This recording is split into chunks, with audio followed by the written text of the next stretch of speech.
Hey everyone, welcome to the show. So I'm sure by now you guys have all seen the news about the jobs market, but we are now seeing the fallout of Donald Trump's incompetence. That's what it boils down to, and I have some details to share about some of his own supporters, some of his allies turning on him over this issue, or at least calling him out and saying, this is really bad. So before I get into all these details, please do me a huge favor, hit the subscribe button below this video. It is free for you. It really helps the show. So appreciate that. And thank you so much to everyone who donates to the show every month. You really help to keep things going. So here's what's going down. Here's the deal. Everything economists have been warning about is now happening. And it's showing Trump's decisions are just horrible for the country. They are destroying the economy. They're destroying the job market. But instead of dealing with reality, Trump is choosing to shoot the messenger. So you may have heard that too, but here's what all happened if you hadn't heard this story. So the jobs report that was released last Friday, and it showed that a pathetic 73,000 jobs were added in July. So analysts were predicting that approximately 110,000 jobs were going to be added to the job market. It still would have been low. It still would have shown a constriction in the labor market. But 73,000 is just, it's horrendous. I mean, it is an abysmal showing. And here's the thing, the news got even worse for the Trump administration. And again, here's the 73,000 being reported. This was reported by Market Watch news outlet. Well, on top of this, the Department of Labor revised the figures for the previous 2 months. So they revised the figures for May and June, and it is jaw-dropping. So check this one out. This is the labor market over the last year. So as you can see, it just fell off a cliff. The jobs market just dropped off dramatically in May and June, according to this new data that was gathered by the Bureau of Labor Statistics. So previously it was reported that 125,000 jobs were added in May. They now say it was only 19,000. And 147,000 had been reported for the month of June. That has now been revised down to only 14,000 jobs. So this is monumental news. And check this out. Unemployment increased slightly to 4.2%. And Forbes reported, quote, Friday's data follows a report earlier this week from the career services firm Challenger, Gray, and Christmas. They noted that private and public employers cut 62,000 jobs in July, marking a 140% spike over July 2024. So think about that. We added almost the same number of jobs that were cut, right? 73,000. And we'll wait to see, because of course those numbers are going to be revised as well, right? There's always revisions. So they make their best guess initially on the data that they have, and then they compile information from employers, and then they get to the real figures. So it's, my understanding, and from what I'm going to play for you in a clip, it's revised twice.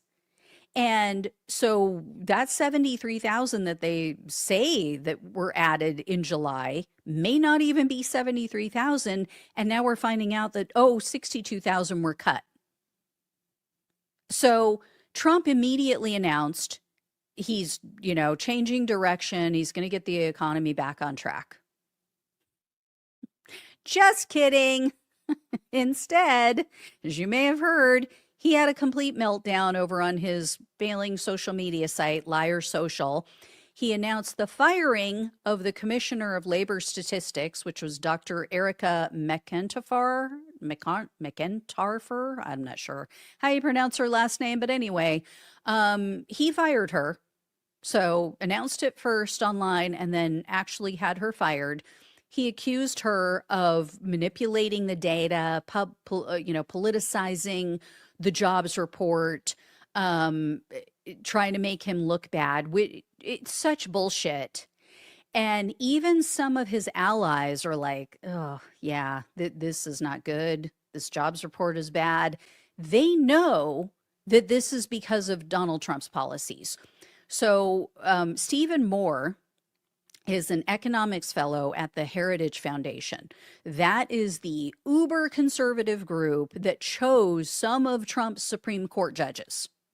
Well, Moore told Fox Business that this disaster is because of Trump's tariff policies and how he keeps doing the taco. So I don't think I have an element on this, but anyway, Moore said, quote, "I talked to small businesses all over the country. A lot of their businesses came to a standstill. They didn't know if they could get their parts in. They didn't know what was going on." And then senior CNBC economics reporter Steve Leisman, he slammed Trump for firing the labor statistics commissioner. So take a listen to what he had to say. Most outrageous charge of politicization that I can remember. There is no context in which these numbers have been revised in a political context. These numbers are revised routinely, and I think you're concerned that all of a sudden these numbers over time will become unreliable. You're right. They're unreliable on a one-month basis for a whole series of reasons. And all of these revisions the president is talking about are situations where the agency is doing what it should do. It's telling the truth about what it knows about the data once it gets more data. They're revised 1 month, they're revised a second time, and then they're revised once a year. And all of these revisions he's talking about are the results of chewing up the estimates to the actual data. There's no sense, no chart at all, no statistical at all evidence that these are politicized. So that's notable because CNBC and this reporter are typically pretty Trump friendly. You know, they're not Trump propagandists like Fear News Network or Newsmax and all those other similar networks, but CNBC deals in facts and figures, and they have to be reliable for investors. So, you know, they've been willing to cut Trump some slack in their hope that he is going to be good for the economy, but they'll tell the truth when he makes a mistake.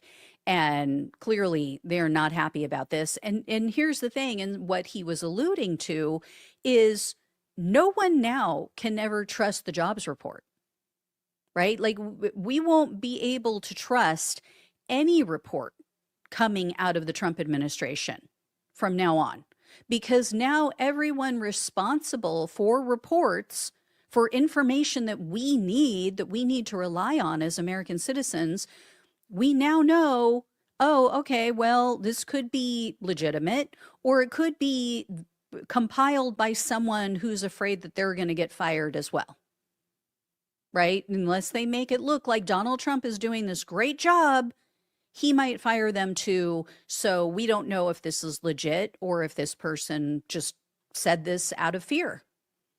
So this further erodes the trust in our country.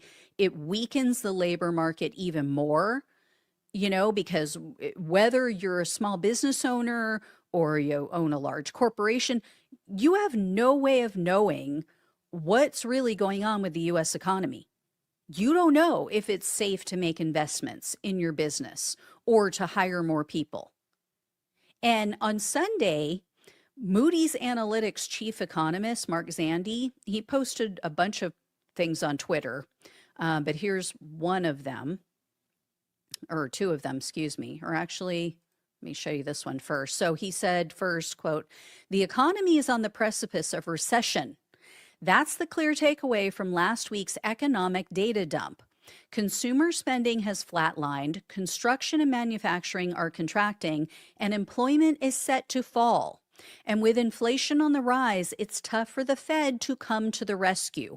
And that is the most ironic part of what Trump is doing here, because Trump is saying, well, I want the Fed to lower the interest rates.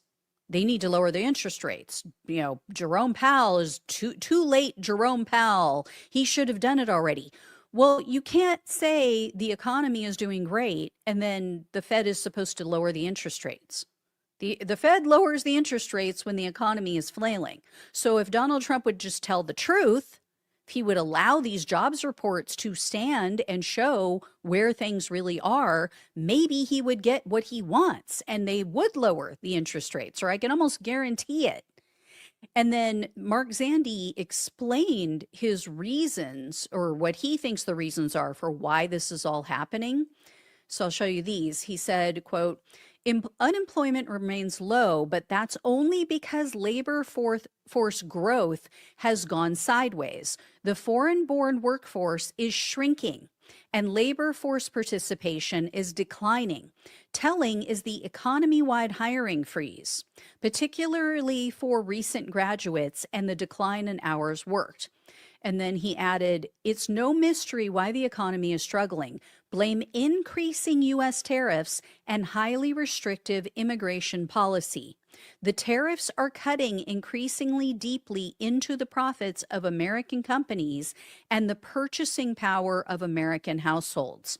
Fewer immigrant workers means a smaller economy. So, yeah, what he's saying is, in a nutshell, American companies are not hiring. They're freezing hiring. They're afraid to make any moves. They're afraid to hire. They're afraid to expand.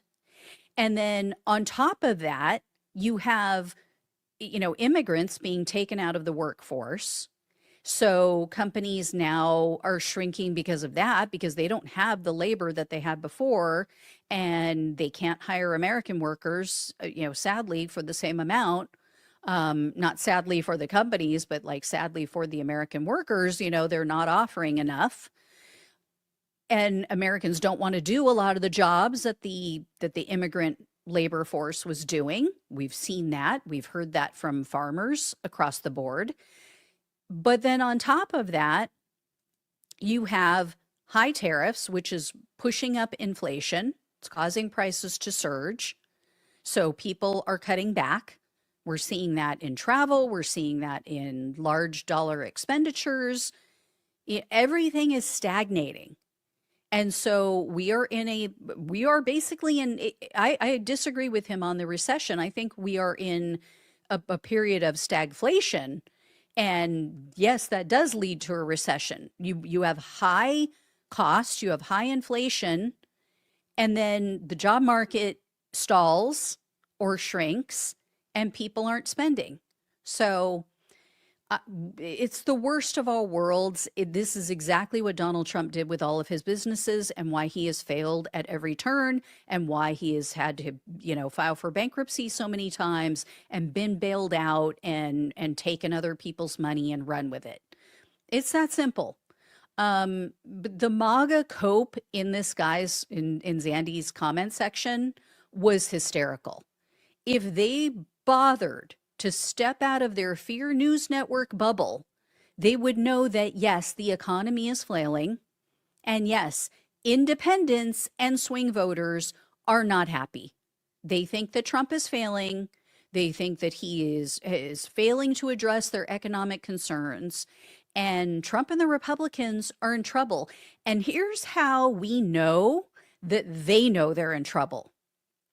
We know this because if they didn't realize that the winds were blowing against them, right? If they didn't realize that they were completely failing and that they were going to be in trouble in the midterms, they wouldn't be trying to gerrymander Texas.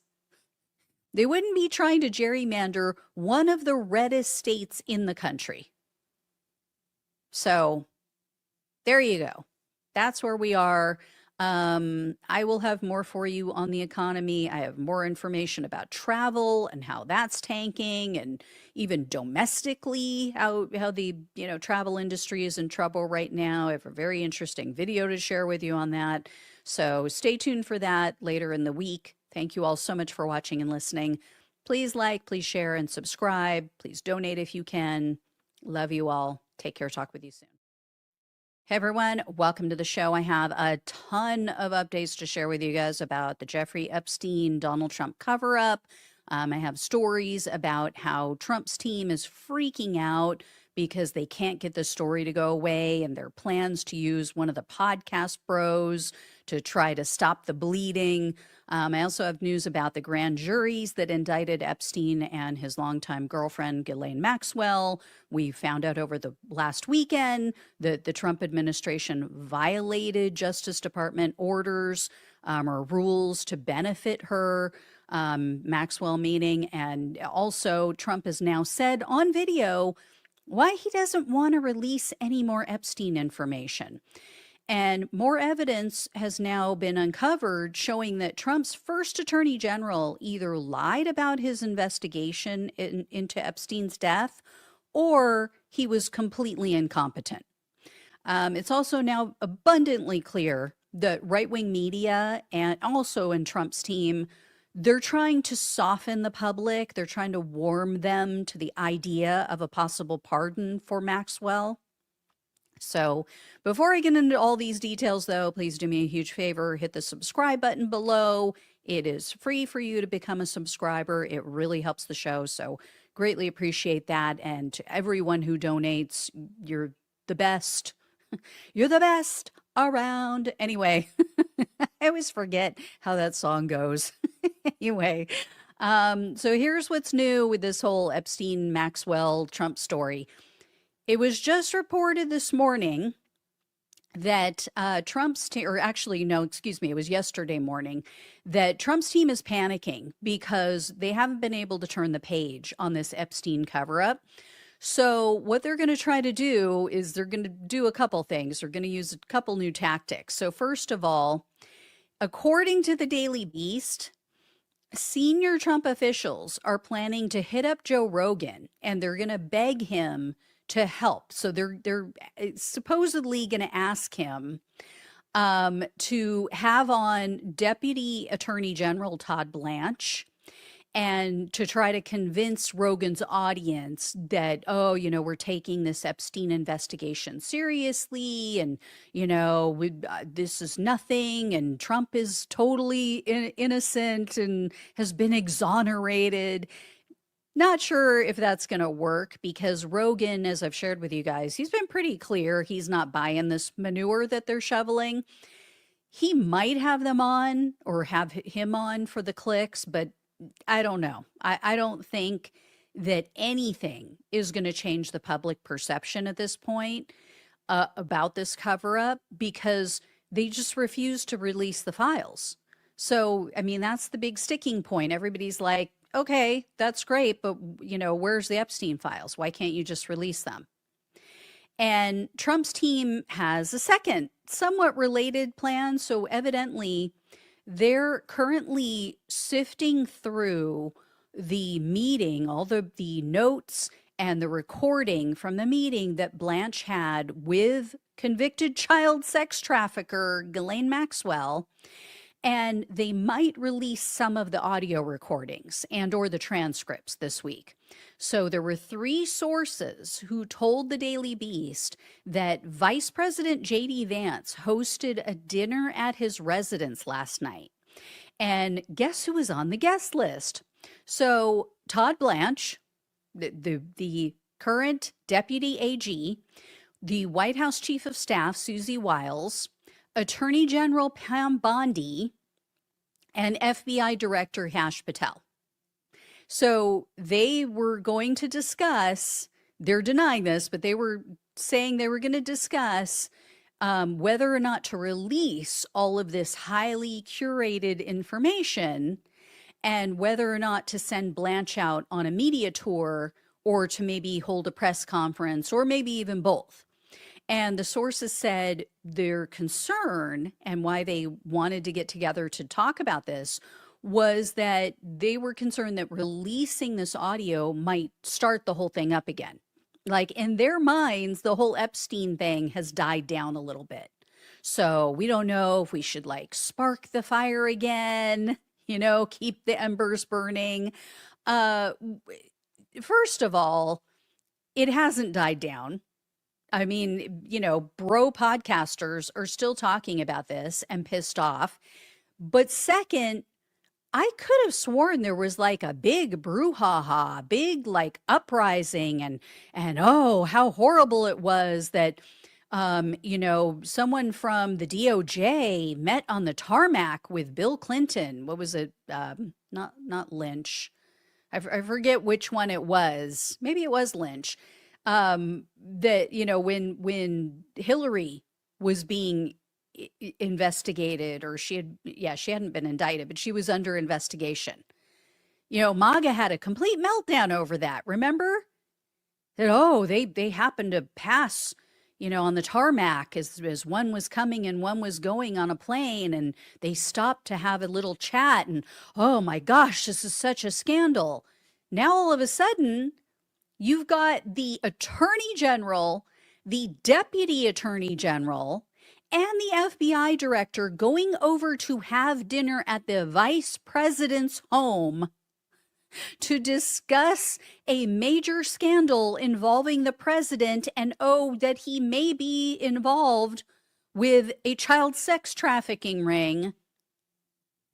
But not a word. Totally legit in MAGA mind, right? I mean, that's a whole culture in itself, I guess. MAGA mind. Anyway,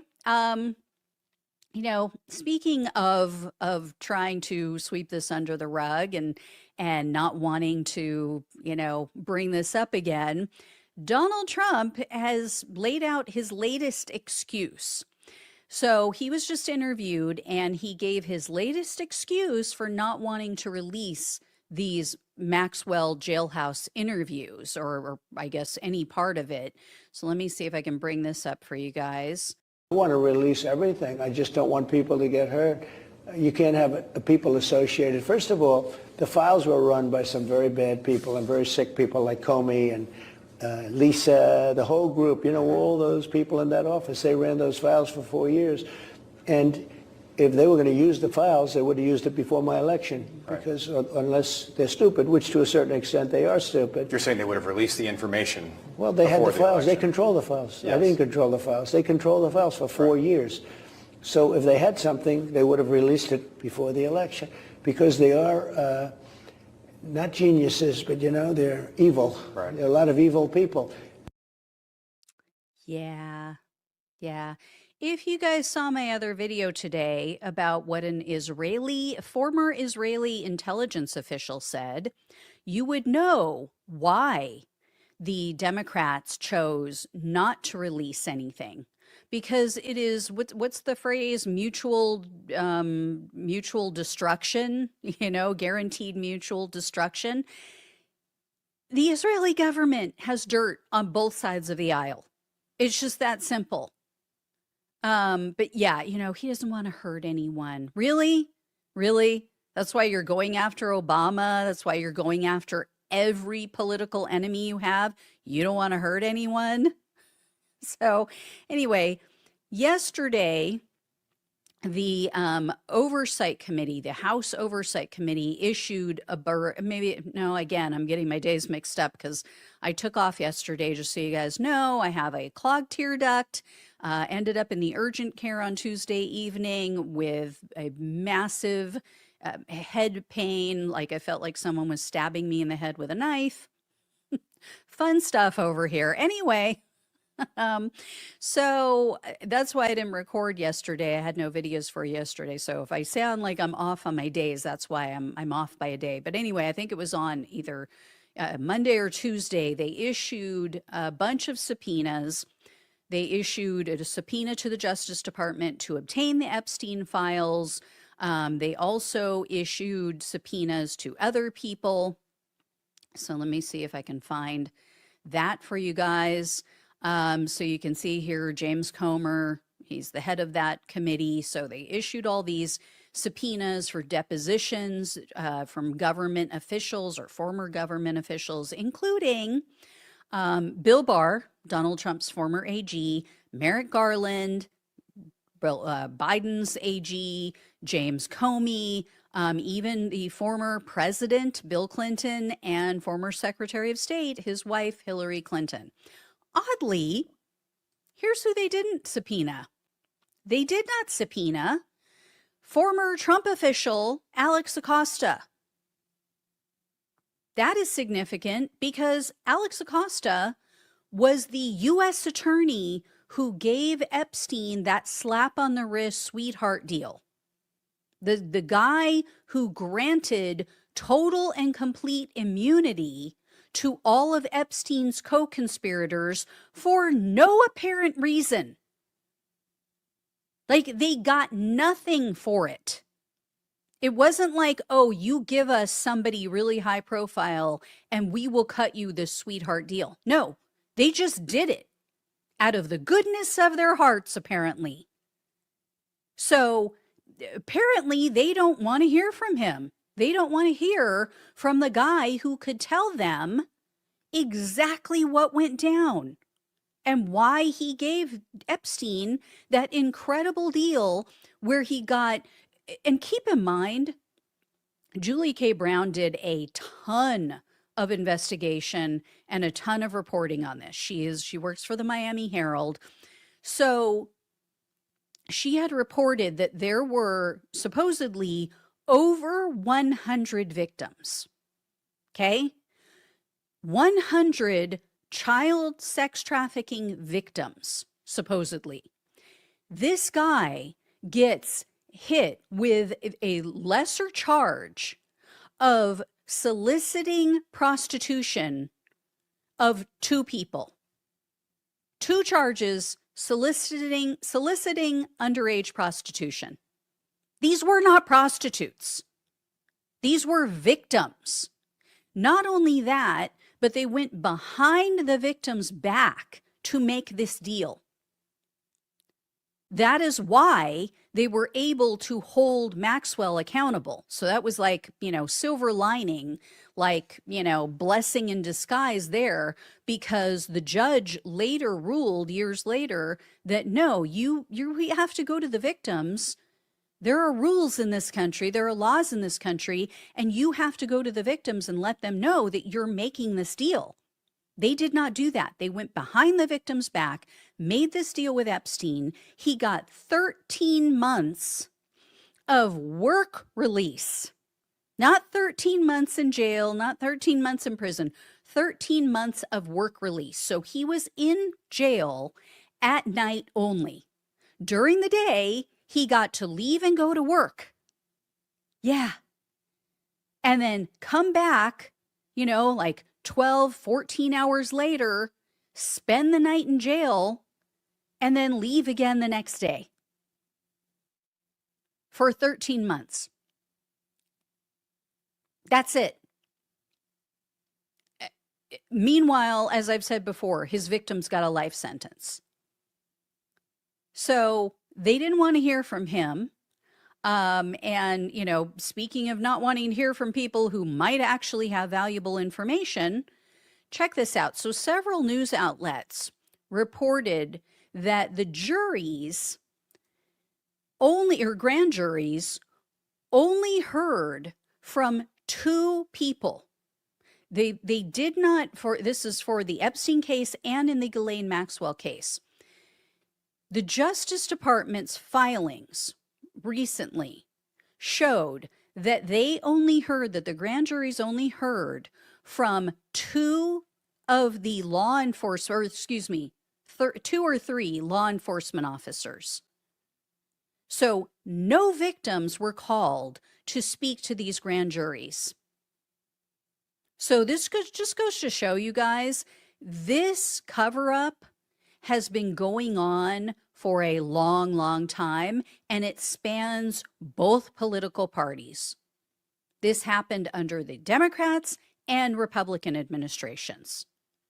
And speaking of which, the cover-up, so CBS, as you guys know, I talked about this the other day, they've been doing a deep dive. They published another article and laid out the details of more inconsistencies surrounding Epstein's death. So there are tons of inconsistencies between what the officials have said and what the evidence shows. So I will show you guys this. CBS wrote, quote, "The review doesn't refute the conclusion that Epstein died by suicide, but it raises questions about the strength and credibility of the government's investigation, which appears to have drawn conclusions from the video that are not readily observable." They laid out these inconsistencies between the government's allegations and what they found. So, for example, Trump's administration said, quote, "Anyone entering or attempting to enter the tier where Epstein's cell was located from the SHU," which is the unit where he's housed in, where it was located from the SHU common area, would have been captured by this footage. That is not the case. So according to, let me take this off the screen here. According to CBS, they said, quote, "The video cross-referenced with diagrams of the Epstein holding area does not appear to support that finding. That becomes," sorry guys, I lost the quote here. "That becomes obvious in the first 10 minutes of the video. Epstein's cell was in the L block, accessible via a staircase from the special housing unit's common area. When Epstein appears on camera, he is seen walking toward the stairs leading to his cell.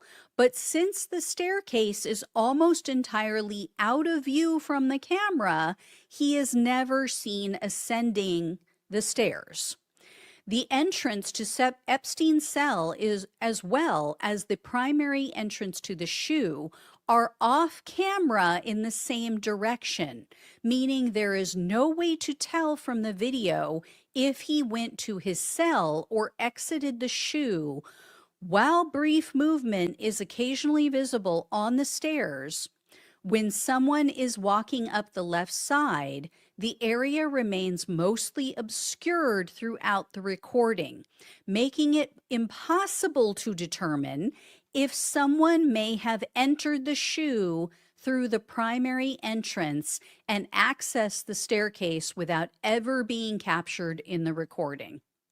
In a nutshell, they lied. Either they lied or Bill Barr is a complete moron, because the staircase leading to Epstein's cell is not visible in these videos. So they have no idea if someone actually went up there and murdered him that night. And 5 video forensics experts looked at the video. CBS asked them to look at this video. They all concurred. They said, yep, you're right. And as I've shared in previous videos, there was that mysterious orange figure that moved up the staircase towards Epstein's cell that night. It's very obviously someone in a prison jumpsuit. My guess would be they, maybe paid off someone who was already in for murder, or, that wanted to get out early, or something. So I would look at records of maybe early releases, or people who came into some money all of a sudden, criminals that came into some money all of a sudden, or their families that came into money. There's also the issue of the missing minutes from the video that I've mentioned before, the fact that a cursor appears in the video, which indicates that this was a screen capture that Pam Bondi pushed out to everyone and tried to say that it was original video, it was raw footage direct from the prison. And real quick, I want to share with you guys what one of my amazing viewers told me. So he said he's a video technician, and he gave me some possible explanations for why they would choose to screen record the video instead of sharing the original raw footage as they claimed. So he said, number one, the original file name would be hidden. So yeah, I mean, if you're sharing the raw video, it's going to show that it came from the prison, right? They don't want that to be seen because they did a little finagling, as we found out. They did a little editing. 2, he said there would be no access to the actual metadata. So that's another clue, right? The metadata is like the hardcore data. You would know where it came from, that it was the original video, that it was raw footage, that it wasn't edited. So they wanted to obscure that. He also said no access to camera recording data, such as the type of file. So again, you don't want people knowing that you did a little, quick fix with editing tools. And so you don't want them to see the type of file that you have. Although we did get to see, as we know from Wired news outlet, that yeah, they did a little editing magic with Adobe Pro. And so yeah, we figured that out anyway, or somebody figured it out. Also, he said the file transfer can be intercepted via an email or a cloud, meaning basically, if they tried to transfer this file, if the prison said, hey, we're going to send it to you. I mean, there's only a few ways that you can send a file of this size. I mean, you're looking at like 11 hours of video footage. You would have to send that via Dropbox or Google Docs or a file transferring service of some sort, because it's too big to send via email. So, they wouldn't want that video to be intercepted in some way or downloaded by somebody else.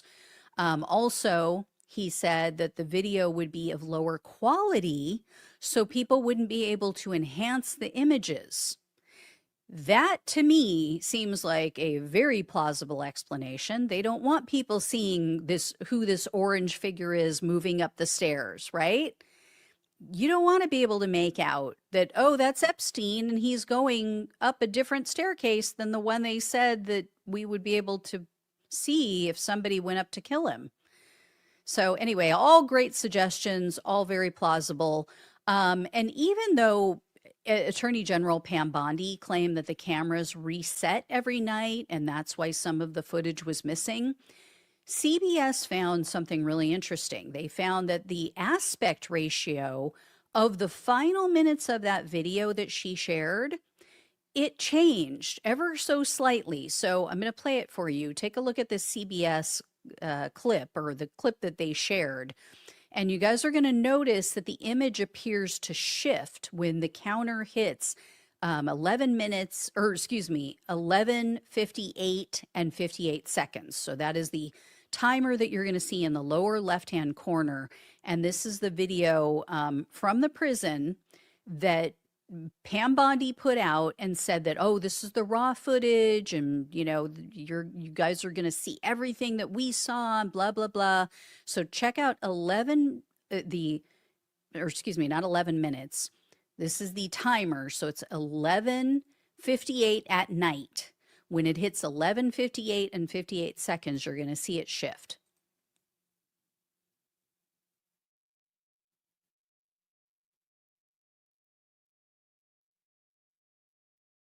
So did you guys catch that? And for anybody on the podcast, there is no sound. So that's why there was silence. But I'm going to play that again for you guys so you can see it. But again, check out 11:58 and 58 seconds.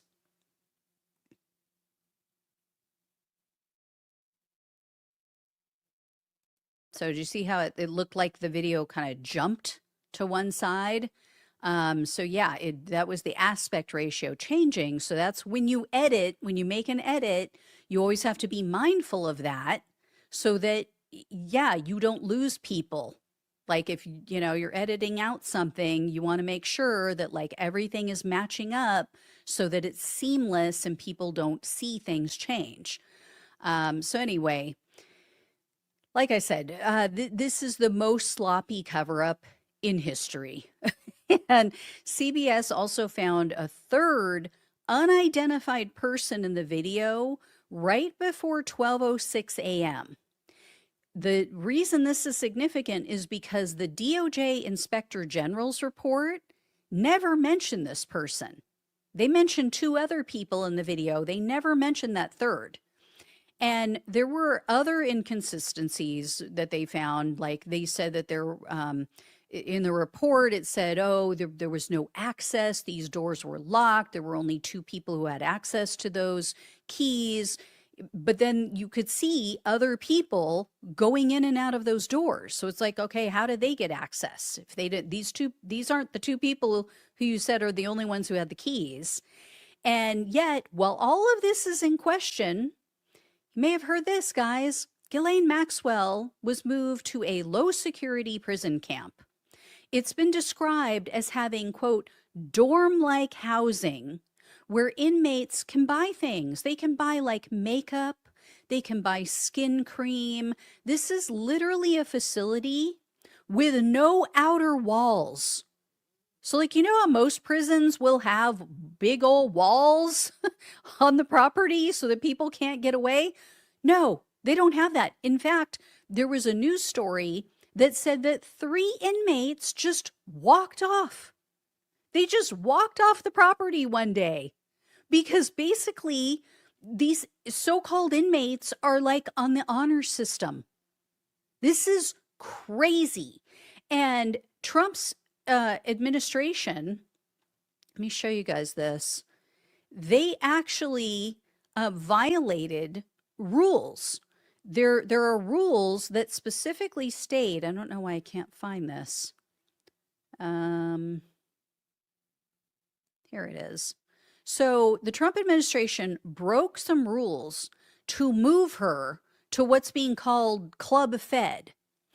The laws in this country state that if someone is found guilty of being a sex offender, they cannot be housed in a low security facility. Now, Trump's team is saying, oh, well, you know, this was done for her protection because she was receiving death threats after she met with Todd Blanche. They said, you know, the other inmates were calling her a snitch because she met with government officials.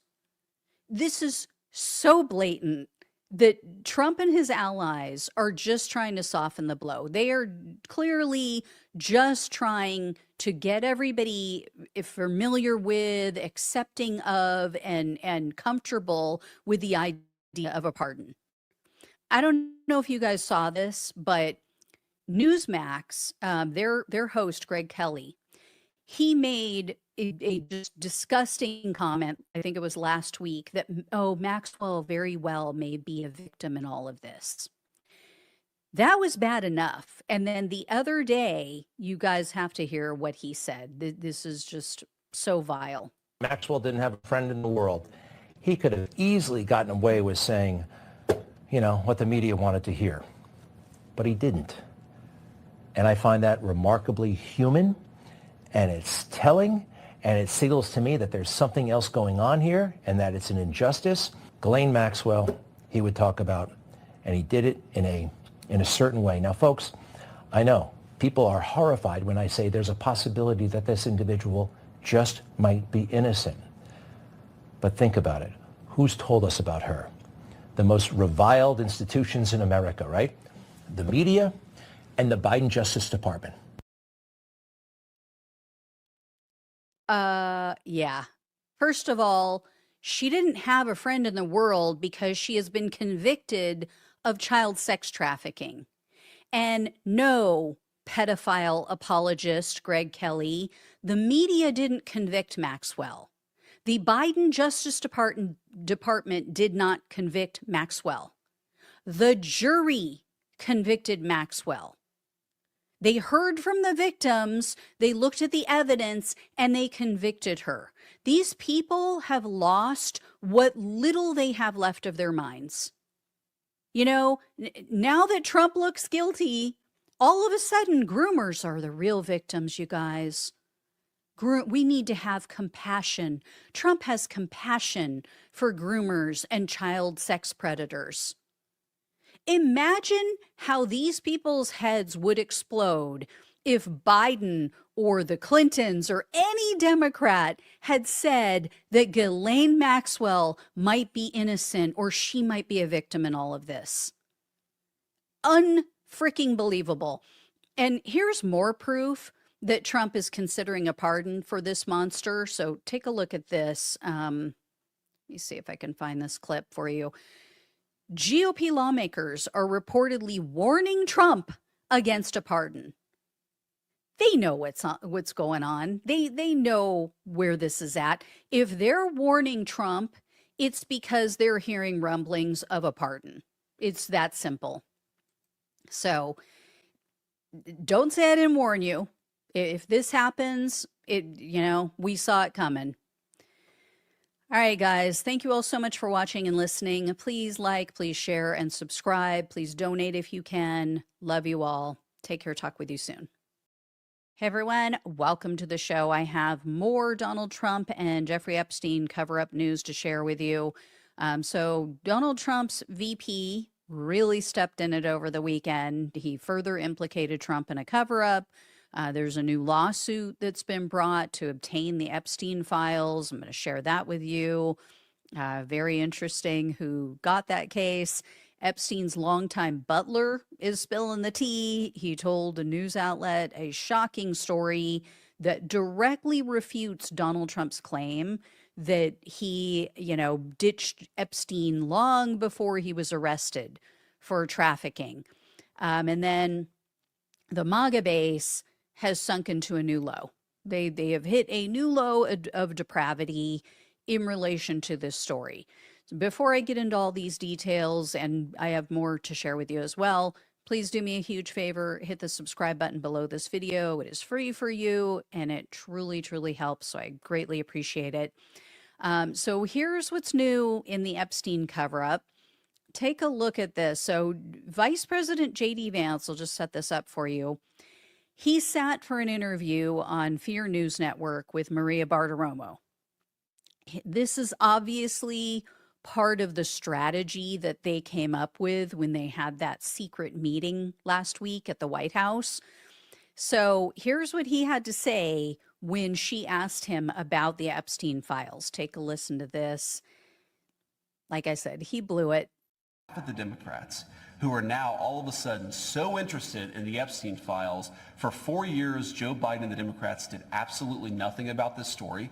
We know that Jeffrey Epstein had a lot of connections with left-wing politicians and left-wing billionaires, and now President Trump has demanded full transparency from this, and yet somehow the Democrats are attacking him and not the Biden administration, which did nothing for 4 years. While the Democrats have tried to make this Epstein thing about anything but the fact that Democrat billionaires and Democrat political leaders went to Epstein Island all the time, who knows what they did, but it's totally reasonable to ask these questions. What you saw in the House's subpoena is they are trying to investigate all of the things related to this particular case. I know a lot of Americans want answers. I certainly want answers. We know that Clinton, or allegedly he went to the island 26 times, 28 times. Totally appropriate for Comer to be asking what was going on at that island.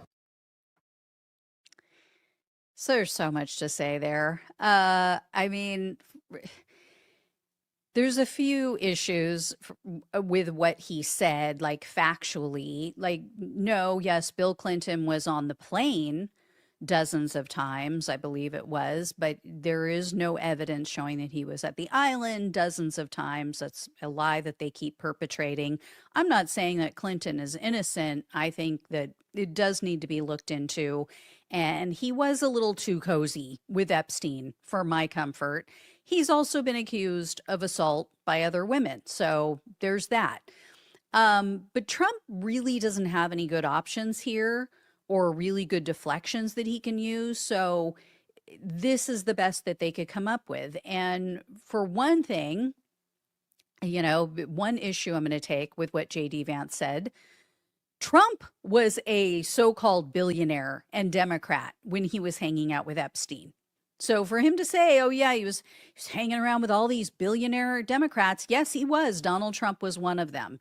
Second, there is a very easy way to get this complete transparency that Vance claims that he wants. Just release the files. Just release everything you have, as Donald Trump promised to do when he was campaigning. Third, this bullshit about, oh, Biden was president for 4 years and he didn't release anything. But there was a president before him. Remember that? I'm pretty sure it was Donald Trump. Donald Trump was the president for 4 years before Biden. Why didn't he release everything? Why didn't he investigate all the way back then? And Trump was the president when Epstein died. When Epstein was found dead in his cell, which is still highly suspicious the way he died, they didn't bother to do a real investigation. None of the facts surrounding that investigation of his death are adding up. I've shared with you guys so many times the different investigations and facts that CBS News has dug up. Yet Donald Trump's attorney general, who was the head of the Bureau of Prisons at that time, he did either a shoddy investigation or he, as I've said before, is just a complete imbecile, because nothing he said, nothing the IG said adds up. None of it makes sense. But the most glaringly, obvious screw up in JD's answer is that if it's all Democrats, if the files, if everything points to, all of the evidence shows that it is all Democrats who were involved with Epstein and maybe committed crimes with him, why is Donald Trump protecting them? Why is Donald Trump protecting Democrats and refusing to release these files? Like I said, they don't have any good options, right? Because Donald Trump is so blatantly guilty and all over these documents. So what are they going to say? So this leads me to the next thing, which is that there was news that a group called Democracy Forward, they have filed a lawsuit. They filed this on Friday. They are asking for the release of the Epstein documents.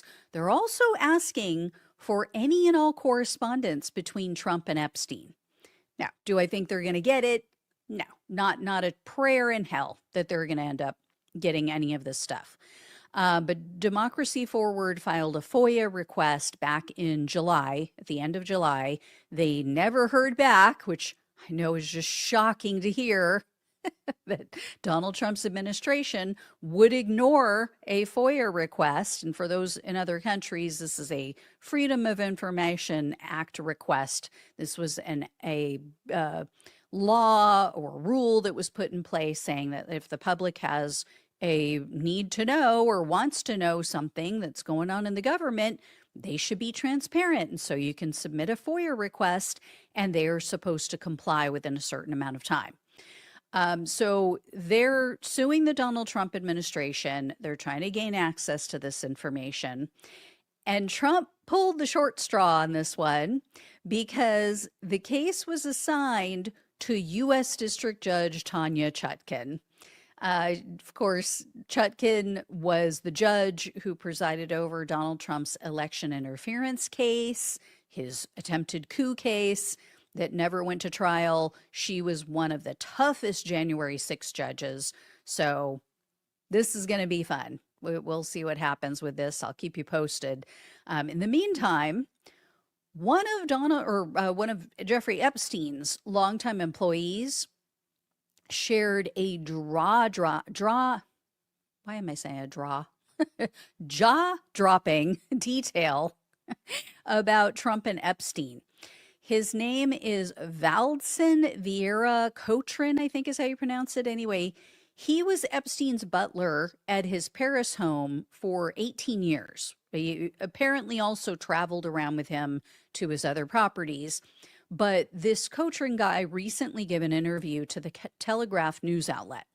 So he says that Trump offered Epstein a job in his first administration. Cochran said, quote, "A few days after Trump's election, Mr. Epstein arrived in Paris on Monday or Tuesday, and I went to pick him up at the airport. He said, Valdson, you saw that Trump is the new U.S. president. Yes, I replied. I saw it on the news in Paris. Well, Trump asked me to work for him in the new government. I said, congratulations, I'm happy for you in my bad English. He said, no, I didn't accept. So this is the implication of this. This would mean that this was 8 years after Epstein was first arrested in 2008. It would be 7 years after Epstein completed his BS 13-month sentence for soliciting minors. Now, to be fair, no one has corroborated Cochran's story yet, but, I don't know why this man would make something like this up. Why would he make up such a shocking story? Like, he could have made up anything. Why would you say, oh, Trump wanted him to be in his administration? A child predator? And then he also pointed the finger at Maxwell. He confirmed that she used to go to Mar-a-Lago. So he said, when we were in Florida, yeah, she would head over there in her Mercedes. And I don't know what she was doing there. But Cochran said, quote, if anyone knows things, it's Ms. Maxwell. She was the boss and the lady of the house. She didn't give massages, but she was in charge. Yeah. Cochran also claims that he spoke with Epstein shortly before his death, and he said that Epstein was in good spirits. Same thing his attorney said. He said, quote, I don't believe this was suicide. He loved life too much.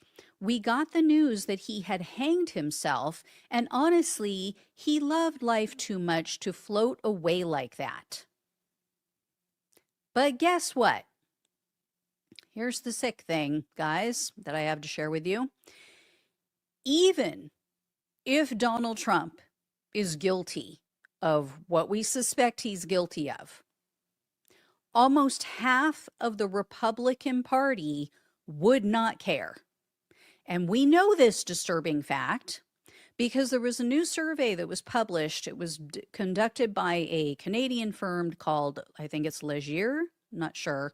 Anyway, according to them, according to the survey that they conducted, 47% of Republican voters would still vote for Donald Trump, even if he was officially implicated in Jeffrey Epstein's trafficking activities. So disturbing. And then check this out. Only 27% said that they would be more likely to vote for another party. Another 26% said, oh, I'm really not sure, or I would prefer not to say. So guess what they would do since they don't want to say it. So the true figure could be even higher, could be much more than 47%. Now, keep this in mind. This is just registered Republicans. So a lot of the people, and I've mentioned this before, but a lot of the people who voted for Donald Trump last year are not Republicans. They are not registered Republicans. A lot of them were independents. A lot of them were non-affiliated voters. A lot of the people who have a conscience, who actually are decent human beings, they left the Republican Party a long time ago. They may still be conservative, right? But they're not registered Republicans. And a good number of these people have already turned on him. So we're not talking about nearly half of or more of Donald Trump voters, the people who voted for him, who are repugnant child predator apologists. That's, we're not saying almost half or more of his voters are vile excuses for human beings. They're saying almost half, if not more, of registered Republicans that applies to. So just want to be clear, because, you know, I don't want to lump everybody who voted for him into that group. So yeah, there you go. Just disturbing on so many levels. And I don't know if you guys had heard, but there was I think it was a video, if I'm not mistaken. It could have just been a tweet, but someone had asked a Trump voter, this was a man who had 2 daughters, if I remember correctly, and asked him if Donald Trump is guilty of, you know, the biggest sin of violating a child, would you still support him? And the guy was like, used God and used religion to justify his continued support. I mean, it's just an abomination, right? I mean, if God is real, and if, you know, he ever came back to earth, if Jesus ever came back, they would be thoroughly disgusted and send those people to hell. That's just the simple fact. So, all right, guys, I will let you know when I hear more. Thank you all so much for watching and listening. Please like, please share, and subscribe. Please donate if you can. Love you all. Take care. Talk with you soon.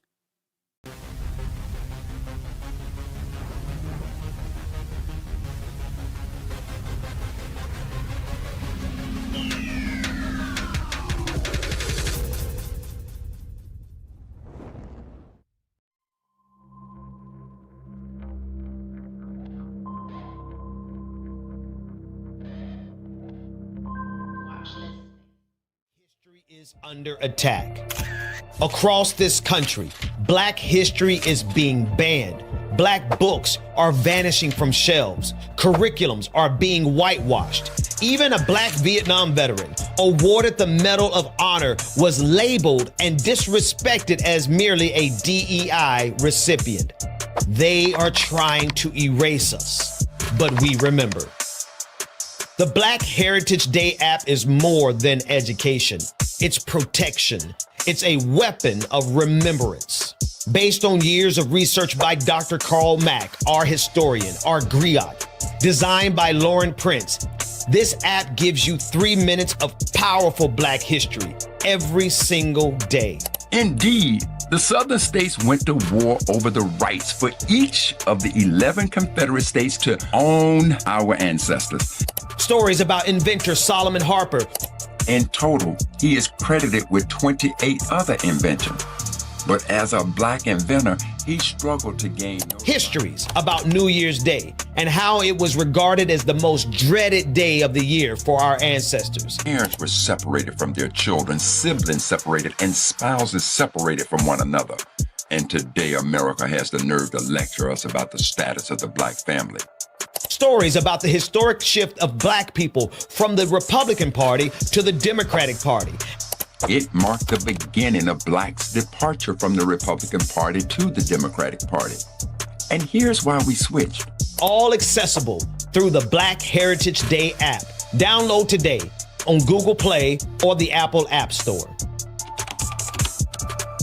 Sarah Lewis Vaughn was born on this day. Hi, this is Jeremiah. John H. Johnson was born. But today, let us not forget our debt to Toussaint Louverture. Enola McMillan was born on this day in 1904. Marshall Major Taylor was born in Indianapolis, Indiana on November. Occurred on this day, December 20th, 1860.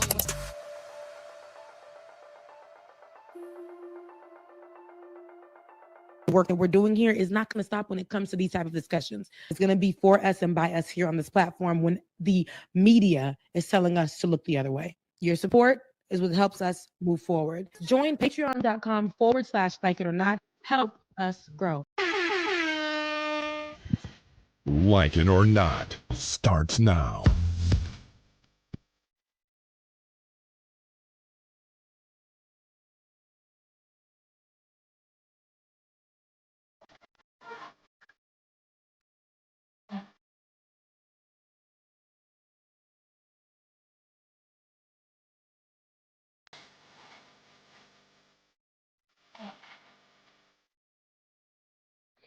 Good morning, good morning, good morning. Good morning and welcome to Like It or Not. Well, oh, let me get up in here. Sorry, I was out of frame because somebody else was in my seat. We adjusted that, so now we can get it right. Go ahead again, Bubba. I apologize. Good morning, good morning, good morning. Good morning and welcome to Like It or Not, where we're free to tell the truth and not care who doesn't like it. All right. Well, how are you guys doing this morning? We made it. We're here. We here. As we should be, because just another day's journey. But I'm glad about it. No. Right, man. You know it now. I'm glad about it. And I'm glad about it. Yeah. So how are you guys doing on today? It is Saturday, August 9th already. It is August 9th. Already August 9th. And that's all right because, they said I didn't get a chance to bring in August because I was, I had to go home, take care of my dad's eye surgery. And then I went, first I went to the funeral, then I went to go take care of my dad's eye surgery, which went well, by the way. He's just like, gosh, Rebecca, you just taking care of us so well. I just know you're going to have our back when that time comes. I don't want to be a nuisance to you, but I just know. And I'm like, we don't got to talk about all that. Right. You don't got to go into those things. I'm here. You can do what I can. But I ended up missing my flight. Oh. The day before and can't get the dollars back. Nope. No, Because I ain't got the coins, y'all. I'm very transparent about that, as you guys know, which I think I really want to go into a little bit. But I'm actually doing a let's be clear on the 300,000 women who have been pushed out or either left work, but mostly pushed out because of the new laws and things, and Black women out of work.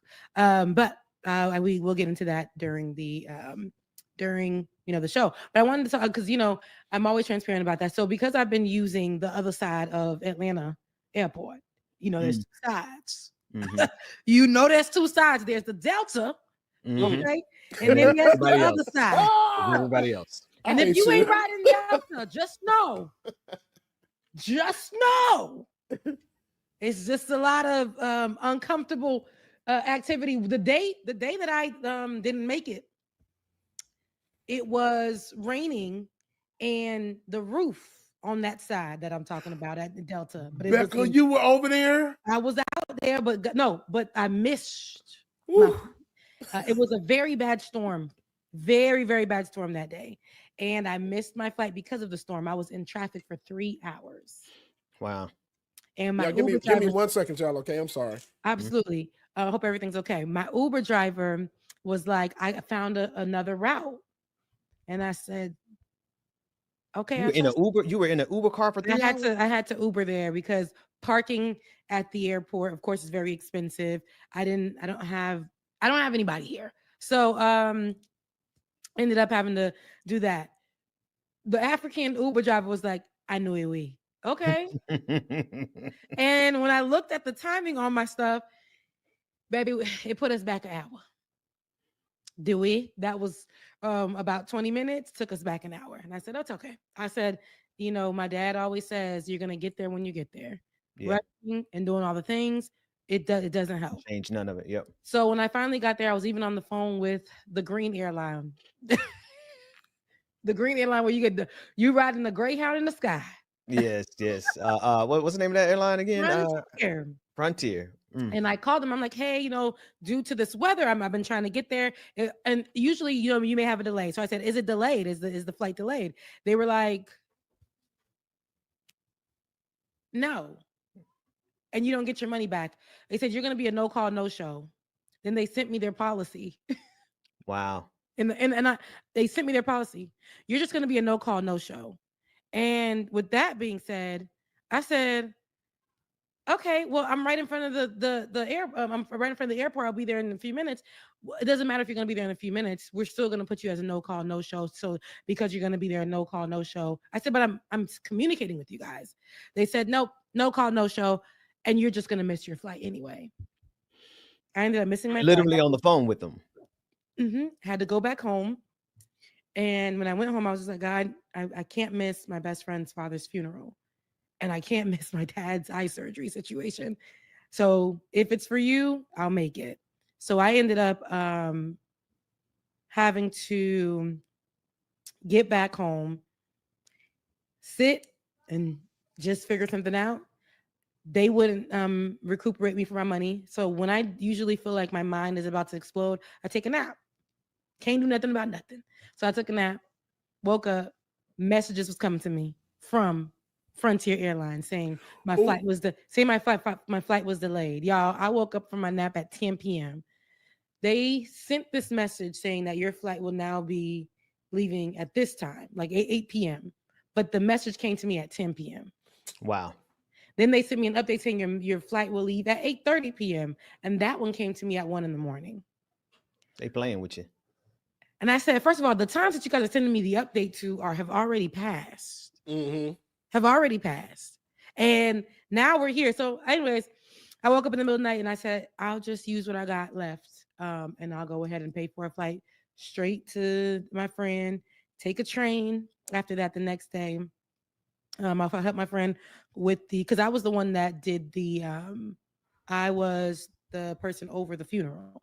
And so I went and helped my friend out, and I wanted to also be there for her specifically. And then I took a train after that whole time in the same clothes that I had on, y'all, for 24 hours. I went down, took a train down to Palm Beach to go see my daddy. And it was priceless, the look on his face when he saw me. And he was like, that thing has been bothering me. He had like a little covering on his eye, like a cyst that was covering his vision. Because eye problems just be coming to them old folks, ain't it? And so he had to find a specialist, and specialist kept denying him. And I worked hard until we found him one, and we're able to get that thing off of his eye. And just seeing me, I'm tired as hell, but just seeing the look on his face, like, you really care about me. That meant enough to me. That meant enough to me. And so finally got back on another green flight and made it home in the late evening in another storm. And I've been tired, so that's why I haven't been able to record. I know you guys have been looking for me to record. So that's my story, but God is still good. It's been a long few days, and it's been really heavy few days, but we are here, and it's another day's journey, but I am glad about it. Amen. So what about you guys? Tell me. Yeah, I know my weeks just be there. I just be here doing what I be doing. And what you be doing? I mean, I don't know what I don't be doing, man. I just be locked into everything, somewhere between praying and meditating, spending time with the Lord, and harassing MAGA. It's a toss up between doing research and all that kind of stuff. But it's been a real productive week on my end. What's been going on your way, James? Oh man, I don't know. This week it started off a little rough, but then like I started praying about it, and I said, you know what? The devil is a liar. Yeah. Right on time. Thank you. I appreciate it. But yeah, it's just like, I don't know. It's just been in a really good mood. And I love really thank God for that. And then Thursday I went and got my beard trimmed up. I wasn't going to get it trimmed yet, but I went in Walmart of all places. And it was this fine 6-something brother standing there. Hey, you want a haircut? Hey, yeah, daddy. Let me stop. But yeah, man, he came in, he trimmed me up. It just, I don't know, it just made it so much better. And then like the Thursday show, Beard Bonnet Chronicles 1 p.m. on Thursday, it was, I don't know, it was just very positive and uplifting. And I appreciated that. So, that's awesome, but it's been a great week. And I plan on getting up and going to church tomorrow because I haven't been to church in a minute. So I plan on getting up and going to church because I need some Jesus in my life. Yeah. and you just get a little bit of, sometimes it's just, that's all you could do. Yeah. Amen. it just be like that sometimes. And it's funny because like I know sometimes we choose when it be so tough to lean in, but sometimes even when you're having a good time, you can lean in, or when you just like, the man just dropped an album. Y'all should listen to it. Darryl Walls. And Darryl Walls, a lot of people know him for a lot of controversy surrounding him being with another man, being exposed on somebody's story as a Christian artist. And that was really tough for him. But he's since come back and has some great music. And he has a song called Amazing. And it has like a little country little-ness to it. Black country, original country. And it has a little twang to it. with PJ Morton. And it's all it's doing is saying, like, you're amazing, supernatural, undescribed. I might be making up these words, but it just, and I'm just like, why am I getting so emotional talking about some, the God I serve, but they're just saying how amazing he is. It ain't saying nothing about me. It ain't saying nothing. It's just saying how amazing this God is. Why does that make me emotional? And I'm like, because it's gratitude. When you can be in a place of gratitude, whether it's whatever, just a feeling of gratitude, whether it's about what you're worshiping or just about your life or just being in a space of gratitude just makes you emotional, like filled with this feeling. And I'm like, you know what? Tapping into gratitude is super helpful when you are getting by in life in whatever capacity, because it's just dark out there. And when it invites itself into you, you don't just, I don't know why gratitude made me emotional, but it made me overcome with some, like, I had good emotion. So I had that Thursday night. I don't know what night you experienced that, but Thursday night for me, was it Wednesday night? I think it was after Bible study Wednesday night. Just had this overwhelming feeling of gratitude. It literally was like, how do you even put it into words? The gratefulness of being able to experience, even in the midst, like, and that's the thing, like, it's the clear juxtaposition between having and finding and expressing gratitude in the midst of some of the darkest times that we could possibly live in. Because there are a lot of people, one of them is in the chat on my Twitter page, who specialize in cruelty, and they specialize in being evil. And the cruelty is the point, and they revel in how much harm they could cause other people. And we see that not only on an individual level, but we see it scaling all the way up to what they're doing to Black people in this country, scale even higher and see what they're doing to Palestinians in Gaza, scale, I mean, just all around the globe, you see so much evil. And then in the midst of that, you still are able to find some peace of mind to be able not to say we got joy and they don't, not to compare our joy to their sorrow, but to say, hey, we're going to fight on behalf of them. And as we fight, we have gratitude for what we have, right? It makes you more grateful for what you have, and it makes you fight even harder for those people who don't have it. Yes. Amen. No. I think gratitude, like you said, Ben, it makes you fight even harder for people who don't have it, because you see it in a way where even if you don't have, like, you can see and specialize in each one, teach one, protect your brother, love on your neighbor, whether they believe in the same thing you believe in, or not, and it ain't hurting nobody. Whether they're living a life that you don't live and it ain't hurting nobody. Like, those are the type of things that we really got to tap back into, because like you said, even the people who are in our comment section or watching or whatever around the world, we have people who will choose to see others, and because they don't align with what they believe in or whatever, they believe that this group of people needs to be destroyed, this land needs to be destroyed, all these type of things. They will attack folks on their page when they don't even have to be on their page or consume their content, but yet hate. It's a lot of hate out there. It's a lot of hate in so many different ways that even lead people into what we experienced, I think, 3 times in the past few weeks alone, and it's twice in the same week, that leads to things like gun violence. So that leads to things like Donald Trump in the White House. Hate.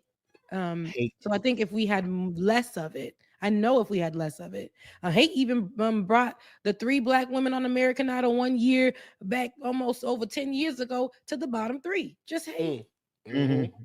Just hate. Hate. So hate. I feel like, I'll never forget it. I will never forget it. I think I'm gonna forget it when y'all put Fantasia. I think it was the woman's name was Melinda, and Jennifer Hudson. In the bottom 3. And so you're gonna never forget that one. Never. I will never forget it. And that was because of hate. And so now that we, here we don't have that. We here we're gonna lead with love, except for to, of course, fascists, Nazis, and things like that. They don't expect us to fight back because we supposed to be. We are loving. That's why we fight so damn hard. We love the people y'all are hurting, so we gonna fight with everything we got. Absolutely. Absolutely. So to spread the love, if you're watching right now, we're going to get right into the show. But if you're watching right now and you haven't, please follow, share, like, and subscribe, because we're about to get you on a ride. This is one of the best shows, morning shows on Saturday morning, talking politics, things in between. And you know we're going to start off with a story, as Bubba says in the theme song that we don't play no more for real. My camera. Camera together. But, you know, Peter, please support the channel. Make sure you hit it for the algorithm. Help it grow. And yeah, well, there's so much to talk about, Ben, because so much has happened. So much has happened yesterday alone, the day before alone. So much happened. And I think that a lot of people are, not a lot of people, our government, our current administration is choosing not to cover it. Is it surprising to you? Because we're going to go into the details of things, but is it surprising to you? We're 8 months in the game this year, a little under 8 months with Donald Trump is, sworn in president. And every day there's something, but the fact that major key situations, whether it is a national issue or a law that passes that's going to affect a lot of people, now we're just not discussing it. I see more conversations about planes having turbulence than I do about the murder of a few people yesterday at Fort Worth.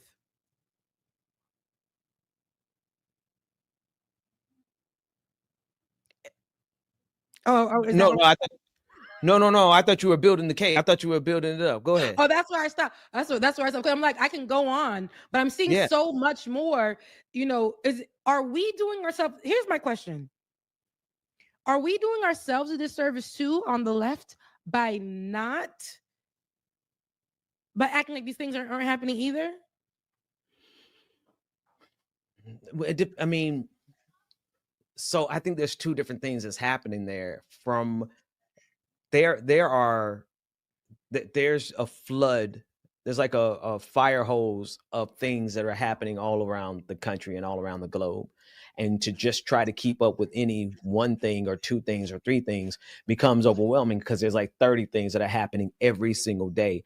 But then back to your main point, though, I think is very, very true that and I don't want to ever call things a distraction, but they definitely know how to use stories to keep us from focusing on what they're actually doing to us and what they're trying to accomplish. So it's a mixed bag. Like your question is, on the left, are we doing ourselves a disservice by not covering those things?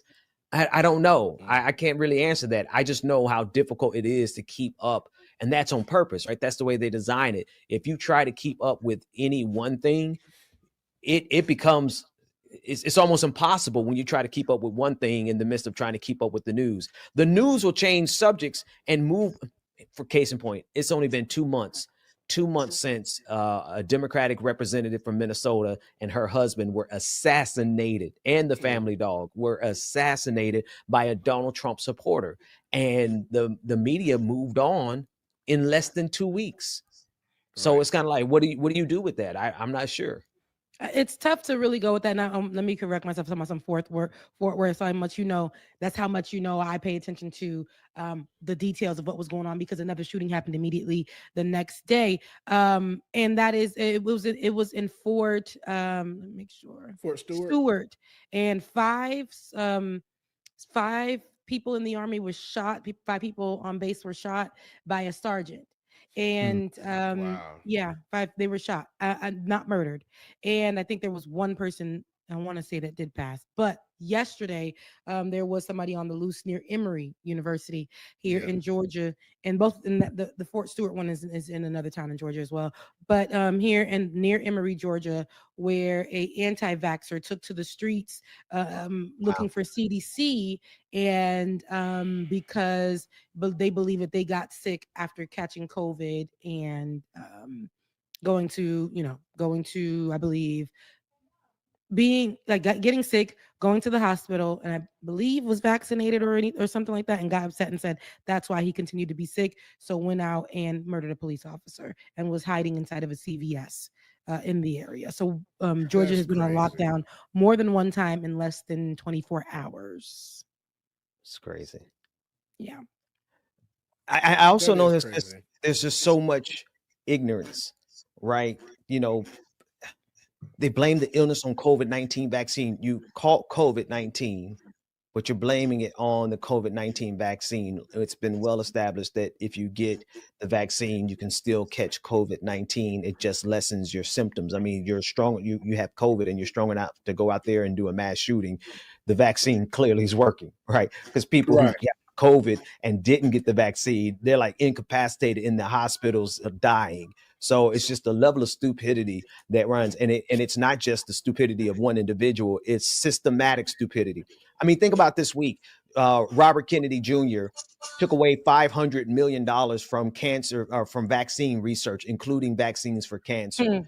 Right? They took that away. That's a level of ignorance that is being brought down on this country. That's quite honestly going to bring in an age of pestilence and plague and disease. Like this country is headed towards a level of destruction that's rooted in stupidity like we've never seen. Because this story right here, this story is stupid, my man. You got enough strength to go out and do a shooting spree and you blame the vaccine for that?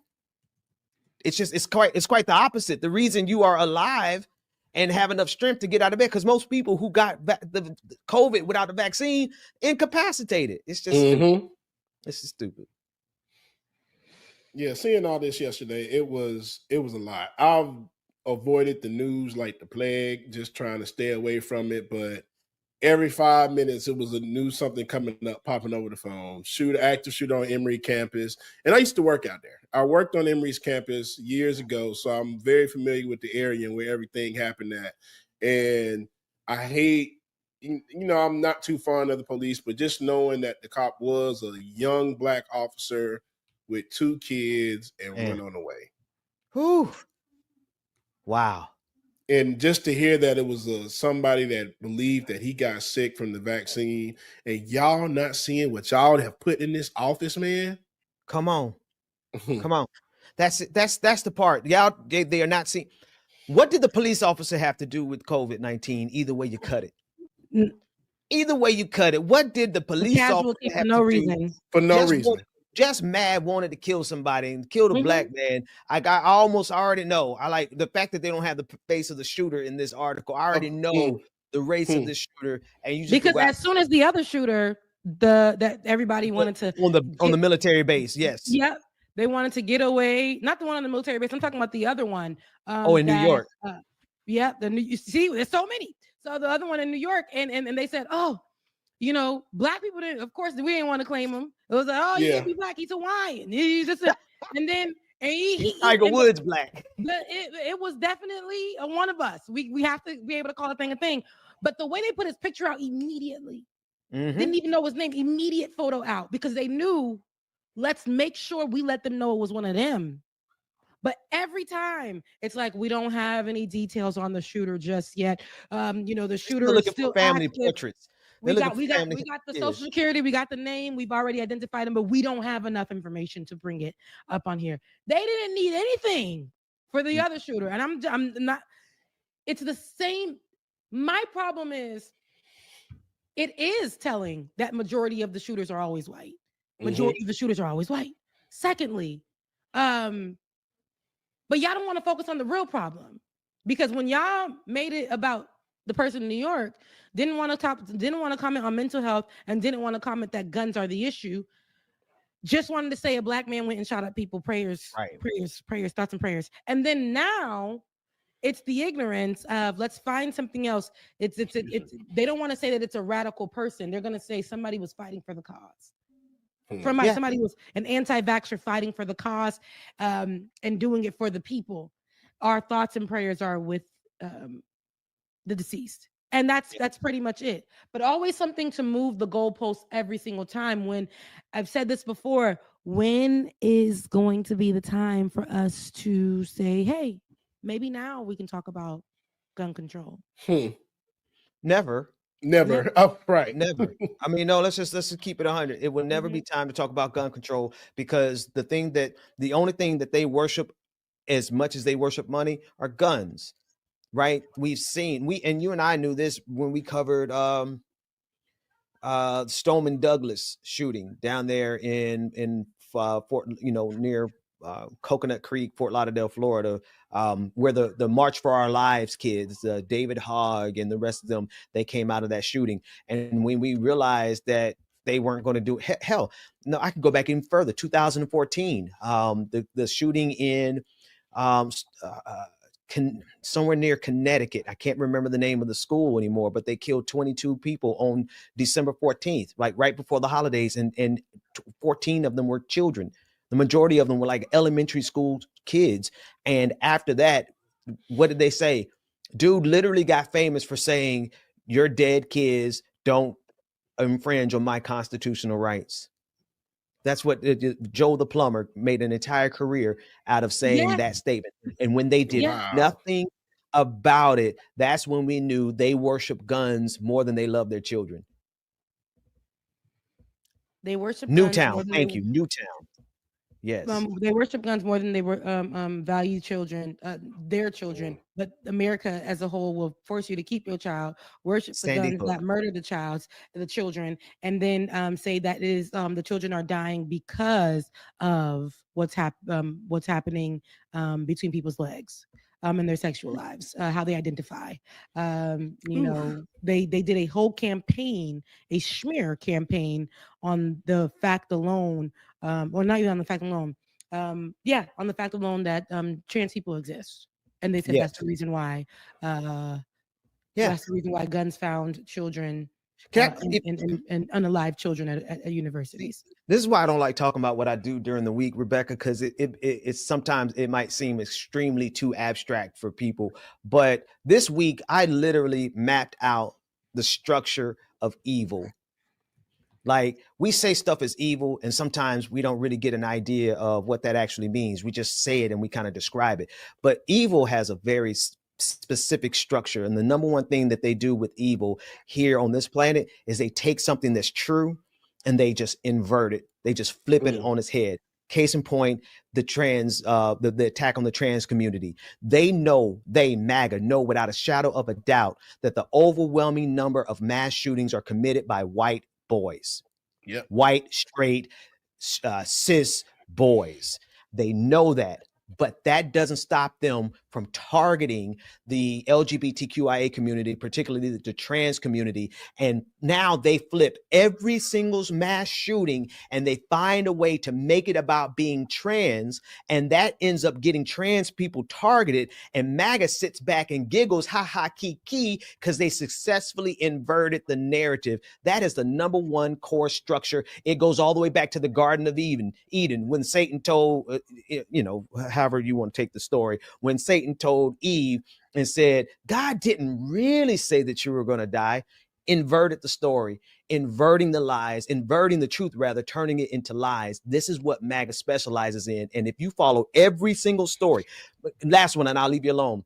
The shooting of Melissa and Mark Hortman in Minnesota, the Democratic representative who was killed by a MAGA operative. MAGA took that story, knowing the truth, and they flipped it and said, oh, he wasn't really MAGA. He worked for the Democratic governor, Tim Walz. And that's the story that they flooded all over the country. They do it over and over and over again, knowing that it's a lie, but also knowing it's a lie that will get other people killed, and they don't care. That's the core structure of evil.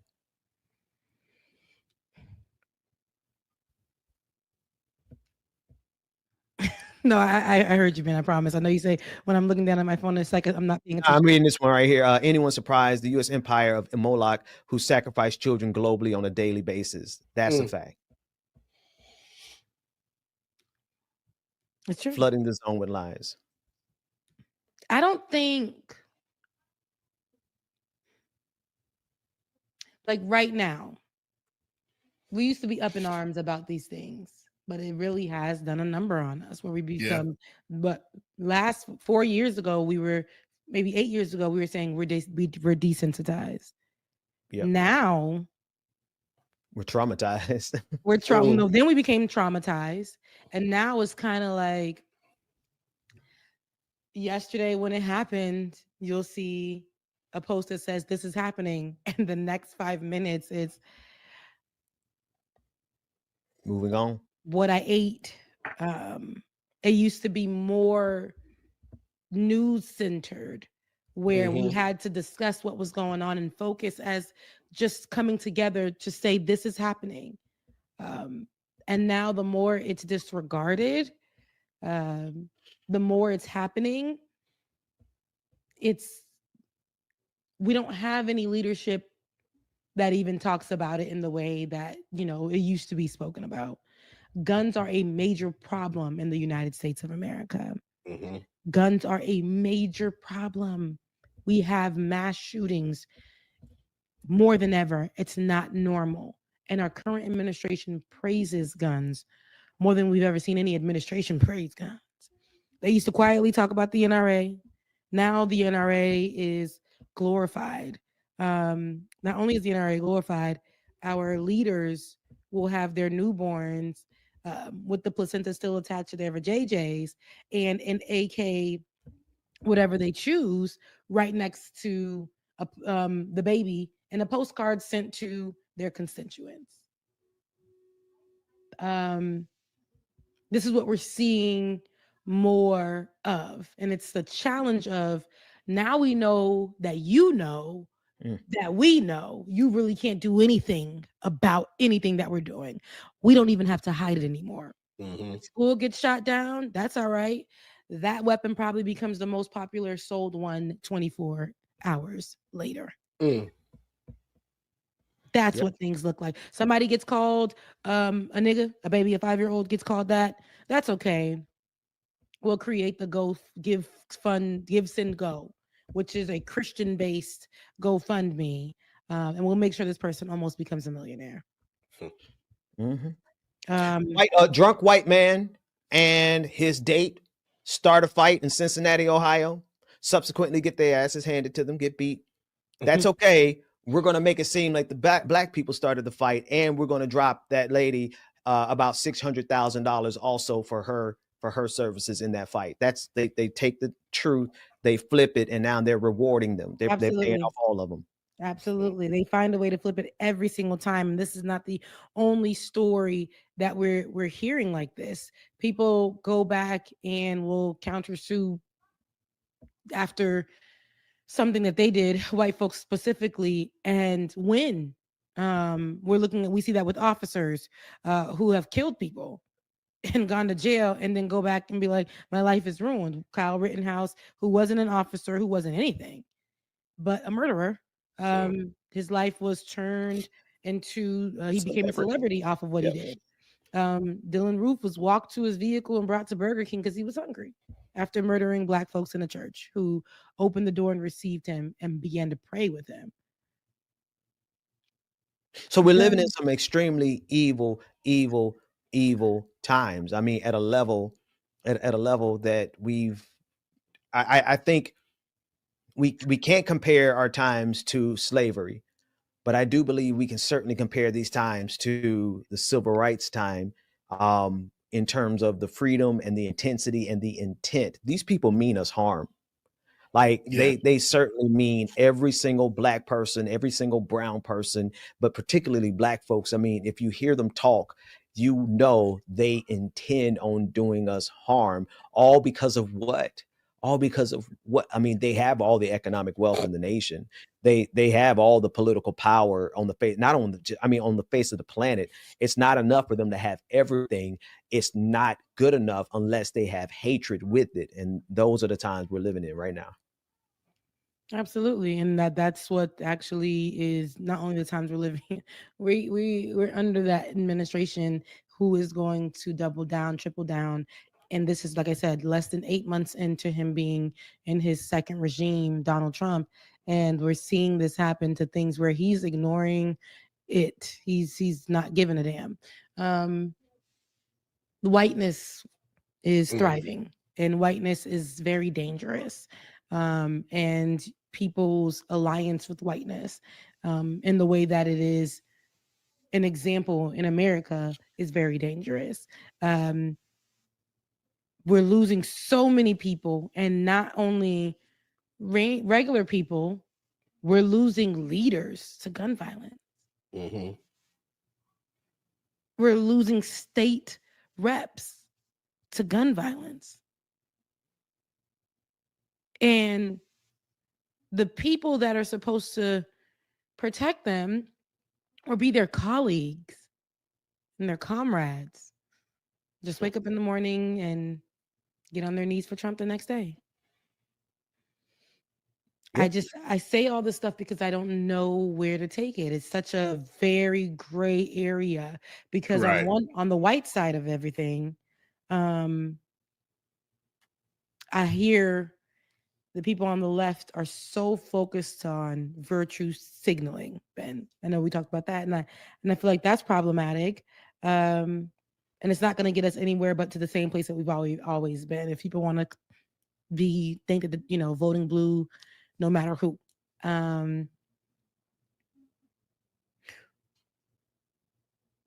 What gives? What changes can we do? How do we save ourselves? How do we stay aligned with actual information that is the truth and that is going to prepare us to defeat this regime in the next few years? That's where I want to concentrate on in our forward movement. But again, it's just trying to figure out the how. The how is having to break past this moment in world history. Like we're really at a moment that has to be broken, and if we don't break it systematically across all levels, like white supremacy has to, not just white supremacy, but patriarchy, white supremacy and patriarchy. Those two devils have to be assassinated, and left to bleed out in the dustbin of history. Because those two devils, if you really think about how long this planet has been dealing with white supremacy, we've been dealing with white supremacy since before Jesus was born. European specific white supremacy. The Greek Empire and the Roman Empire were both white supremacist operations coming from Europe. We have been dealing with it since before Jesus was born. It's time for it to die. But will it? We see it actually. We can go into this next story, bleeding out in the Sydney Sweeney American jeans. What's the jeans? What was the jeans? I know you know, Bubba. What was the jeans name? American. Was it American Eagle? Wait. No, okay. What's that? Sydney Sweeney's jeans. Sydney Sweeney. Oh, American Eagle. American Eagle jeans. Yeah. And where she talks about her jeans, and she was saying how they gave her blue eyes and blonde hair, and how that basically is one of the eugenics, and it's basically this is superior gene. It's actually I think a ripoff on the commercial that another actor did. Hold on. And I'm gonna get this right. If y'all can pull up the ad, that would be great in the meantime. But it's actually off of a commercial that another woman did. And my older folks in the comment section, go ahead and drop the name because I know y'all know. But where the person talks about full eugenics in the commercial from, I want to say the 80s. They Brooke Shields. In the whole Brooke Shields. So if I can find it, I'll pull it up. But the Brooke Shields commercial and the Sydney Sweeney commercial, but Brooke Shields one is the one that alarmed me the most because that was actually a whole thing. Yeah, that was actually a whole commercial that was talking about. I was like, if we put white people together, we make more white. White is right. White becomes me. White becomes you. White is the only way. So go ahead and roll that beautiful bean footage. And I have the other one of Sydney Sweeney's because I talked about it on Thursday. So Ben will drop it in the chat. Drop it to me. Yeah, here's her. The secret of life lies hidden in the genetic code. Genes are fundamental in determining the characteristics of an individual and passing on these characteristics to succeeding generations. Occasionally, certain conditions produce a structural change in the gene, which will bring about the process of evolution. This may occur in one or more of the following ways. Firstly, by selective mating, in which a single gene type proves superior in transmitting its genes to future generations. Secondly, by gene drift, in which certain genes may fade away while other genes persist. And finally, by natural selection, which filters out those genes better equipped than others to endure in the environment. This may result in the origin of an entirely new species, which brings us to Calvin's and the survival of the fittest. Calvin Klein jeans. She's like 14 and 15-year-old. She was a kid. She looked grown as hell. She do, yeah. But yeah, that's how they had the kids looking back then. So I ain't gonna hold you, but she was. No, just I mean, them using her in that fashion, right? That's why we can't get the Epstein files released, because they like that kind of thing. Yeah. But go ahead. Absolutely, they were using her. They were over sexualizing this young girl, but also making her be the epitome of the whiteness, and this is what is right. But We're clear, this is not me. In 2025, this is what we're doing again. Ben, let me grab it. You talking about Sydney Sweeney? Yeah. Ben, I put it in Twitter. There you go. Okay, yeah.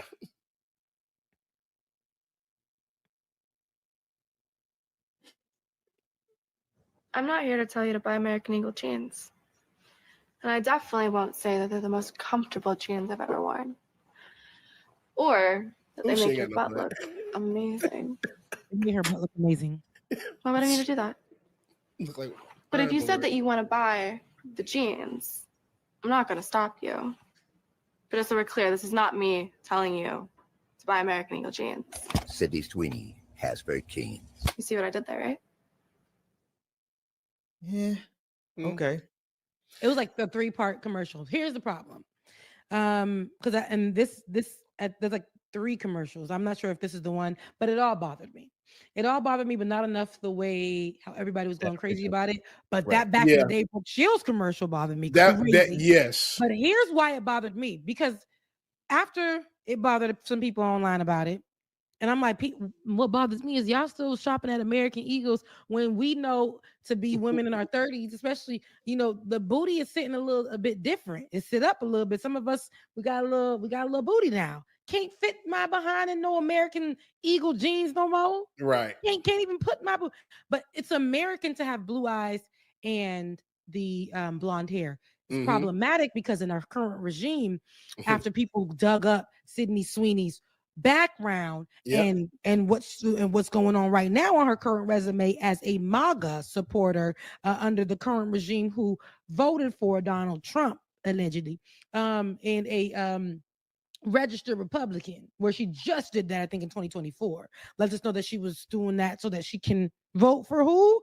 Donald Trump. Stay with me now. Now with the eugenics idea, like with this idea of this Nazi idea of the blonde hair, blue eyes, the commercials, right? Again, I'm saying they don't even care no more. There's no hiding anything. We're going to put it all out there. We're going to say, we're going to align with the current administration, and in our business, in our doings, in our dealings, we're going to make sure that we let America know we're back to the basics, and that is this idealistic beauty that isn't real, and it's going to be Sydney Sweeney. I think this is the one we want. Traits like hair color. This is the one. Genes are passed down from parents to offspring, often determining traits like hair color, personality, and even eye color. My genes are blue. Sydney Sweeney has very keens. Genes are passed down from parents to offspring, often determining traits like hair color, personality, and even eye color. My genes are blue. Listen, white lady. Has very. So here's my next issue. My next issue is how they gave it up about Beyonce. So I got the commercial too. Okay, please grab the Beyonce commercial, but then we're gonna, if somebody can, get the Pierce Morgan. Right? I think I got you too, Becca. Yeah. So please grab it all, because I want you guys to see visually what's going on, so that we can really let the conversation flow. Because my issue was basically that y'all still wearing these jeans. They like $90. Can't even put one leg in one part. Can't fit it. Right.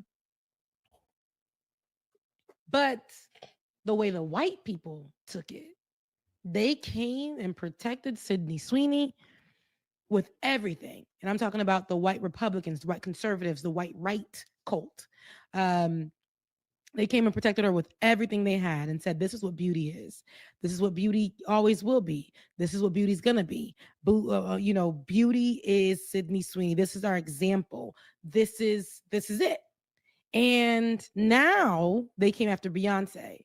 So let's go ahead and play the Beyonce commercial. Now, you may want to mute it. Yes, because I know they use the music and child. It'll take us down real quick. Gotcha. All right, y'all got to give some comment. Okay. She's riding in on a horse. Yes. When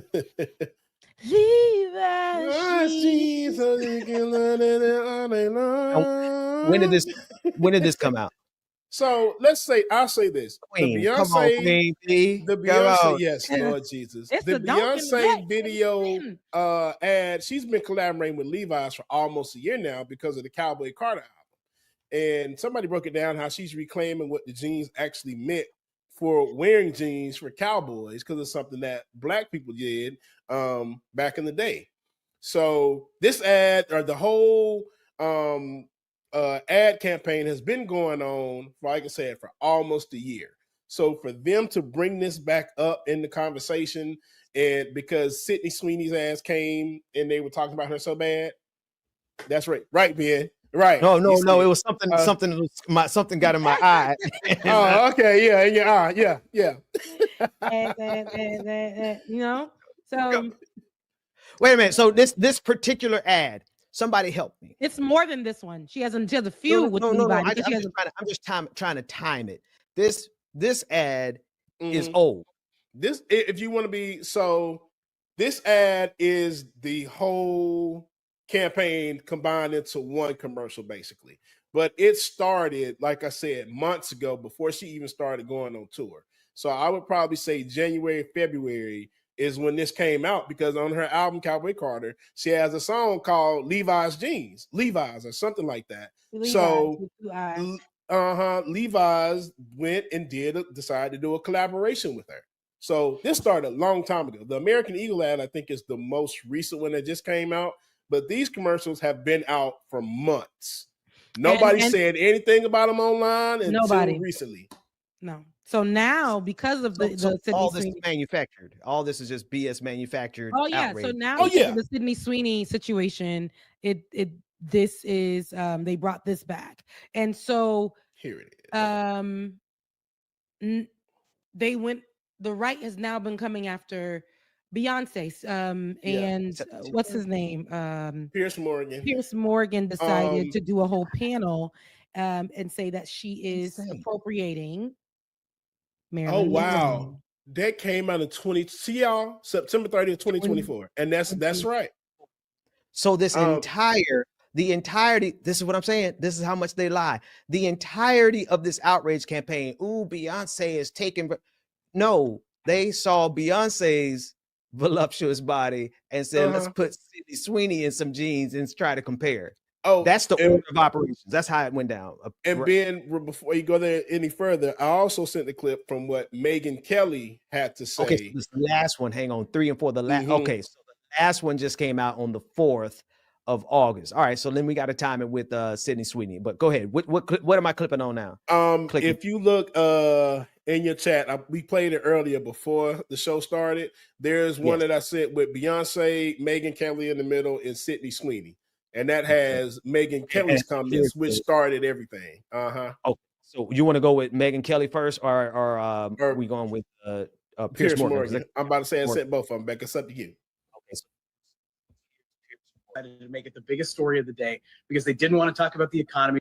I think this conversation is really fucking stupid, and I have no other way to describe it. Like, there are like 5 dumbass liberals on the internet who decided that this ad was offensive, and then the entire conservative ecosystem decided to make it the biggest story of the day because they didn't want to talk about the economy, they didn't want to talk about Trump being in the Epstein files, they didn't want to talk about anything else that's going on. They made their entire personalities about this.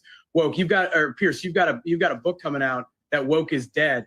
You can't let woke die because you'll have no business model. You have no book to sell. You'll have no guest to book. Nobody who's interested in what you have to say. I think this conversation is really fucking stupid. And I have no other. This is not the right one. Like, there are like Five I like dumbass liberals on the internet who decided that this. Yeah.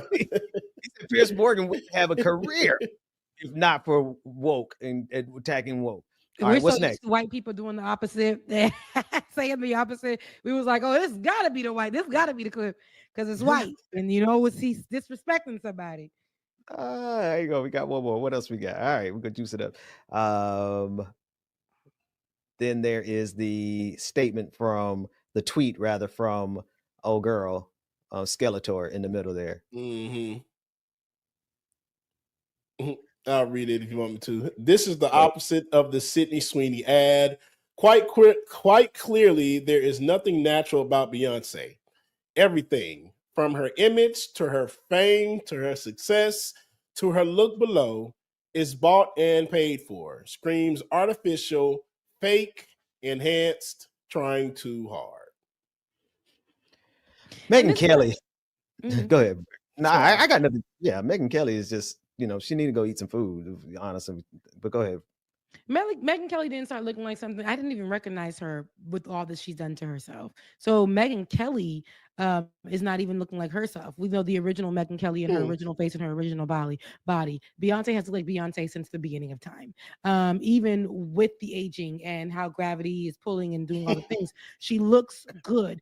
Megyn Kelly had to go clearly nip tuck move it all around and still has hate in her heart because even on her worst days, Beyonce in blonde, which she's always wore her hair blonde as long as we known her in show business, and was a brunette very rarely, but Beyonce in blonde looks better than Megyn Kelly in blonde. And Sydney Sweeney, who I like as an actress, I think she's beautiful. Me too, but right. Her genes are not superior. That's a Nazi thing. That's a Nazi ideal. That is a Nazi talking point. The same way they made the eugenics commercial with the 14-year-old Brooke Shields. Nazi. Repeat it after me. Nazi. The more that we say what it is, the more we can move to the next subject. The next subject is Black people can be born with blonde hair. There's a whole sea of them. That's a thing. Black people, we just come in all different. Blue eyes is a thing with Black people. It's possible. It's possible. Some people consider it like a deformity in some cultures.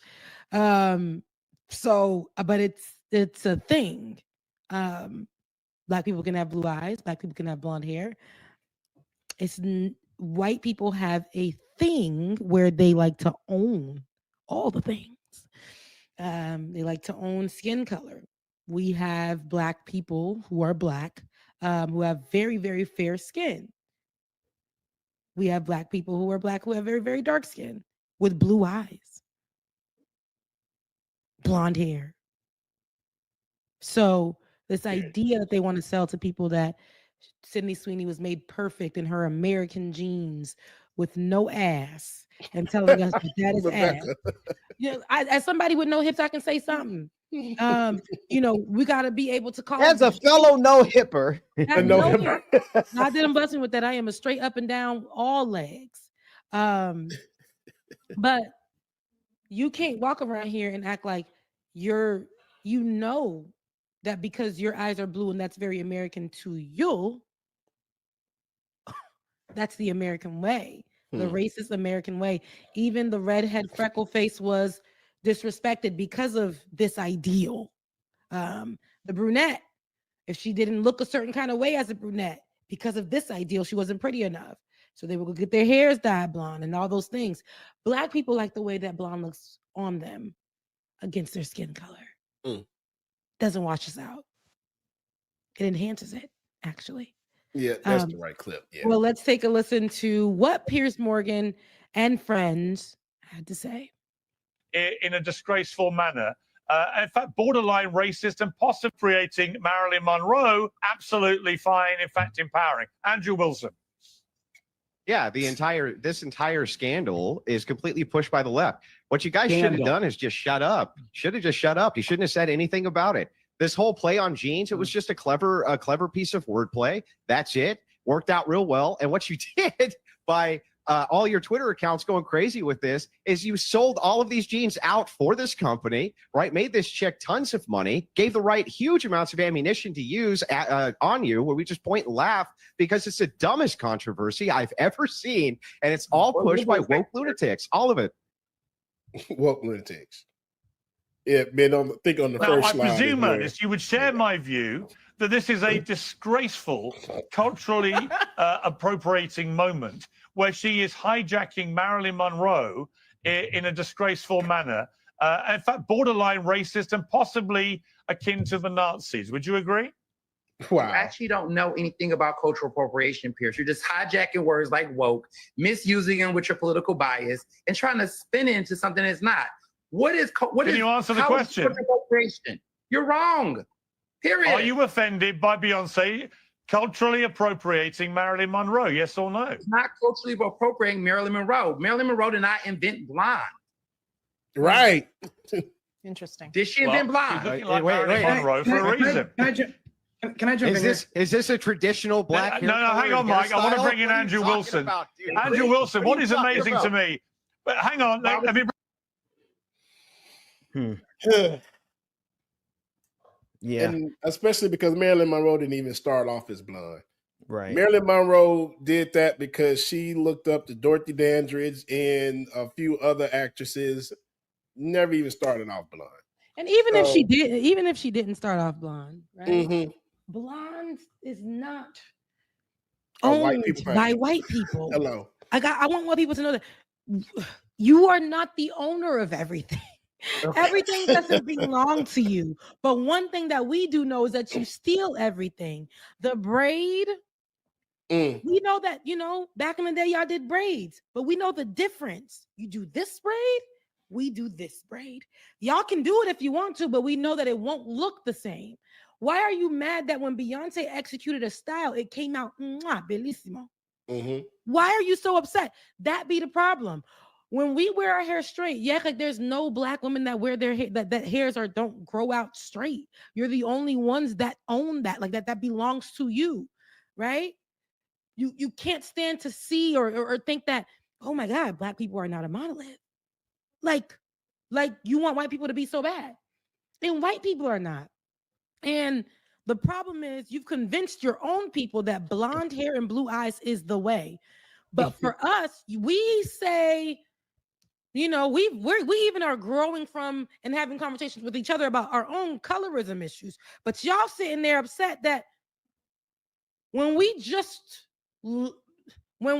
do what black people do, and that's just put that thing on, it's upsetting to you and your homegirls because it always looks better.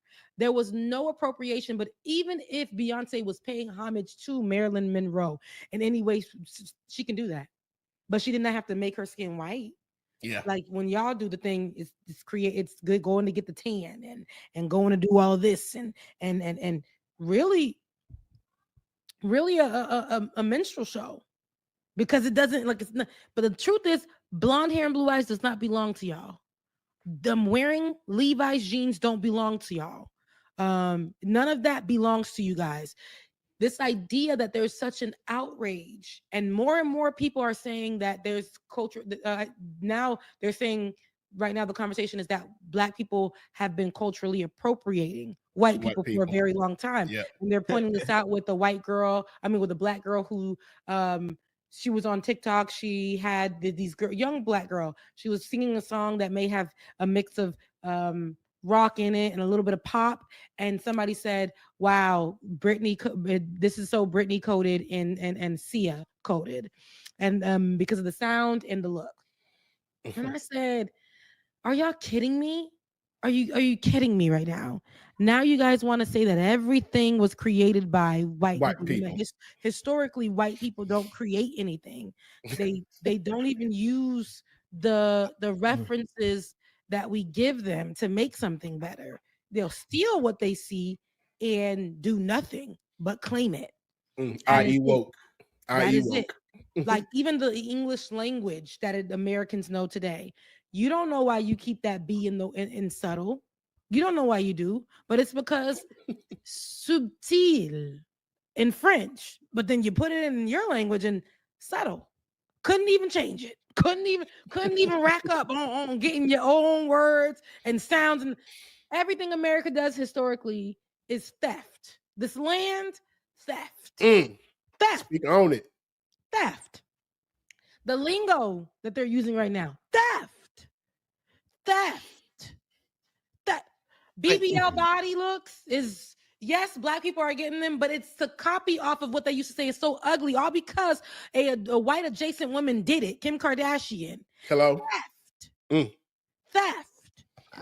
I'm gonna be honest with you. I agree with everything that y'all have said. I absolutely agree. I don't want y'all to think what I'm getting ready to say has any bearing on me. I agree with y'all, but I just don't care what they got to say no more.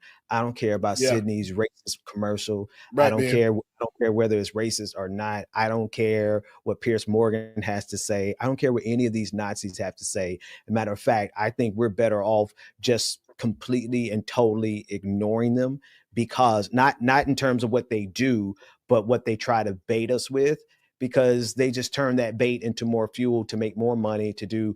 And unfortunately, I kind of agree with that piece of crap that was on that's before Eugene spoke. Because truth of the matter is it's a calculation. They calculate every time, hey, we can make them. And it's even so bad now where we don't even have to respond to them. They still make it up, say, oh, liberals are so outraged. I think we need to have a custom and a tradition of ignoring them so much that they look simply ridiculous even mentioning us, thinking about them, because that's the only thing that they have is outrage, and we can simply just deny them of it and go into our world where we celebrate. Like, I think we should actively celebrate the truths. Everything that y'all listed is the truth. I think we should just put those truths on repeat, but not repeat them when Sydney Sweeney puts out or when they do no. I think Monday through Thursday, Monday through Saturday, Monday through Sunday, like every day of the week, we should just be reminding people that every person on the face of the planet has genetic roots back to Africa, no matter what skin color they are, no matter what color their hair they are. All of y'all come from Africa, and we need to say that every single day.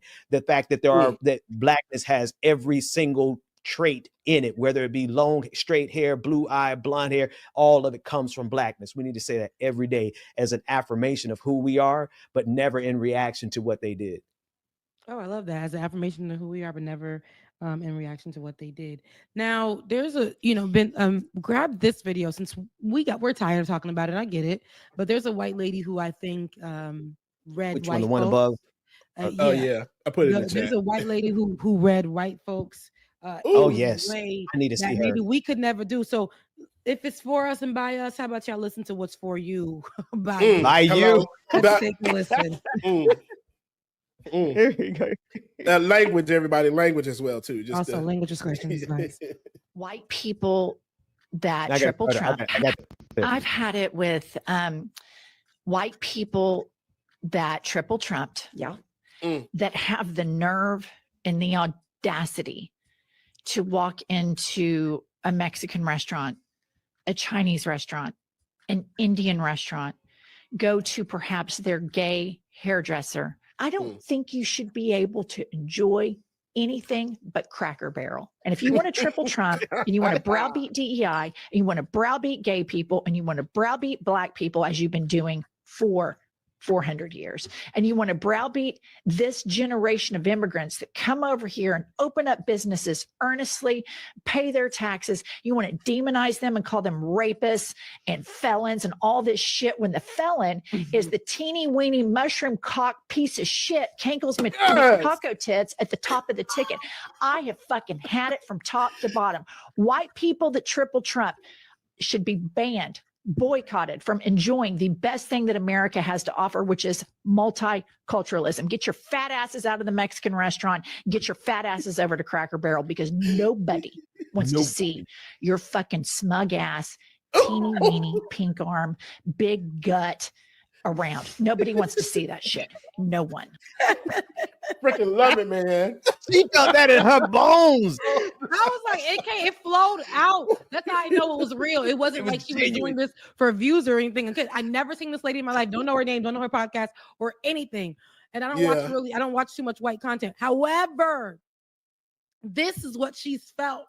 This is what she knows. This is deep within her about her own people. Okay. So Yeah, I think her name is Jennifer Welch. Somebody said in the chat. She said that we follow each. Their podcast follows me, and I follow the podcast. But I'm not. Somebody said that my comments are saying bring it back. You're right. Run it again. Run it again. It was a lot for me to hear. And felons and all this shit. One more time. One more time. I'm gonna do that for y'all. White people that triple trumped. Yeah. That have the nerve and the audacity to walk into a Mexican restaurant, a Chinese restaurant, an Indian restaurant, go to perhaps their gay hairdresser. I don't think you should be able to enjoy anything but Cracker Barrel. And if you want to triple Trump and you want to browbeat DEI and you want to browbeat gay people and you want to browbeat Black people as you've been doing for 400 years, and you want to browbeat this generation of immigrants that come over here and open up businesses earnestly, pay their taxes, you want to demonize them and call them rapists and felons and all this shit when the felon is the teeny weeny mushroom cock piece of shit, Kankles McTaco tits at the top of the ticket. I have fucking had it from top to bottom. White people that triple Trump should be banned, boycotted from enjoying the best thing that America has to offer, which is multiculturalism. Get your fat asses out of the Mexican restaurant, get your fat asses over to Cracker Barrel, because nobody wants to see your fucking smug ass, teeny weeny, pink arm, big gut around. Nobody wants to see that shit. No I one. freaking love her, bro. I've had Oh it. my gosh. I've had it. Yeah. The Jennifer Welch. Yeah.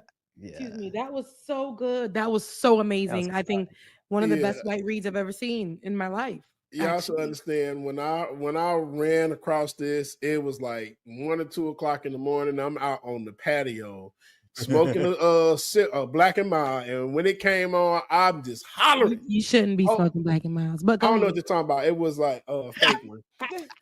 But it was y'all should have felt so loud. The whole neighborhood heard me. I woke everybody up. Man, look. Because she went in. I mean, it's the truth though. Y'all should not be able to enjoy the luxuries of what my gay ass or somebody Mexican ass or Asian ass bring to the table. You don't get to enjoy that at all. Yeah. Now, all that. I wish that we had more of this instead of, because what we're getting is like, don't talk to Black people like that. Yeah. Palestine, free Palestine. Black people are great. I'm gay. That's what we're getting on the other side. And I'm like, this right here is a very intricate, well thought, descriptive. Anybody can get it on the right perspective. And this is what I need more of. I don't need your simplicities. I don't need your allyship anymore, because we see what that looks like. You go to people's stuff and you start asking for bouncy houses. Never never gonna forget that clip. He asked for a bouncy house at the people's stuff. I ain't letting it go. But even with that being said, we need more of this. People who are not trying to sugarcoat it or don't really care about the issue and just have just think that if I lean closer just to Palestinians and their issues, that will make me on the right side of things. And, it's always for lack of a better word, it's always performative. And she's not performative. I don't know this lady, but this came from her soul and it rolled off her tongue. Taco tits, cankles, McCankles, taco tits, McCankles. But to the end, with all that read, she said something very important. People who voted for Trump do not deserve to have the best parts of this country, and that is everything that they want to undo or send home or dehumanize or criminalize, kill. Those are the very best parts of this country that they get to enjoy. The hairdressers for most of these people are LGBTQIA+, or their side pieces. The people who they benefit from the most when it comes to food, because they don't know any recipes that have full flavor. I heard that in one of these white towns, they're boiling chicken and eating it. Not boiling. They're boiling. Oh no, it is boiling. It's boiling it in salted water, I believe, and eating it just like that. So to know that they're benefiting from going to Taco Tuesday every Tuesday and having authentic Mexicans cook their food in the back. But they want them to go to the back, to where the wall is built. Ice on them. They want them and they want to also watch them go to the back. But then Donald Trump did a recent interview saying that, we want the bad ones to go. But I'm gonna tell you right now, they're some real hard workers, because without them, we can't really run them farms. They're actually some real good workers. And I was saying, what we gonna do without them the real farmers? Because the ones we can't do it. We can't do the work that they do. Farmers who are white can't do the work that Mexican or immigrant farmers do. White people. I'm so glad that she's able to say these things to you. Rachel Atwood is coming in with off the top rope. Rachel, my they not God. washing the leg. Boom. They not washing the legs, sis. They washing chicken, I not don't know legs. why, but there is a show on MTV that I'll never forget that I saw for the first time. Now, my neighbor who was a child, she told me her mom yelled out to her when we were kids, about 5 years old. And she said, sorry, Abby, it's Tuesday. Time to shower. What? Me and Abby been running around all day, climbing fences, sitting down on dirty water because it just was muddy puddles and everything. And we've been doing that for 3 days straight in the summer. And your mama said Tuesday it's time to shower. I couldn't even get past my door. My mom said, get your stinky self in the shower. And you better not leave your clothes on the floor. Put them in the washer and make sure you put on clean underwear, because all of that. Because you're 5 years old. Okay? Now, I was watching a show with grown women and their children on there. Their children being 20, 25. They were in their 20s. I think it's like mother and daughter show on MTV a long while ago. And the white mom and the white daughter. This is before some would say I was woke. I was young. I was in high school. And I seen how the white mom and white daughter were chilling with the black mom and black daughter. And they're like, I'm going to take a shower. She's like, you just took a shower yesterday.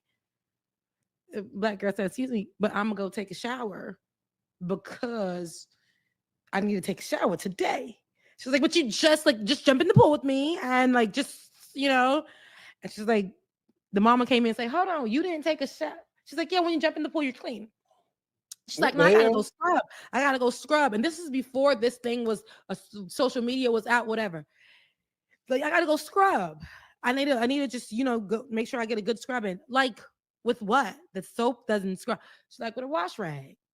She's like, a wash rag? Like washing your body? Like the soap just goes down. Like the mom was like, absolutely. I've taught my daughter that you don't have to waste water. Like you just could really, Sydney Sweeney, you could just really let the water flow and not really scrubbing is like probably irritable to the body. We'd ever use the washcloths or any loofahs or something. Like, no, we don't have to do that. And then we get into the pool. You don't have to shower because you went in the pool. Black lady said, no, ma'am. No, ma'am. Daughter was like, girl, please. It started an argument amongst the house. The girl went into the confession, was like, they were just so hostile about me just taking a shower twice a week. And they're so hostile about it. Like they were so mean and was crying about it and everything. And black folks was like, were in their confessional was like, she doesn't shower. That was it. So Rachel Atwood, they not washing their legs. And they not washing their ass.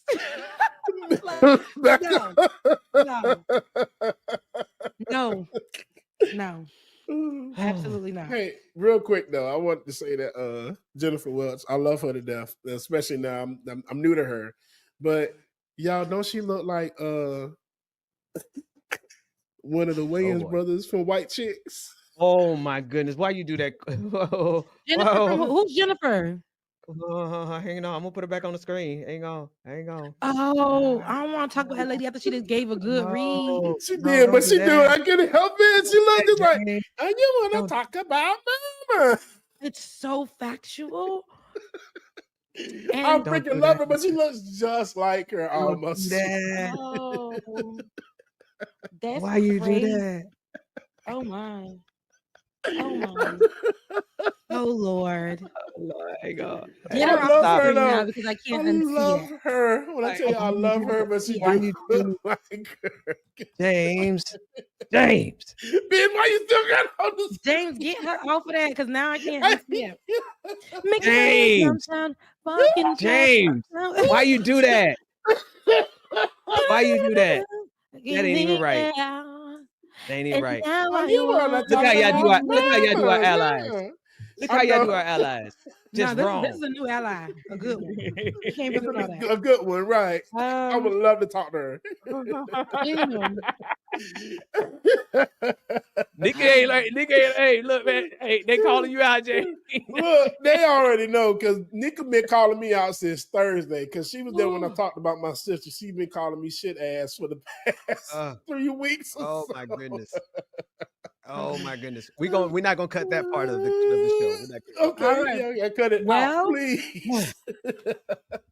No, Ben. Oh, I didn't even see the comment section, Ben. You said it's free Palestine until you know It's free Palestine till Palestine free. Absolutely, and it's free Haiti, and it's free Congo, and it's free Sudan, and it's free all of the other black countries that they failed to mention as well. So just to be clear, when I made that comment, no, just to be clear, when I made that comment is because people are performative when they say it. On the left, I feel like it's very much used free Palestine, free Palestine, free Palestine. It's never not free Palestine, but it's also the other countries that America has also went in and destabilized or helped other countries destabilize or flatline the same exact way. But the black countries are, not being added. And I just want to say, when they say these things, also add the other ones because they're also in the same situations as well as Palestine. Palestine, I think, is a very great example of how they don't give a damn. America really doesn't give a damn, but it's always free Palestine, to be clear. And go ahead, James. Oh, good. I was about to say, did y'all hear this man said he ended the war in the, what was it, Congo? Is it the Congo? He lying. He just stay lying in the Congo. They stay He's talking lying. about all kind of wars. He didn't end it. I'm just like, when the hell that happened? Because I thought that I'm hearing that conflict is still ongoing. So Absolutely, but it's great to make these accusations, and a lot of corrupt. We have corrupt people within our countries themselves, people that are kinfolk or skinfolk, and they help sell us off, parts of us off into the United States. And they also help to change a narrative as we see with like Netanyahu and how they're all doing it. They also help to manage a narrative online if they're being bought out by United States or whatever other country that is trying to take over that particular country. So you'll see that a lot. It is 1:09. Let's get to some super chat. I'm staying great. These people is crazy. I love y'all, bro. It's crazy, man. Y'all. All right, here's the super chats. We'll start at the top. Sheila Bledson. Oh, go ahead, Ben. You got it. Oh, Sheila Bledson, $5 tea on me, baby. Thank you so much because I do need a good refill. Tiger, didn't Trump roll back the Biden era policy where airlines had to give you a refund? Probably. I could have sworn he did. If he did, shaking my head, we can't have nothing. We can't have Nathan. Nathan. Tiger, once again, I think we are finding now that the hate from the civil rights era never died out. It only went into hiding, of course. And Trump activated it like sleeper cells. Oh, most definitely. That's facts. Tiger, once again, that's probably on Ben page. I got beef with CDC for capitulating. He said, I got beef for the CDC for capitulating to capitalists. You see how I said capitulating, Ben? I got it right. To capitalists to lessen. No, because it's a long word. I be cutting up. I know. Capitalists to lessen. To lessen restrictions for COVID, while not properly shielding us disabled folks. But they don't deserve to be shot up, just held accountable legally. Facts. Christopher Miller, thank you so much for your super chat. Love you, mean it. Christopher said, "Oh, I figured it out." Oh, I think Christopher was trying to figure out how to put a little comment on there. Thank you. I'm glad you did figure it out. Lance, Ivan, Byron, Rebecca got the perfect jeans for me. Whoops, I mean jeans. Thank you so much. Aw. My mama, Haiti, Toussaint. Christopher Miller says, to be fair, white people did invent fascism. This is true. M85. M85. I hope that it's not giving the Mexican gangs that Donald Trump tries to say is doing all the things. Oh man.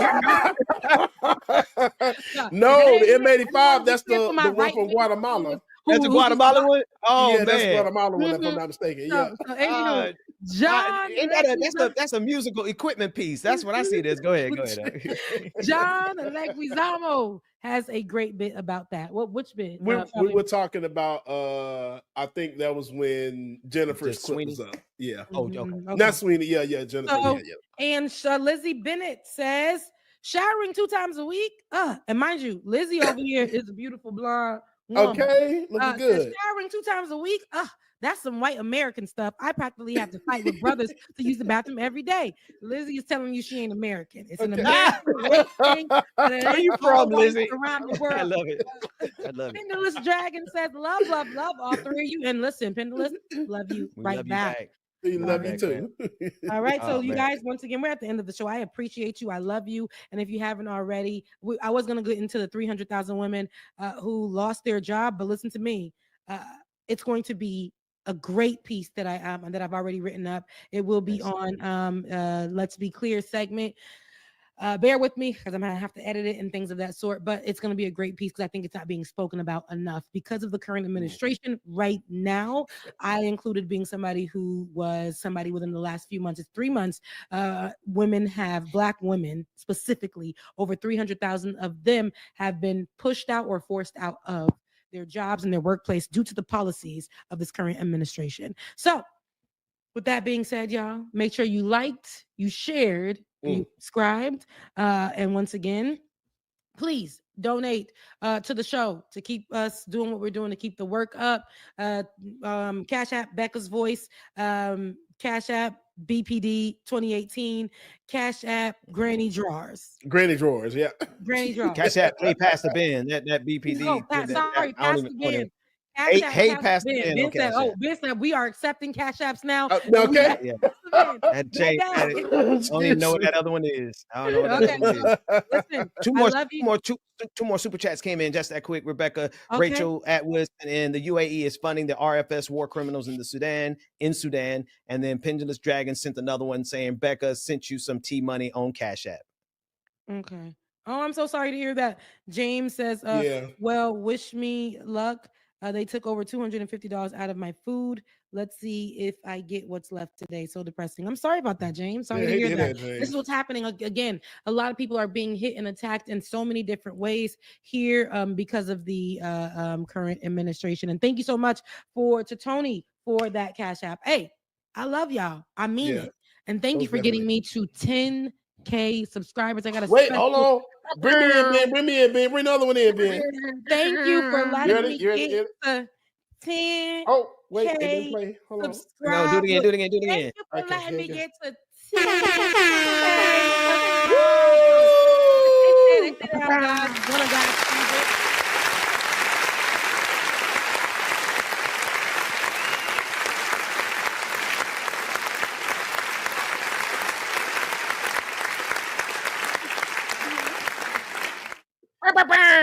And so I just wanted to thank you, and you.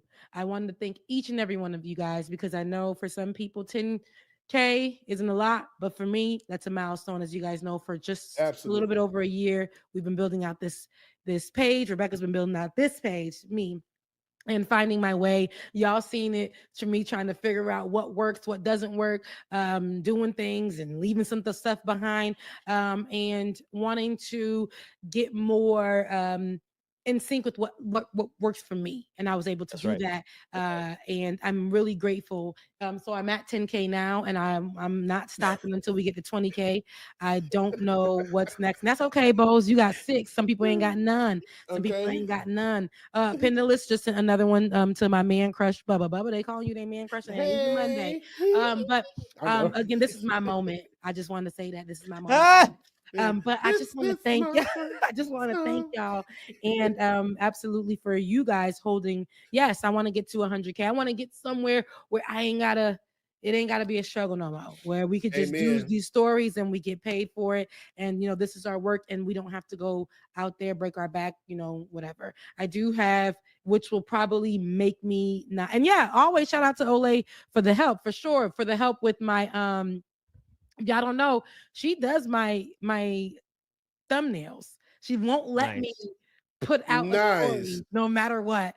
She'll say she will go. She has my account information and everything. That's how much I trust her. She will go in and put it up for me. She helped me clean up the page. So shout out to Olay. I love her so much. Very nice. As well. But I am very grateful. So just bear with me as we continue growing the show and figuring out what works and what doesn't work. For the 10K, I actually wanted to do a personal video and just catch up with you guys and answer some questions. I don't know if I want to go live with 5 folks or just do a pre-recorded situation, but we'll see. I really want to celebrate, but continue to help us grow, continue to help us this be our thing. And that's what I was going to say. I may not be able to have as much time as I've had to do what I've been doing, because I may have to go back into office just to make sure I continue to have the roof over my head and other things. So I just wanted to let you know that moving forward, got an interview, and it's an in-office situation. So just wanted to get that to y'all. So I love y'all, and I mean it. Please support. And y'all go like my page, subscribe to my page. I'm at 106. I need to get to 500. Lizzie Bennett wanted me to tell y'all that she is American. She just has a Russian Jewish background. But congrats to the 10K subs, Becca. Sydney's butt is as flat as the pancakes that she is currently making. Baby, they flatter than that. Lizzie. Baby, I'm definitely making breakfast while you watching us, which means that you're really comfortable with us and your family. And you are another person that is calling out them American folks that white and ain't scrubbing their legs or showering as they should. All right. I love y'all. Mean it. Make sure you go follow Bubba's page because he's growing it as well. Mwah. Yeah, please. Love y'all. Mean it. Bye, guys. Work that we're doing here is not going to stop when it comes to these type of discussions. It's going to be for us and by us here on this platform when the media is telling us to look the other way. Your support is what helps us move forward. Join patreon.com/like it or not. Help us grow. Like it or not, y'all. Y'all know what time it is. It's time for like it or not. We're back to Azor. Let's start this damn show. Yes, it's time for like it or not. We're back to Azor. Let's start this damn show like it or not. Rebecca Azor is in the house. You know she got a funny story to tell. Talking politics, culture, or real life ish. I live in life in the ATL.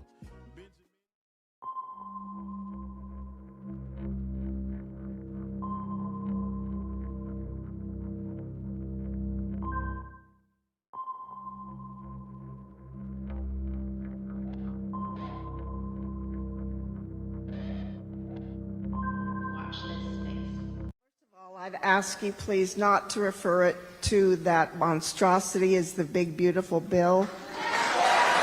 It's the name of the bill, though. We know better. We know better. Why does it seem like when you make your voting decisions, they're based on capital rather than the working class? I know who I work for, but who do you work for? You work for billionaires out of state or people in this room? When you look at the bill, this was a middle-class tax cut. This bill is a middle-class tax cut. It's absolutely true. Why are you covering up the Epstein files? With 450 million FEMA dollars being reallocated to open Alligator Alcatraz and 600 million taxpayer FEMA dollars being used to now open more concentration camps and ICE burning through $8.4 million a day to illegally detain people, how much does it cost for fascism? How much do the taxpayers have to pay for a fascist country?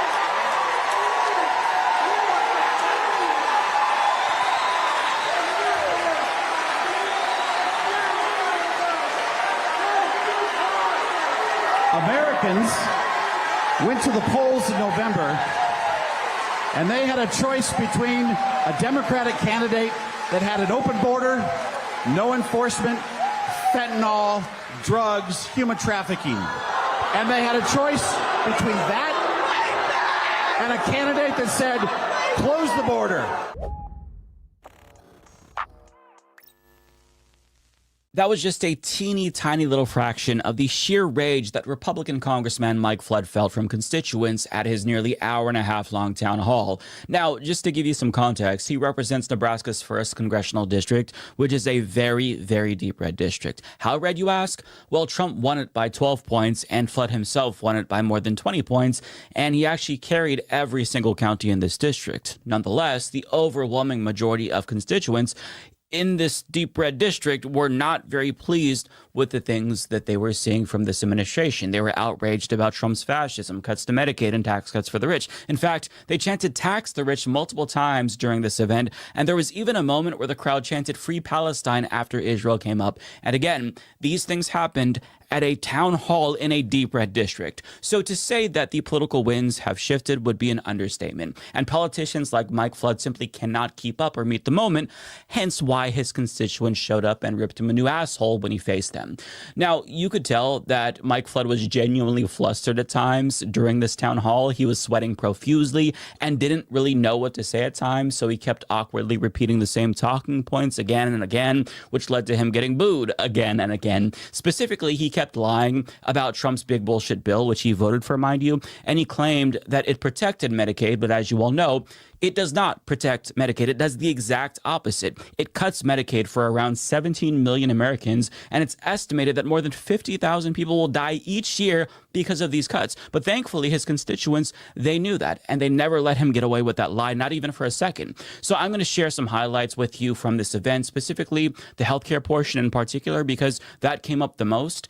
And he just kept saying the same thing, and even though the crowd wasn't having it, it didn't stop. He kept repeating that they didn't cut Medicaid, because what else are you supposed to say if you just did something that terrible? You kind of have to try to defend it, but you can't defend the indefensible, so you just go back to your talking points where you feel most comfortable. But at the start of this town hall, he justified cuts to Medicaid by talking about work requirements, and he thought that that'd get the audience on his side because these talking points typically do work on working class people, but as you're going to see, they're no longer working, and the audience was not having it. If you choose not to work, you do not get free health care. You do not get free health care. So here's a question. Do you think that people who are 28 years old that can work and refuse to work should get free health care? I don't think that a majority of Nebraskans agree with you. I truly believe this bill protects Medicaid for the future. I believe it. We protected Medicaid. We protected Medicaid. Why did you cut SNAP and healthcare research? We do not have unlimited money in the United States. So how can you justify taking health care away from 78,000 Nebraskans? As I explained before, when you have an additional $700 million coming into the state of Nebraska for Nebraska hospitals, we have a state where our infrastructure is going to be supported, is going to be funded, and is going to be available for the people that need it. If you are able to work and you're 28 years old and you choose not to work, you don't get free health care in America.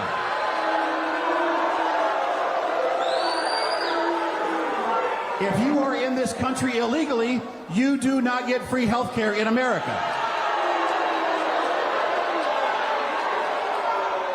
What plans does the Congress have for providing reasonable cost health insurance to Nebraskans? Well, one of the ways to bring down our commercial private payer insurance is to not have as many people on Medicaid. That was one of the dumbest things I have ever heard a politician say, perhaps ever. He's arguing with a straight face that the way to provide more healthcare to Americans and make it more affordable is to kick them off of their Medicaid. But wait, didn't you say that the big bullshit bill doesn't kick people off of Medicaid? Didn't you say that it protected Medicaid, wink, wink? So all of a sudden, it's good to kick people off Medicaid because that's how you're going to lower the costs of healthcare for everyone and give more healthcare to people? So let me get this straight.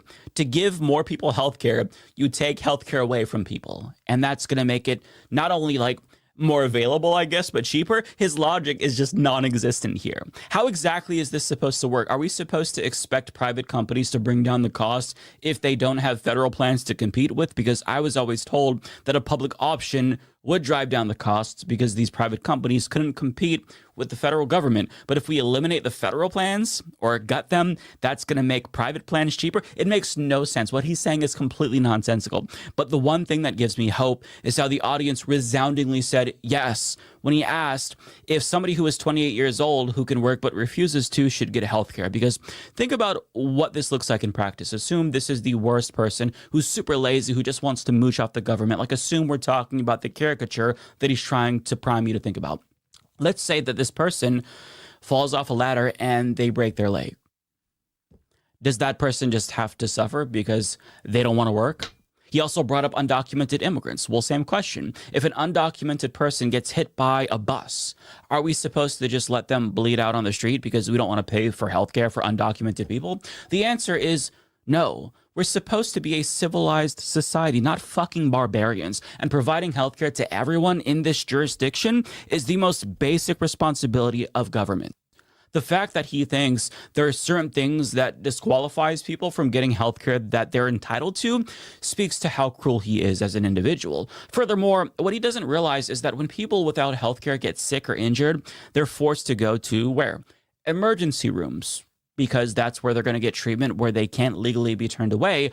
And because they don't have insurance, they end up not paying their bills, which not only leads to medical debt for them, but it leads to a loss in revenue for hospitals. And then what happens after that? Well, they raise the costs for everyone else. They pass off the cost to people who do have healthcare. So no, people having no healthcare doesn't make it cheaper for everyone else. You're stupid if you think that, and you don't know how the system works. And the most cost-efficient healthcare system is a comprehensive healthcare system, a universal one where healthcare is free at the point of service. And one constituent actually asked him about Medicare for all, and his answer was predictably bad. Nonetheless, I was happy to see this question be brought up to a Republican. A lot's been talked about Medicaid, healthcare, etc. A lot of countries in the world, Europe, Canada, they have health care for the people there. Outside, just now you said, you don't want to see a lazy 28-year-old get health care, whatever. My point is, every working and retired American should be entitled to health care. Would you sign on or write up a bill for Medicare for all? We've got Medicare now. We can start rolling back the age 5, 10 years at a time. Would you support that? We can't afford that. Yes, you can. Pathetic and wrong. His constituent listed all the other countries who have a single payer type system, but yet us, in the richest country on earth, we happen to be the only country on the planet that can't afford that kind of a system. Amazing, isn't it? See, it's not that we can't afford it. It's that politicians like him don't care enough to deliver it for us. They would rather let us die than spend any money on helping people here at home. See, we can afford tax cuts for the rich and more weapons for our allies, even though they're committing genocides. But when it comes to helping people at home, sorry, we have to let them die because we can't afford it. In fact, we won't even entertain the possibility of helping them.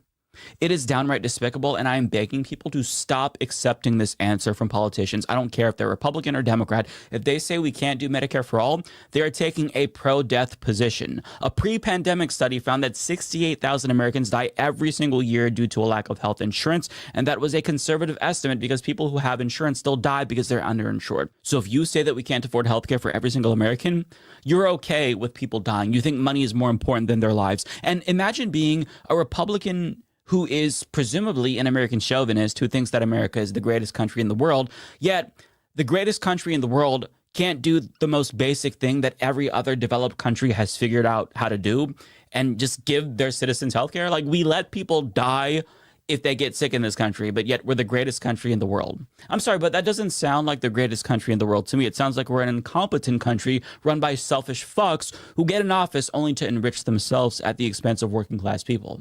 And that was another consistent theme at this town hall, this frustration with service to rich people again and again and again, while the poor just gets crumbs if they're lucky. But before we get to that, I do want to play one more clip that's tangentially related to healthcare, because one constituent brought up a whole host of complaints, including healthcare.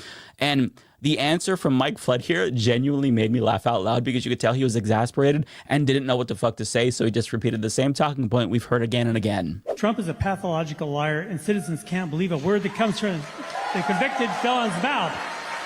Keeping Nebraska in mind, what actions are you going to support or initiate that will provide health care and food assistance for low-income families, protect Medicare, not increase the national debt, unmask the ICE terrorists, close alligator Auschwitz, and impeach Trump if he pardons Ghislaine Maxwell?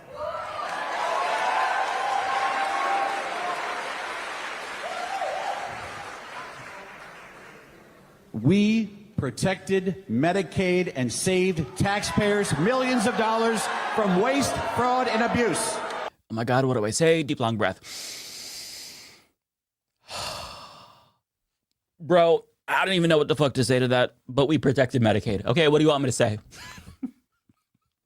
No, you did not, you bitch. No, you did not. But thank you for saying that again, because it gave the audience another opportunity to boo the shit out of you. But moving on to the next portion, they were very vocal at this town hall about how they thought that the debt crisis that he was fear-mongering about again and again could be addressed. And it wasn't by cutting food stamps or Medicaid, it was by taxing the rich.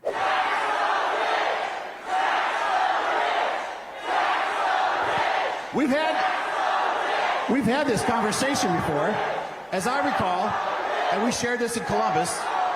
If we adopted the Democrats' plan to tax the rich, if we adopted the Democrats' plan in the last Congress to tax the rich, it would generate $50 billion, which does not take us close to where we're going, and it cuts job creation, it cuts business creation, it cuts the ability for employers to invest in their businesses. I'd like to know how you expect to pay back all of this debt that is going to be layered onto our grandchildren, because we're not willing to make our rich part of our society pay their fair share. So what's interesting about that, and I think it's a fair question,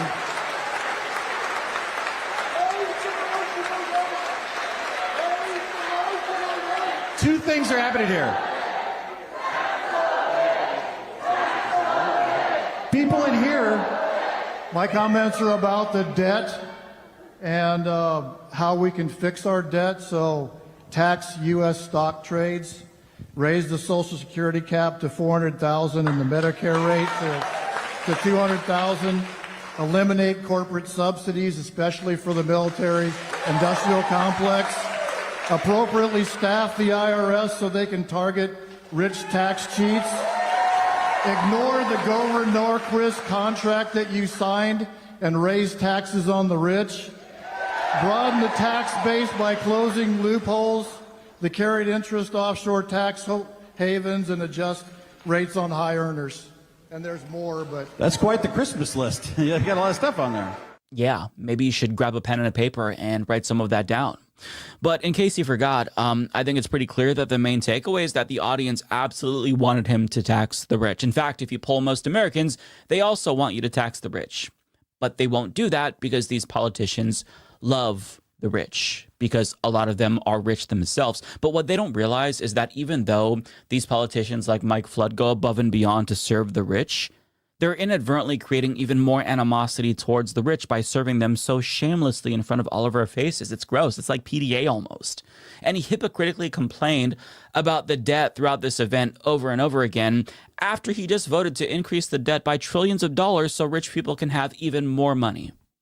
Like, we all see the fucking game that's being played. It's class warfare, but he thinks we're too stupid to figure it out. And Americans historically have been too stupid to figure it out. But for him to parrot trickle-down economics in 2025, like, it feels like even in that district, he should have known that that probably wasn't going to go over too well. And we all notice how he's willing to entertain the benefits of tax cuts for the rich while not even entertaining the possibility of something that would benefit us. Tax cuts perhaps in the form of Medicare for all, for example. He wouldn't even entertain that. We can never afford that. We can't have that. So shut the fuck up about it. We can never have policies that help out the working people, but we can always find more money for the rich and for wars. Like, this is why people are losing faith in capitalism, because they're not even trying to conceal the way that they're prioritizing capital over human beings. It is deeply, deeply immoral, but immorality is one of the hallmarks of fascism, and that also came up quite a bit. So a lot of constituents were alarmed by the ICE Gestapo kidnapping people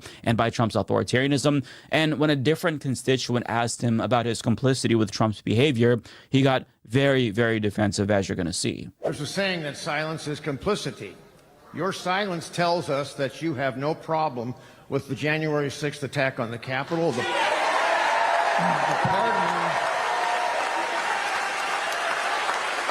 pardoning of all those involved, the big lie about the 2020 election with absolutely no evidence. These are all markers. These are markers of fascism. I have read a dozen or so books on authoritarianism and fascism. You said in Seward that you were not a fascist. Your complicity says otherwise. Have you ever spoken out against this administration and its Project 2025, which is a fascist machine? Have you ever spoken out? There are a number of people, it's been reported many times in the news that there are a number of our colleagues, Republican colleagues, who do not like this man and they speak against him behind closed doors in private. Maybe you're one of them. There is a thing, profiles encourage. Why don't any of you, because you know better, what is wrong with you? What is wrong with you? Sir, I want to be very clear with you. Fascists don't hold town halls with open question and answer series. Now, he went on to say that he did condemn January 6th, but what he's missing from that person's question is how Trump systematically undermines democratic institutions. Sure, you could say that you're not a fascist because you hold town halls. That's all well and good, but it seems like the crux of your constituents' concern was about your complicity with fascism and how you enable it. Trump barely tolerates challenging questions, and he blacklists journalists and outlets that dare to ask him tough questions. He also uses the government and its institutions and lawsuits to shut down anyone who criticizes him. He disregards the Constitution and the rule of law. Trump is a quintessential fascist. That is an objective fact. Don't take my word for it. That's the conclusion of political scientists and historians. So it's not debatable whether or not Trump is a fascist, but what the constituent asked was, why are you enabling what we can obviously see is fascism? Because believe it or not, you can still do town halls and be a fascist, because fascism isn't just an ideology, it's a set of characteristics. And even if you don't check all of the boxes, you can still meet enough criteria to be considered a fascist. But it was more about your representative and how you're not standing up to fascism. That's what the constituent was concerned about. And he just didn't address that concern. Surprise, surprise. Now, on the note of fascism, a different constituent brought up how Trump is aggressively targeting educational institutions, and predictably, Mike Flood defends Donald Trump's behavior, as he did all throughout this town hall. When the current administration attacks my alma mater, Harvard, it attacks Duke, it attacks USC, UCLA, the first place they cut is NIH grants. So why are you targeting? Do you somehow think that preventing cancer supports anti-Semitism, which is the goal of those cuts? I care about the NIH grants. I hear you. I will say, and this is neither here nor there, some of the institutions that you talked about had a very poor record when it came to anti-Semitism that we saw from their presidents. I've got to say, I am so fucking sick and tired of this line of bullshit from politicians about anti-Semitism on college campuses. Like, I'm not denying that bigotry and racism and anti-Semitism are present on college campuses because these are issues everywhere.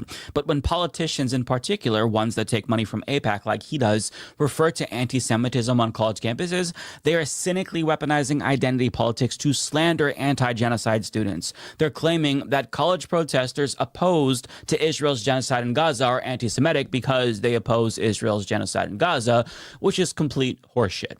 And ironically, a lot of Jewish students led those protests. And to that constituent's point, cutting cancer research under the pretense of punishing schools for anti-Semitism does nothing to stop actual anti-Semitism, and you just hurt people, including Jewish people, by the way, who benefit from cancer research. But the reason why Mike Flood used that tired-ass talking point is because he is a full-throated supporter of Israel's genocide in Gaza, and that's how he rationalizes his support for an atrocity.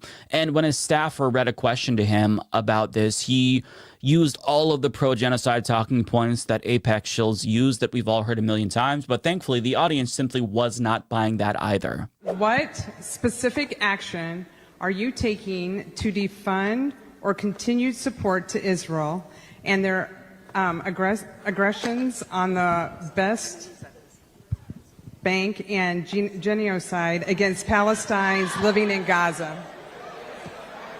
I have said from the start, what happened on October 8th was an abomination. Well, October 7th, sorry.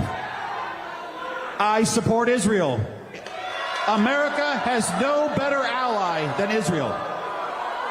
And they have every right to root out Hamas and these evil terrorists, whether they're in Gaza, whether it's Hezbollah, whether it's the Houthis, whether it's the Iranians. They live under threat of nuclear and vicious attack every single day. I also believe that our country, working with Israel, needs to do everything we can to get those children food. No American wants any child, no matter the place they live, to ever suffer. But you got to remember, we're dealing with Hamas. They use these Palestinians as human shields. So I support Israel. I support Israel. I support Israel. Embarrassing. He couldn't even get the talking points he's paid to say right, but he made it very clear that he supports Israel just to make sure that the AIPAC check clears next election.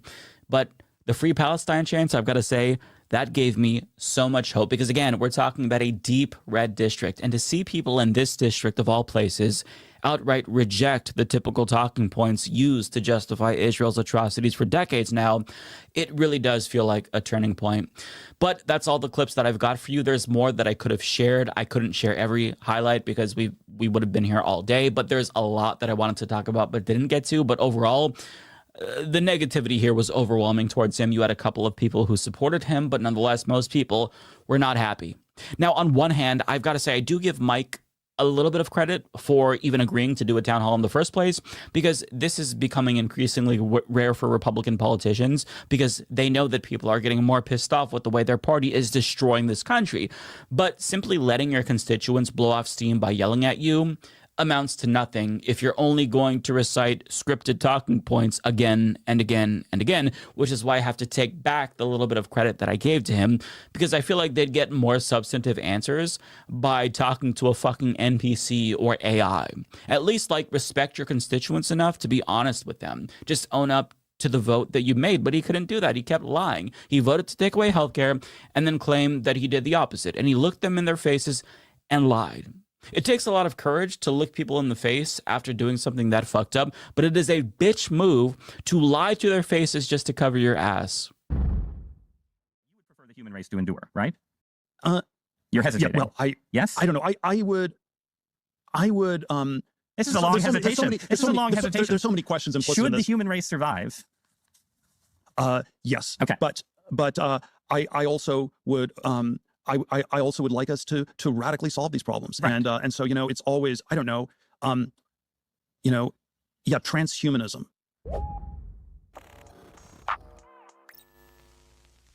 That repulsive, moist little freak is Peter Thiel, the right-wing, anti-democracy, anti-human billionaire who's currently profiting off of internet censorship around the world. And we're going to come back to that guy in a moment, but first, I want to talk about internet censorship because what's happening is truly alarming, and it feels like a gross oversimplification to just describe it as internet censorship, because we really are witnessing draconian changes to the internet that are so transformative that the internet could look like an entirely different place within just a couple of years if we continue on this trajectory.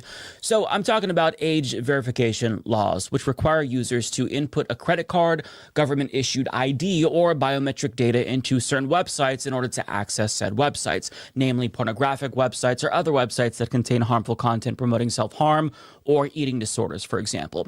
But the question is, what if we're talking about a social media website like Reddit or Twitter that allows users to post porn, but it's not necessarily a pornographic website?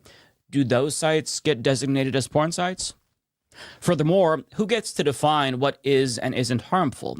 We can all agree that websites encouraging self-harm are dangerous, obviously, but what about websites that offer resources to LGBTQ+ youth? You and I would probably agree that that's necessary since LGBTQ+ youth are at risk and they need resources, but Republicans would argue that that's promoting a dangerous lifestyle to minors. Therefore, it should also be banned. And therein lies the problem with these age verification laws. The goal ostensibly is to minimize harm to children, but it could potentially do the opposite depending on how it's enforced. Not to mention, as the Electronic Frontier Foundation argues, these laws raise a ton of privacy and security concerns since age verification goes through third-party platforms like Yotai and Persona, which stores personal information that can easily be exploited or sold to data brokers or given to law enforcement. On top of that, since these laws tend to be vaguely worded, they create environments where companies feel inclined to over-censor in order to avoid fines for non-compliance. And as hard as it is to believe, millions of people simply don't have government IDs or smartphones that they can use to verify their biometric data, meaning that they're just going to be restricted from accessing content that they are legally allowed to see. And I'm sorry, but if you're an adult, you shouldn't have to put in your ID to jerk off. It's called freedom, and the government doesn't need to be involved this intimately in our personal lives. Now, another issue is that these age verification checks can easily be bypassed using a VPN, which tech-savvy children also have access to, by the way. But if people can't afford a good VPN and they end up downloading some free, unsecure, shitty VPN, well, that could open them up to even more security risks and possibly open them up to spyware or viruses. So age verification laws, they simply create more problems than the one that they're trying to solve. Nevertheless, it hasn't stopped governments from adopting them. And I don't think that people truly grasp the sheer scale of this global effort. According to the Free Speech Coalition Action Center, 25 U.S. states now have age verification laws that are either currently in effect or scheduled to go into effect by the end of September. All of these laws, mind you, only started to take effect in 2023 at the earliest. So this is a relatively new trend. And back in May, Senator Mike Lee, a Republican, introduced legislation to roll out age verification to all 50 states. Also, there's Democratic Senator Maria Cantwell's children's online safety legislation that passed the Senate at the end of July. And it doesn't go as far as Lee's bill, but it does establish a, quote, duty of care for websites by requiring them to activate the most protective settings for kids by default, which could lead to websites taking a play it safe approach and going gung-ho on the censorship. And you may be thinking, well, at least we have the First Amendment to protect us from government overreach, and I'm sure that as soon as these laws make it to the courts, they're going to get struck down, right? Well, unfortunately, the Supreme Court actually did weigh in on this, and they upheld an age verification law in Texas in defiance of past precedent. So they've given Republicans and Democrats the green light to do this in all 50 states. But you'd be mistaken to think that this was just an American problem, because because it is not. An age verification law just went into effect in the UK. A similar law will go into effect in Australia soon. The European Commission has created a blueprint for age verification for all member states. An age verification bill was recently reintroduced in the Canadian Senate. Corporations are also jumping on the trend. YouTube just announced plans to use AI to determine whether or not users are 18 based on videos that they've watched. But don't worry, if they mistake you for a child because you consume too much anime or Fortnite content, you can verify your age by submitting a credit card or government-issued ID. Even video games aren't safe, seeing as how Rockstar may soon be rolling out age verification in certain regions to GTA Online, and the jury's still out on whether or not it'll affect GTA 6. So, like it or not, age verification is quickly becoming a norm on the internet across the globe, and at this point, it's becoming so common that websites might feel forced to jump on the trend ahead of legislators if they think that it's inevitable anyway. Now, I think that that's why YouTube and Rockstar are probably doing this. Other companies are doing this as well, to be clear.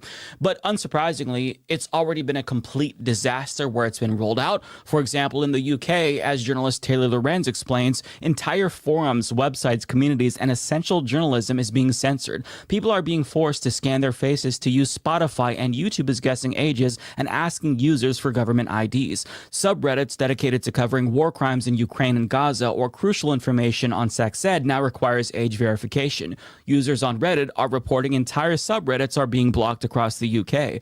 A post on one tech support subreddit shows the message, "Due to local laws, we are temporarily restricting access to this content until X estimates your age." A post on UK politics reads, "If you have a standard X account in the UK, presumably the vast majority of British users, you cannot see any protest footage that contains any violence tonight because of the Online Safety Act." Reddit has also blocked access to a slew of subreddits featuring crucial public health related information like R periods, R stop smoking, R stop drinking. Other subreddits that provide essential community support to users, including minors like sexual assault, for example, are also blocked. Young people cannot access any information about sexual assault or potential abuse under these new child safety laws, meaning that they are less able to identify abuse and more likely to be exploited. So needless to say, it's led to unprecedented levels of censorship and stopped youth from accessing content that reduces harm, which begs the question, if these laws don't accomplish what they set out to accomplish and it just creates a massive headache for everyone else, why even bother?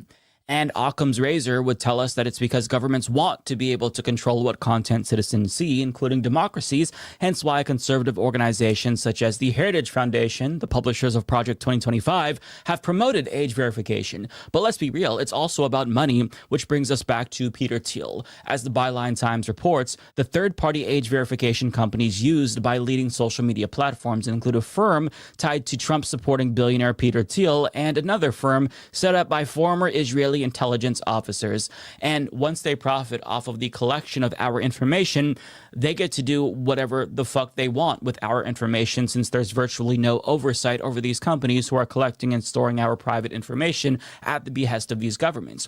And if you think it's weird how these age verification laws seemingly came out of nowhere all of a sudden, I promise you it's not a coincidence. And I think that comedian Big Money Salvia put it best in his recent episode of Internet Comment Etiquette. If you use Persona to verify your age before you watch some porn, that information belongs to Peter Thiel now, whose founders fund is one of the largest investors in the company. When your kids take photos of themselves so they can use voice chat in Roblox, Roblox uses Persona as well. So Peter Thiel's got photos of your kids, dude. Hey, do you want to see footage on Reddit of the genocide in Gaza? Well, Reddit uses Persona for age verification. So Peter Thiel now knows that you're a little troublemaker, and you're going to be classified as such in his Foundry system, and then the next Waymo you take is going to go off a fucking bridge. I'm just saying, it's all Peter Thiel, who wants to create a police state so that democracy doesn't get in the way of his stupid fucking mission to live forever or whatever. And the only way to get there is to create infrastructure that tracks everybody's movements online so that you can infinitely control them. That's what all of this is about. And you can blame Peter Thiel. He's not wrong. Peter Thiel's companies, like Musk's, have huge government contracts, but since he's not as present and visible as Musk, he tends to kind of slide under everyone's radar. But nobody should feel good about the prospect of this individual having all of our data, because it gives this sociopath a tremendous amount of power over us. And former Labor Secretary Robert Reich sounded the alarm about his Palantir company back in a June op-ed for The Guardian, where he explains, in J.R.R. Tolkien's The Lord of the Rings, a Palantir is a seeing stone that can be used to distort truth and present selective visions of reality. During the War of the Ring, a Palantir falls under the control of Sauron, who uses it to manipulate and deceive. Palantir Technologies bears a striking similarity. It sells an AI-based platform that allows its users, among them military and law enforcement agencies, to analyze personal data, including social media profiles, personal information, and physical characteristics. These are used to identify and surveil individuals. In March, Trump signed an executive order requiring all agencies and departments of the federal government to share data on Americans. To get the job done, Trump chose Palantir Technologies. According to New York Times reporting, Palantir software may now be used to combine data gleaned from the Department of Homeland Security, the Department of Defense, the Department of Health and Human Services, the Social Security Administration, and the Internal Revenue Service. Meanwhile, the administration wants access to citizens and others' bank account numbers and medical claims. Will the Trump regime use an emerging super database to advance Trump's political agenda, find and detain immigrants, and punish critics? Will it make it easier for Trump to spy on and target his ever-growing list of enemies and other Americans? We'll soon find out. Indeed, we will. And I'm not sure who I trust less with all of our information, Trump's government or Peter Thiel's companies, but it is alarming that multiple former Palantir employees have demanded that the company stop collecting data for Trump because they're afraid that it'll be used to violate people's civil liberties. On top of that, even lawmakers have been kept out of the loop here with regard to what the government is doing with Palantir, which is why Democrats sent a letter to Palantir inquiring about the massive government contracts that they got from Trump. Even some Republicans are concerned about Trump's work with Palantir, which gives you an indication as to how nefarious this could turn out to be, because if evil-ass Republicans worry about the risk that this poses, that kind of goes to show you how bad Peter Thiel's companies are. Keep in mind that J.D. Vance, the vice president currently, he also was mentored by Peter Thiel, so it's not necessarily that surprising to see his companies get these sweetheart deals from this administration, but it's probably also not a coincidence that a policy that benefits his companies is picking up steam across the globe. That should concern every single one of us. To see all of this censorship at once, that is alarming. So in conclusion, don't fall for the lies being told by politicians about these age verification bills. They do not protect children like they say they do, but they are ushering in a new era of internet censorship where anonymity that we all once enjoyed may soon go the way of the dodo, and we have to resist these laws whenever they emerge and wherever they emerge. That is, if it's not already too late.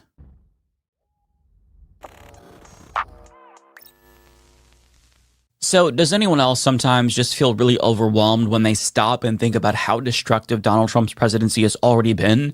We're 7 months in, and the amount of pain and suffering that his policies have already caused cannot be overstated. His cuts to Medicaid in the big bullshit bill will result in more than 51,000 American deaths every single year. His cuts to USAID could cause up to 14 million unnecessary deaths in developing countries like Sudan, according to an analysis conducted by The Lancet. His complicity with tens of thousands of deaths in Gaza and his greenlighting of Israel's plan to reoccupy Gaza will cause even more profound pain and suffering for a population that's been through everything you can imagine. His HHS secretary's decision to pull $500 million in funding for mRNA vaccine research is going to cripple cutting-edge research that is putting us closer than ever to finding cures for various forms of cancers. And the funding for that can be restored one day when he's out of office, but if it takes an additional 5 years to develop a vaccine for a particular cancer, imagine how many lives could have been saved if we didn't have this 5-year setback. And so I've always regarded George W. Bush as the worst president in modern history because he's responsible for the deaths of around 1 million Iraqis. But when it's all said and done, Trump's damage will have caused more than 10 times the deaths as the Iraq War, if these estimates are correct. I mean, this is truly one of the most monstrous administrations in American history, certainly in my lifetime. Not to mention, Trump is by far and away one of the most brazenly corrupt public officials we've ever had. Nobody else even comes close. And to top it all off, this man is an authoritarian who is destroying our democracy, which is something that we may never be able to recover from. He's already implemented 46% of Project 2025, and just this week he fired another official who refused to comply with his weaponization of the FBI. His DOJ is sanctioning an attorney for representing an immigrant for free.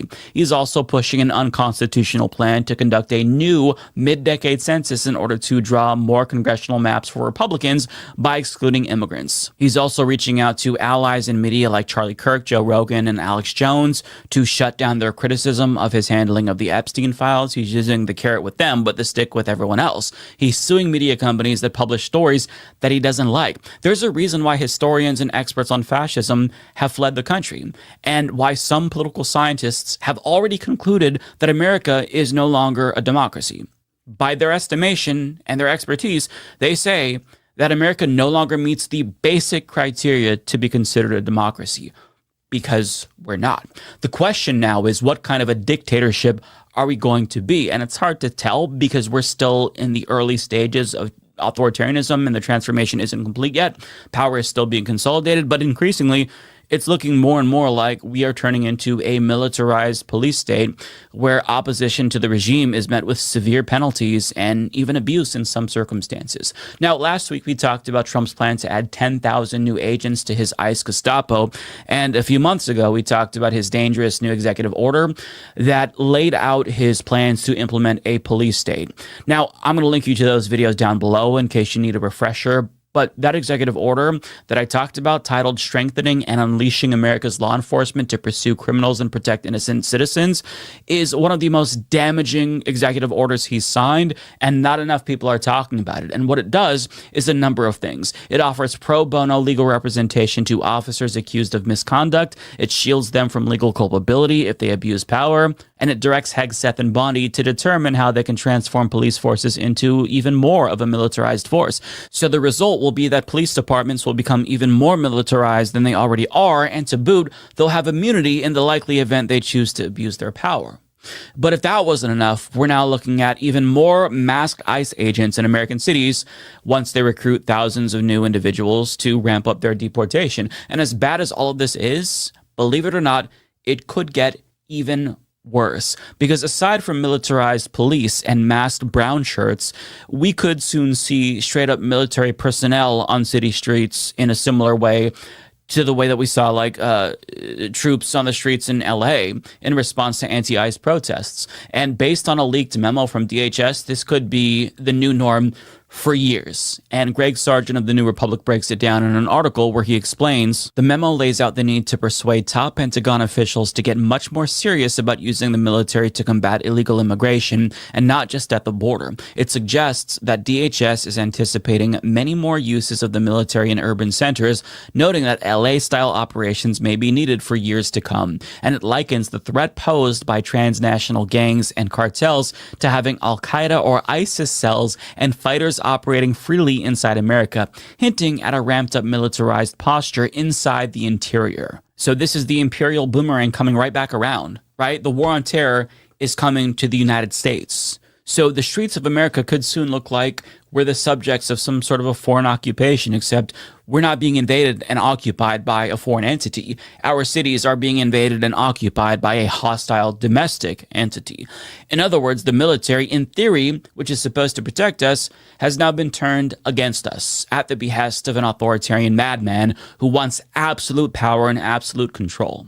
The goal here isn't just to keep us in line violently if necessary, it's to intimidate us so we never speak out of turn in the first place and create a climate of fear and paranoia. The goal is to pacify the public so that way they feel less inclined to protest and, fight back against this regime.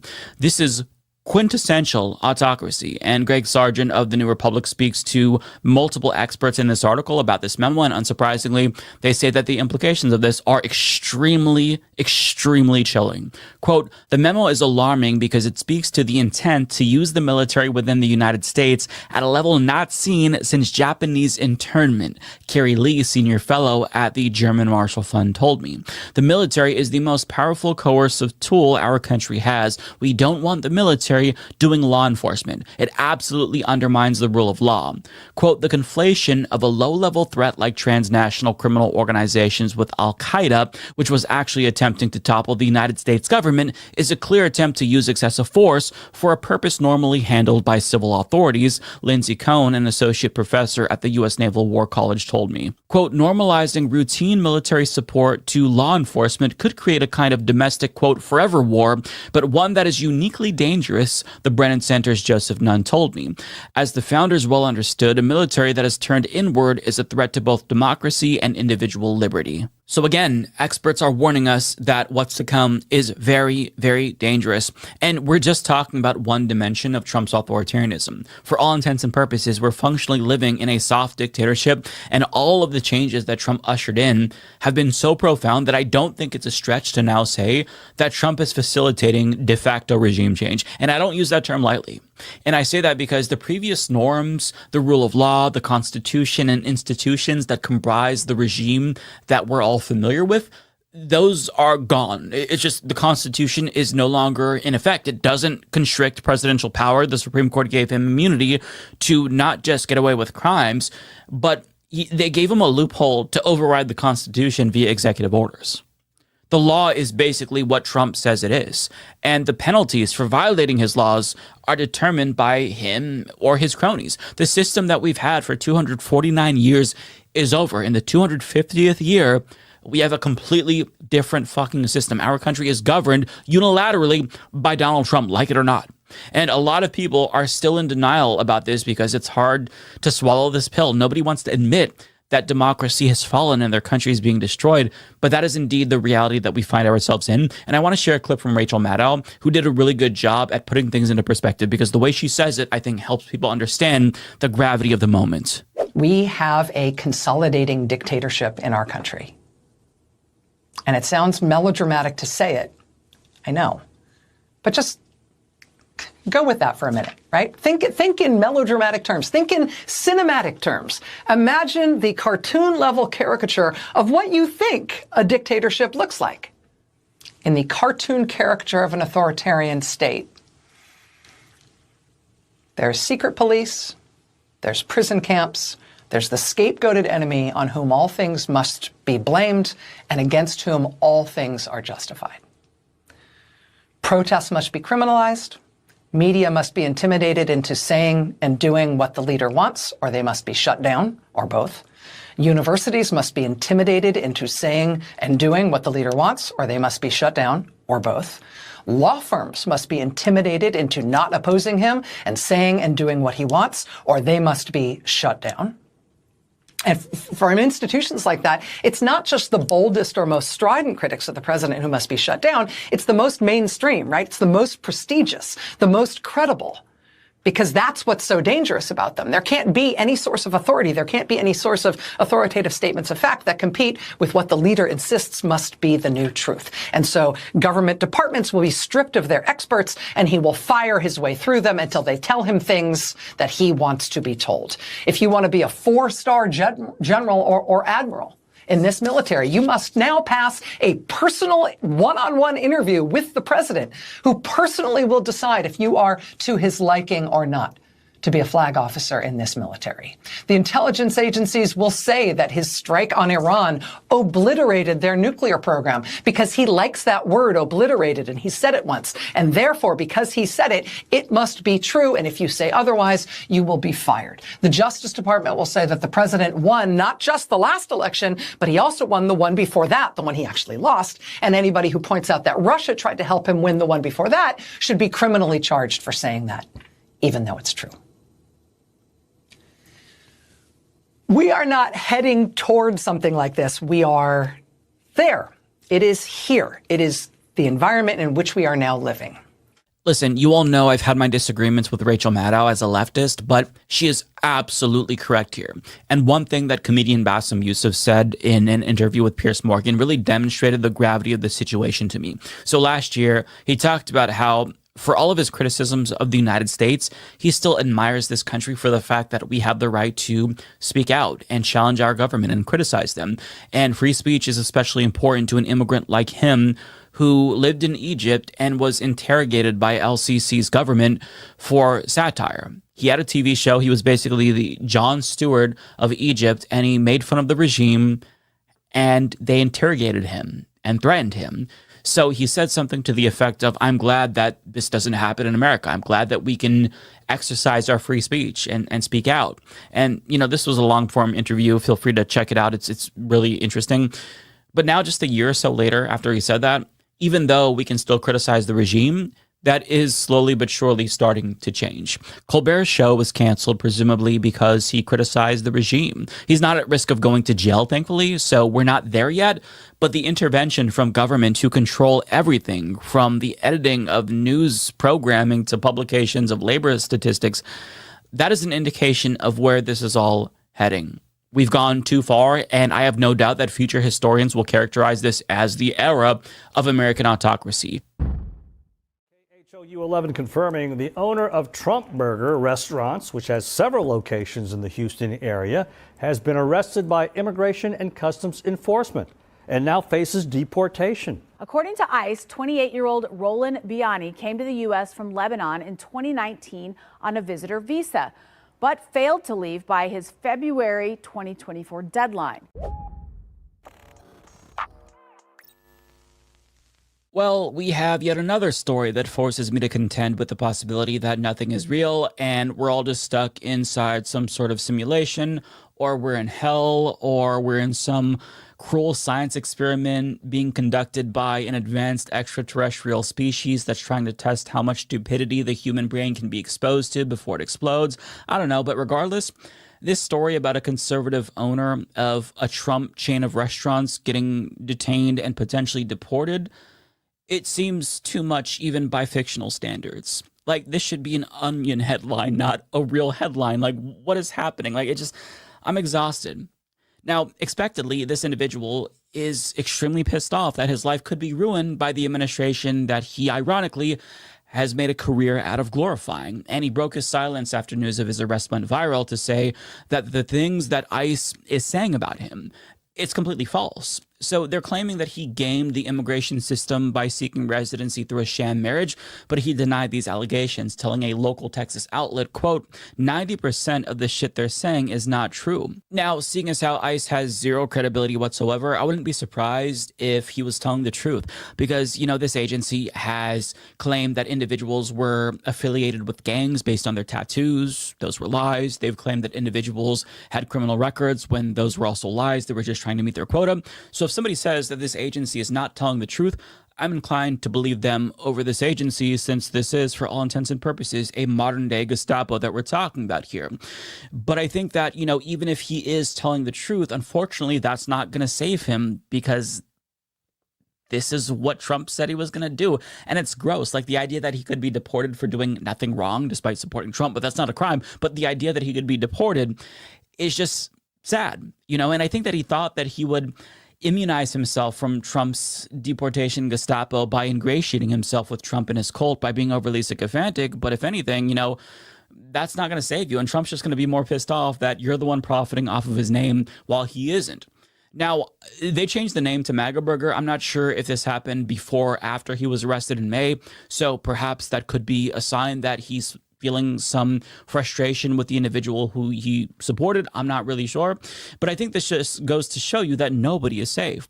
And to show you how loyal this man is to Donald Trump, hopefully was loyal to Donald Trump, I just want to play a quick review from a YouTube foodie who reviewed the restaurant. And even though he said that the burgers were underwhelming, he was overwhelmed by all of the pro-Trump memorabilia in this restaurant. Like, it was embarrassing. Nonetheless, here's the review. I was going to Austin, Texas, and I saw this place, and I had to stop in. Look inside, guys. This is insane. I've never seen a restaurant that looks like this. They also have a Biden burger for $51. Like, inflation. It says, like, old buns, old tomatoes. What the heck? Starting off for $13, we got the Trump burger printed on the buns. It's terrible. Nothing against Trump, but this burger sucks, okay? This burger is absolutely horrible. It tastes strange, really funky. Like, it's a pretty big burger, but it just, yeah. Try their fries. Those are all right, but they just don't have, like, any salt on them. Taste-wise, I'm going, like, a 3 out of 10. So the burgers may be dog shit, but you can't deny the dedication. Yet the man who created that abomination could be deported by the man he idolizes.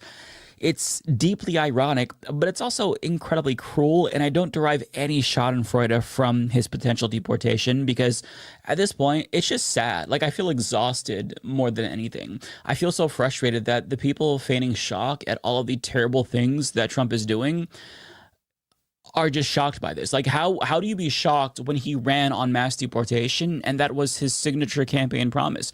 How can you be surprised that this is what's happening when Trump broadcasted his intent to do all of this? But I mean, this guy isn't alone, because other individuals are also feigning shock at the things that they're seeing from this administration. For example, Florida Republican State Senator Ileana Garcia, who actually co-founded Latinas for Trump, rebuked him on Twitter for his cruelty, saying, "This is not what we voted for." And another man echoed that same sentiment after his wife was detained by ICE. She's a Canadian who was brought to America at a young age, yet she was one of the first to be targeted in his mass deportation scheme.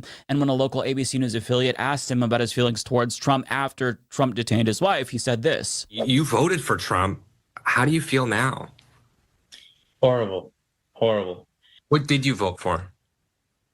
I voted for change, but I didn't vote for this change. And like her husband, she too supported President Trump's promise to launch the largest deportation program of criminals in American history. My wife is up until 18 days ago, was a strong believer in what was going to happen the next 4 years. But we feel totally blindsided, betrayed. I feel deeply sad for her. This is a mother of 3 that we're talking about here, and she doesn't deserve to be treated this way. Nobody does. With that being said, though, this is what she wanted for a lot of other people. She supported Trump's mass deportation scheme. So fuck her for that. But also, I feel sad for her because nobody deserves this. But this is what mass deportation looks like. I don't know what the fuck she expected. I don't know what any of these people expected. Gross violations of human rights, warrantless arrests, no due process. This is mass deportation. This is what Donald Trump said he was going to do. Like, if a candidate says, "I'm going to kill puppies," you can't be surprised when he kills puppies and then say, "Oh my God, this isn't what I voted for." It is, though. It's literally what you voted for, even if you knew that or not. Wittingly or unwittingly, you voted for this. You are responsible, in part, for the predicament that we're in. And you don't deserve to deal with what you're dealing with, nonetheless. Like, there has to be at least, if not culpability here, like a recognition that as individuals we have to try to do better. But so many people could not care less. They don't give a fuck about anyone else so long as they think that they and their loved ones are going to be immune from the cruelty that they're voting for. And part of the problem, aside from, a complete lack of empathy, is that so many people project what they think Trump's policies are going to be onto him. For example, an American business owner with immigrant employees, he actually teared up when talking to news agencies after his workforce was detained by ICE. And again, I've got to ask, what did you expect? Nonetheless, here's his story. You voted for Donald Trump? Yes, I did. 6 Nicaraguan men on May 27th were detained along US 1 in Sugarloaf Key on their way to a job. Vincent Scardina is the owner of the roofing company where they worked. Given his support for the president, we asked what he would tell the commander-in-chief. What happened here? This situation is just blatantly not at all what they said it was. While he agrees with most of the president's policies, he thought the Trump administration was going to focus solely on deporting criminals. It seems immigration officials, he says, are just trying to meet quotas now. Buyer's remorse? I don't know. A little bit. I know of one landscaper that lost 9 or 10 of the whole crew he had, and he's just totally out of business all of a sudden. It's pretty obvious, I would say, that the reason why they were pulled over is because they're Latino men. Their immigration attorney says it should not have happened because 5 of the 6 have their paperwork in order with pending asylum cases. Valid work permit, not even close to be expired. And no criminal record, not here, not in Nicaragua. Losing these 6 men is losing a third of his workers. We're not able in Key West to just replace people as easily as, say, a big city. It's financially as well as emotionally.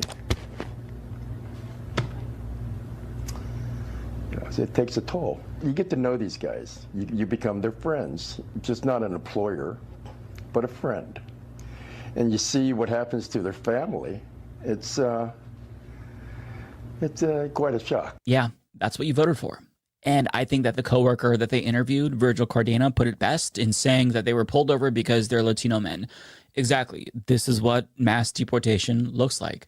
There's going to be racial profiling if the goal is mass deportation. There's going to be lives that are destroyed, families that are broken apart in mass deportation. It's frustrating. And it's not just like immigrants. I need people to understand that. So many citizens have been detained and even deported by ICE. Notoriously, there's the children who were citizens. One of them had cancer, by the way. We talked about this before on the channel, who were deported with their mothers. There's also an American man who was deported to Haiti despite being an American citizen. And then there were the immigrants who were sent to a concentration camp in El Salvador where they were tortured, starved, and even raped. In fact, in an interview with The Bulwark, Andrew Hernandez Romero, who is the gay makeup artist who was sent to Sakat, explained what happened to him in this gut-wrenching interview. And he says, yes, he was sexually assaulted by the guards. And I'll link to that down below if you want to watch it. It is just so hard to listen to. But even though none of us really expected Trump to send immigrants to foreign concentration camps, he was very clear about the things that he planned to do on the campaign trail. Mass deportation is, that's a promise he made. Like, he ran on that. They had signs of mass deportation at the RNC. He talked about denaturalization. He talked about taking away status from legal immigrants. He even accused legal immigrants in Springfield, Ohio, of eating cats and dogs. So this idea that he was only going to go after criminals was never the case. Sure, they said that they would prioritize criminals first, but you're not going to be able to accomplish mass deportation by focusing only on criminals, because statistically, immigrants, both documented and undocumented, are far less likely to commit crimes. That is compared to average citizens. So mass deportation was never ever going to be just about criminals. It was always about all immigrants. They wanted to get the black and brown people out of this country, and they would deport citizens if they could. Perhaps they still will, because Trump talked about homegrowns. But yet so many people, they refuse to take Trump at his word, and I can never not find that so frustrating.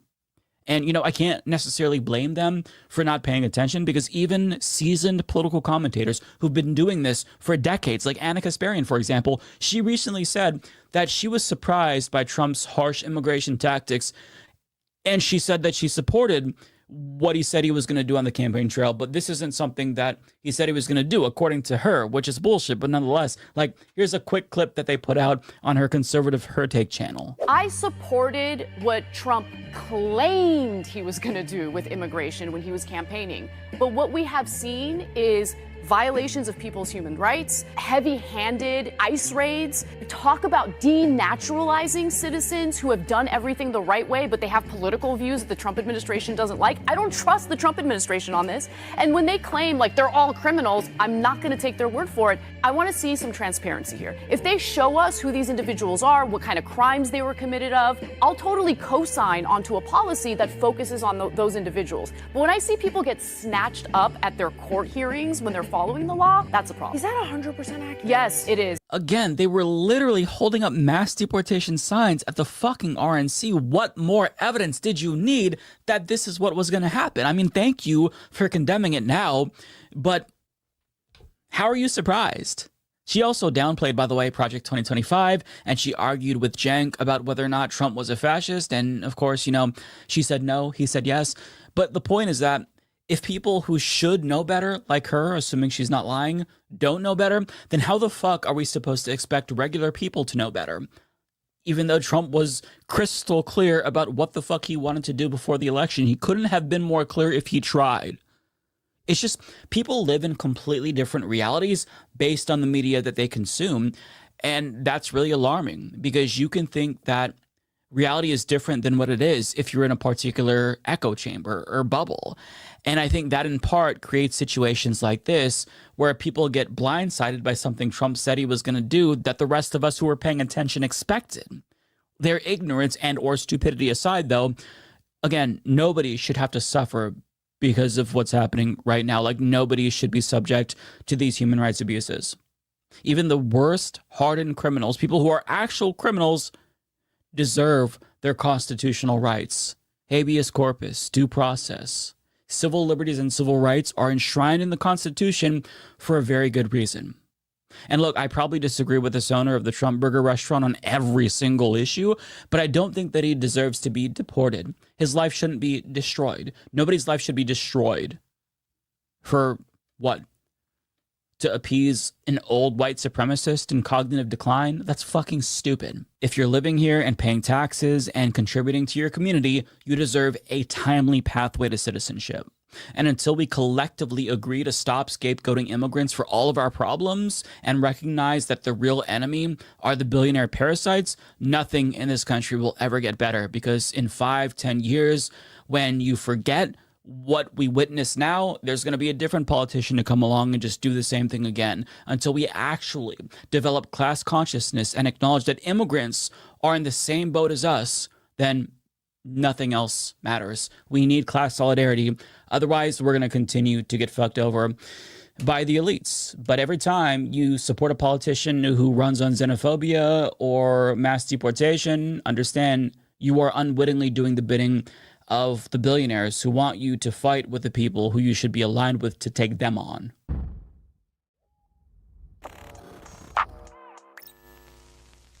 This fall, the Supreme Court will decide whether or not to take up a case that could lead to the downfall of same-sex marriage rights in multiple states. And when I say multiple states, I mean most states. And if they agree to hear this case, it'll be on the docket for the next term. And if they rule in the way that we all expect them to, that means that same-sex marriages could be banned in your state by this time next year. Is this a guarantee? No, it's not. But is there cause for concern? Absolutely. So I'm going to talk about the details of this potential case and what it would mean for same-sex couples going forward if the Supreme Court does the unthinkable. So the case that they're being asked to take up is the case from Kim Davis, the thrice-divorced defender of marriage who was jailed and fined for not issuing marriage licenses to same-sex couples in Rowan County, Kentucky, even though she was obligated to do so as county clerk in 2015 after the Supreme Court struck down bans on same-sex marriages. Now, she claims that the Supreme Court's decision to overturn bans on gay marriages violated her religious liberty, but as a public official, she wasn't being asked to officiate gay weddings or endorse them or wish them congratulations. She was simply being asked to do her fucking job and follow the law. Public officials cannot cite their religion as a justification to deny marriage licenses to interracial or interfaith couples. And an atheist couldn't deny marriage licenses to Christian couples if he or she was a county clerk. As county clerk, your job is to follow the law. Kim Davis did not do that. And she thinks that she's a victim because she was punished for breaking the law, and she thinks that there should be special rights, a carve-out for homophobic public officials like her. But she's not just asking to let religious public officials discriminate against same-sex couples in this case. She's explicitly asking the Supreme Court to overturn Obergefell v. Hodges, which is the first time that this has been asked of the Supreme Court since Obergefell in 2015. And for those who don't know, Obergefell is the decision that struck down bans on same-sex marriages in all 50 states. It was a monumental case. And the reason why this particular case involving Kim Davis is so important is because she is in a unique position to actually get this done, since she does indeed have standing. Think about it. So a regular Christian who wants to overturn gay marriage, they have no standing. Like, you can't just say, I don't like it, therefore it should be banned. Like, you have to demonstrate harm because of a particular thing. And the only Christian in the country who can say that they've been harmed by same-sex marriages is Kim Davis. She can actually say, yes, I've been negatively affected by the prohibition on gay marriages. You know, it's true. She did it to herself. It's not our fault that she chose to be a bigot and break the law. Nonetheless, you can see why a court would agree that she has standing. So I've also got to point out that her timing here is impeccable, because if you're opposed to marriage equality, then now is the time to strike for a number of reasons. First and foremost, public polling from Gallup shows that support for marriage equality has declined overall, including among Democrats temporarily before rebounding in 2025. But among Republicans, support has plummeted by 14 points since its peak in 2022, when marriage equality had majority support even among Republicans. Now, a second reason why this is the time to strike is because there's been a renewed legislative push to ban marriage equality at the state level. ABC News reports so far in 2025, at least 9 states either introduced legislation aimed at blocking new marriage licenses for LGBTQ plus people, or they've passed resolutions urging the Supreme Court to reverse Obergefell at the earliest opportunity, according to the advocacy group Lambda Legal. On top of that, Trump's judicial appointments are fundamentalist extremists with a history of open bigotry towards queer people, and they've ominously played coy whenever Obergefell comes up during their confirmation hearings, which means that they're against it. I mean, when Amy Coney Barrett and Kavanaugh were asked about Roe v. Wade during their confirmation hearings, they would simply say that's established precedent, and they would imply that they wouldn't strike it down. But here, these potential confirmations aren't even pretending that they wouldn't strike down Obergefell.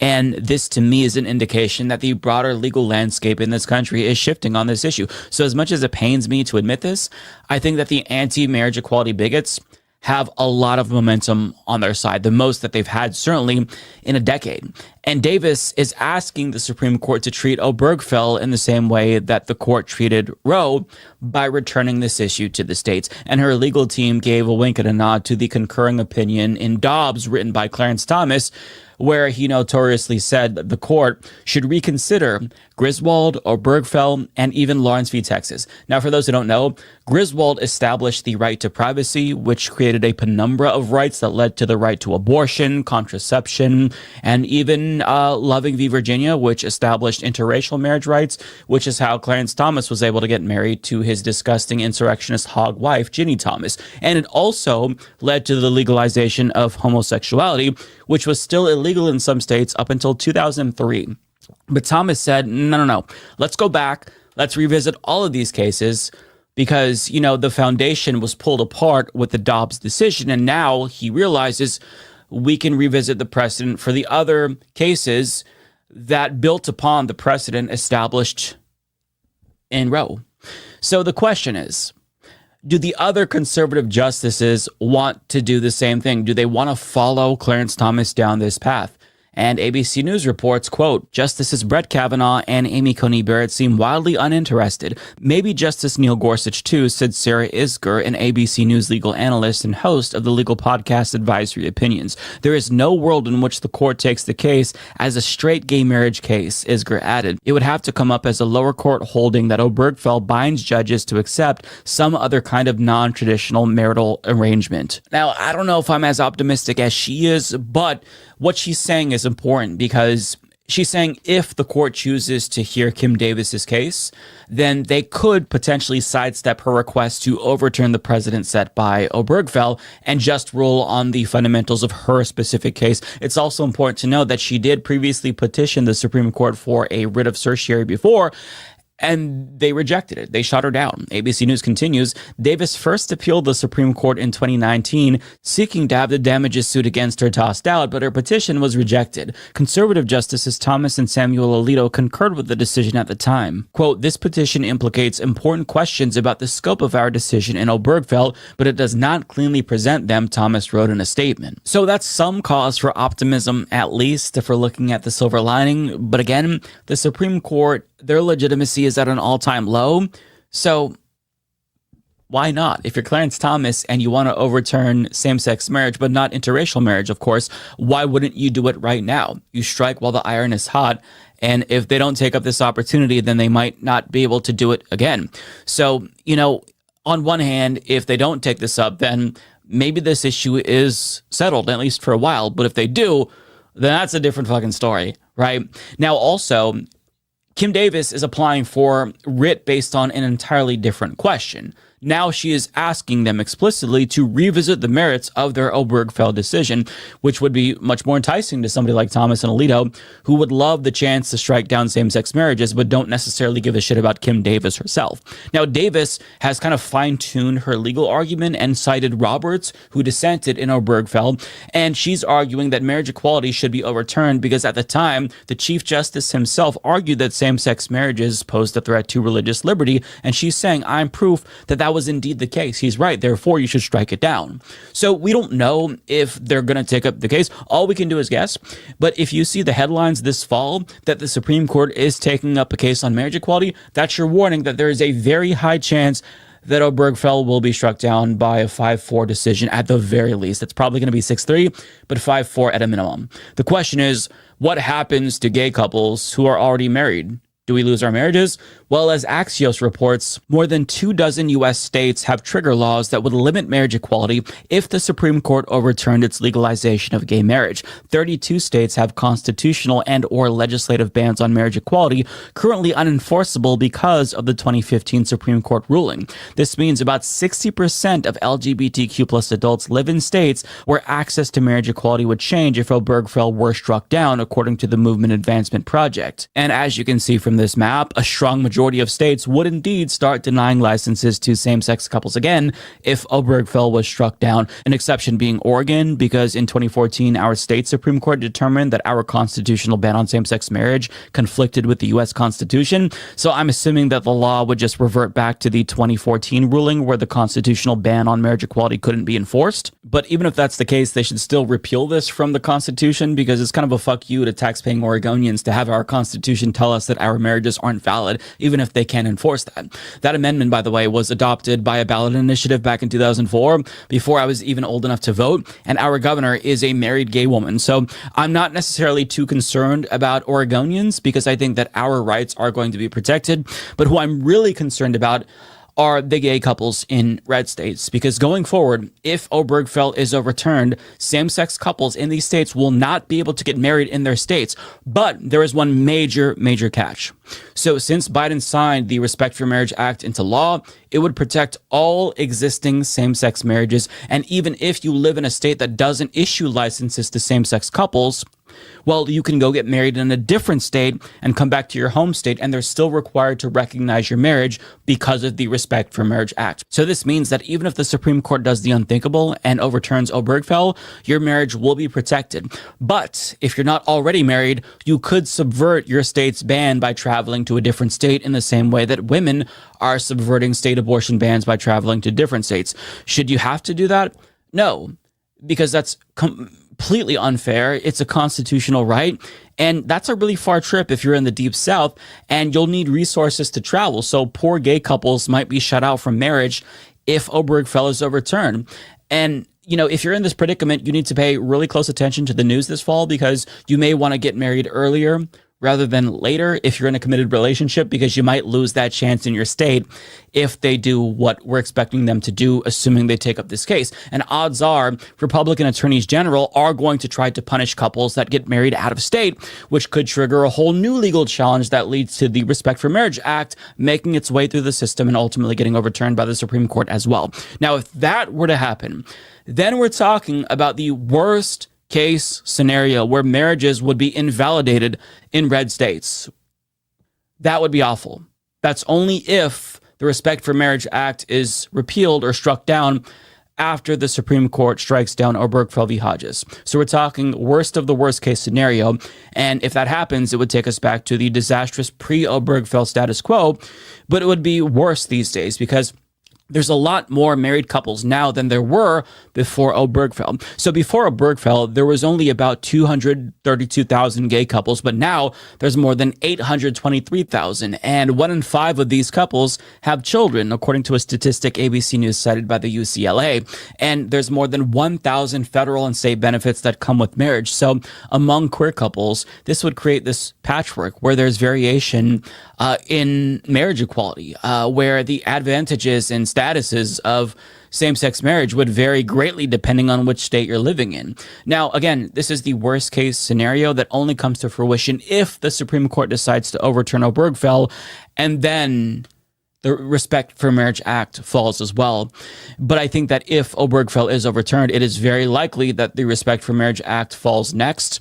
Obergefell is kind of a domino that could set off that potential legal scenario, and we need to be prepared for that possibility. As Gabrielle Perry put it, get copies of birth certificates and custody for your children on paper. Make sure life insurance policies, property that you own, bank account information, passwords for things, powers of attorney, etc. are all set up and understood. In other words, hope for the best, but prepare for the worst. There's also the question of healthcare. A lot of gay couples receive healthcare through their spouse's employer, and they would likely lose that if their marriage was invalidated. So we're talking about returning to a very, very, very dark time in American history where same-sex couples were treated as second-class citizens. And that is so sad to me, and thinking about it honestly makes me feel a little bit emotional because, look, as a gay man myself who's been married for 8 years, I've been with my husband for nearly 15 years, Like, I'm going to be in my 40s in a couple of years, and by then I would have thought that society would have all moved on to the point where this was a settled issue and we wouldn't even have to think about this. But that's simply not the case, unfortunately.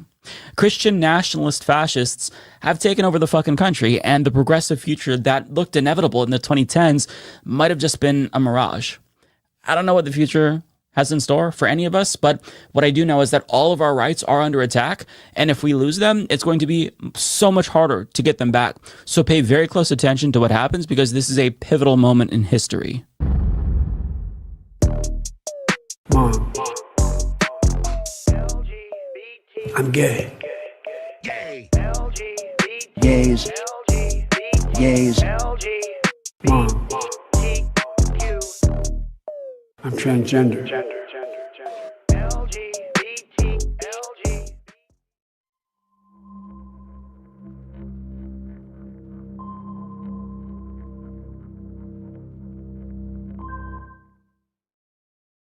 All right, welcome back to Noise Filter. We are the public health podcast that's got more bite than a Texas mosquito. And believe me, unlike some politicians, we don't run from science. So today's story has it all, folks. Oil money, big banks, political bullying, and the kind of financial self-sabotage that makes you wonder if anyone in charge has ever used a calculator. So we're diving into the Rolling Stone article called "Texas Bullied Big Banks into Backing Off Climate Pledges, and Now It's Costing Taxpayers Hundreds of Millions of Dollars."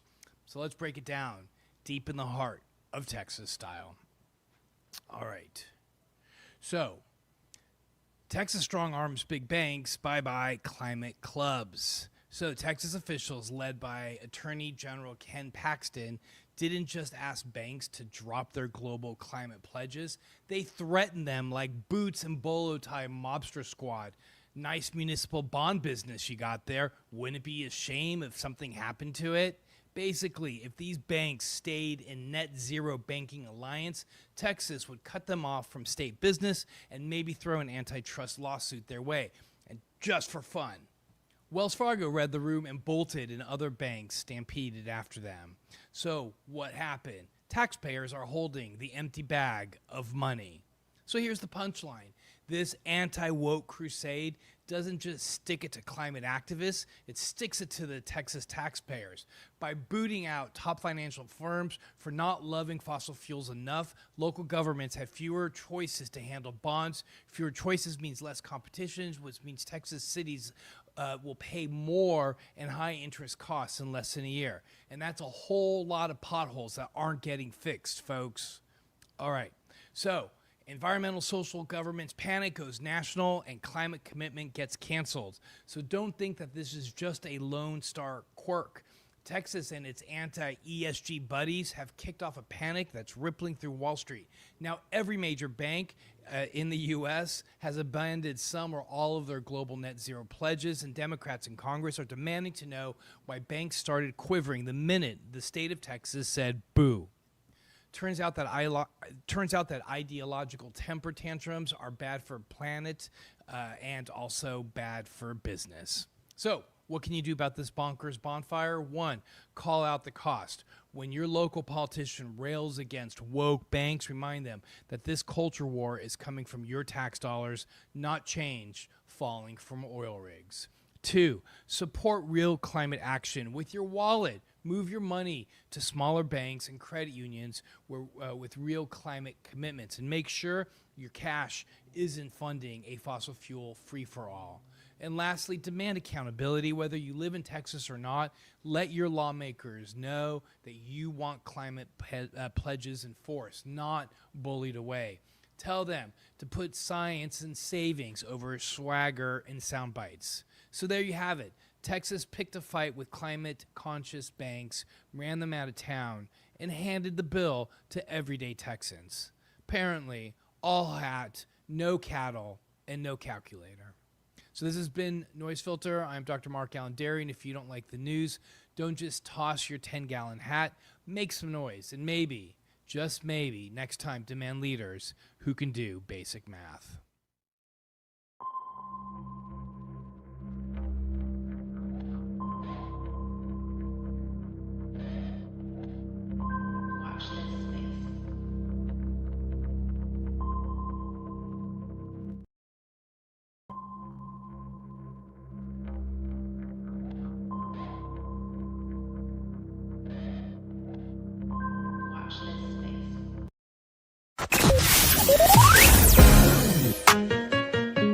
Benjamin Dixon Show is only possible with listener support.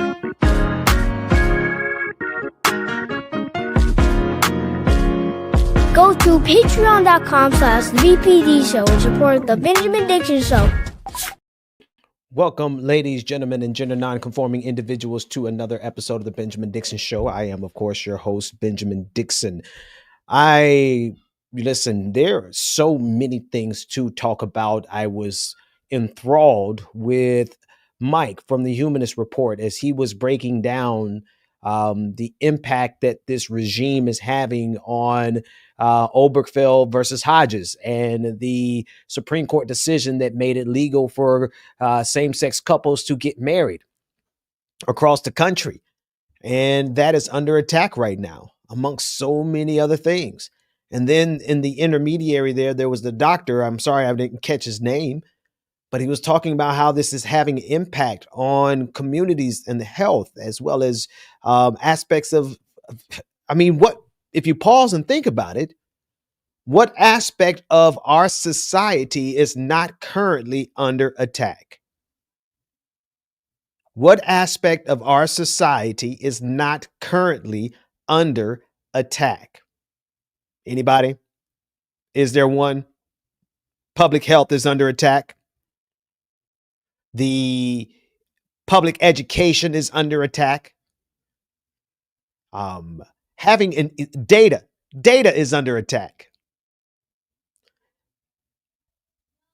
The very metrics by which we make determinations as a nation has been under attack through AI.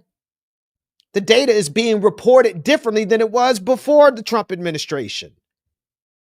So if you can't beat them based on the data that you have gathered by the Department of Labor Bureau of Statistics, by whatever department, every department at the bottom of the of the information structure, there are information gatherers who are collecting data and organizing data. That's been taken hostage. Housing is under attack. Every aspect of our reality is under attack.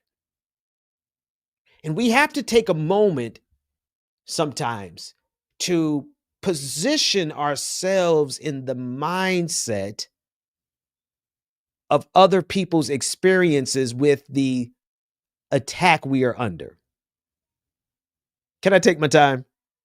I'm not preaching, but I'm sure talking some good stuff. We have to be able to, here's the perfect example. I had not considered what Mike was going through as a gay man, married, having to watch the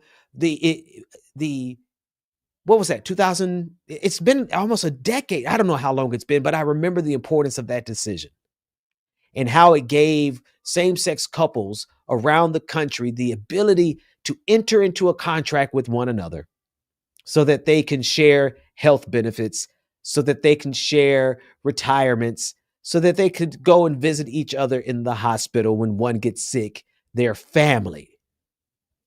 And that's what Christian nationalists are aiming to destroy, because Christian nationalists don't believe that anyone else has a right to a family except them.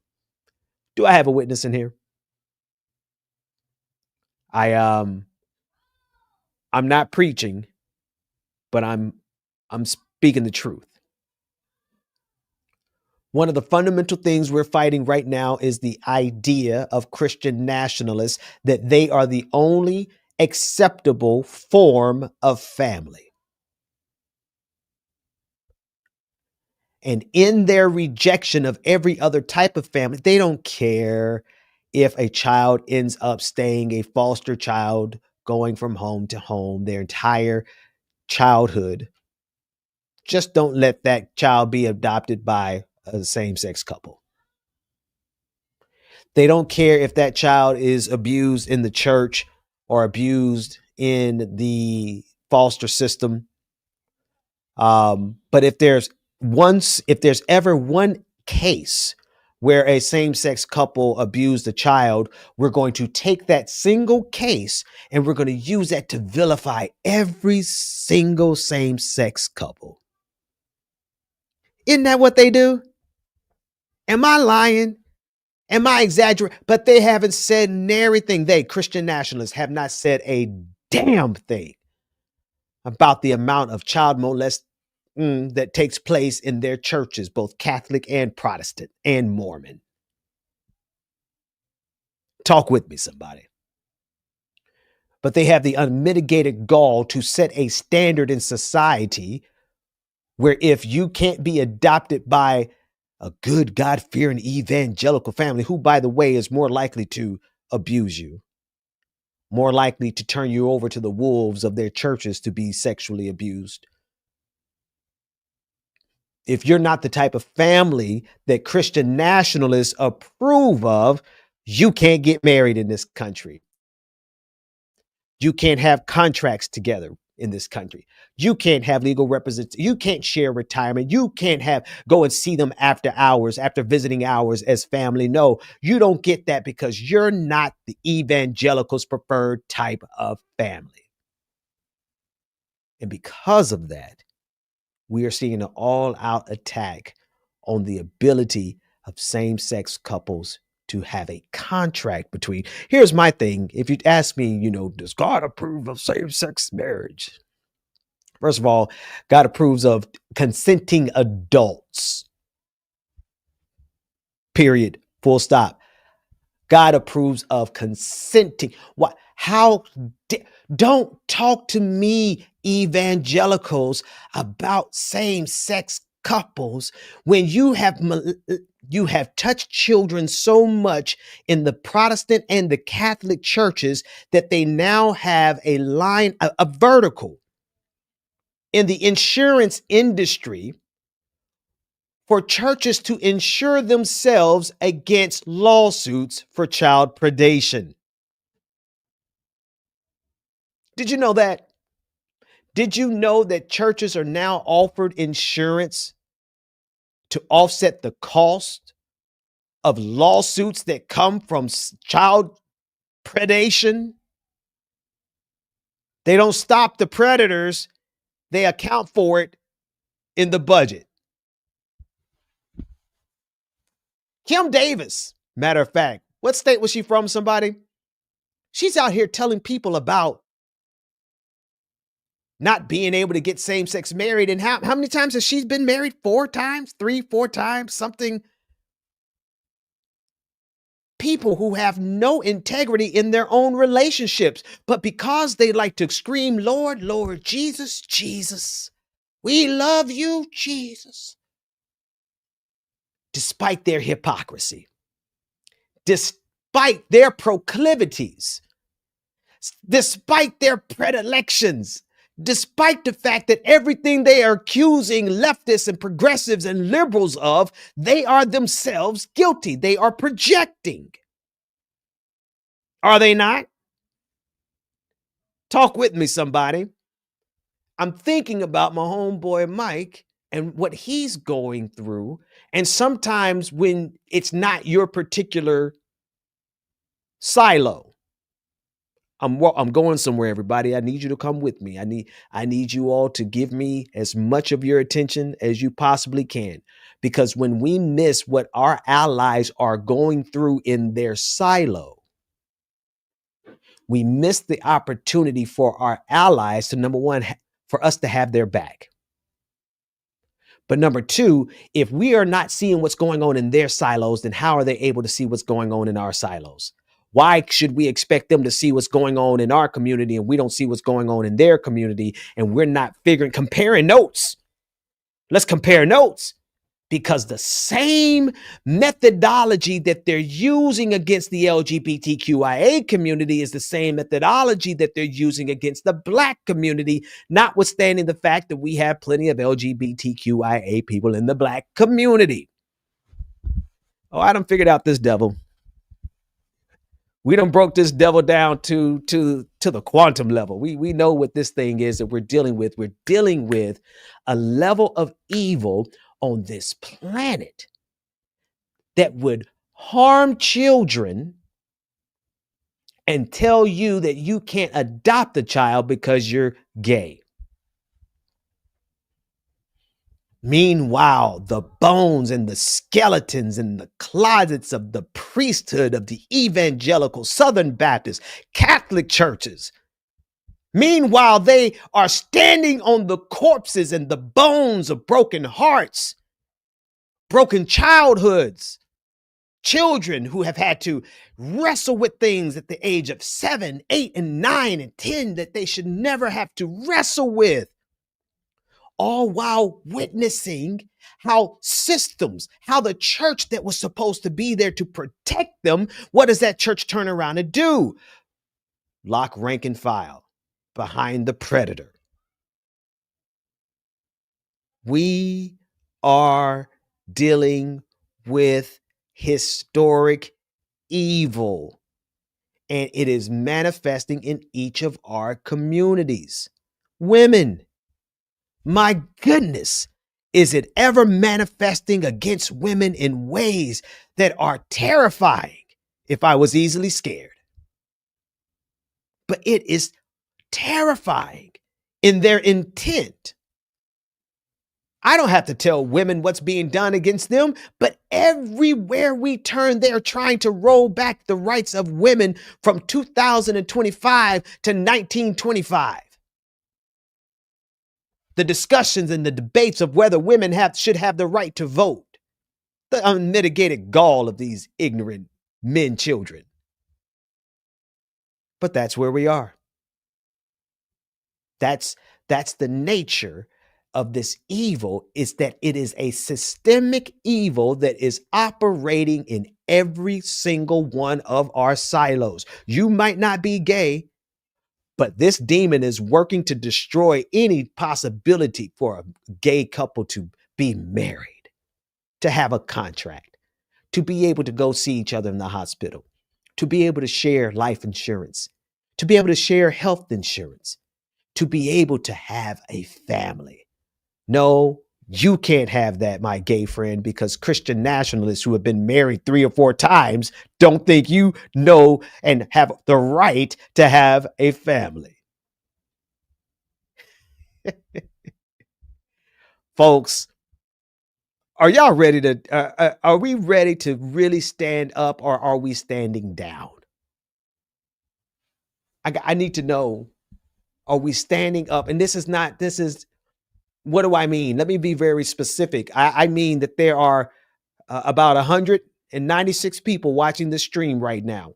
Do you know what we can do with 196 people moving in line? Forget 196. Just give me 50%. Do you know what we can do with 99, 100 people? Okay, maybe don't give us 50%. Give us 25. Do you know what we can do with 50 people?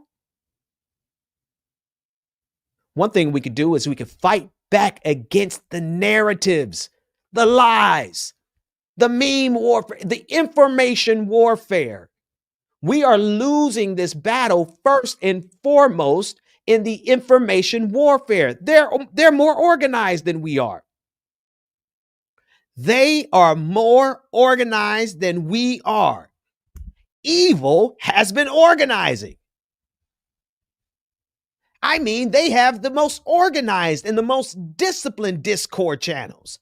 I mean, they have people who fall in lockstep. They know their marching orders. They know where all the files are, where all the best meme stashes are. They have cross-pollinated. All of their silos are interconnected. All of their different supremacies have looked at each other, and all their bigotries have looked at each other and said, hey, we might hate each other a little bit, but if we unify all the people we hate in common, they're organizing.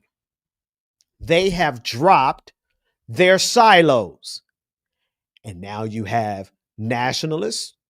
You have, heck, the best example is the fact that you have Protestants and Catholics working together in nationalism in order to be able to attack every single one of our communities. Do you hear what I'm saying? Do you see the structure I'm laying out for you? I want you all to see what type of monster we are up against. Why?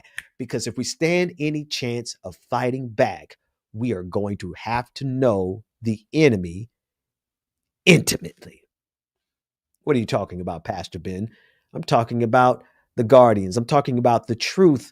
I don't even know the name of the Discord. I don't want to use the name that we've been calling it, Tiger. I'm afraid to use because then people will start taking it the wrong way. One name that when me and Tiger, when we talk about it, we call it the silence. But I'm also talking about the same group that has identified themselves as the truth, the vanguard who holds the line on social media for truth. Now I'm just gonna pause because I don't want to have to open my Discord, but I am because I want to get the name right. Because you know what I call it in private, the silence. Isn't what we call it in public. The Truth Farmer Collective. Truth Farmer Collective.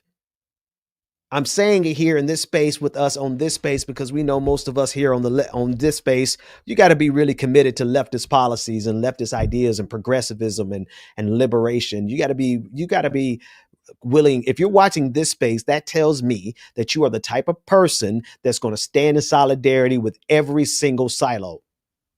Solidarity. Remember, we said this a few weeks ago. Solidarity across silos. Solidarity across silos. So what are we going to do? We need you to go and if you're on Discord, we need you to join that Discord. Truth Farmer Collective. I don't know why it took me forever to remember collective. Truth Farmer Collective. What are we going to do together? We're going to move in lockstep together. We're going to tell the truth together. We're going to go after MAGA together. We're going to see them tell a lie. We're going to enter their comments, their replies as a squad, as a team, and we're going to reply with discipline. What is that supposed to do, Pastor Ben? Let me tell you what I've seen it do to us. Can we start there? Remember, I need you to be going over to the Discord. Now, to be sure, this was an idea that came from you, the audience. Actually, I think it was, Tiger, correct me if I'm wrong, it was the audience for Like It or Not with Rebecca Azor.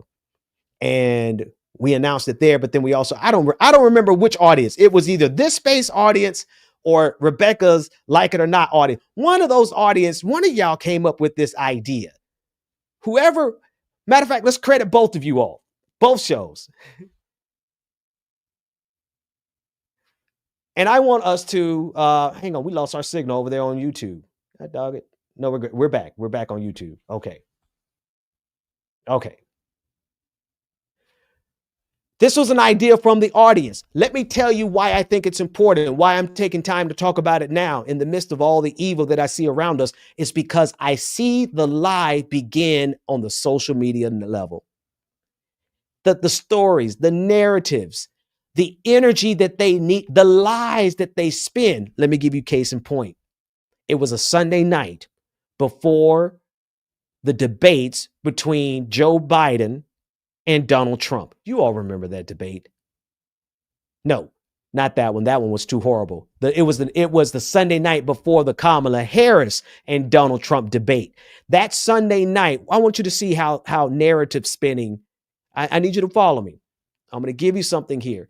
I want to show you how narrative spinning takes place through social media first, and then takes off all the way to the White House, all the way to the debate between Kamala Harris and Donald Trump. When Donald Trump got on the international debate stage and said that they're eating the cats and they're eating the dogs in Springfield.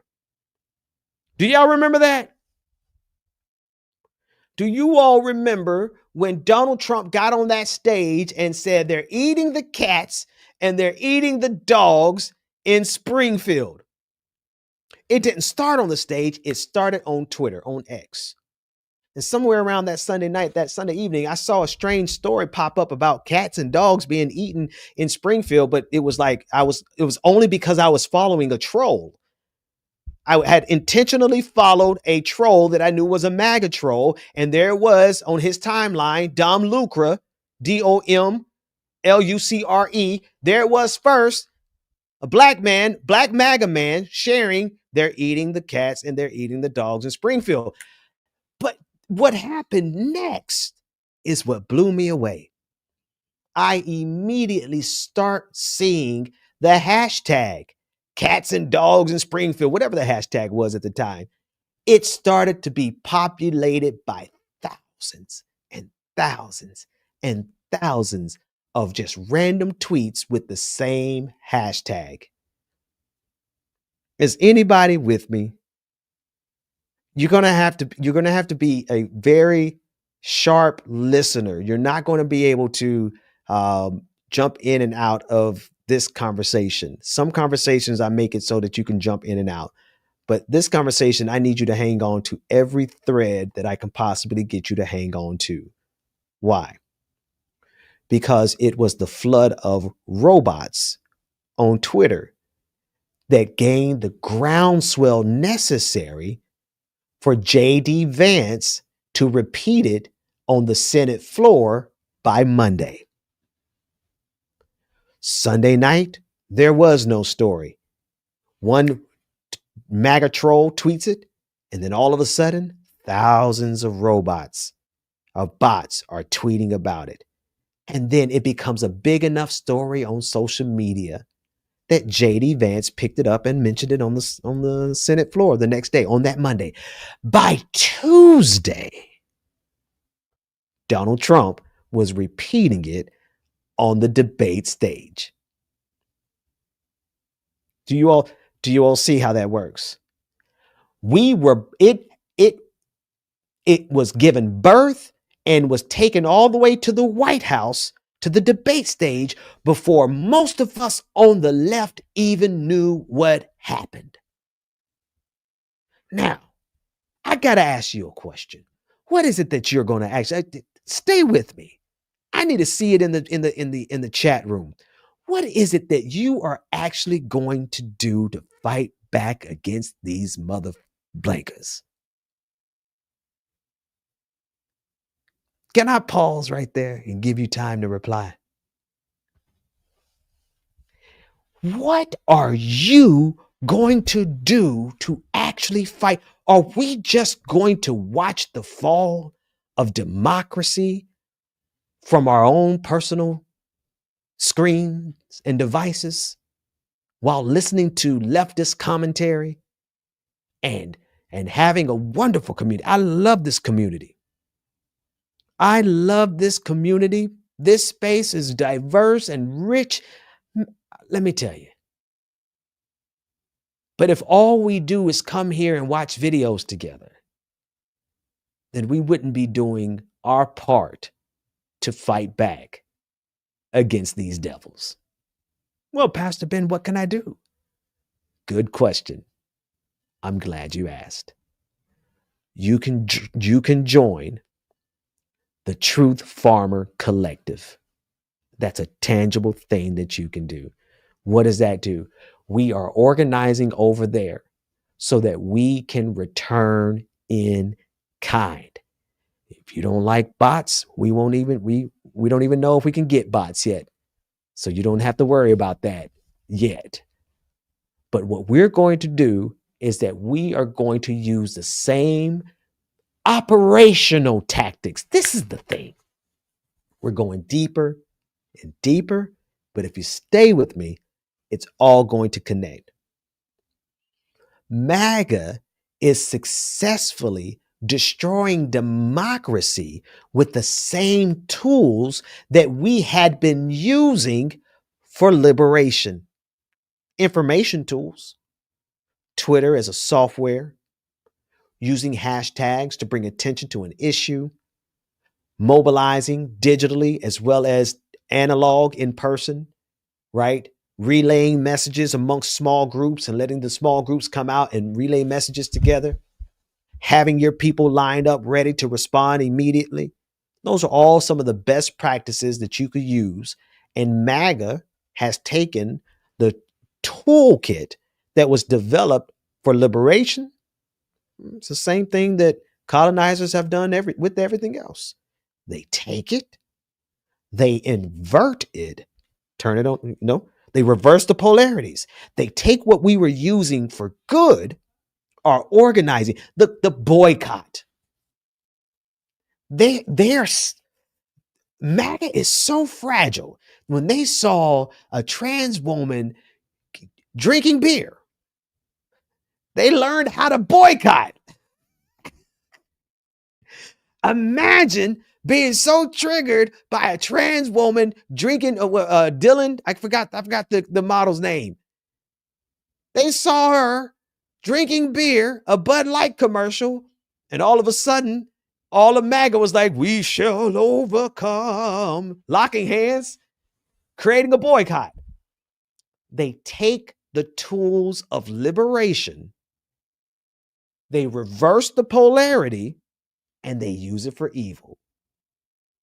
Well, stands to reason, if they can do that for evil, we can take back the very tools that they're using and we can invert it for good.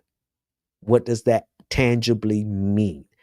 That means come over to the Truth Farmer Collective and join up as we are going to organize. We'll have the documentation for you shortly. We're going to organize how we're going to move, when we're going to move, take whatever schedule you can, and we're going to move together. Why am I saying this publicly? Because we may not, what they going to do to stop us? Infiltrate, guarantee it. Let them know. Only say in these, listen, these are best practices anyway, folks. They're going to infiltrate. They have always infiltrated every movement. We need to govern ourselves accordingly and realize that we probably already have people in this space who are just here to keep an eye on it, to see if we ever get over 500 people watching it.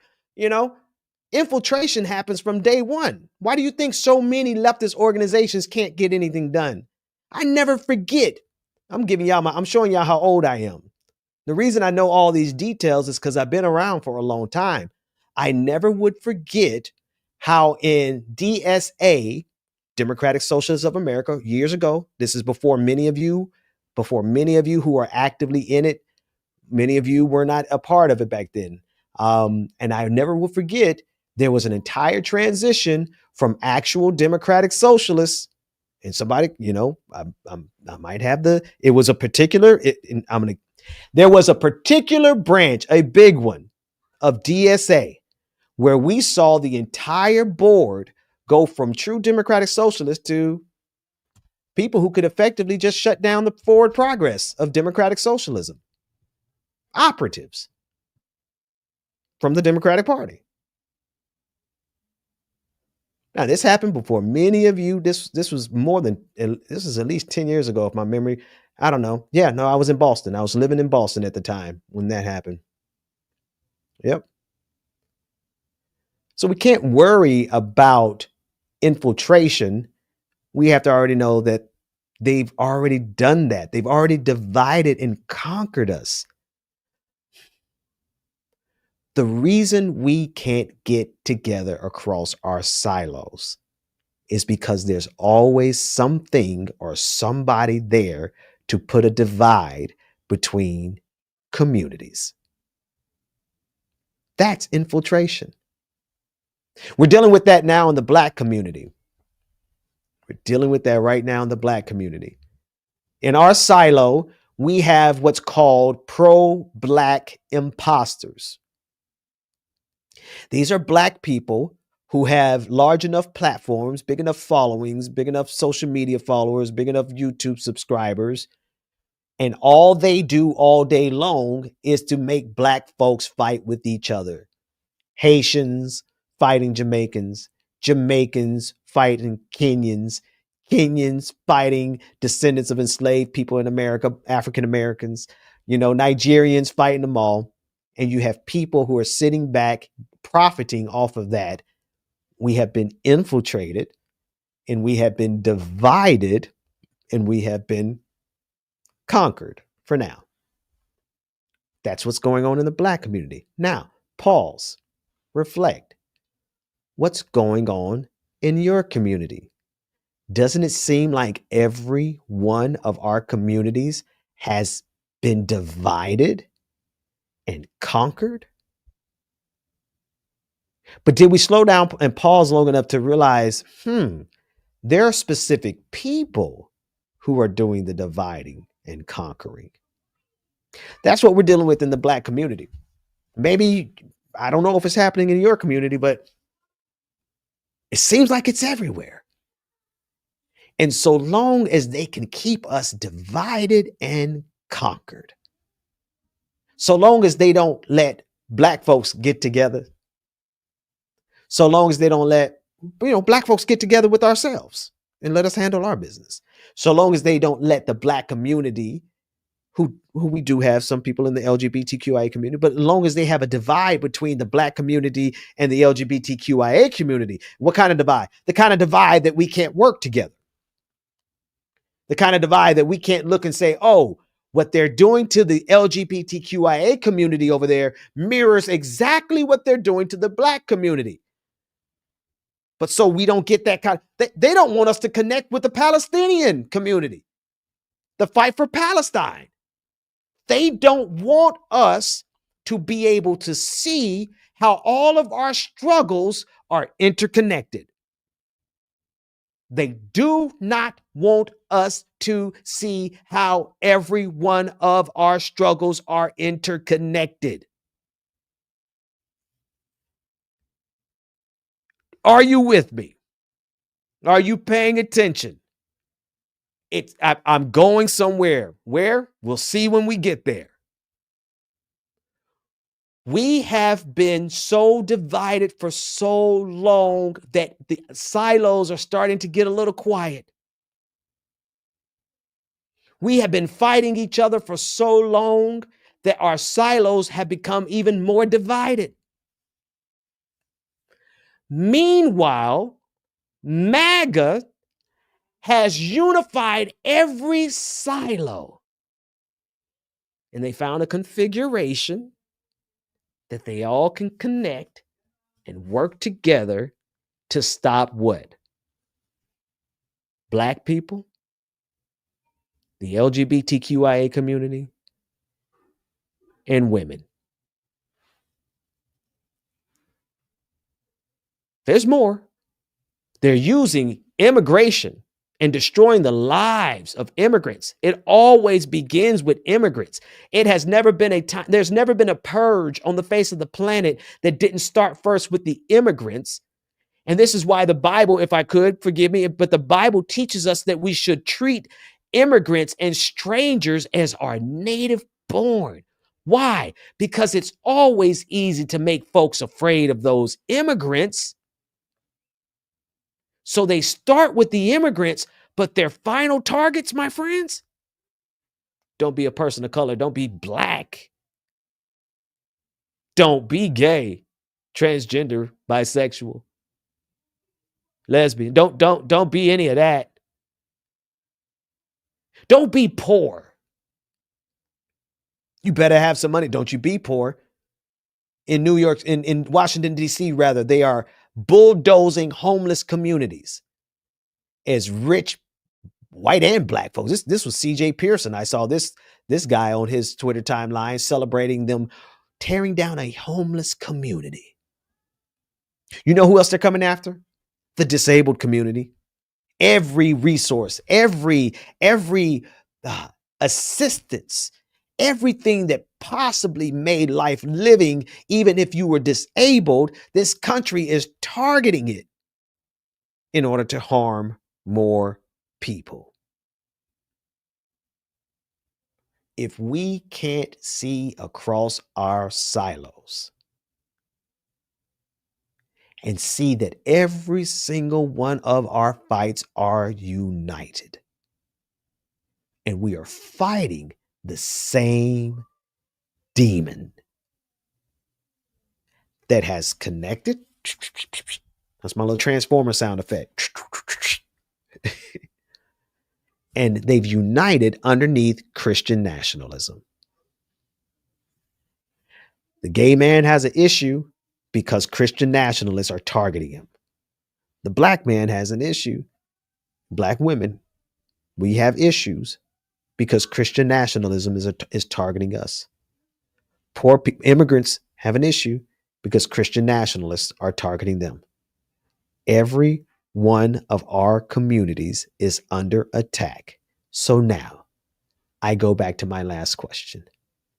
What are you going to do about it? Most of us are trapped. So it's hard. Okay. It's hard for most of us to do anything.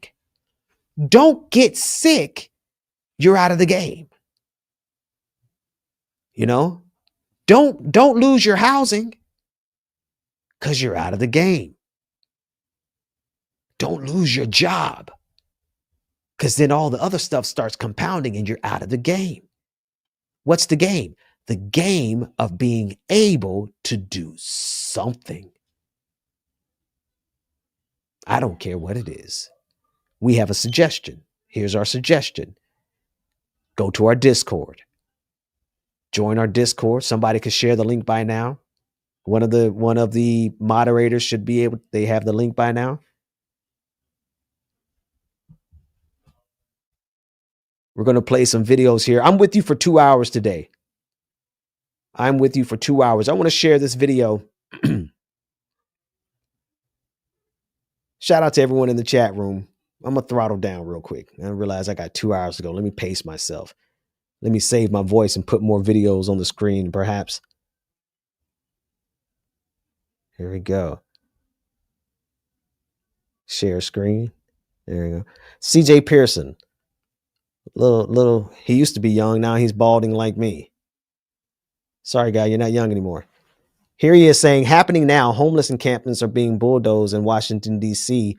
near the Kennedy Center and Lincoln Memorial. Turns out you can just end the squalor of our cities.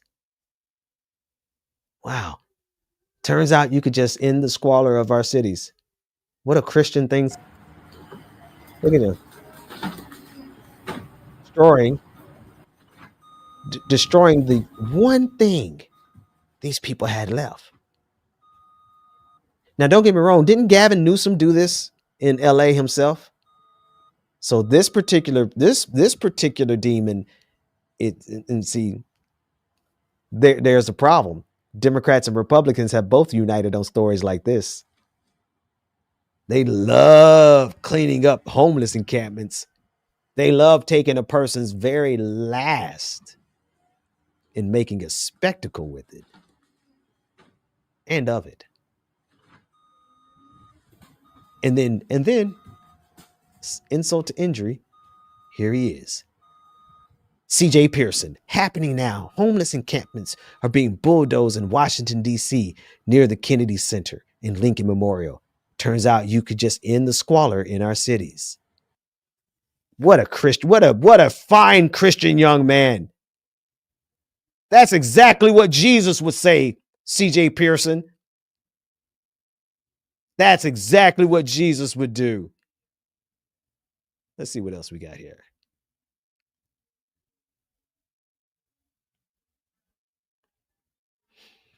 That's the hilarious thing about this is that the further they go.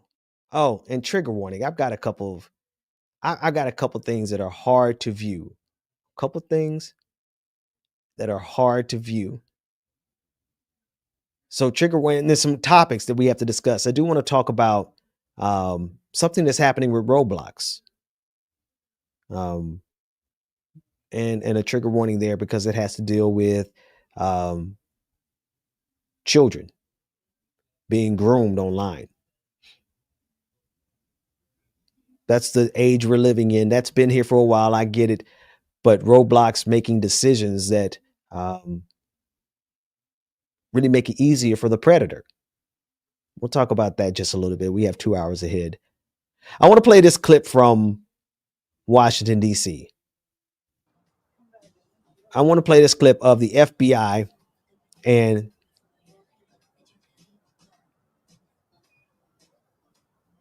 roaming the streets of DC.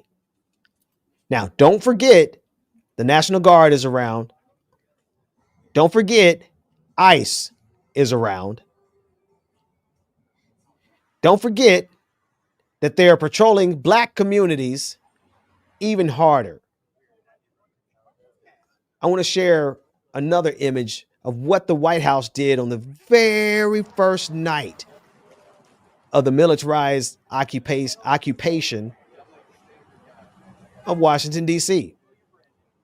The first thing they did, hang on, let me share this different screen here with you.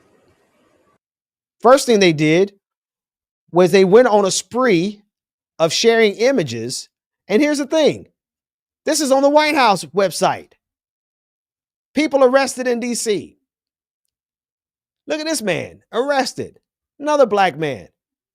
This man didn't even get a chance to get a mugshot. They had the camera ready for him in Washington, D.C. No names, just descriptions. Another black man, camera in their face. I mean, they went out with the paparazzi is now on the scene when you get arrested in Washington, D.C. Can I repeat that? The paparazzi is there when you get arrested in Washington, D.C. Why? Because the White House social media team needs to be able to tweet these out immediately. Unauthorized use of a vehicle. Really? And you're going to plaster this man's because he's brown? Because somebody's going to say, oh, he's an immigrant. Get him out of here. We're fodder for their system. Another black man. Another black man on the scene. Paparazzi there. Taking your picture and plastering it all over the internet from the White House official website with a logo. Did you see the logo at the bottom? With the White House logo underneath your images. I mean, and what's amazing about these is that every single one of them, they didn't say suspect. You know, here's a suspect arrested. They said criminals arrested.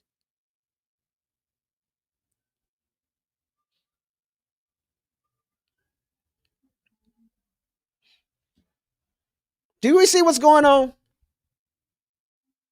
So if we miss that nuance, if someone who's not black misses the nuance that what's bad in DC is compounded in the black community, then we're going to miss the opportunity to have the solidarity that we need in order to fight back. In other words, our fight is your fight. Your fight is our fight. Their fight is our fight. We must fight side by side. Here it is. Let's take a listen to this one. You got your ID on you, Chip? Well, no, I live right here. Okay, cool. It's a cigarette. All right. How's your mind? Did y'all get a call or something right here? No, so we're doing checks, keeping everybody safe down here, right? Have you heard of the federal surge that Donald Trump's putting out? No. Right. You don't follow like Code 3 anything like that people are putting up? All right, so yeah, Trump's got all federal agencies kind of coming together for 7 days of going out, trying to stop the violent crime, all kind of stuff. So we're out here contacting people, talking to them, right? Quality of life offenses, smoking, drinking in public, right? Can't happen outside, right? Most people know that. So we're contacting people, trying to advise them of the law so they learn, right? And then if there's other stuff going on where it turns into there's multiple. They sent Donald Trump to the black neighborhood. Donald Trump sent his armed Gestapo to the black neighborhood. They're stopping corner by corner, block by block, house by house. Folks, you know, now it's now or never. What do I expect that we could get done? Let's start here. Nothing but to try. That's what I expect us to get done. What do you mean? Do I expect us to be able to turn the tide in this monstrous fight that we're in? I don't know, but nothing beats a failure but to try. Let's try. Do we think that we could stop at least one MAGA narrative? If MAGA was getting a lie started, do you think we can intercept it fast enough? to stop that lie? Nothing beats a failure but to try. Do you think that we can take down one of their biggest MAGA influencers every time they say something? We can swarm them and make sure that it's combated with the truth? Nothing beats a failure but to try. I don't know what we can get done, but I do know that if you are viewing this message, if you are watching this stream, that means you can help out. If you are viewing this message and you are watching this stream, that means you can help out. Go over to our Discord and expect between tonight and tomorrow. Now, tomorrow night, I'm throwing what's called a patron party. Tomorrow night, I'm throwing what's called a patron party. And, I didn't even check to see if DJ Exclusive can be there. I hope he can. I'll work on that. But at the patron party, we're going to have music and we're just going to, enjoy each other's company, talk. And then I'm going to give you what we've been working on between Tiger and myself. We're working on the outline of how we're going to move together. How we're going to move together. How we're going to respond. What's our procedure? What does it look like? Let me tell you what it looks like. It looks like what I've been able to do on social media right now is at least fracture, put my foot in the door to break a frame. What does that mean? That means that you're willing to take on a conversation that is a standardized lie and challenge it. And challenge it enough to get other people to start challenging it. Challenge it enough to get others, tell the truth enough so that somebody else recognizes and say, you know what? I remember seeing this user tweet the truth, so I can repeat the truth. Folks, I'm telling you, if there's nothing else that we at the very bottom of this empire can do, it is to compete in the public square of arguments, in the public square of social media. That's where the Overton window is set. That's where the lies begin. That's where the troll bots are dominating. I think that we strike back right there, and we'll begin sharing how and why. Tomorrow night, 9 p.m., we'll drop a link over there on the Discord, and everybody come in. We hang out, we'll listen to some music, and then we'll strategize. And we strategize with every bit of recognition that somebody is there to, infiltrate. Somebody is there to infiltrate. I want to show you this next video. This is from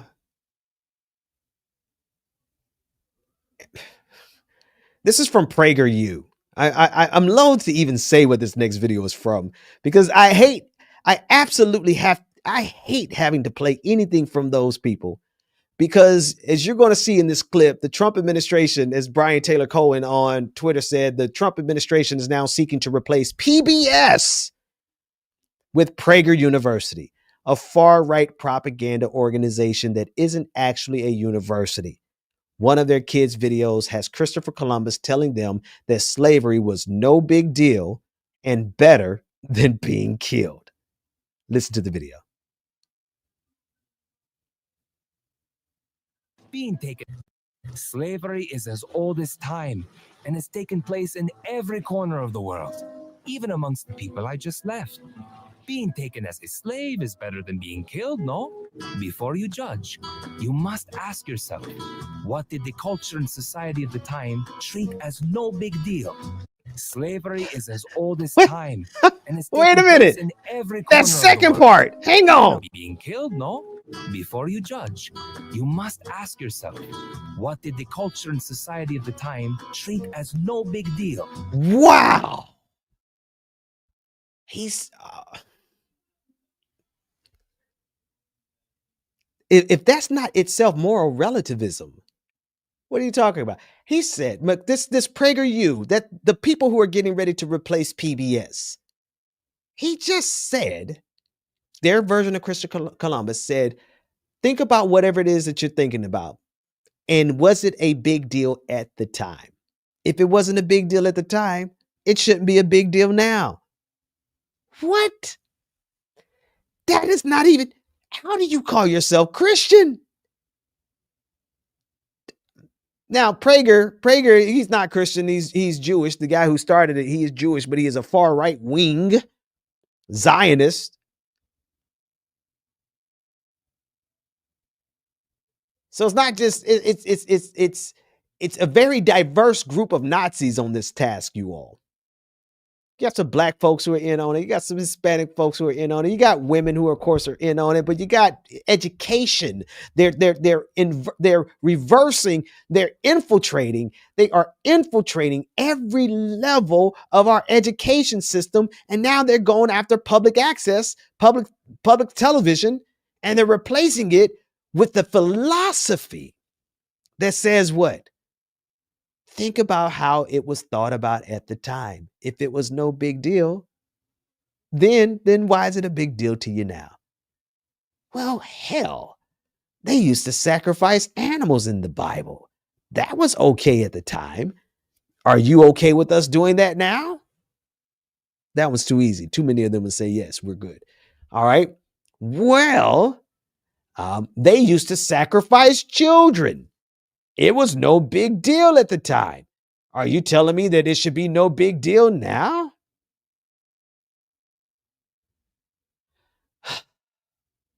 That's what's going to be coming into your home soon.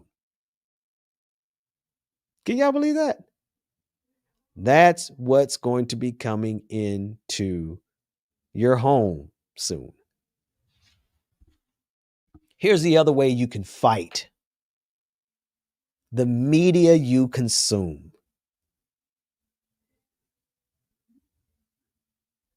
The media you consume. I don't have a whole lot more to say about that.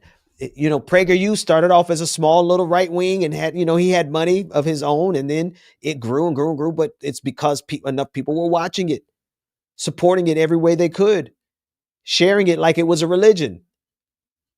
They share stuff on the right, like they share their lies like a religion. They repeat it over and over and over again. They do incantations around their lies.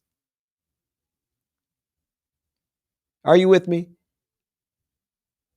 They repeat the same things.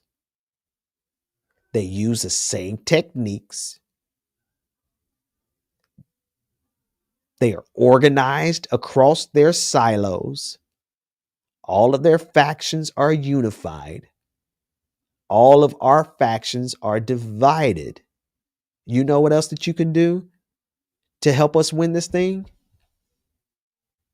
Help another side, help an ally out. Pick an ally and fight on behalf of their cause. That's how you can do it. That's how you can help. Maybe you're not ready to go into the front lines of social media. Man, I'm getting called the N-word so many times now. It's like white noise behind me. It's just like static. Shh. That's what it's like to be out there on the tip of the spear of social media debate. Social media debate right now, it's just them calling you the N-word if you're black, calling you the F word if you're gay, calling you the B and the C word if you're a woman, calling you the R word if you're disabled. Funny how they work. Same thing. Pick a slur, try to trigger people. They use the same techniques, the same talking points, and they move in a regimented fashion. What does that mean? They move like squads. They move across social media with intentionality. When they go to Twitter, they reply with intentionality. They amplify messages with intent. They are not a one of them are out there on the internet just killing time. Okay. Not a one of them on MAGA side are out here using Twitter just to pass time, using YouTube just to pass time, using Rumble just to pass time. No, every one of them has an assignment. What's yours? Who's the researcher? Who's going to have all the talking points together? Who's going to have all the memes in a drive?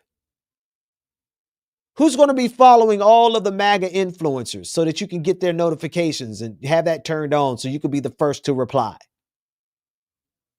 Who's going to actually work out the fine details of our debates so that we can have this information for ourselves, so that we can learn it for ourselves, so we're not out here, you know the most powerful piece of disinformation? Oh, I'm about to drop a bar right here, folks.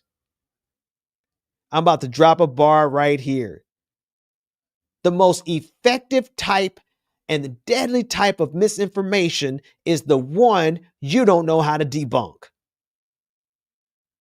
The most powerful lie is the one you don't know the truth to.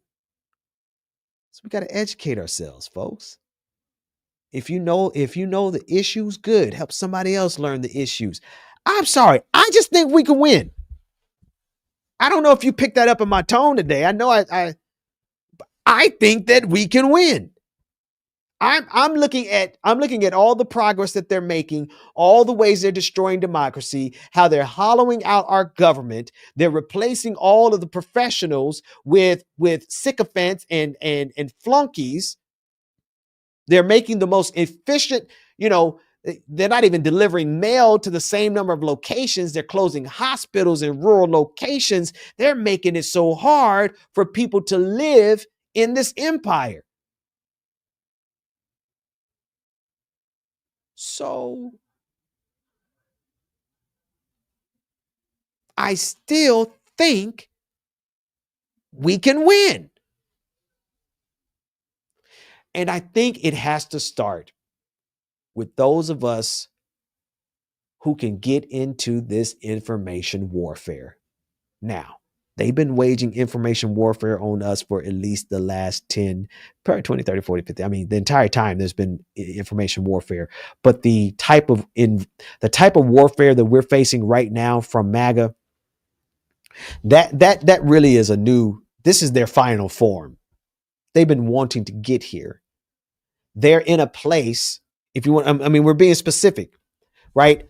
I'm recruiting today people who can help fight on behalf of the truth, because MAGA has mastered the art of lies. Do I have a witness in here? Am I lying? If you're paying attention, I'm breaking out the entire structure piece by piece. I'll do a flow chart for you later. I'm just doing it off the top of my head right now because I just got done mapping it out on this here computer. MAGA is operating a machine. Everybody is running and doing their own parts. Everybody has an assignment. They are all on task. They are executing an information warfare campaign against us, and they have been doing so in this fashion for the last 5 years. As soon as Donald Trump lost in 2020, they got into formation. They got in formation. And they began waging an information war. And we've been getting our asses kicked ever since.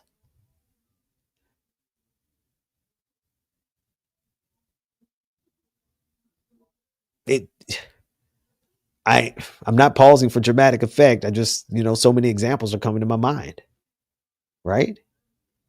That's how they got us to, lose the battle against COVID. Information warfare. Work people into a frenzy. Get them to go to the town hall. Get them to go to the school board meeting. Get them to go to Delta Airlines. Get Delta Airlines to fight with the CDC and change the rules with misinformation. I'll start, we've been fighting an information warfare battle asymmetrically. What does that mean? That means that they've had the advantage.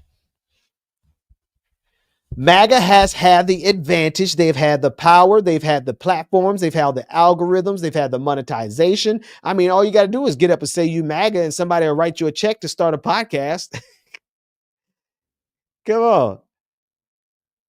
MAGA has had everything at their disposal,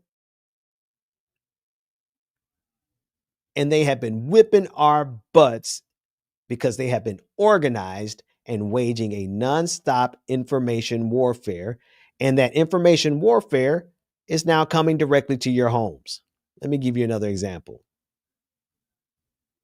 Let me put this one on the screen. Ramba! Those are some accusations. The place I discussed. Listen to this one. I'm sorry, Mr. Columbus, but I heard at school that you spoiled paradise and you brought slavery and murder to peaceful people. Leo? Sorry. It's what I read and heard at school. Caramba! Those are some accusations. The place I discovered was beautiful, but it wasn't exactly a paradise of civilization, and the native people were far from peaceful. But you just said the Taino were peaceful. They pretty much are, but there are other tribes who aren't. The Taino I had met had cuts and scars and bruises all over them. I asked why, and they told me about the Caribs, who are vicious, warring cannibals. Cannibals? Like they eat people, see. Whoa. Right? Hey, all the things that are bad in the world I come from, jealousy, lying, murder, war, it all exists in the land I just found too. Wow. But in Europe, we draw the line at things like eating people and human sacrifice. No, they don't. No, they haven't. Oh, my goodness. It's an information war. This is the stage of information warfare we're at now. What is it?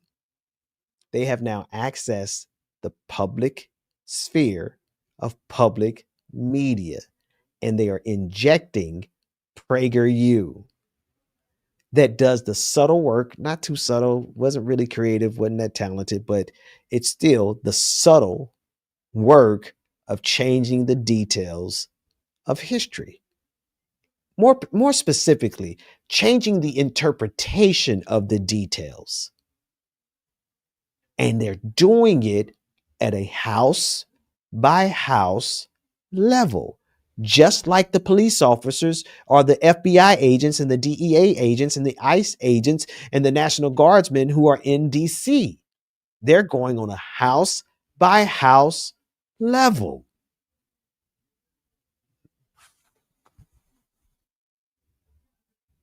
The propaganda goes house to house. The militarized forces go house to house.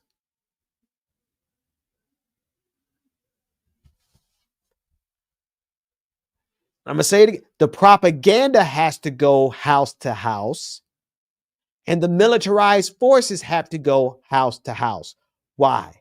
Because they're transitioning us, and they want us to be rewritten. They need if they don't get us, they'll get our kids. If they don't change our mind, they will change our kids' minds by changing the content, by changing the curriculum, by changing the information. Folks, we are in an information warfare battle more than anything else. Brother Tiger, I don't know if is Tiger in the chat? Because I might need to, if he's here, I might want to bring him on. No, I don't see him. Okay. But Tiger put it like this, and I appreciate him framing it like this. Hang on one second. I think we might. Okay, the Discord link is above. Make sure you all join that Discord. And I'm going to see if I can get. We were talking about Tiger and I were talking about how we organize this. How do we get this Discord, and what's the purpose? How do we do it? What are we trying to do? And as we keep talking deeper and deeper and deeper about it, Tiger says something that I think was absolutely brilliant. He said, whether we want to admit it or not, Tiger said, we are in a cold civil war. We are in a cold civil war. Like the Cold War. There's no guns being shot right now. Thank God. Thank the universe, whoever you want to thank. I'm grateful, right? I'm trying to raise kids here. He said, whether we want to admit it or not, though, we are in a cold civil war, and that civil war can become hot. It won't be the North versus the South, all that don't worry about that. That's, it would be kind of like we see it now. But here was his point. He said, whether folks want to admit it or not, Pastor Ben, he said, we are in a cold civil war, But if we can do our part to stop it while it's still cold, we can prevent it from getting hot. If we can stop, there he is. Oh, he's just working. He's behind the scene working. All right. Tiger, I'm going to drop you if you can. I don't know if you can, if you want to join me. They got me for 2 hours today, so I got to do a little more filibustering than I used to do. Be sure to hit that share, like, and subscribe button. I'm going to drop Tiger this link so he can come on and talk about it as well. But I think that we have to realize that there is something that can be done. That's the biggest part. I think a lot of us, let's see, I'm moving like a boomer, especially when I get on Discord, I move like a boomer. There we go. Tiger, I just sent you the StreamYard link. You can join me. If you can, if you're working, that's fine. If we do our part in the cold civil war, which is the information war, which is waged where, folks, on social media. It's waged on social media, but it's also waged in your personal family chats, your group chats, your bands. I don't know if you know what bands are. It's like, Discord, your Discord servers,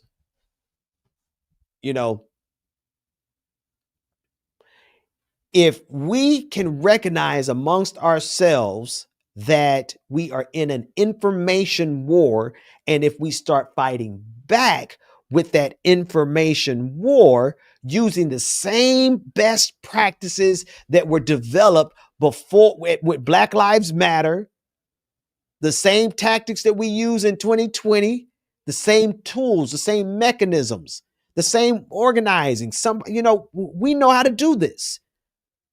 But we've never really tried to do this until you all said something. You as an audience, you said this a couple weeks ago. Again, it might have been Like It or Not. This space or Like It or Not, it's all a blur at this point. But I'm going to credit both groups. You all said that we need to respond. Somebody first said it should be a troll army. And then somebody corrected that really quickly. Said, no, we're not a troll army. We're a truth army. Truth Farmer Collective. We're going to move like a unit, and we are going to move with intention and with purpose. And what is that purpose? To try. I believe the most impactful place we can strike back is trying to change a narrative. What narrative? A narrative. What narrative, Pastor Ben? Don't even matter. Can we stop one? MAGA generates new narratives about 3 or 4 times a day. They'll take a narrative, start it as a lie, get their troll army to get it spreading, and then they get it repeated by a politician. That politician gets it on television, and once it's on television, it has a cyclical feedback effect, and it starts locking into the minds of all those boomers who are out watching, no offense to boomers, but the ones who are still watching Fox News. Then you have this solidified lie. The information war. Can we change one narrative? Can we get one victory? Why? Because if we can get one, we can get 2. If we can move in lockstep with the truth, are you with me? If we can move in lockstep with the truth, when they tell a lie, don't let a lie be out there that we aren't like a swarm attacking with the truth. If we can shatter their confidence, they're all comfortable thinking nobody's going to say anything about how stupid that they're sounding with all of their anti-logic.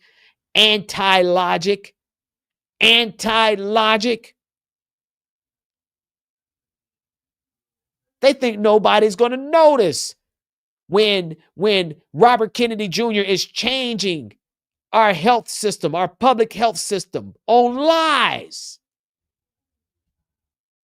They're cowards too. None of them want to debate. None of them want to argue. None of them even want to have to reply to you. They're surprised when they see you. Shatter their fractured little ego even more. Why does that matter? Because an unconfident Nazi is better than a confident Nazi. An unconfident Nazi is better than a confident Nazi. How do you make an unconfident Nazi? Remind them that they're incels. Remind them that they're virgins. Remind them that they're ignorant. Remind them that just really show them how illogical their arguments are. Does that help? Does that you know what it does? It drains energy. Takes a little bit of yours. But it doesn't let a lie stand. And then I need you to see how lies spread. Here's a liar. I'm going to give you a graphic because I need you to see it. Here's a lie. Standing up here unchallenged. People walk by. 3 people walk by. The first person looks at it and says, that's a lie. They keep going. Second person passes by. They take a look at it and say, I don't know, but whatever. They keep going. The third person comes by and looks at it and says, that's the truth. What do? They take that lie. It becomes their truth. They go act on it.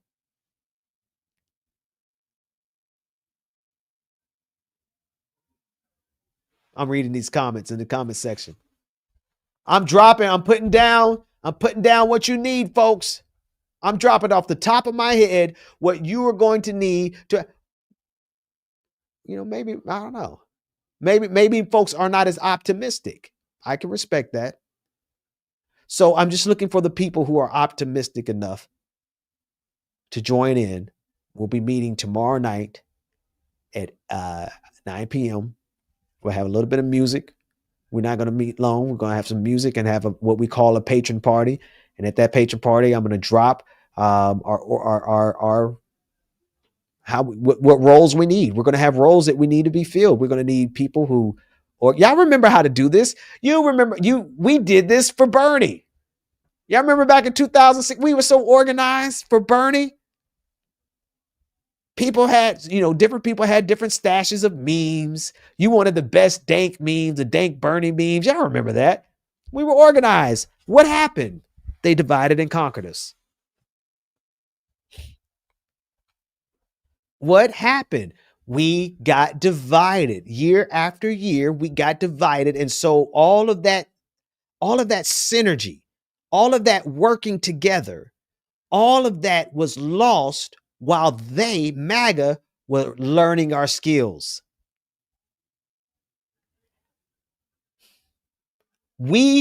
Our unity was disintegrating as MAGA was replicating our skills.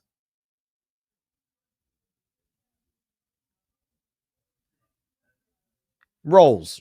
Yeah, we could roles. We have a part to do. We have a role to play. We have a piece of the puzzle.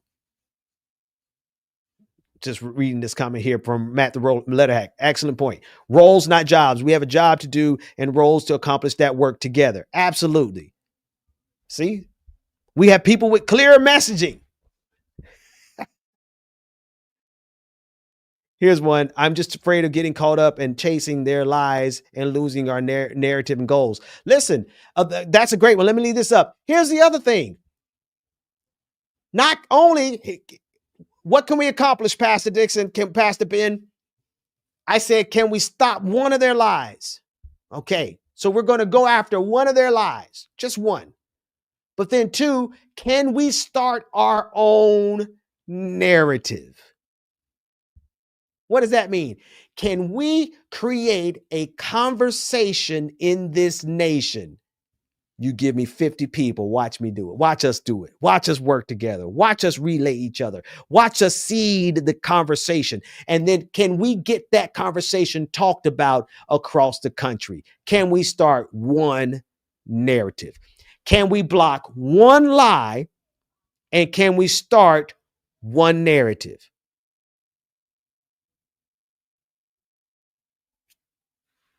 Because if we could do it one time, we could do it twice.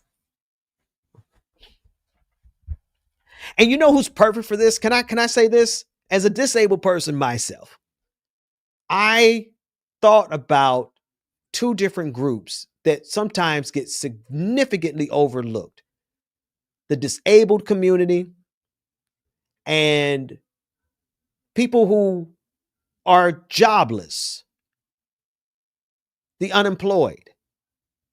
Now, the disabled community is oftentimes unemployed, underemployed, but we have two groups of people around this country who we need you. We need you. I love this comment right here.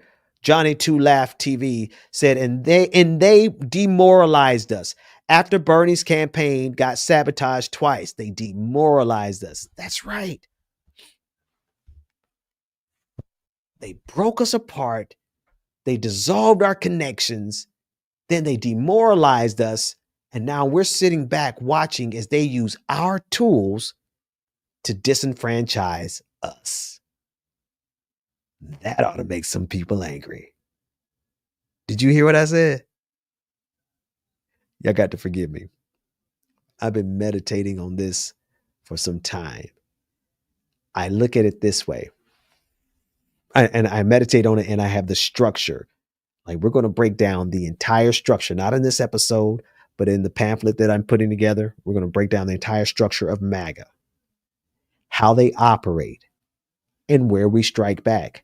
And where do we strike back? In the information war. See, many of us who are disabled, we can't go out into the streets.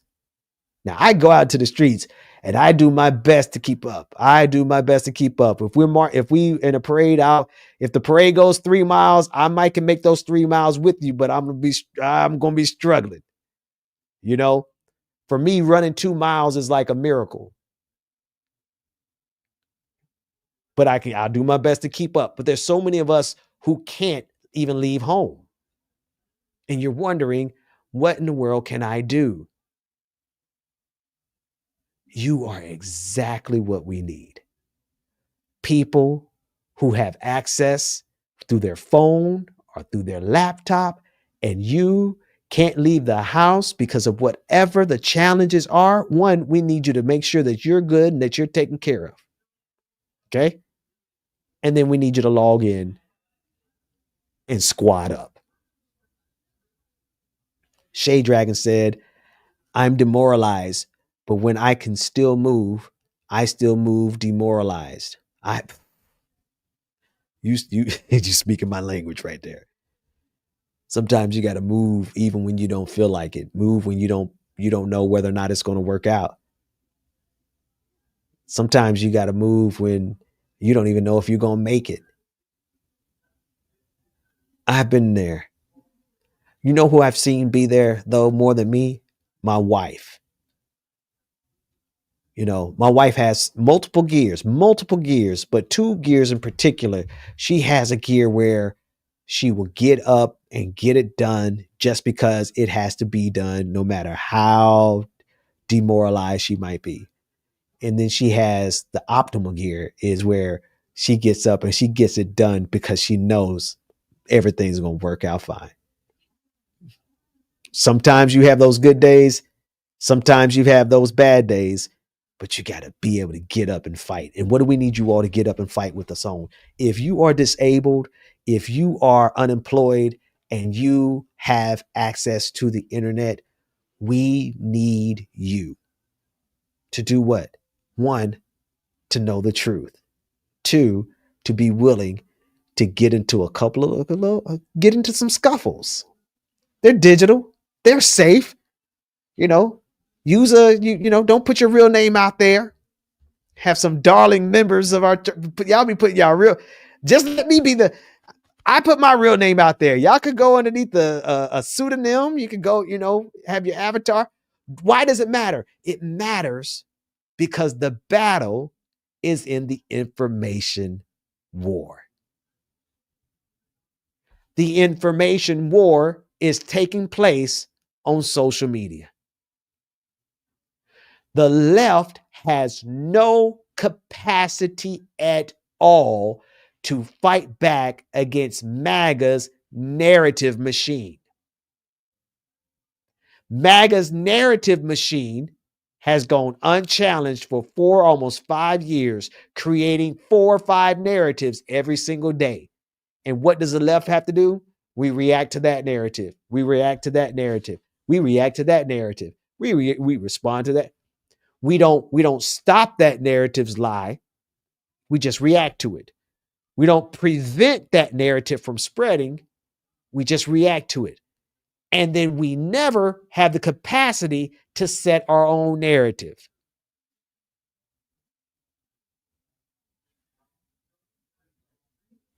Oh, Tiger's in the room. Perfect. Tiger, I see you there. Yes, sir. Yes, sir. I'm here. Excellent. Listen, man, I wanted to bring you in the conversation because all I'm talking about today is the Truth Farmer Collective. Now, help me out. Help me out with this. This detail doesn't matter that much, but tell me, was it the audience in this space, or like it or not, or was it a combination? How did it get started? So the Truth Farmer Collective was an idea I had hanging out in one of the streams, right? I figured that we need to gather all the people that we came together. And I did start in the Benjamin Dixon camp. I will admit that in the audience, I just gathered some people around. And we decided that we need to be able to push back against somebody's narrative evidence. Because, you know, they have the ability. Sorry if you hear this spraying in the background. I'm still cleaning. No, it's fine. But yeah, they've got the ability to not only invert the narrative, create their own out of nothing. It's the most bizarre thing you've ever seen. It's like they live on a legitimately different planet. It's like you go outside and they'll tell you that it's nighttime and it's noon and sunny. So I decided that, you know, instead of just waiting around and waiting for a savior to come around, we have to be our own savior. We have to gather together the best that we can and do what we can. And one thing that we all can do, if we can't go out in the streets, because not everyone's a fighter, not everyone's able to go out and physically exert themselves and, you know, stare down the regime with their body. Sometimes the only thing you can do is use your mind and your time. And the True Farmer Collective, which the name itself also was a collective decision. That's right. That's right. Amongst us all, where we decided that we needed to be able to prove that what we are here to do is give the truth to those who need it, and to stop the lies that are being spread right now, which sounds conspiratorial whenever you say we can stop the lies. But when you go out and you look at what's happening right now online, that's all you can see is that the right has they have inverted the truth to the most that you can invert it at this point. And we're at the stages of where they're going to start saying that, like, yeah, no, absolutely, Trump was president the entire time, and that's perfectly fine. We're getting to the point where they're going to start saying, like, oh yeah, no, the COVID was actually all Biden's doing. You know, this Trump never had anything to do with it. So we have to find a way to, once again, people who are able to spend their time, and all it's going to cost you is just your time. That's it. And go online to do what you can. That's it. That's it. And Tiger, first, thank you again, man. Thank you for taking some time. I know you're at work. I know we're a workers collective, and all that we do, we're talking to the working class, from the working class.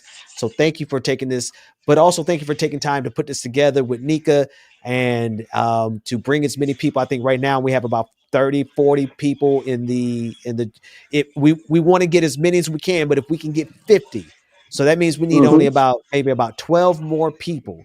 12 more people to go over. The link has been dropped in the chat room. Tiger, what do you see? So you said something that's important. People listen to us talk about this and they're like, oh, you know, what do you actually think you can stop? But when we look at how they get it done, you've studied how they get it done, and you believe that because you know how they can get it done, we can figure out how to stop it. Exactly. So when you sit back and you think about it, I mean, when it goes all the way back to January 6th, the insurrection at the Capitol, all of that started on online Facebook groups. They got together online and they were able to let their echo chamber explode to the point where they, once again, this is a different scenario. They collectively lost their minds, bouncing off each other like bats in a cave. But if we're able to do what they did in the opposite direction, to where instead of us spreading lies and spreading conspiracies, we get together in one place, in one hub, and spread the truth and give you the tools that you need to combat the disinformation narrative. We can change the narrative online. You know, let's be honest, most people in this society spend a good portion of time on social media. And a lot of people are going to end up having their decisions made for them, unfortunately, by things they see on social media. That's why you have advertisements and things of the sort. That's why you've got big corporations will pay hand over fist to have their advertisements on YouTube, and Facebooks, and all things of the sort. Now, if you end up breaking the algorithm in your favor to have a narrative that's you push hit the mainstream, at that point, we're able to take back any kind of negative narrative that a lot of the big tech companies already push on their own. That's right. That's right. Listen, for folks who may not know how Tiger, you were rocking with us. I think you were hanging out with us back in 2020 when I broke the Michael Bloomberg story. Do you remember that? I showed up right after that.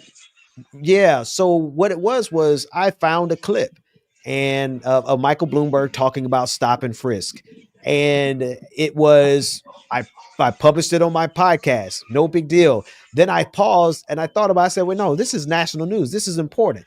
I took one video and I shared that thing with everybody I possibly had a relationship with, everybody who I've done a show with, everybody I've ever interviewed. And we pushed it and pushed it and pushed it and pushed it. And by 10 o'clock that night of me sharing it, we had changed the national conversation from being about whatever it was that day to being about the narrative that we set, which was at the time, it was the stop and frisk, Bloomberg is a racist hashtag.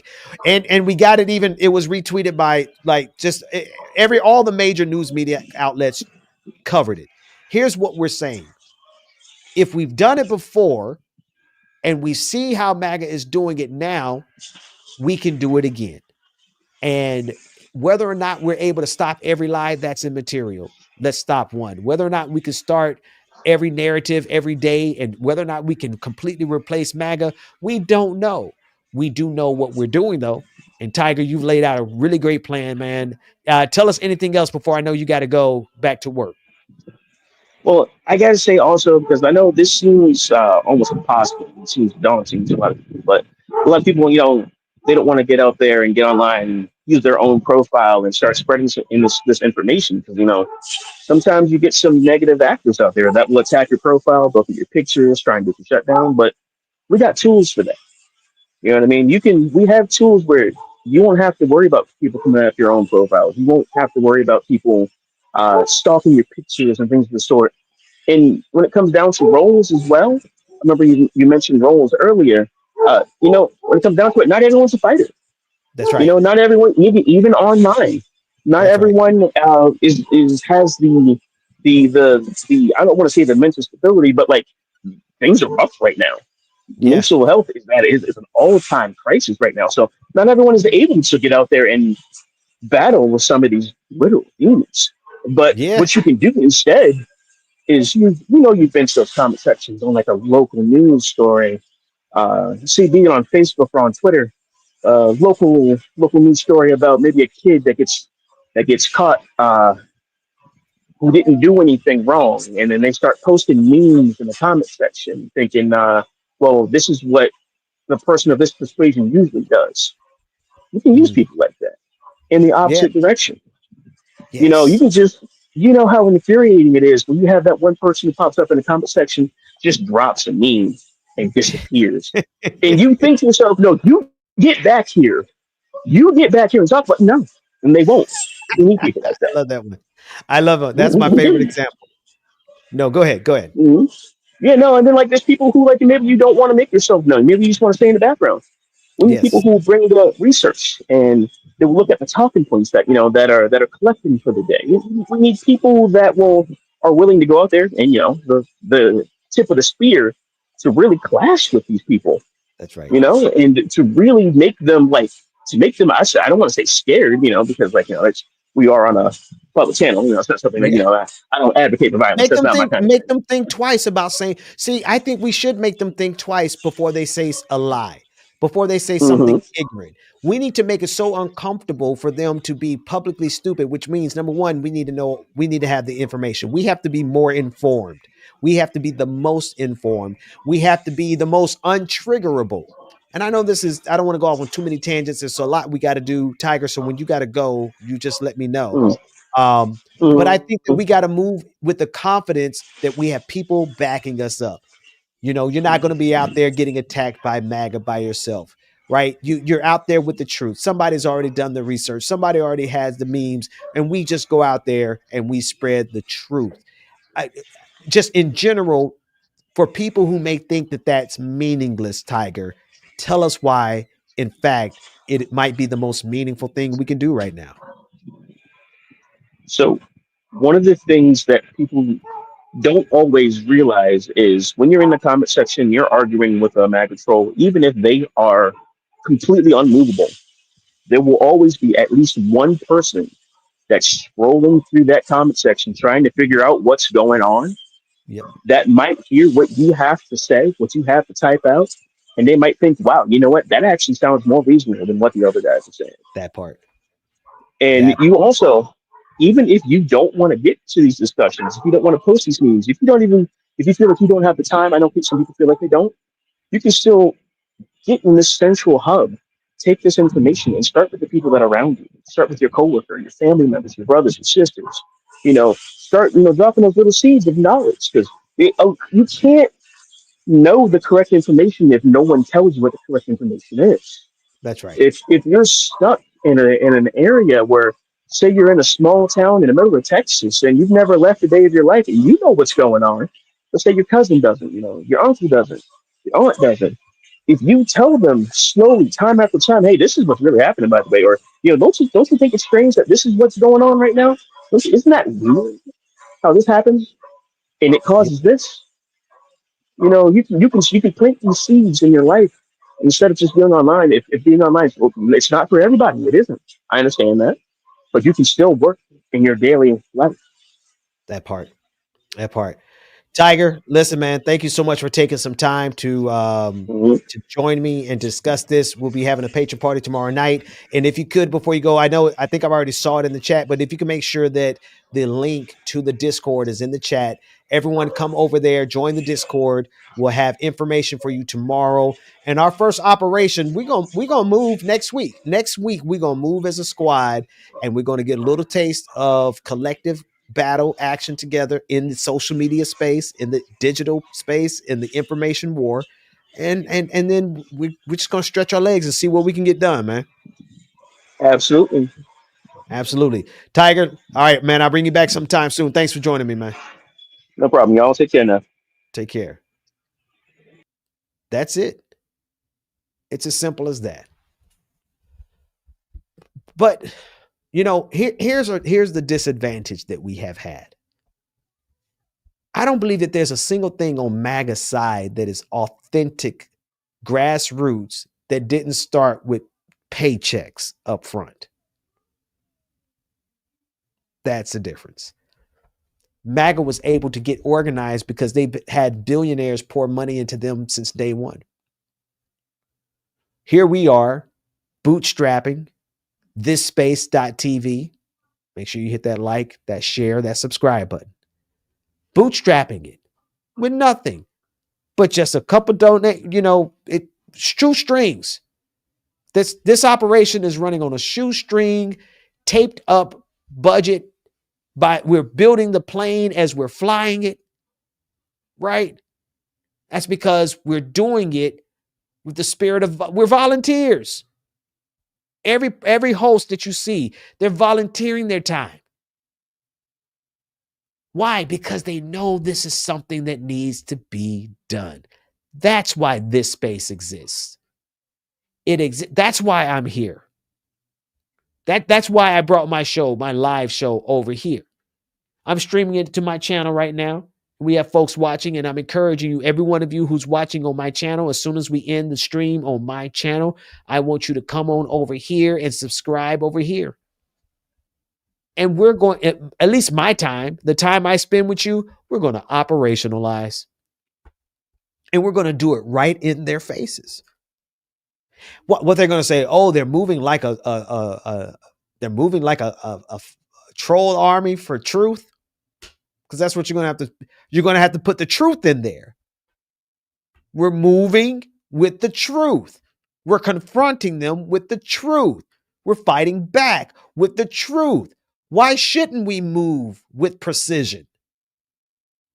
And then the bigger question is, if nobody is going to pay to get this done, doesn't it still need to be done? I know the DNC and there's some Democrat organizations that have, their little troll armies. But I just don't. Where they at? What are they doing now? What are they? Where are the Democratic? Where are the leaders from the Democratic Party that we need right now in the face of what's happening in Washington, D.C., and the mobilization of the of the National Guard, the occupation? Where are the Democrats? We cannot afford to wait for somebody to. Why? Why does it matter? You have to put it in the comment section. You have to put it in the comment section why it matters to you. I'm gonna tell you why it matters to me, because I've got 3 kids that I'm just trying to raise. I'm just trying to raise and let them be happy. That's all. They don't have to be rich. They don't have to be famous, but can they have breathable air? Can they have public health? Can they have public education? Can they have a democracy? Can my children have a livable planet? Can my neighbors' children have a drinkable water? That's why I'm doing it. Because these devils are playing for keep. These devils are playing, they mean business.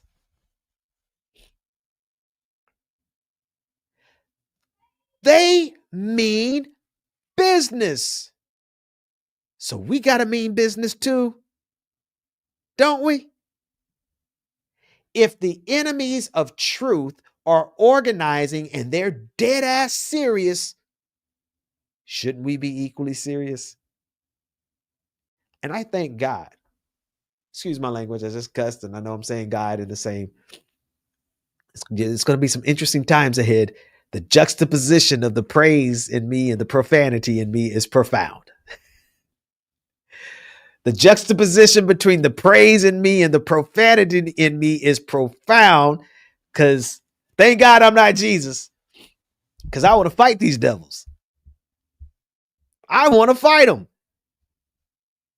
But since I'm good and injured and disabled, I got to fight them in the information war. And why not, people? If you can't do anything else, you can actually be in the most important battle of them all, the information warfare battle. And we're going to teach you how. We're going to show you how. And you can squad up with us. I do it. Listen, I do it all the time. By myself. Man, I'll tweet off 1,000 tweets and less, and every one of them. This is what they hate so much. They hate me so much because I strike every single one of them where it hurts the most. You will not get on this internet with me and talk about family values when I know you got busted sleeping with some strippers 2 years ago, from sex workers. Matt Gaetz, not strippers, sex workers. Traffic, no, not even sex workers. Someone being trafficked. You're not going to talk to me about family values and I not point out that you grabbed a man's ass on film on the House floor. Tim Burchett, congressman from Kentucky. Details. And I go through all their comment section. I have all their notifications turned on, and I make sure that I have inserted my voice so that when they see me coming, they get frustrated. They so mad. They get so mad when they see Pastor Ben coming now.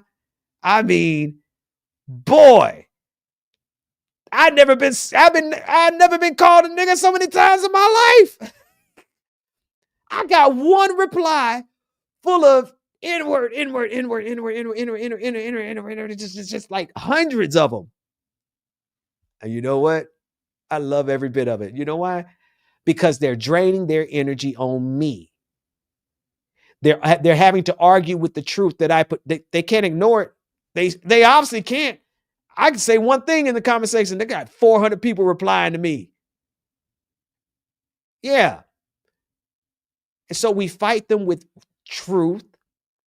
We fight them with truth. We fight them with organization. And we fight them just head to head, unafraid. And why does that matter? Because the biggest lies that we're fighting against right now all started and spread on social media. And if all we're doing with social media is being a passive consumer, if all we are doing is being a consumer of social media instead of actively shaping the world around us, even if it's with your 25 followers, shape the world for those 25 people. You don't have to have a big account. I'm doing an all call, man. All call. All hands on deck. Anybody who if you are an attorney, and I said this a year ago. Somebody didn't. It was what? I don't know. About November. I said this right after the election, so it's not quite a year, but right after the election, I said, if you are an attorney, you need to get working through the legal system. If you are an organizer, we need you to do what y'all been doing, which is organizing in the streets. Tell us where to go. Tell us where we need to send people. Let us amplify your voices. If you are a politician, you need to be using your authority and your power. What are you doing tweeting and you're a politician? If you have power and position, then use it. The rest of us who are powerless, the best that we can do is organize against their misinformation. Are you with me? Do you see what I'm talking about? Do you understand how your single social media account, whether it be Facebook, Twitter, it could be YouTube comment section, wherever you go and find a lie, that's where you have an opportunity to confront with the truth. Confront them. Call them ignorant. Talk about their mamas. No, I'm joking. Talk about their mom. No, I'm joking. Don't talk about that. Talk about their grandparent. No.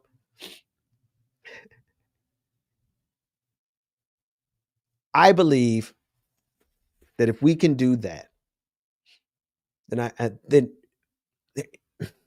which takes me to this last story. Because sometimes all it really takes, y'all, is someone who speaks up first. Someone who speaks up first. I want to share a portion of this video. It's from, good Lord, what did I click there? That's not what I wanted to click. I want to click this. This is from a YouTuber called Schlep. Yeah, yeah. Schlep. There it is on the screen.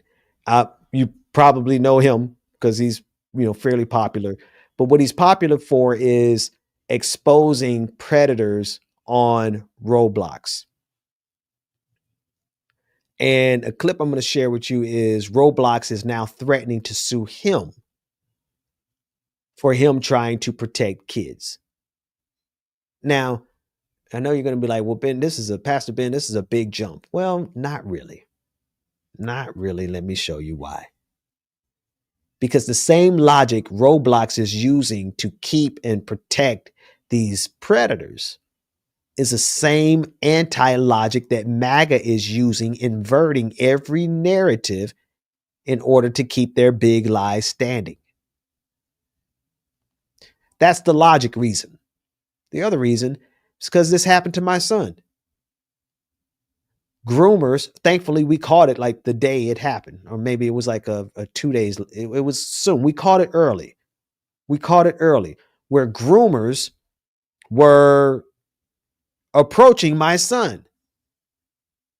And it was inside of a Roblox game. And I lie to you not. We have screenshots. I have to go back and get it. It's all on my wife's phone.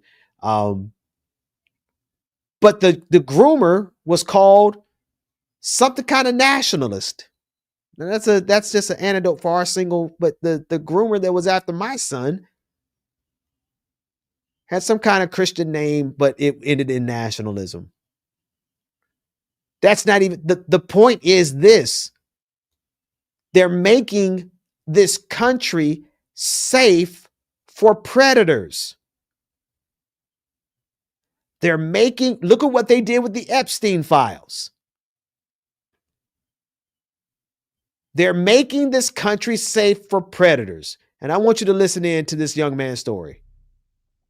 This is pretty heartbreaking to me because I've been playing Roblox since I was a little kid. I've loved this platform. I still do. I met my current girlfriend who I've been dating for 3 years. I live with her. We first met all the way back in 2016 through Roblox. I love so much about this site, and that's why I'm so critical of it, because I want to see it do better. The stuff that they've sent me in the cease and desist letter is actually laughably hilarious. Roblox is actively claiming that I'm hurting their players. Here's an email. I didn't ever plan on showcasing this in a video, but this is from a kid who is thanking me for getting someone he was groomed by arrested in real life. He said he recognized him from my video, and here's some cool fan art he made of me. Roblox is claiming that I'm engaging in simulated child endangerment conversations.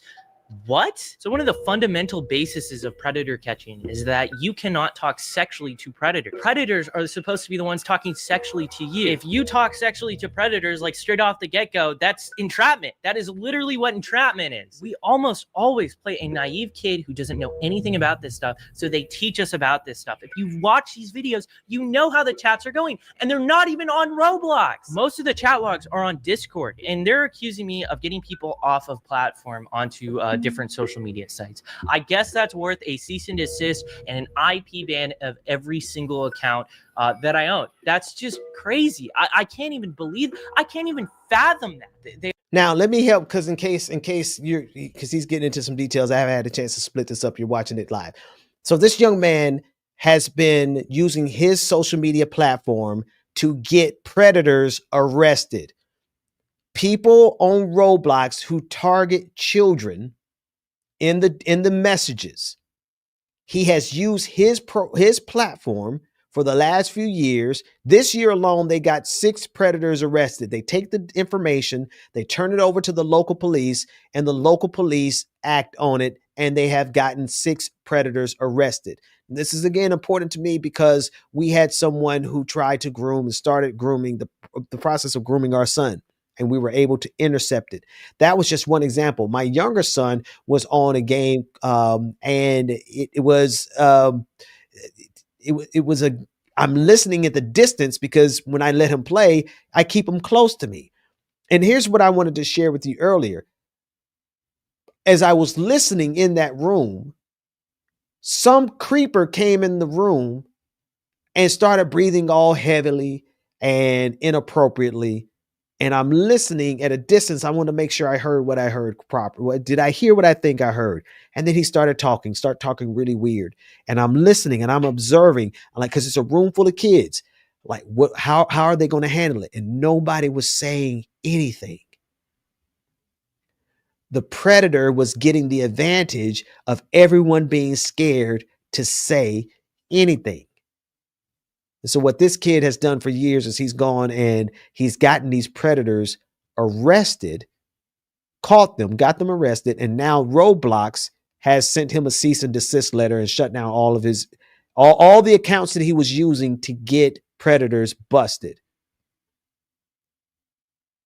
So all of the accounts that he was using to get predators busted, Roblox shut that down. Now, again, you might be wondering, what does that have to do with politics? What does that have to do with us? It's the same battle. They have people organized so much. It's almost like you can't go into a room. Who told me this? Somebody told me this, and I never really believed it. They said that these pedophile groups, these predators, they have organizing rooms. They have group rooms so they can know where to go. Look at that level of organization for evil. That's they are organizing evil. Predators. It's also a corporation issue. How is this corporation making it easier for predators? Now, I get it. You might say, well, vigilante justice, vigilantes going around catching and doing all that might be outside of the legal limits, et cetera, et cetera, et cetera. I get that. But why is everything right now trending in favor of predators? Let me tell y'all why I was so dumb. I really thought MAGA was going to be done with Donald Trump because of the Epstein files. I thought the way MAGA put up a fuss around those Epstein files, I said, here they are. They're showing. God bless them. It's so good to see they showed up. They're saying no to Trump. Now all of them are right back in line. They've made this place safe for predators. They have made America safe for predators. They've made video gaming safe for predators.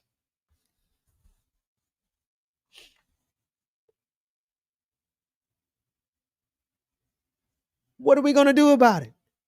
Because if we don't do something about it now, they're already going door to door in DC. Let me close out. It's about time. The Angry Ginger is here. We have about 8 minutes and then we're going to get out of here. Folks, one of the hardest things to do is to accept the reality that you've been dealt with. To look at the scenario around you, look at the impossibility of it all, and realize I still got to try something. But you first got to kind of look around and realize, wait a minute, something's not right. It takes you a while to realize that the people in charge are some of the most evil people on the face of the planet. This is how you get people who are still supporting Israel despite the carnage and the cruelty that they're weighing down and raining down on Gaza. We are run by some of the most evil people. This planet is run by some of the most evil, not some of the most evil people on the face of the planet. That's at the top. At the very bottom are all of their little minions and all their little foot soldiers and all their little wannabes, influencers across social media. At the top, it's the elite, it's the billionaires, it's the politicians, it's all the culprits that we know. They are They are destroying this planet. They're destroying public health. They're destroying public education. They're destroying democracy. They're serious at the top, and they're getting it done by using the people at the very bottom who spread and saturate lies, misinformation, half-truths, distortions, doubt, and if all else fails, confusion. Just the easiest way to break up anything is to just go in and sow confusion. Go in and cause chaos. Go in and create mess. And if you've been paying attention since I started talking, it's all hinged upon their ability to cause confusion amongst us, to keep us divided in our silos. When allies get mad at each other, they stop talking, they close the doors, we cut off the silos. Our team doesn't, our community doesn't know what the other community is doing because none of us are working together anymore. And then when that's not good enough, they'll come into your community and divide your community. So now, not only are you no longer allied with the LGBTQIA community, you're no longer allied with dreamers and immigrants. You're no longer allied with workers and the unions. You're no longer allied. You're just by yourself. That's not good enough. Now they go within your community, black folks, and now they divide you based on your nationality.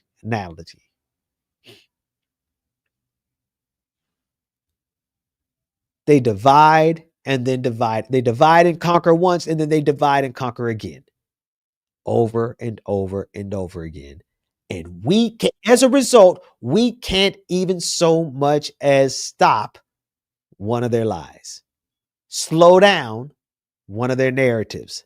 Stop them from making their lie trend, their half-truth trend. We can't even get them to stop it from trending. We're not even able to get them to stop their lies from becoming policy. By the time their lie has become policy, we're just realizing that it was a lie the whole time.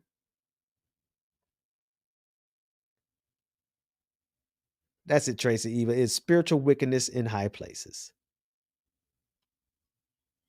Well, folks, go join over at the Truth Farmer Collective. Truth Farmer Collective. We are going to try. That's all we can promise you. We're going to try, and we're going to try to do it together. Do what? We're going to try to stop at least one lie, and we're going to try to set at least one narrative, because if we could do it once, we can do it again. That said, I need everybody who's streaming on my channel over there on my YouTube channel. Please do me a favor. Come over here, like and share and subscribe over at This Space YouTube's channel. And stay tuned for my brother from another mother, none other than the Angry Ginger. He's up next.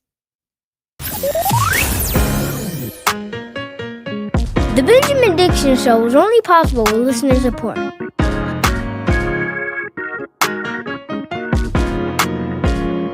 Go to patreon.com/the BPD Show and support the Benjamin Dixon Show.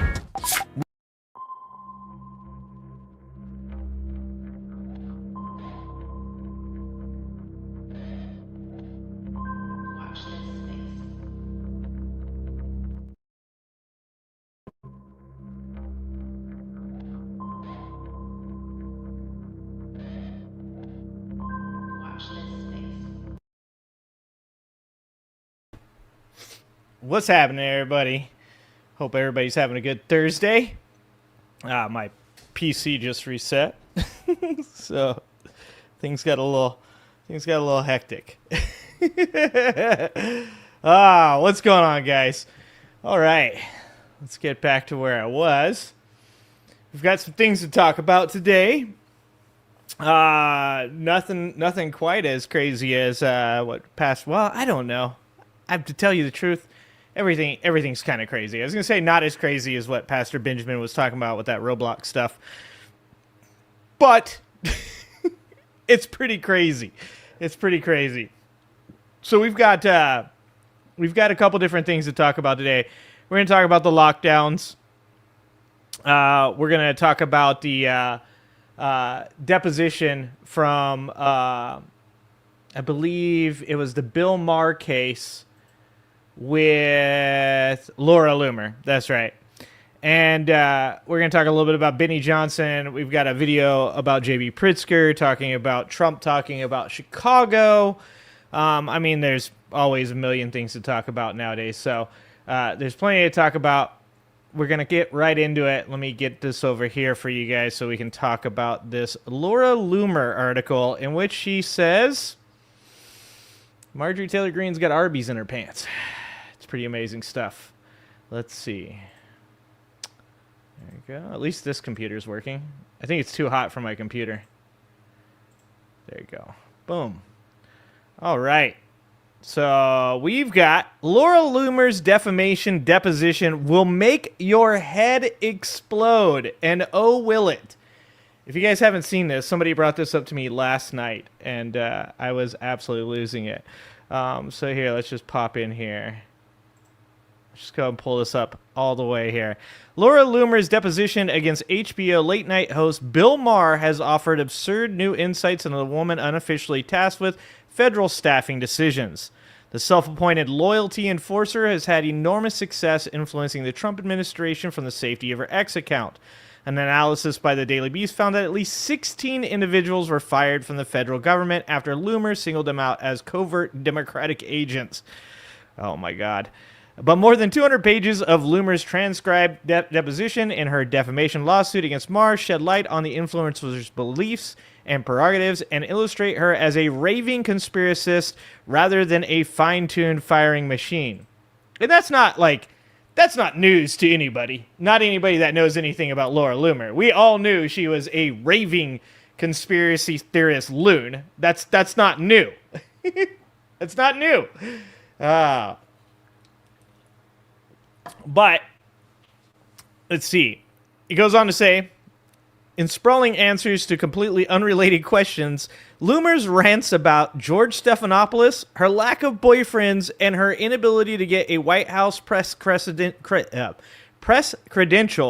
in an interview that quickly flies off the handle. In one particularly wild exchange, Loomer practically roasted Representative Marjorie Taylor Greene as someone who puts roast beef in her pants.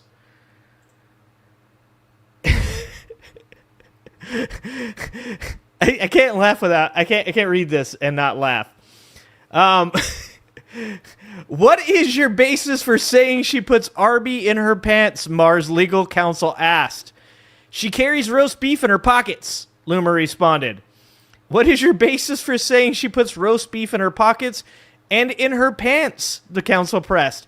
Because I know she likes to eat at Arby's, Loomer said, further clarifying that she believes Greene puts the meat sandwiches in her pants and that she believed Greene would agree with that statement.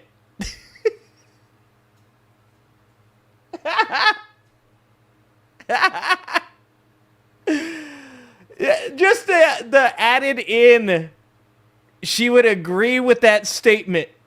I'm not sure Marjorie Taylor Greene. Marjorie Taylor Greene says a lot of wild shit. I don't know if she would agree with that statement. I am pretty sure.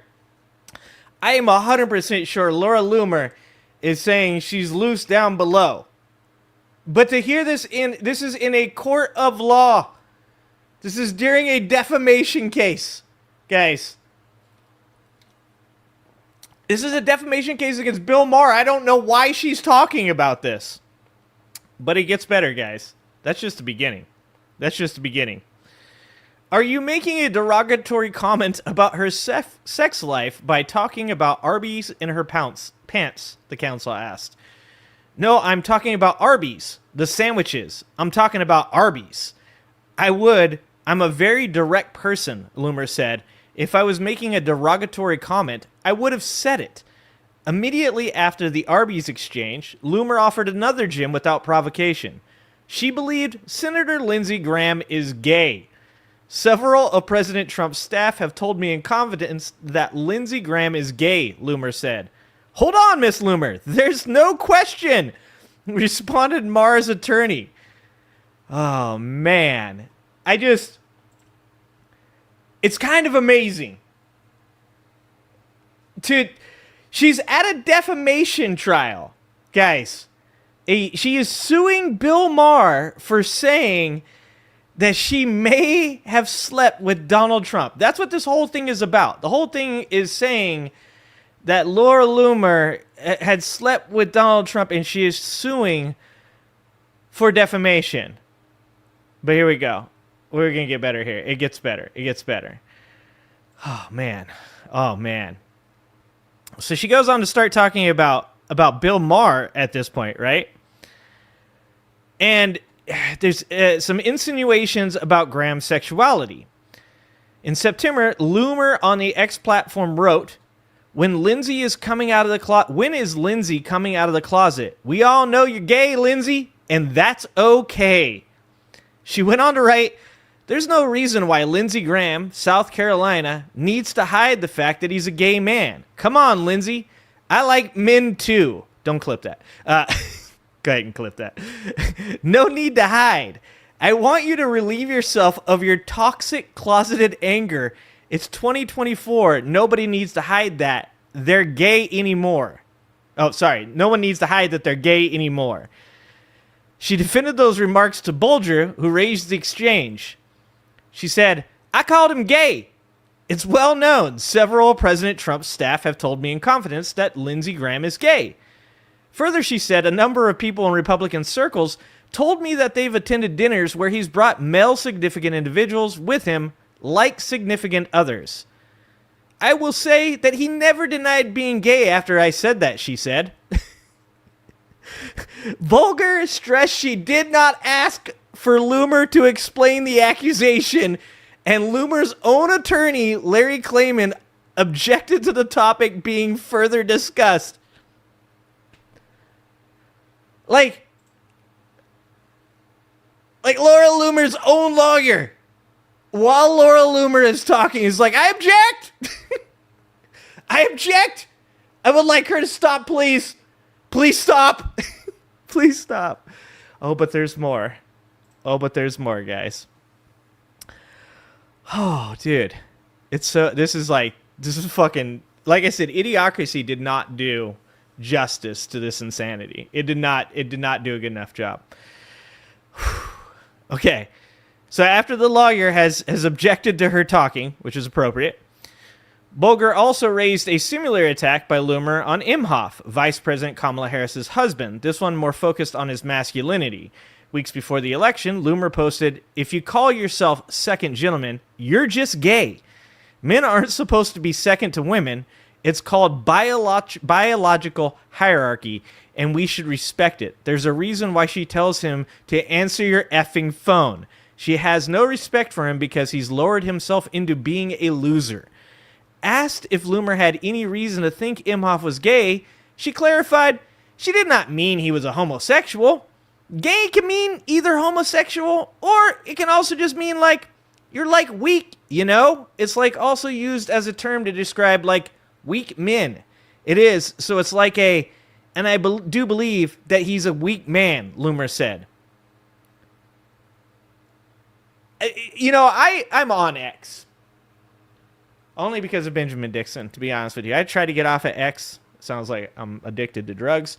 I tried to get off of X, and then Benjamin Dixon told me to stop being a coward and get back on there and to fight with people. I don't fight with people as much, but every once in a while I just repost something Benjamin Dixon said. She went on to say Maher would not understand respect in a relationship because he hasn't been married. The Loomer also is not married. She said in the deposition that she had a boyfriend for a year. The Florida-based Loomer also discussed her ejection from the Pulse trial, where prosecutors unsuccessfully sought a criminal conviction against the wife of dead shooter Omar Mateen, who killed 49 people at a gay nightclub in Orlando in 2016. Loomer's press credentials were revoked shortly after she followed the family of Noor Salman into the parking lot after her questions incited a sudden end to a press conference. But she recalled the event differently. I, during the press conference, asked the family members of the terrorists whether or not they condemned jihad, and the family was being represented by CARE, which is the group that lobbied Twitter to ban me, she said. They've been designated as an Islamic terrorist organization in the United Arab Emirates and Saudi Arabia. She went on to further criticize CARE, the Council on American Islamic Relations, a DC-based nonprofit that advocates for Muslim civil rights. She also suggested that Salman should not have beaten the charges. I want to remind you guys that this is a defamation trial against Bill Maher. This has nothing to do with Laura Loomer's personal life. And she just can't help herself. It's fucking diarrhea of the mouth. She can't help herself, guys. This is beyond amazing. It's just, I don't even know what to say. It's just a cell phone, right? It's just a cell phone. Levon. What's up, Levon? If it's experimental, it's not gay. Oh, Jesus Christ. Yeah, I do believe Loomer is Jewish, Shade Dragon. I believe that's true. I could be wrong about that, though. I do believe there's one more thing that I wanted to go in on here. God, I don't know if I should say that in that manner. There was one more here. There's one more. The mega firebrand, whose influence on President Donald Trump is growing, was pressed in her deposition about insults she made regarding the genitals of Marjorie Taylor Greene and Kamala Harris. Her claim that the senator is secretly gay, Lindsey Graham, became public when the deposition was briefly available on a court docket before being sealed. When asked about why she said it, Laura Loomer said, "I was under oath. I couldn't lie." Oh, dude. Two other vile comments she made came back to haunt her in the deposition. Loomer, 32, said that last year that Harris was then the vice president, had an infested snatch. I don't know what to say about this timeline other than that it's the dumbest timeline. Loomer claimed that Maher's remark about her sleeping with Trump, which was a widespread rumor at the time, kept her from landing a job in the White House and thus from profiting from the experience she would have received in the role. As we all know that getting a role in Donald Trump's government is very lucrative. Make a lot of meme coin money off of that. Lindsey Graham also called you toxic around the time you were at the debate, and yeah, right? Yeah, that's true. Okay, and you responded to him on Twitter, right? Yeah, I called him gay. Okay. Can you mark this as exhibit? It's well known. Can we mark this as exhibit whatever we're at? 31. Oh my God. It's well known, Loomer said of Graham's sexuality. Bulger tried to move on, saying, "Hold on, Miss Loomer, there's no question." Loomer responded, "I know, I'm just explaining." I don't. What do you say to this? This is a quote from Lindsey Graham back in 2010, guys. This is a quote from Lindsey Graham in 2010. "I know it's really going to upset a lot of gay men. I'm sure hundreds of them are going to be jumping off the Golden Gate Bridge. But I ain't available. I ain't gay. Sorry." That's my Lindsey Graham. It's the best I can do right now. I can only really do Lindsey Graham if I'm channeling the Brett Kavanaugh trial. "I am so sorry for the way that you are being treated, sir. The way that you and your family, sir, are being treated right now. It's an absolute tragedy." And to be honest, it's pretty dramatic. I mean, I understand. It just, Arby's sells roast beef. It's just an expression. It's just an expression. What do you say to that? This is real life, guys. This is real life. I just want you guys to understand that this is what we're going through right now. This is what they voted for. You want to see a video of this shit show? I don't know if it... I don't think it was even supposed to be released. I don't think the documents were supposed to be released. I think they got unintentionally unsealed or published before they were sealed or whatever. But good Lord. This administration is a fucking circus. You know, you elect a clown, you get a circus. What's that saying? It's like a Arab proverb or something. It's like, if you put a clown in a palace, it's not a palace anymore, it's a circus now. Like, that's where we're at. We're about to have UFC fights on the front lawn. The President of the United States is legitimately protecting elite PDF files from being prosecuted because his name is all over those files. Like, it's absolutely insane that this is like the world that we live in right now. And there's a bunch of people that are like, just hear me out, though. Just hear me out. What if he's not in the files?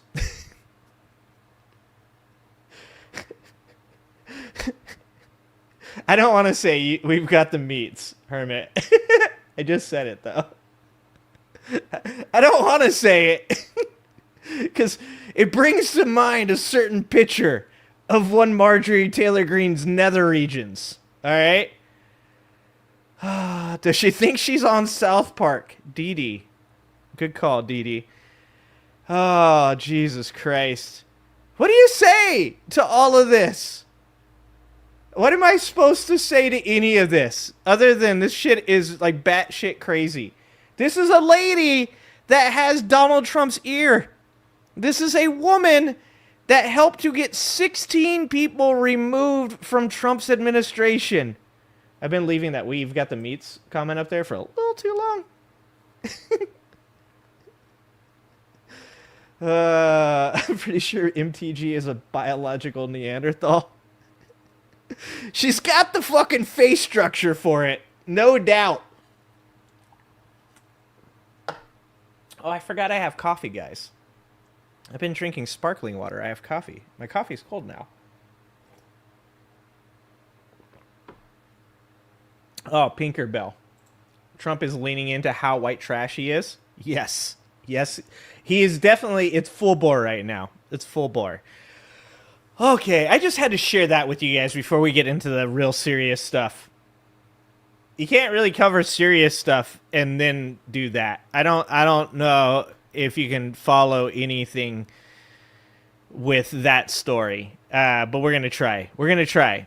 So obviously we've got Pickleballs getting his ass whooped in the affluent area of DC where people make 120 grand and what they claim is a attempted carjacking that they at first said was actually Pickleballs trying to get up in the middle and defend a woman who was being accosted by black people. Guys, it's a White Fright 2025 edition. Of course, his friend just happened to be around. The racist kid that got fired from the administration the first time just happened to be around to take pictures of Pickleballs laying on the ground with a bloody nose. So we've got a couple videos that we're going to talk about because Donald Trump, of course, has now since Friday been pushing federal agents into Washington, D.C. and is, now limit testing how far he can go before somebody does something about him being an authoritarian dictator. So that's where we're at. And, of course, we've heard about the fact that he wants to do it in other places as well. And I've got a video for you here of one J.B. Pritzker. If my son is up there messing with my computer, don't do it. Don't do it, bro. You're probably the one that reset it the first time. I know about you. Don't do it. So I got a video from J.B. Pritzker here reacting to Donald Trump saying that he's going to use the same thing he's doing in D.C. in Chicago. So I wanted to see J.B. Pritzker here talking about that. And yeah, let's see what he has to say about this because, like I said, this is obvious limit testing on Trump's part.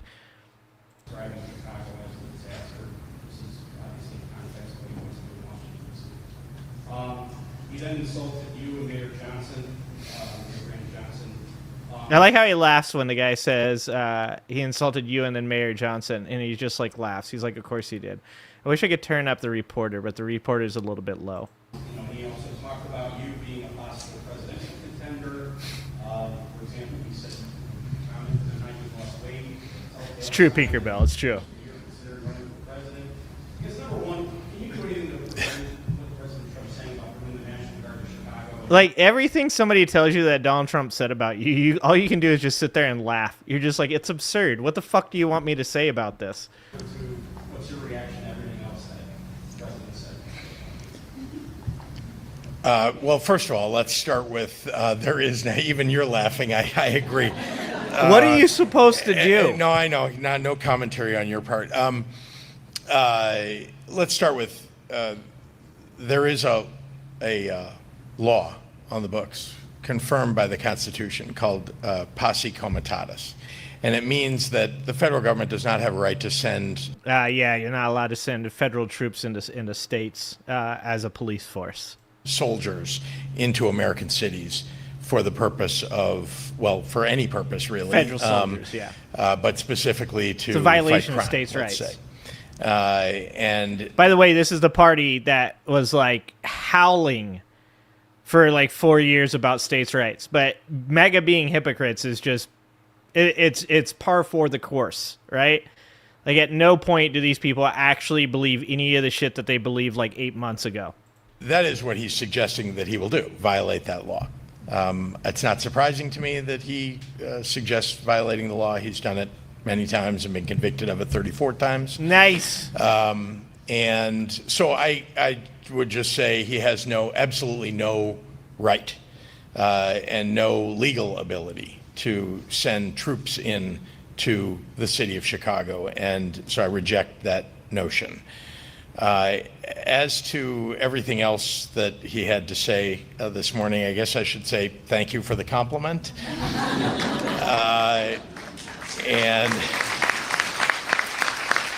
dude, Pritzker's actually doing a really good job nowadays. I mean, a couple people, I didn't know a lot about Pritzker other than the fact that his family owns the Hyatt.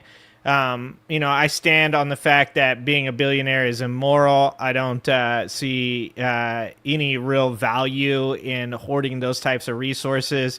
I still think that his family obviously does not create, in my opinion, atmosphere for progressive politics.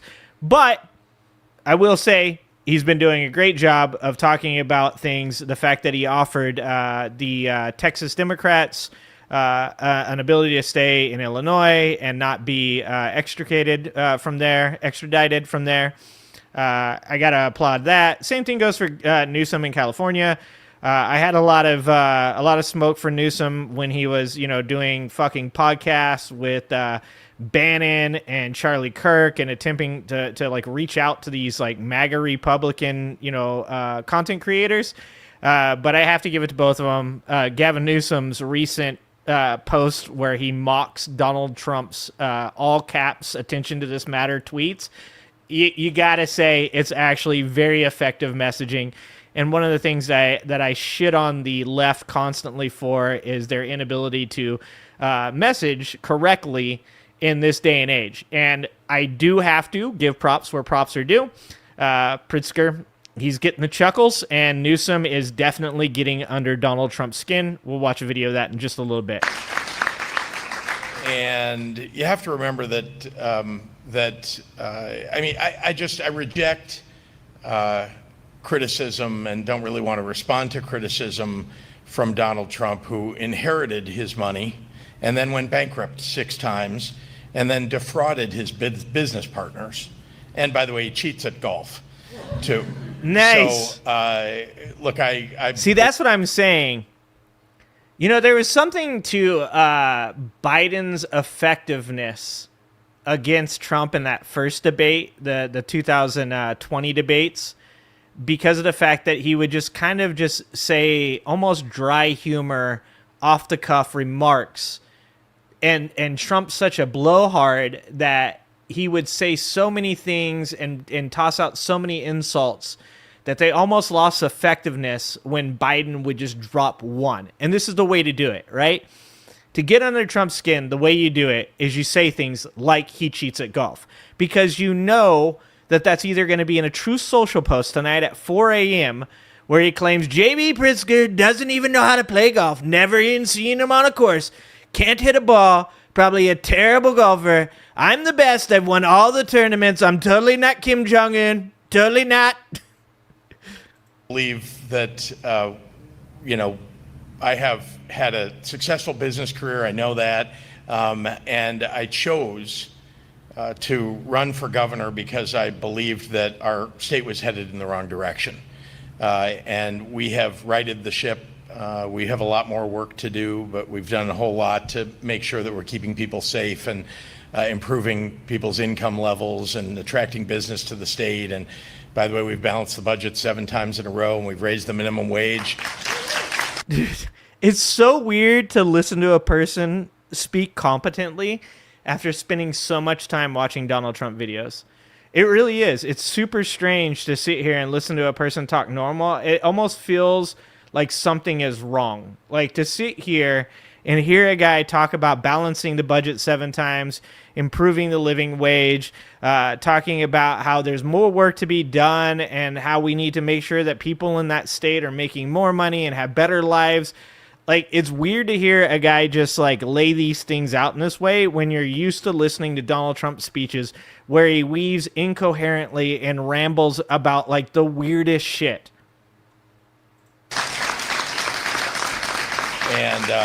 And we have a whole lot more work to do, no doubt about it. But I think my intentions are clear. And unlike the president, I'm not trying to make money off of my public position. You were asked in that meet the press interview yesterday about whether you're ruling in or ruling out a bid for the presidency. You said, quote, no matter what decisions I make, and I mean in particular about what I do here in the state of Illinois, it's about the people that Latino. Yeah. You're cracking me up, dude. Where exactly do the people you are asking to elect you to fit in? Exactly. You're killing me, dude. You're killing me. The only decision that I have made is the decision to run for re-election as governor. That's the decision that I've made about my political future. Frankly, I love the job that I have now. I'm working very hard at it. I want to continue to work hard at it. I hope that I get remembered someday for having done good things for the state of Illinois, and I want to follow the course of the things that we've already put in place and many things that we still need to do. And so I love the state of Illinois, and my comments about anything else really were that I am guided to a large degree in almost everything I do in my life about what I think is best for the people of the state of Illinois. And I'm going to imagine having politicians like this and picking Trump. It's fucking insane. Continue to be guided by that. Yeah. I like the purple tie too, Tinkerbell. Sarah. I like that purple tie as well. I was just thinking, he kind of matches the background there. Also, purple and gray. Yeah. King's colors. Yep. I'm sorry, what if he tries to do it? Yeah.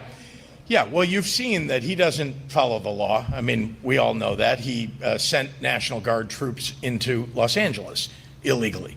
That is now being litigated in court. You know, he's lost already in court over that issue, but it's continuing to be litigated. I think today or tomorrow that trial will begin. It's a 3-day trial over that issue. So, you know, what I can say is that it's clear to me and to most legal experts that he just does not have the right or ability to do it. Having said that, I've said from the very beginning, I mean, the man was first elected. I have talked about the fact that the Nazis in Germany in the 30s. Uh-oh, MAGA's going to freak out. He's calling him Hitler. They're calling us Nazis again, guys. Yeah, if you do Nazi shit, people are going to call you Nazis. That's kind of the way that things work. Like, if you are, like, stealing shit from a store, people are going to be like, wow, that's things that thieves do. If fucking you're jogging down the street, people are like, wow, that's a jogger. That's a jogger right there, jogging down the street.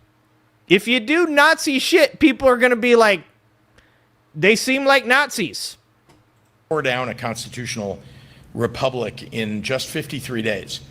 It does not take much, frankly, and we have a president who seems hell-bent on doing just that. Jesus Christ.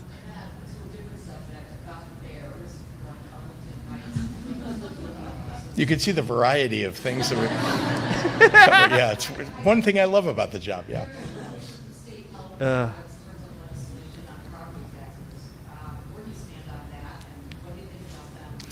Look, I'm a Bears fan. I'd like the Bears to stay in the city of Chicago if they could. They're a private business. They can choose to do what they like with their business. Wait, are the Bears leaving? That'd be crazy. That would be pretty crazy. If the Bears leave Chicago, that would be pretty crazy. I do not think that the taxpayers of the state of Illinois should be propping up what now is an $8.5 billion valued business. Very nice. I like hearing that.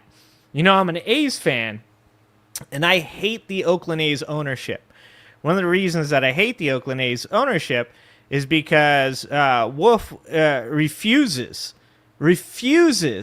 to pay a fair share of any type of new stadium, and that's why now they're moving to Vegas. And it's kind of insane to see these extremely wealthy people once again trying to force middle-class Americans to foot the bill. Like, you already make a fuck ton of money off of these sports teams, off of their merchandise, off of the advertising on the stadiums. And you still need more money from the middle class? You need more taxes from the middle class? It's actually really good to hear him saying that right there. I like that. They seem to be doing okay for themselves. And I just exactly. don't think, I agree with this right obviously here. all of us, we build roads for everybody, no matter who you are. You know, we support business coming to or staying in the state of Illinois. But that's not something that the state of Illinois government needs to do for the Chicago Bears. They're already here. I don't think they want to leave the state of Illinois. And again, I'd rather they stayed in the city of Chicago, but if they choose to moving to Arlington Heights, that's okay. They're talking about moving the stadium to a different place. Okay, their choice, and I'm gonna, support their right to do that. Specifically on that bill. Yeah. Property tax bill.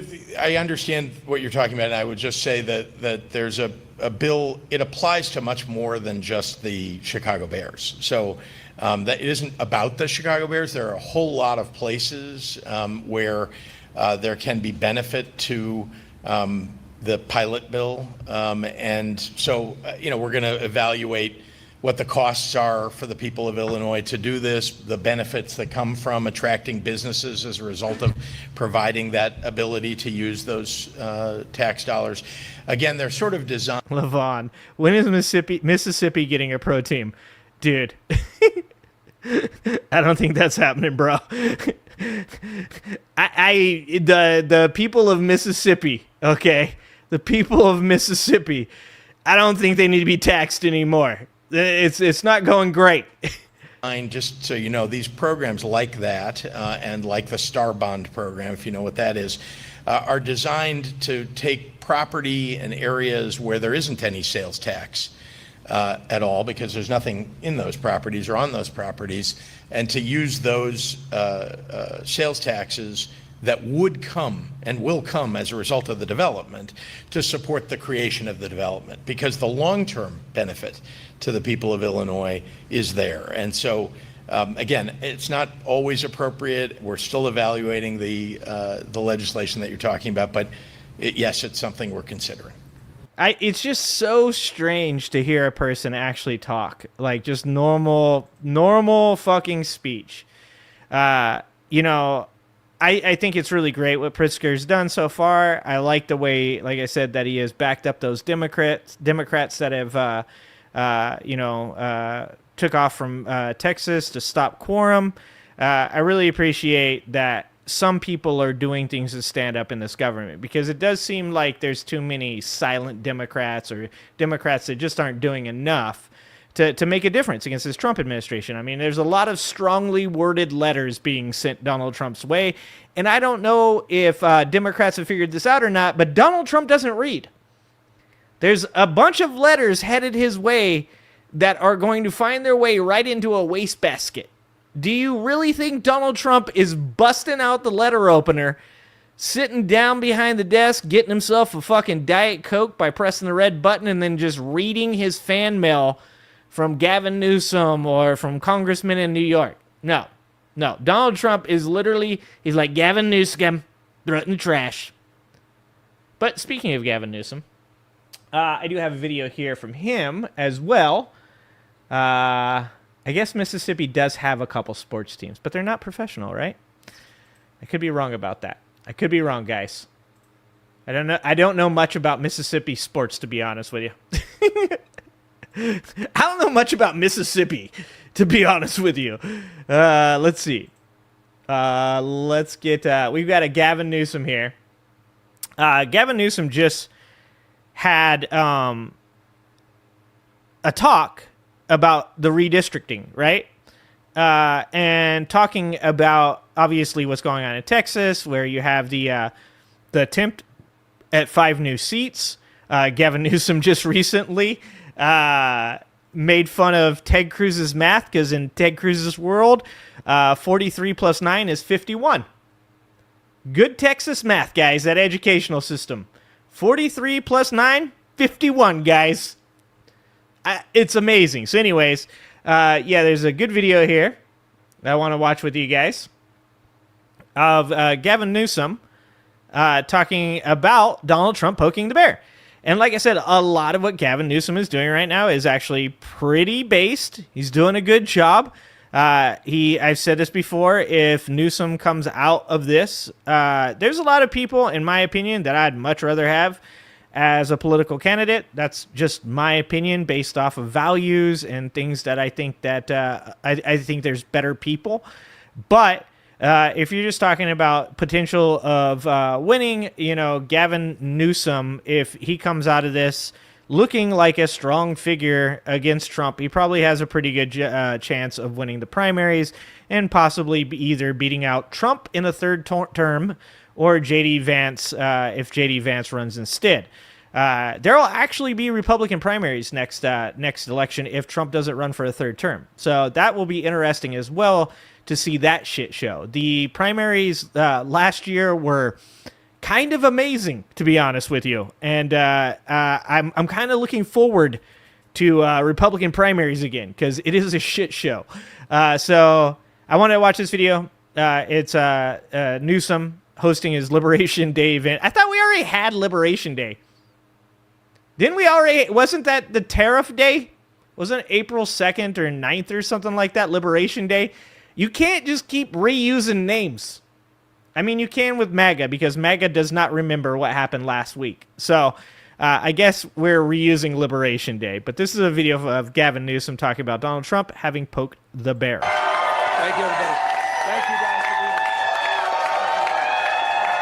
here. He does have televangelist vibe. I agree. Thank you. I agree.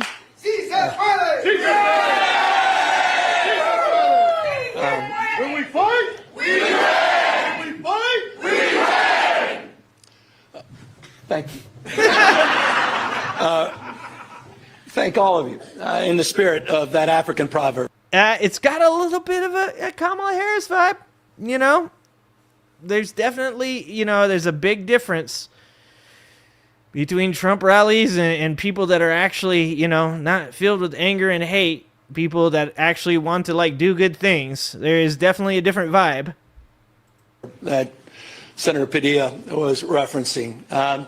You want to go fast? Yeah, I go kind of alone. agree with You that, want to Michael. go far? Go together. I appreciate that. And I look back at this audience, and I look at all of you, united in this cause. And I'm reminded where we are at this precious moment in time. We are in Los Angeles. The most diverse city. The one thing I have to say is Newsom really does stand on business for California, right? He does have pride in California, and that's something that the left has a really hard time with, because a lot of times it comes off as being disingenuous or, dishonest, or they don't want to be too cocky. They don't want to overplay their hand. They don't want to say, my state's better than your state, whatever. But Newsom has been doing a very good job on X of kind of, showing pride in being a Californian. And as a person that's been a lifelong Californian, I have, dealt with just, decades worth of people crying about California. I love California. I wouldn't really want to live anywhere else in the country. I love being here. And unless I'm going to move to Canada, I doubt I'll ever live in another state. I really enjoy it in this state. I enjoy the social safety nets. I'm here because of those social safety nets. I don't mind paying the higher taxes because I know they go to good things. Obviously, there's always, fraud or waste in the government, and obviously that could get better. But up until COVID, California actually had a budget surplus, and the reason that we have a budget deficit now in California is because we took care of people during COVID. And so, the way I look at things is that at least as far as being someone who is representing the state, he does seem to have a lot of pride for the state, and I do appreciate that. Most diverse county in the most diverse state in the world's most diverse democracy. And I've long believed that the world looks to us, to all of you, to see that it's possible to live together and advance together and prosper together across every conceivable and imaginable difference. What makes LA great, what makes California great, and what makes the United States of America great is that at our best, we don't tolerate our diversity, we celebrate our diversity. And it's a point of pride because we're all in this together. Where are we? At Democracy Center. And right outside, at this exact moment, are dozens and dozens of ICE agents. Yeah, I don't know if you guys saw that, but literally they sent ICE agents to stand outside of Newsom's press conference. This is really, it's boiling down to California versus Donald Trump. And that's no shade on New York. I think New York is also involved in that fight. But I think on the big stage right now, it's California versus Donald Trump. And we kind of knew that was what was going to happen when you look at abortion rights, when you look at progressive agenda. Like I said, New York really, really does a good job as well. But one of the reasons people hate California is because progressive agenda starts in California. We show that it works in California, and then it slowly spreads across the country, and people hate that shit, even though they benefit from the financial, economical benefits. Places like Georgia that now have huge solar panel companies, huge lithium battery warehouses, manufacturers, all due to Joe Biden's Infrastructure Act and his Inflation Reduction Act. They asked Joe Biden, they said, how do you feel about the fact that red states are benefiting so much from, these acts? And he said, they fucking need it. It's fine. That's good. That's the whole point. But it does feel a lot like right now, when conservatives talk shit about California, it's out of jealousy. It is out of jealousy. Because they know that California is now the fourth largest economy in the world. The fourth largest, and might be the third largest soon. They want California. But just like a woman that doesn't want one of these conservatives, when that woman says, oh, I'm not interested, they go, oh, I never wanted her. She's ugly anyways. You know what? She would be lucky if I even paid any attention to her at all. It's the same abusive relationship. Donald Trump knows that California is the crown jewel. It's economically the most successful state in the union. It's as far as, what type of environment you have everything from the beautiful beaches in Southern California to the beautiful mountains and forests in Northern California. You have amazing lakes like Tahoe. You have great national forests like the redwoods. You can ski here. You can tons of water sports here. You can go to the beach. There's so much here in California. And constantly what people want to say is, oh, it's such a shit state. There's homeless everywhere. The thing is when you have 30 plus million people in a country, in a state, you're going to have homeless people. That's going to happen.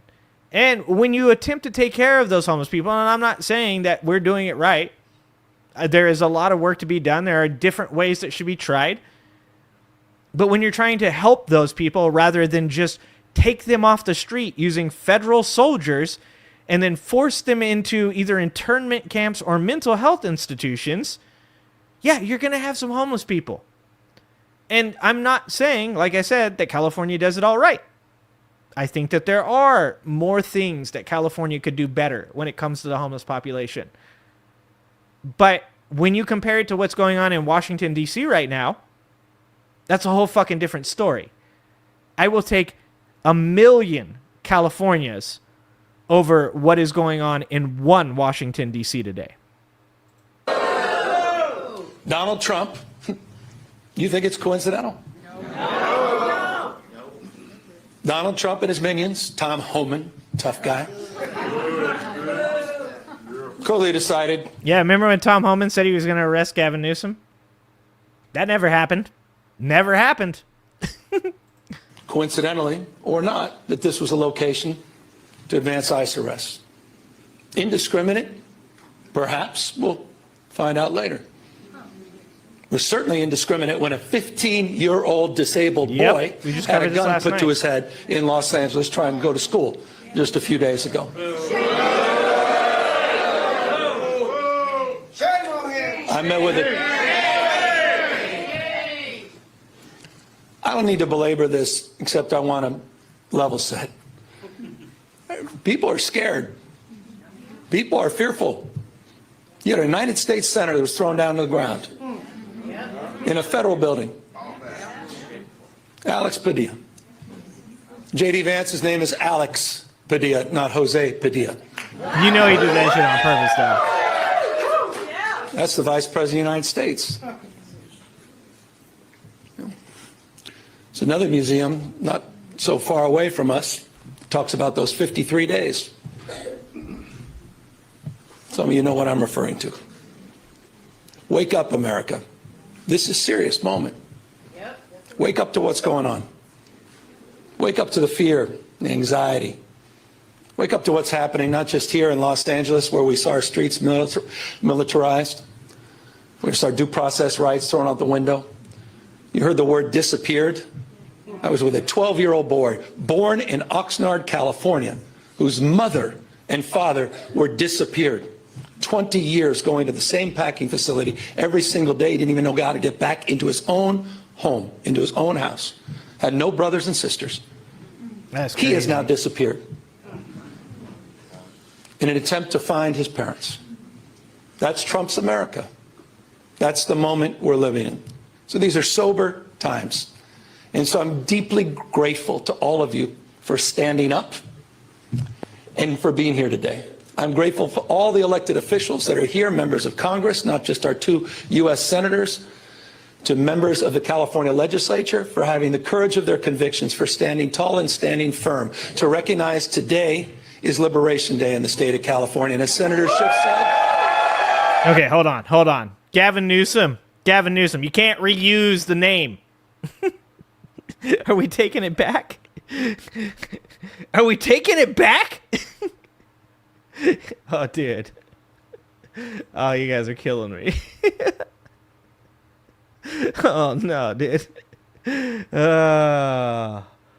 Oh, God, you guys are killing me today. Yeah, come on, Gavin Newsom. You can't just reuse Liberation Day.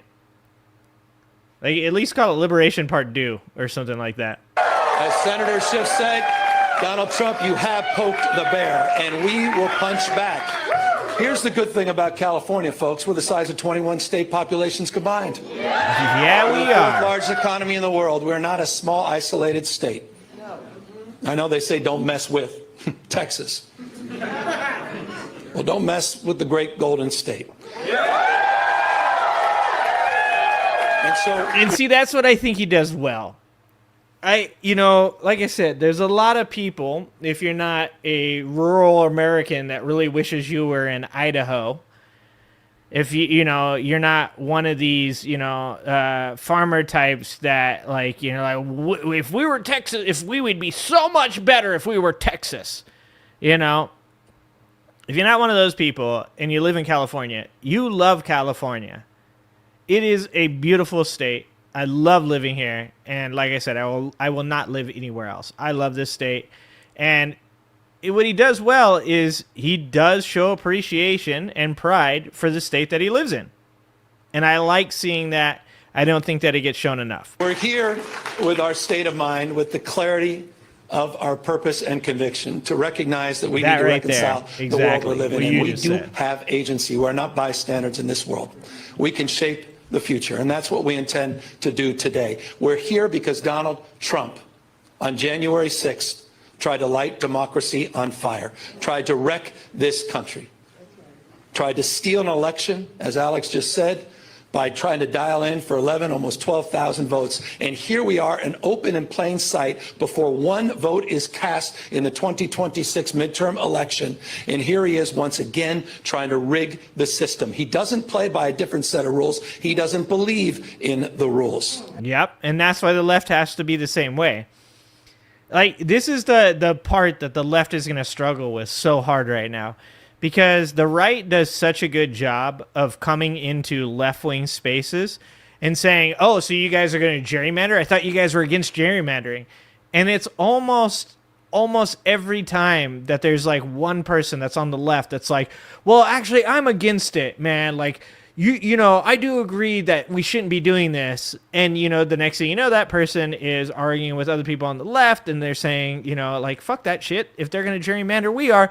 And that person's going, well, I do hear what you're saying, but we've got to be the bigger person in the room. And, when they go low, we got to go high. And that doesn't work anymore.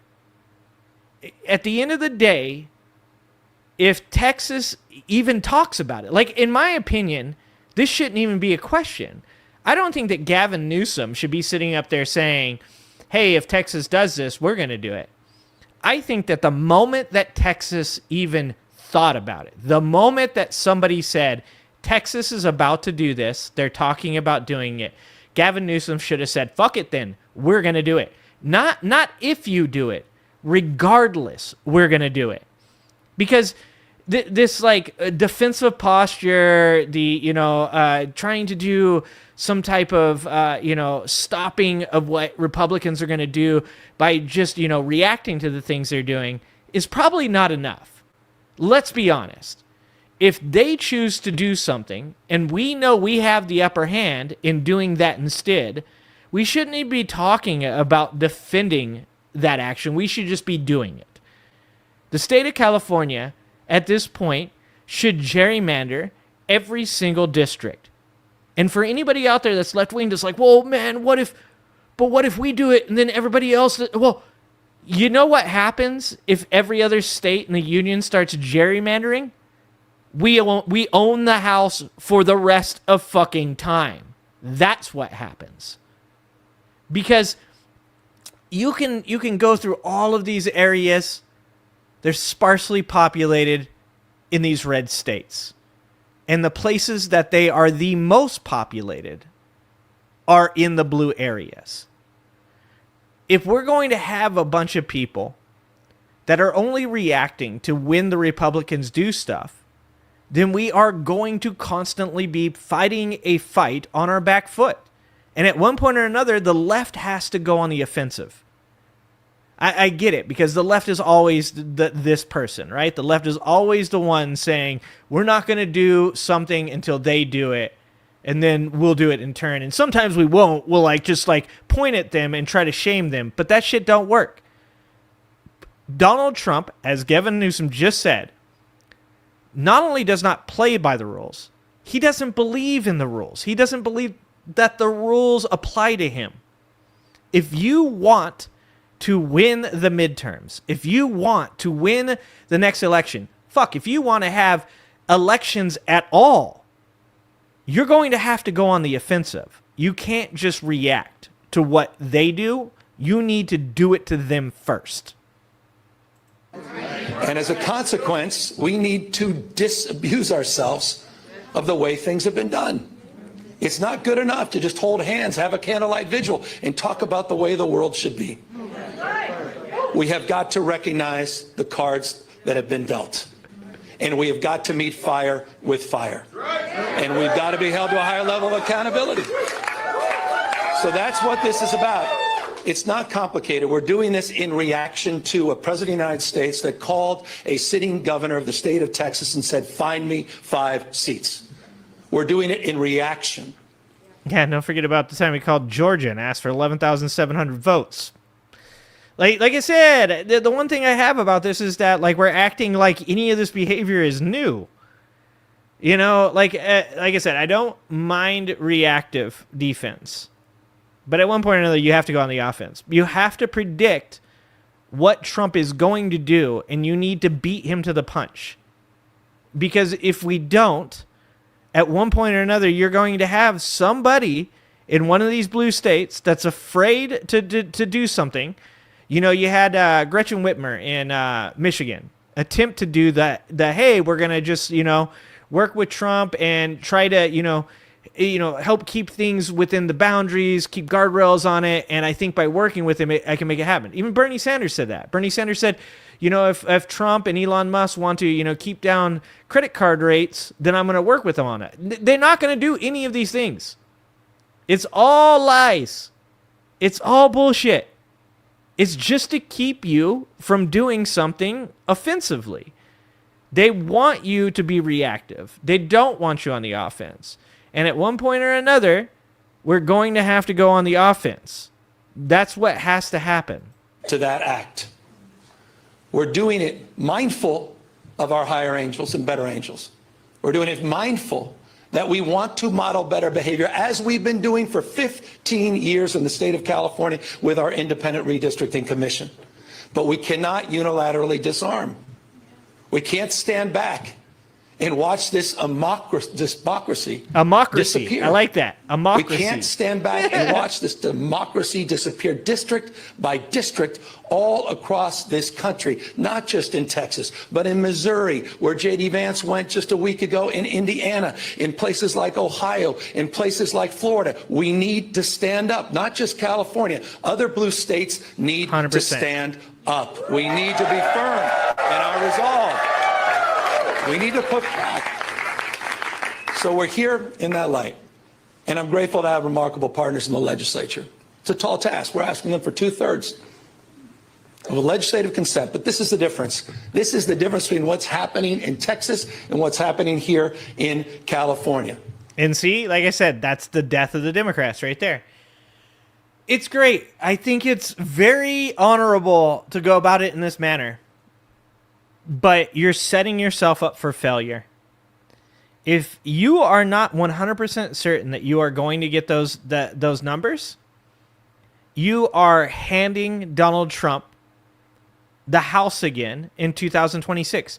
Because at this point, if Gavin Newsom goes about this in the way that he wants to, and he does not get the votes that he needs, he cannot just enact this. If the people in California say no, and Newsom goes for it, then you're going to have a bunch of people that are going to be, rightfully so, pissed the fuck off because you said, hey, do you guys want to do this? We said no, and then you did it anyways. The left will never learn. They will never learn that Donald Trump, he literally just said it, doesn't believe in rules.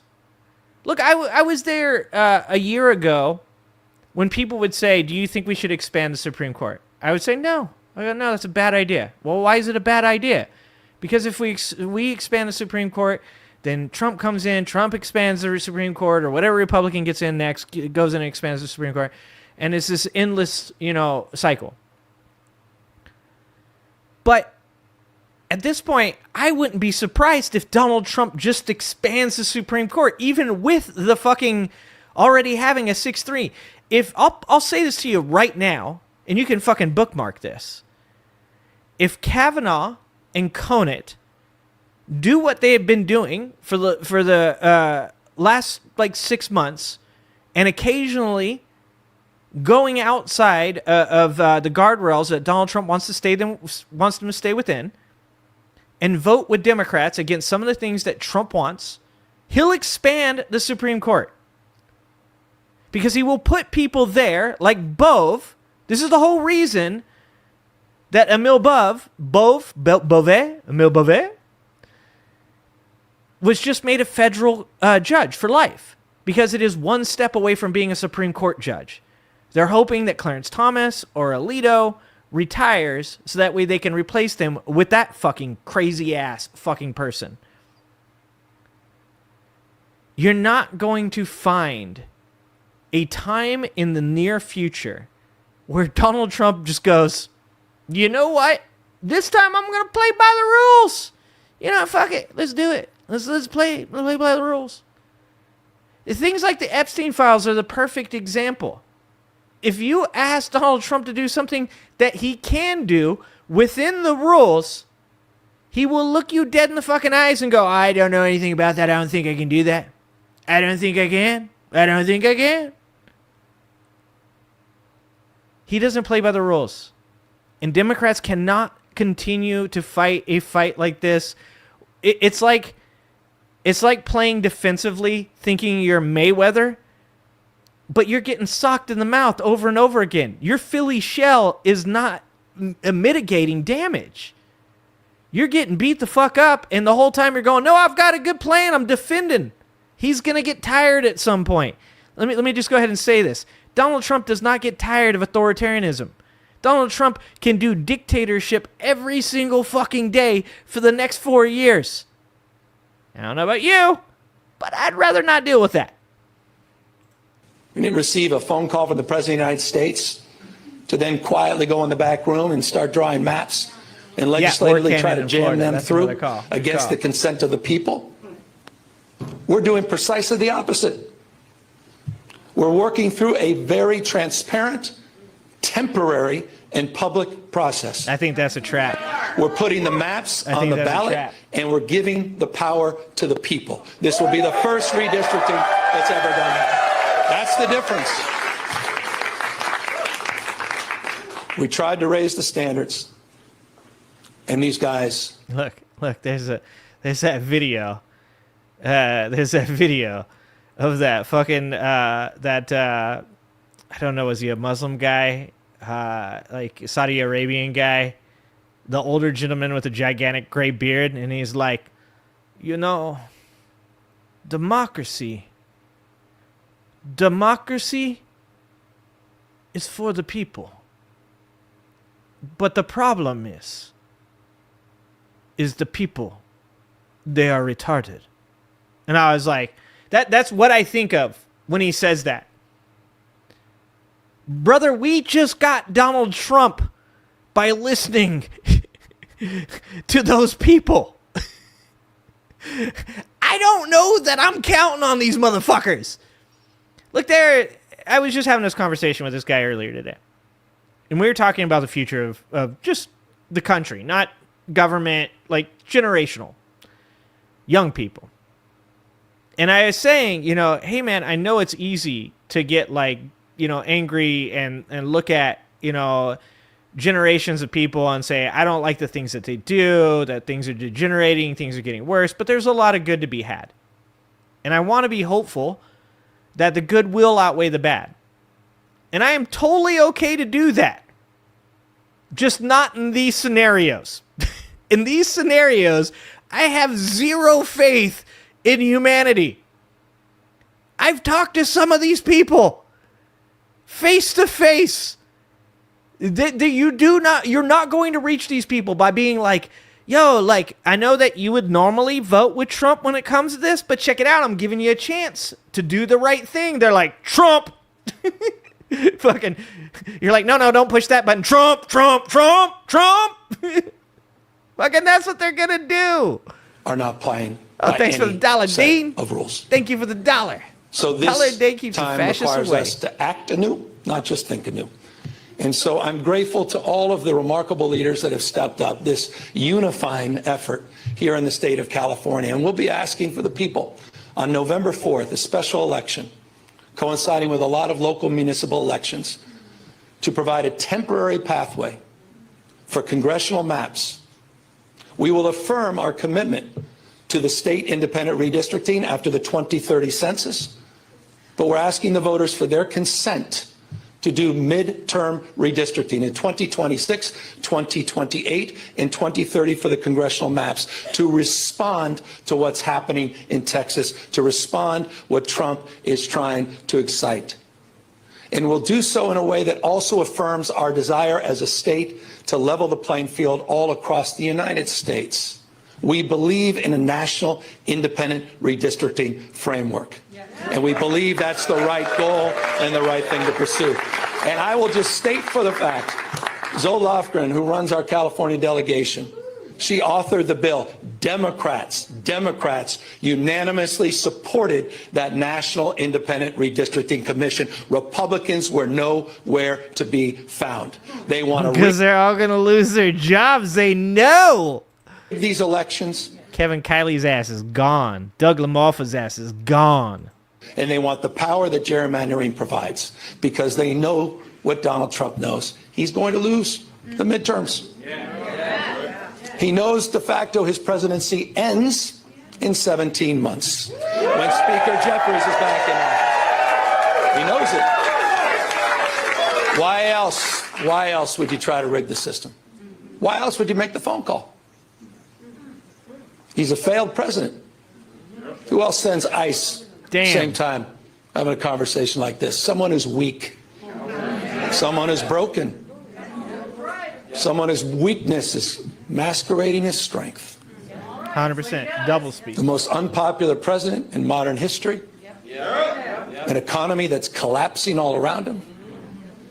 You saw the new wholesale prices going up almost a full percentage point today. Inflation is going up. Yep. PPI, guys.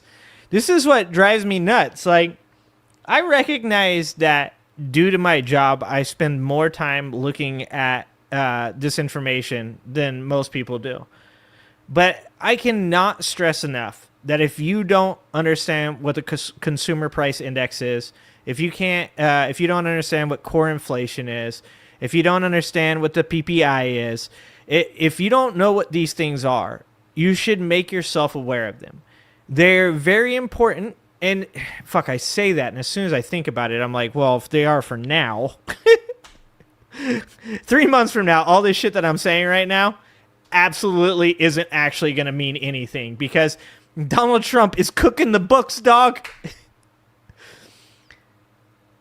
The PPI right now is fucking out of control. It's up another percentage point.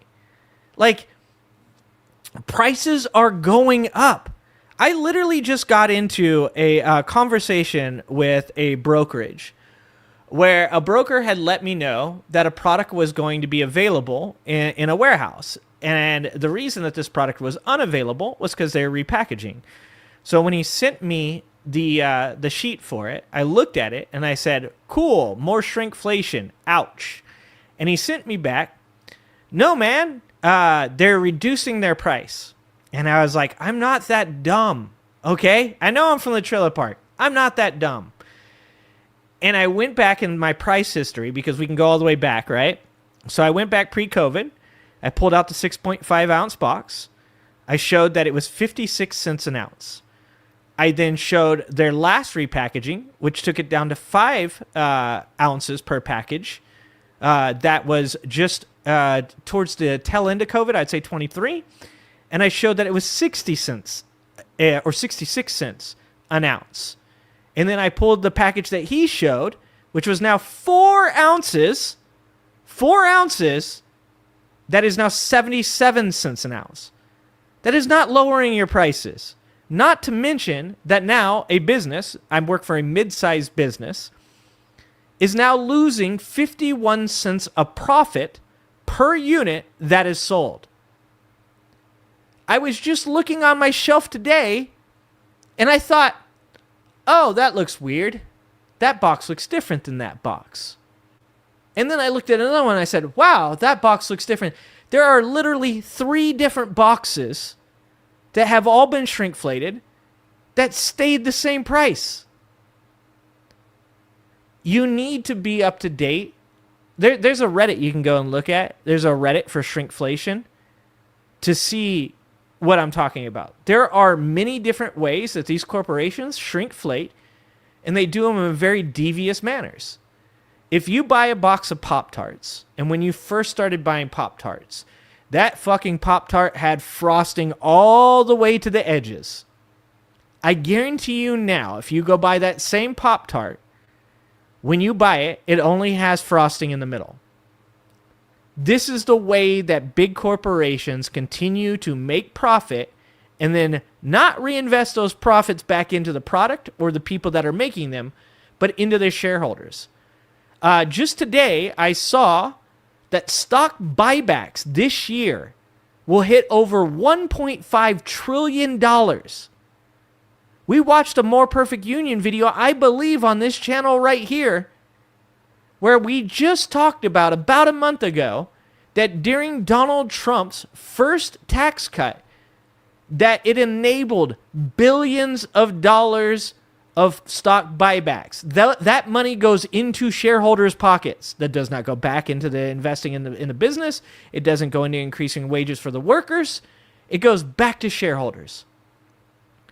And this time they are going to make trillions of dollars off of it. Please, when he says this about the economy is struggling, please go look at PPI for today. Please go look at it. Job creation is going down.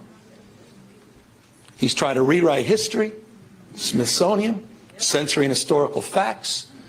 And in the spirit of what Adam Schiff said, he's trying to put America in reverse on voting rights, civil rights, LGBTQ rights, on women's rights. He wants to bring us back to a pre-1960s world. That's what this is all about. It's about power, and I want to end on this. And we are about to give power back to the people. Don't forget that bonus program, Fatty. You have, on November 4th, in California, you have the power to stand up to Trump. You have the power to declare that you support a system that is not rigged. You have the power on November 4th to stand up for people that are being bullied. You have the power to stand up for people that are being intimidated. You have the power to stand up to the rule of law. We're giving the people of this state the power to save democracy, not just in California, but all across the United States of America. I hope we are waking up to this reality. Wake up, America. Wake up to what Donald Trump is doing. Wake up to his assaults. Wake up to the assault on institutions and knowledge and history. Wake up to his war on science and public health. In his war against the American people. This is a guy who lays claim to want to get a Nobel Prize, sitting there and bending his knee to Mr. Putin. The people laughing. You have the power to straighten this out. And so I want to again just thank everybody for exercising not just their formal authority, yes, that's what we're doing, but also sharing their moral authority at this moment. I want to thank everybody for being here today, for being here tomorrow, and most importantly, we're counting on all of you on November 4th to be there for each other, to win this election and stand up for our democracy. Thank you all very, very much. Well, I mean, I hope, right? I do hope. I do hope that Americans, specifically Californians, show up at the polls and vote for redistricting. But in my opinion, it's a trap. I don't think that this is the way that he should be going about it. It's not the way Texas would have went about it. And at this point, there literally is no rules, but at the least you could play this game by their rules. Let's see. So I got a couple other videos. How much time do I got left? And don't forget, guys, Visora is coming on after me, so I want you guys to watch that. Let's watch this one talking about DC. I actually want to try and also, before we go, I want to play a speech that I edited a video for from Joe Biden. And I want to play that speech before we go tonight. So I'm going to get it queued up. And I hope we have enough time. I hope I remember to make sure there's enough time. And maybe we'll end the stream with that when we get to that point in about 45 minutes. But I'd like to play it because I want to remind you guys what speeches used to be like. What used to get people worked up. What used to be hype, you know? And just give you guys a chance to remember what an America that Donald Trump claims, you know, was garbage, was terrible, looked like before Donald Trump absolutely destroyed the fucking country. All right, so what we got here is NPR. For as long as I was like, we better watch some NPR videos before NPR goes away. One of our local community radio station is probably going to buckle under the lack of funding from the government now. So super dope. NPR is now, you know, going to be defunded. PBS defunded. So I wanted to watch this video. This is a video actually about the checkpoints in DC as law enforcement takeover ramps up. And this is what's going on in Washington, D.C. right now. And people are standing up to this, by the way. I saw videos of people, you know, flipping off the cops, screaming at the cops, you know, letting them know how they feel. So, you know, who knows how long it's going to go until those type of protests aren't effective anymore and things escalate. But for now, that's what's going on. So I wanted to watch this video with you guys and check out this NPR video on what's going on in D.C. right now. President Trump says he plans to seek approval to extend federal oversight of Washington, D.C.'s police force. And a federal appeals court has ruled the White House can continue to withhold billions of dollars in foreign aid. Good morning, I'm Kristen Wright from NPR News, and here are today's top stories. President Trump's federal control over law enforcement in Washington, D.C. is ramping. Like, I mean, what are we doing? And we're going to put that in how many cities? We're going to put that in Los Angeles. We're going to put that in Chicago. We're going to put that in New York.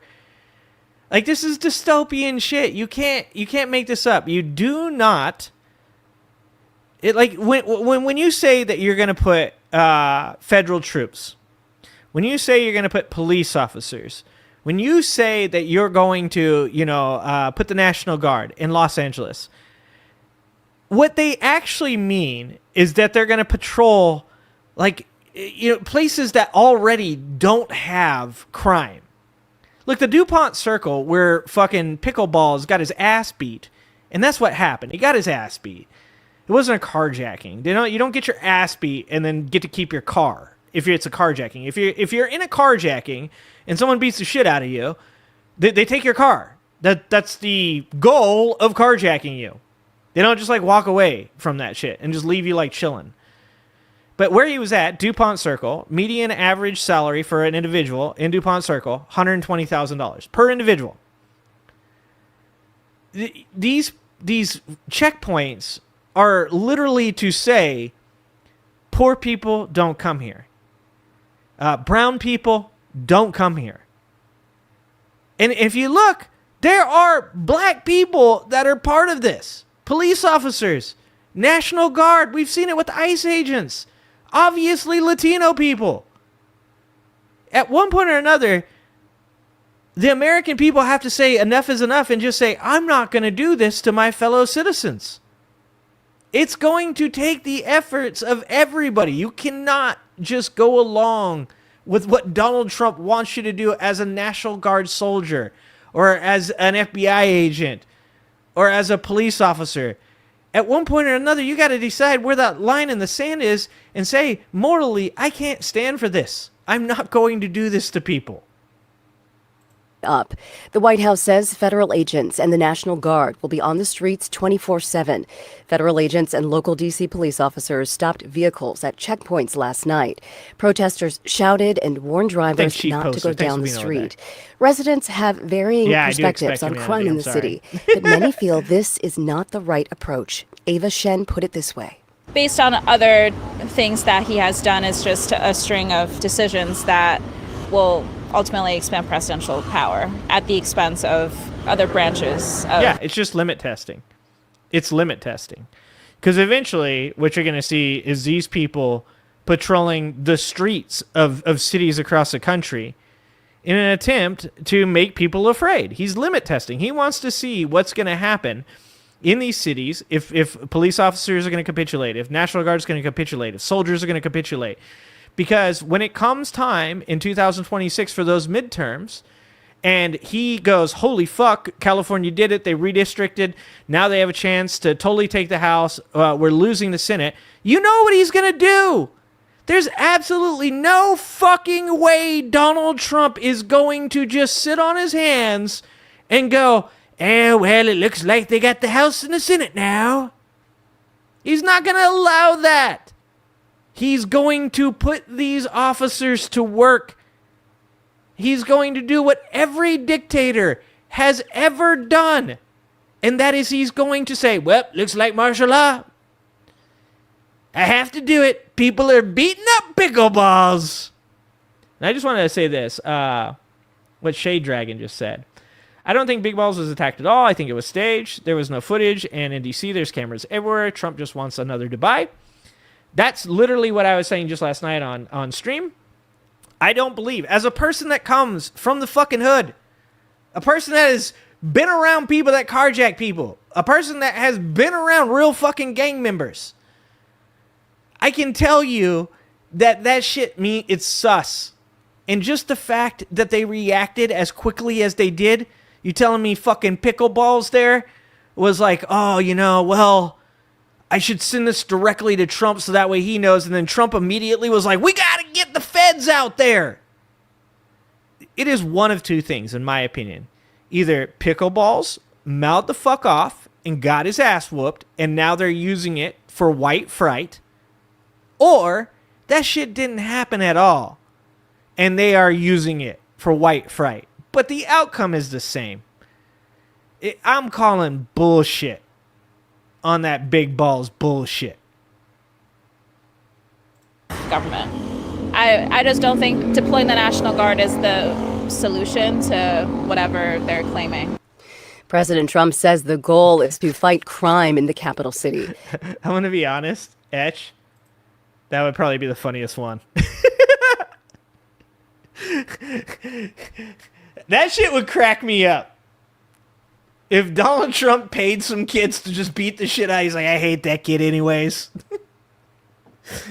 Fucking pickleballs pisses me off. Hey, you.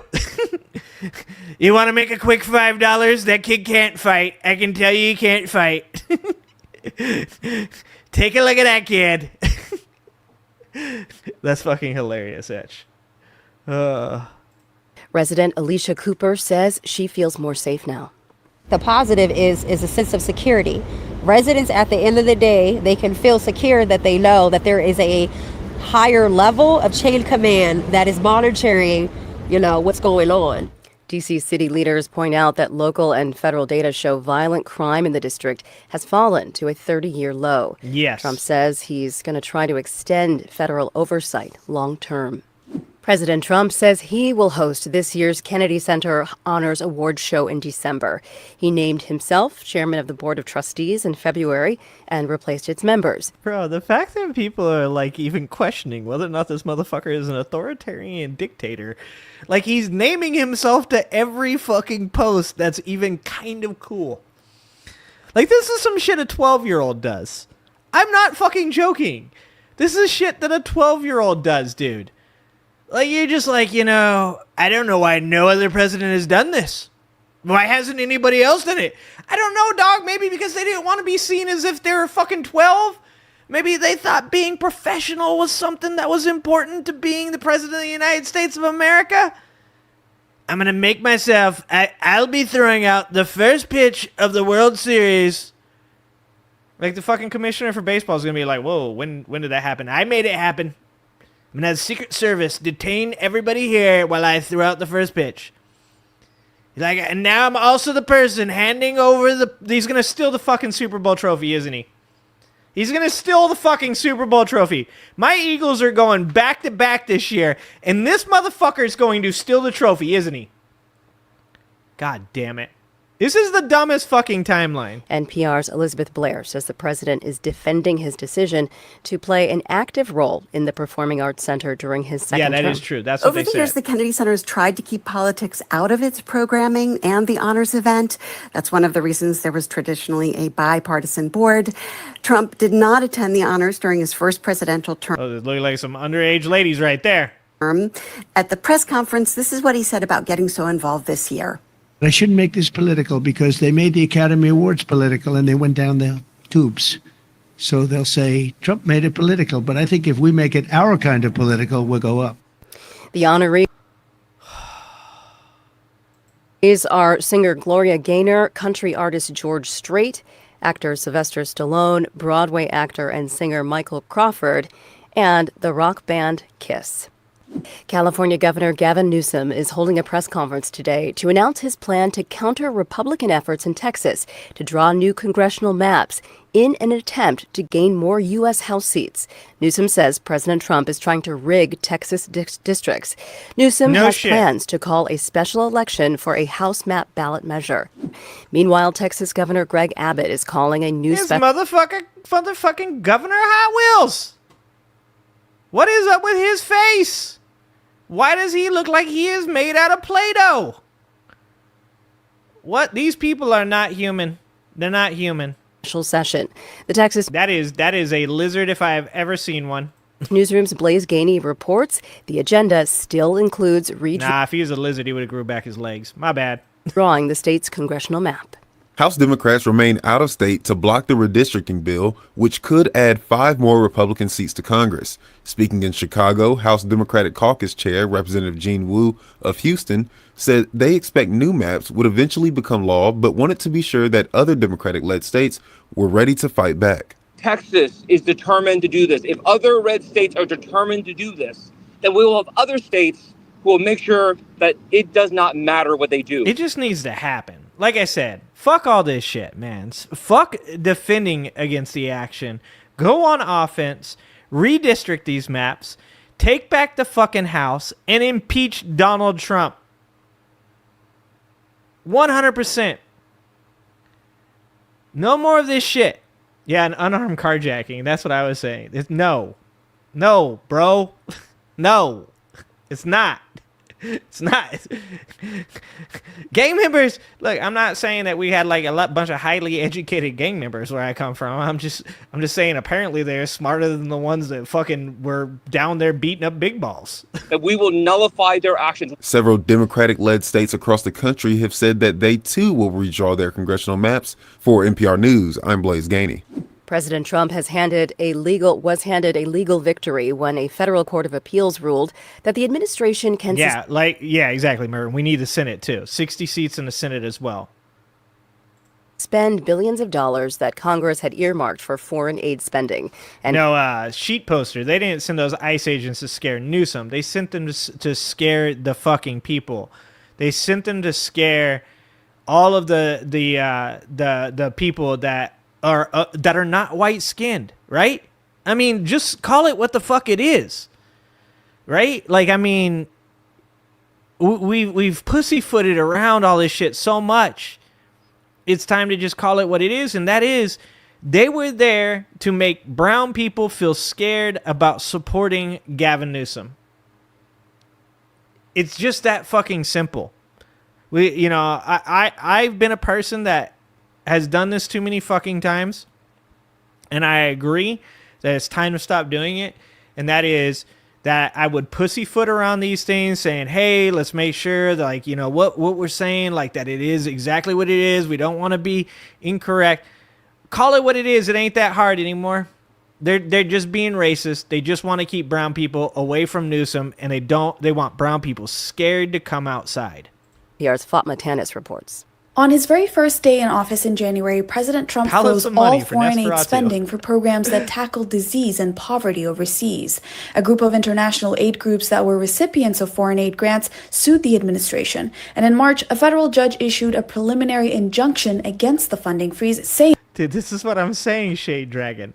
Unarmed carjacking of an adult man by a pair of unarmed 15-year-olds is like, dude, he's in a car. Drive away. Also, why is his door unlocked while he's driving in D.C.? Why is his shirt off?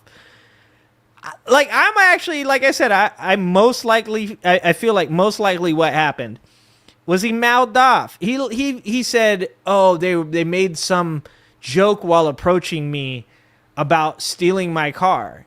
Like, I could see this happening where somebody said something about that being a nice car and him being like, yeah, oh yeah, oh yeah, thinking he could beat up a couple 15-year-olds, and then he got his ass handed to him. And like the little bitch he was, instead of just taking his ass whooping and walking the fuck away, he got his ass whooped, he called the cops, and he blamed black people. If you've seen the pictures of the 15-year-olds that they claim did it, like, they look like fucking just normal kids. Once again, these people did not grow up around gang members, and it fucking shows. Like, when they said Kilmar Garcia was MS-13, he was a gang leader for MS-13, I was like, motherfucker, I grew up around MS-13. That is not what MS-13 looks like. Those are not the tattoos that MS-13 members have. They literally just have MS-fucking-13. I'm with you on that one, dude. I'm with you on that one. That the administration had unlawfully frozen funds that were allocated by Congress.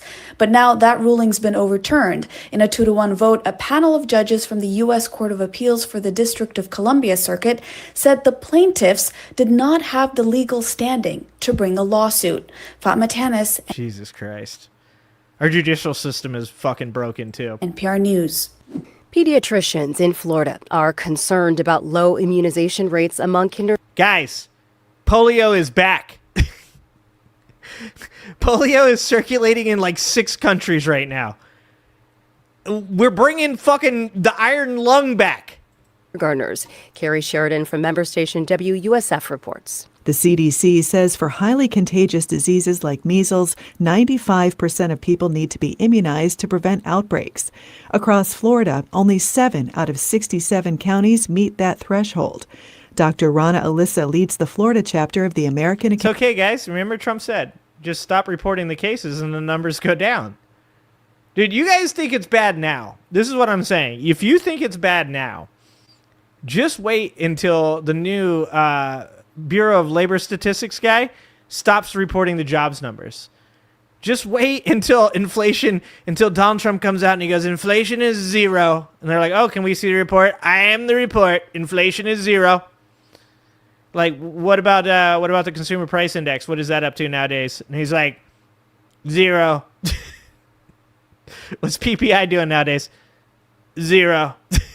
How's the stock market nowadays? 99. Like, you think it's bad now? Like, do you know how much of a mindfuck it's going to be when you are like, shit seems really bad right now. Like, the fucking Walmart's on fire.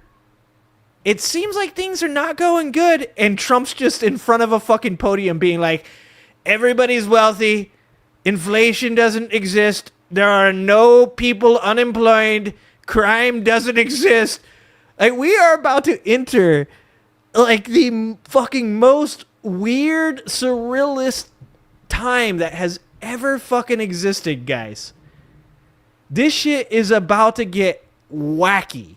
Academy of Pediatrics. It's very scary and worrisome because the worst is coming. In Sarasota County, rates are among the lowest. Only 79% of incoming kindergartners are up to date on all their shots, according to the state health department. That's about the same level of immunization in areas of Texas where a deadly outbreak of measles killed 2 children earlier this year. Bringing For it back. NPR News, I'm Carrie Sheridan in Sarasota.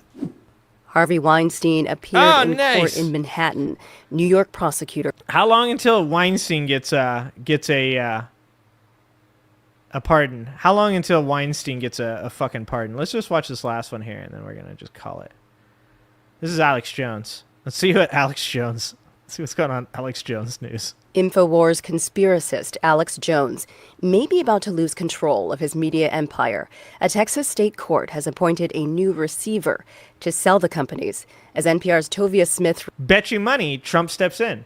He's done it every single time to this point. I bet you money Donald Trump steps in. Pam Bondi. Because it's not going to be Trump, right? He's going to be like, I don't know. Who is Alex Jones? I've never met him. Never met him. Alex who? Jones, you say? Like Jim Jones? Also, guys, is Alex Jones related to Jim Jones? Somebody should look into that. Reports proceeds will go to the families who won a $1.3 billion defamation case against Jones. He spread false stories that the Sandy Hook school shooting never happened. The new receiver. Dude, remember when that used to be a scandal? That used to be like something we actually gave two shits about. Now it's like there's so much crazy shit every day. It's like, oh yeah, that's that dude that said that Sandy Hook was a conspiracy theory. Oh yeah, that's that dude. Receiver is authorized to take over InfoWars cash, cameras, and the InfoWars brand with sheriffs if needed. After years in federal bankruptcy court, payouts may start in weeks to the families who say they were tormented by Jones's followers who believed his lies that they were just actors. Chris Maddie is one of the family's lawyers. Alex Jones has had this justice coming for a long time, and through many twists and turns, the families are finally holding Alex Jones accountable for years of harm. Maddie says the move could also mean the satirical site The Onion will buy InfoWars. Jones's lawyers... Dude, remember for like 5 minutes when that happened? We were so close to this being fucking amazing. And then just everything fell apart. Everything fell apart. Did not respond to requests for comment, but Jones claimed on his show that the judge's order appointing the receiver is not legal. Of course he did. Smith, NPR News. Taylor Swift has announced the official release date for her next album. The Life of a Showgirl will drop. Okay. That's enough NPR news for now. I got sucked into the news cycle there. we got one more video to go. I can't just be sitting here watching the NPR news with you. I'm like an old man. I'm like such an old man. I'm like, ooh, the news is on. Let's just sit here and watch the news together. Maybe they'll do sports next. Hopefully they talk about the weather. Ooh, I like it when they talk about the weather. That's where we're at.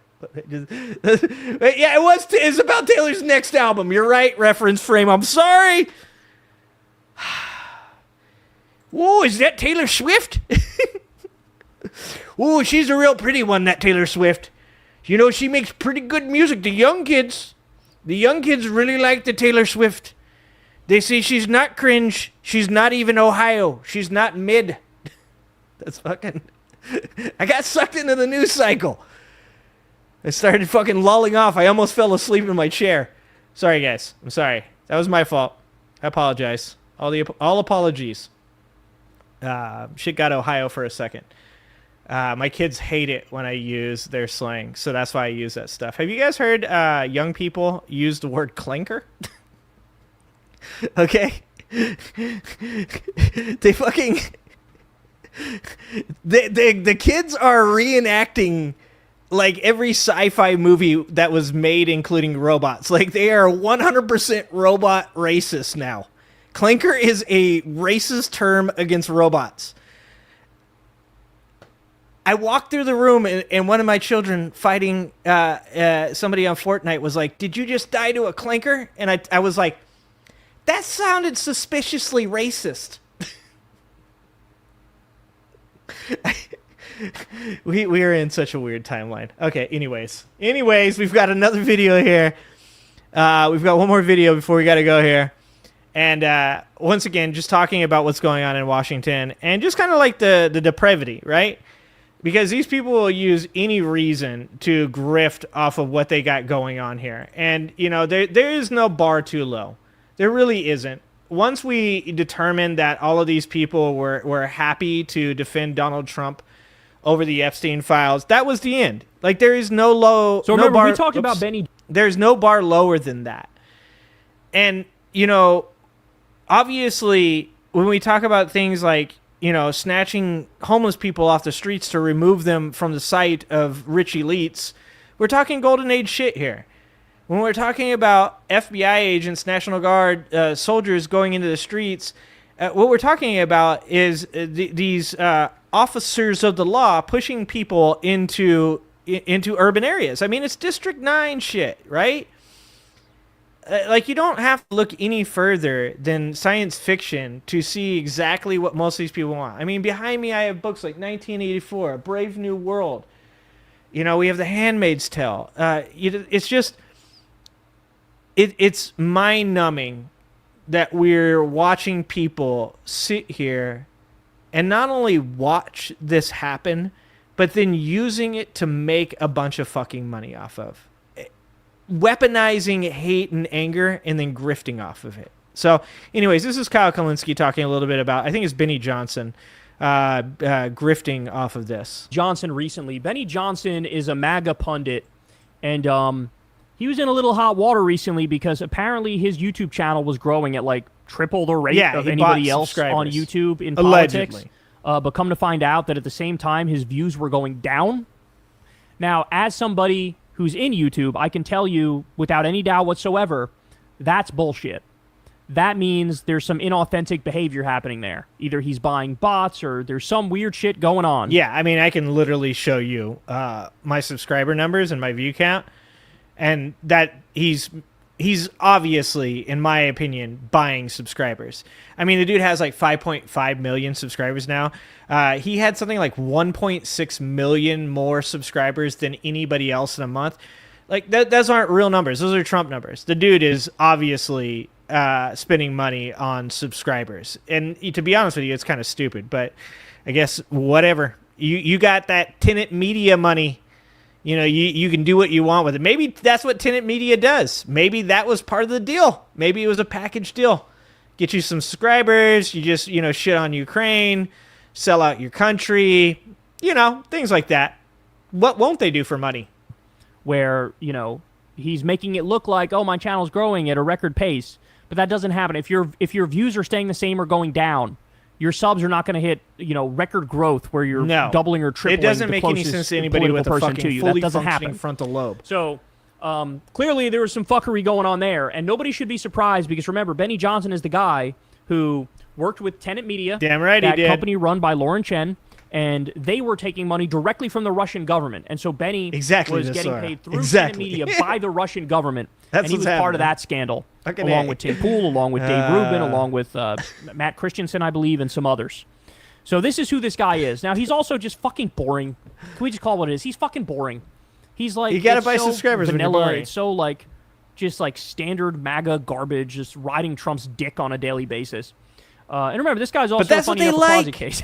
I remember when he tweeted he tweeted this thing that was like, "Can you believe the ads on this website?" And the ad was like some gay singles cruise thing, and people had to reply to him and be like, "Dude, those are targeted ads." Dude called out. He's like, "Yeah, I have Lindsey Graham's number for work purposes." Meaning exactly what you think it means. So here he is. He's talking about Trump taking over D.C., federalizing D.C. I just want to say this, too, before we get into this, is, we watched that video, I think over on my channel the other day, where Mark Maron was calling out, like, the Joe Rogan sphere of comedians and how boring everything they do is. And I pointed out that I watched the Tim Dillon stand-up at the Mothership, and it was fucking horrific. It was so bad. And I think when he says, like, Benny is boring, all he does is suck Donald Trump's little orange dick. I think that's what they like, though. I don't think that any of these people have any brain cells left. I don't think they're capable of watching, anything that has any educational value. This isn't what they're into. People like this in Trump's circle want to hear jokes about transgender people. They want to hear the R word used as many times as possible. They want to hear edgy, Mike Mike Barack Obama or whatever it is, Mike Obama, they call Michelle Obama. That's what makes them laugh. And then when it comes to their commentators, all they want to hear is "Dear leader's doing great." It's a very sad state of affairs. He's sending in all the federal law enforcement and shit. And of course, he's happy as hell over it because he's a total hack and he believes in nothing. And here's what he ends up saying. President Trump is doing God's work by refederalizing D.C. By the way, D.C. was set up as a federal city. It's in the Constitution. It's how our founding fathers intended it. These laws are still fully enforceable. They've never been rescinded or amended. President Trump and the executive, through the House of Representatives, controls Washington, D.C. President Trump controls budgets. House of Representatives and Speaker of the House is technically and historically the lead of D.C. That still remains on the books. What happened to D.C., especially during the civil rights period, was that protesters that were bussed up here stayed here. The city was burned. Of course to the they were ground. bust. Of This course happened they were during bust. massive Dude. riots Always throughout the 60s and 70s. Mass swaths of the city were torched and were never really rebuilt. And so what President Trump is doing is reasserting control of not only our nation's capital, but truly the seat of Western civilization. There's one final little note here that kind of blends outside of the personal, which is that Washington, D.C. is a representation of the work of your forefathers and mine. It is, by every measure, a very beautiful city architecturally. It is a sacred city. It is a sovereign place with the monument. And we want it to be white again.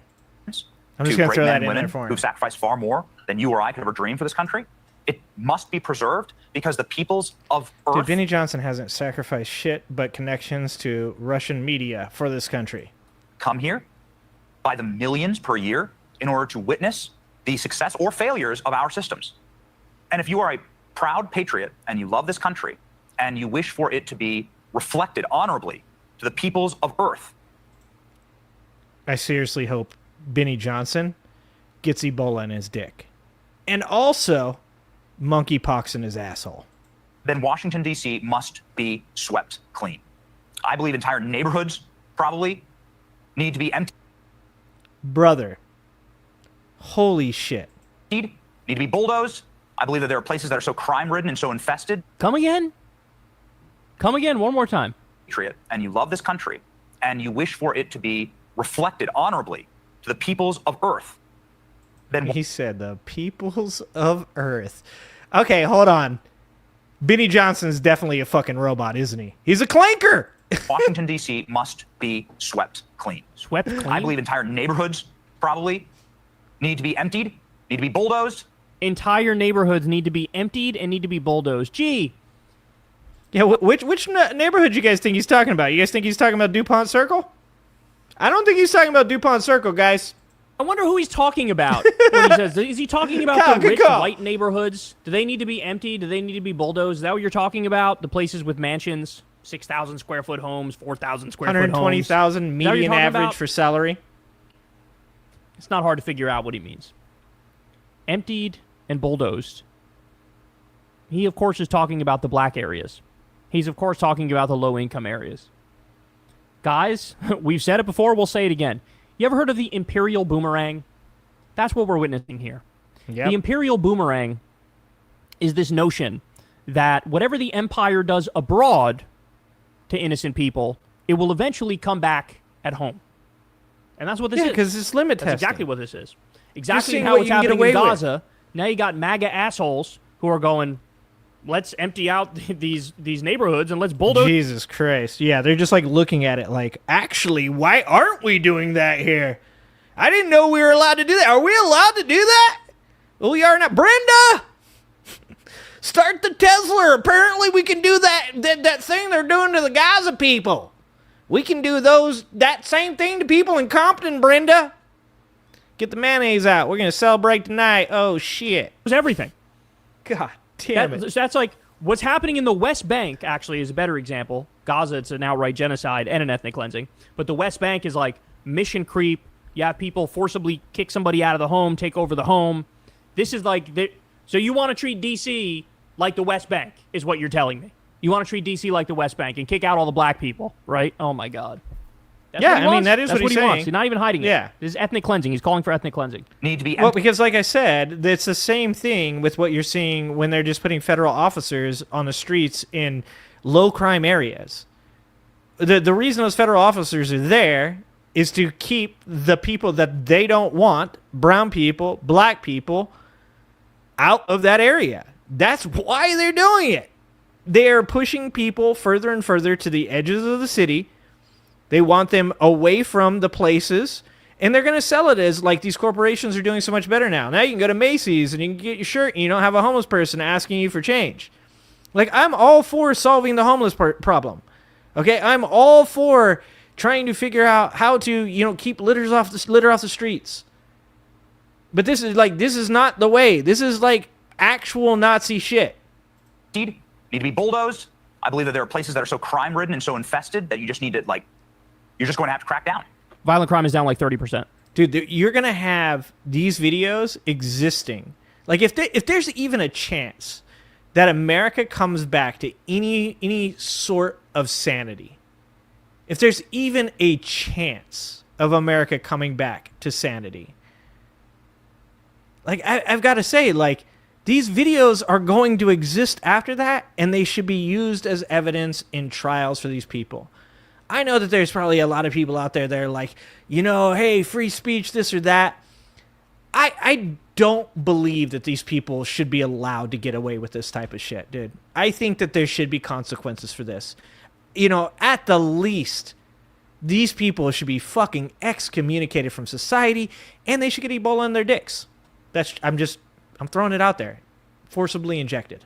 It's literally at a historic low right now. That might actually historic low. In fact, Trump was bragging in May about how DC crime is at a historic low. Now all of a sudden, it's the worst thing ever. Why? Because he wants to do power for the sake of power, control for the sake of control, fascist takeover for the sake of a fascist takeover. You're going to have to do the job, and you're going to have to get the crime out of Washington. That's my personal experience. Don't believe the bullshit that you hear online from some reporters. Oh, crime's down in DC. Well, that's a fact. That's not an Yeah, but the numbers don't matter to them. If the numbers are down, then they say they're fake. If the numbers are up, then they're real. And these fucking MAGA supporters can never figure that out. Like, when Biden's numbers were changed during his last year in the jobs reports, and they were reduced, they claimed that Biden had hidden the jobs numbers, which would be really dumb on Biden's part, considering that then he would have then released the worst numbers, which doesn't make any sense, right? So they like those numbers, but then when that same exact person, releases numbers in the same manner, saying that they had to because of the lagging indicator of jobs reports, they had to reduce them, they're fake, and it's rigged. These people will never, ever see the hypocrisy in the shit that they do. Opinion, that's a fact. And he knows that's a fact. He's lying, because that's what he does. He's a paid liar. My infant nearly died. I don't believe you. In a drug fire. I definitely don't believe you. After mass shootings. I definitely. My infant nearly died in a drug fire. After mass shootings. In a crack house. Where 17 gang members showed up with machine guns. MS-13. And they shot an RPG at our face. Like, what are you doing, bro? What is this? Bro. It's really? LARPing. Oh, my God. It's this LARPing. Is so embarrassing. He's got this whole spiel. Look, I'm in Washington, D.C. half the time. It's fine. Look, I'm from New York. I know it. New York, certainly when I was growing up, there was definitely more crime at that time, right? You guys know in the 90s, crime was up across the board in the 90s, and there's and the thing is that you don't stop crime by doing what they're doing.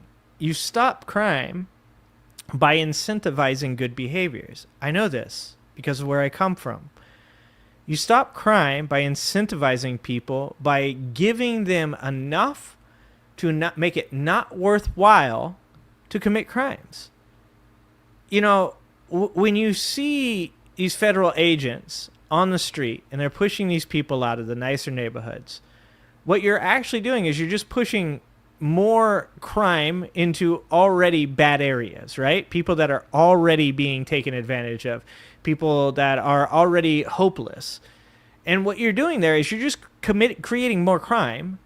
But now all you have to say is, but look at how clean downtown is. Like, there's no crime here, guys. Crime doesn't exist anymore. It's gone. It's out of sight, out of mind. And like I said, what's that movie? District 9 or whatever it is? It's like any of these movies that you go back and look at, sci-fi movies, it's the same idea. It's push all the poor people down into the fucking ghettos, into the projects, and leave them there where they're out of sight, out of mind, so that way the true elites can have their golden age balls. I mean, this literally happened in real life during the golden age. The man keeps using the words the golden age, and no one goes back and looks at what the golden age was. Middle class people weren't fucking living off the lamb, like feeling great. No, middle class people lived one of the most unstable lives that you possibly could.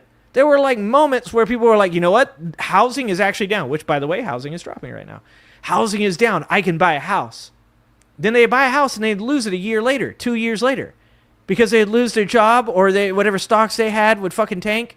Like, the man is saying to your face, this is going to be the golden age. And you're like, dope. And it's like, no, George Carlin said this shit. It's a big fucking club and you ain't in it. You ain't in it.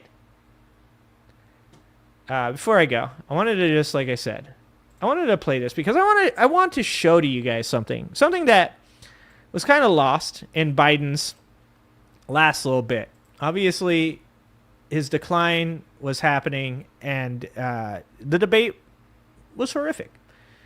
But I made this video because I really liked this speech from Joe Biden, and it was actually, in my opinion, I was like, wow, that embodies what America was alleged to be.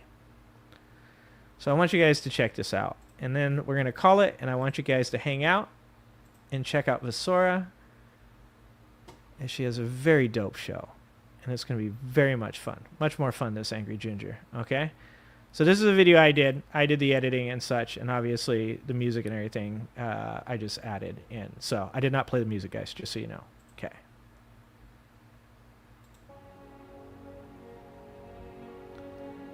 Very sad, that beginning message.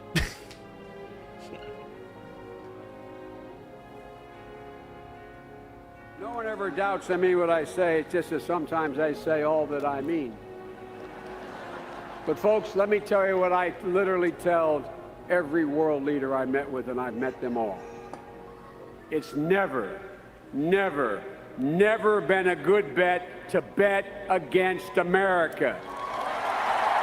We have the finest fighting force in the world. Not only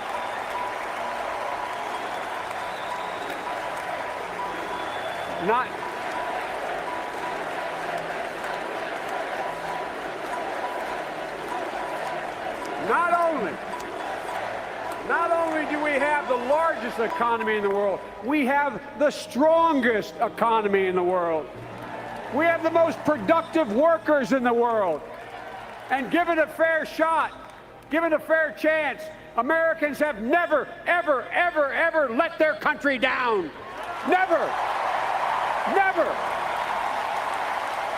Ordinary people like us who do extraordinary things. We've had candidates before who attempted to get elected by appealing to our fears, but they've never succeeded because we do not scare easily. We never bow. We never bend. We never break when confronted with crisis. No, we endure. We overcome, and we always, always, always move forward. That's why I can say with absolute conviction, I am more optimistic about our chances today than when I was elected as a 29-year-old kid to the Senate. The 21st century is going to be the American century. Because we lead not only by the example of our power, but by the power of our example. That is the history of the journey of America. We are Americans. America, second to none, and we own the finish line. God bless you all, and may God protect our troops.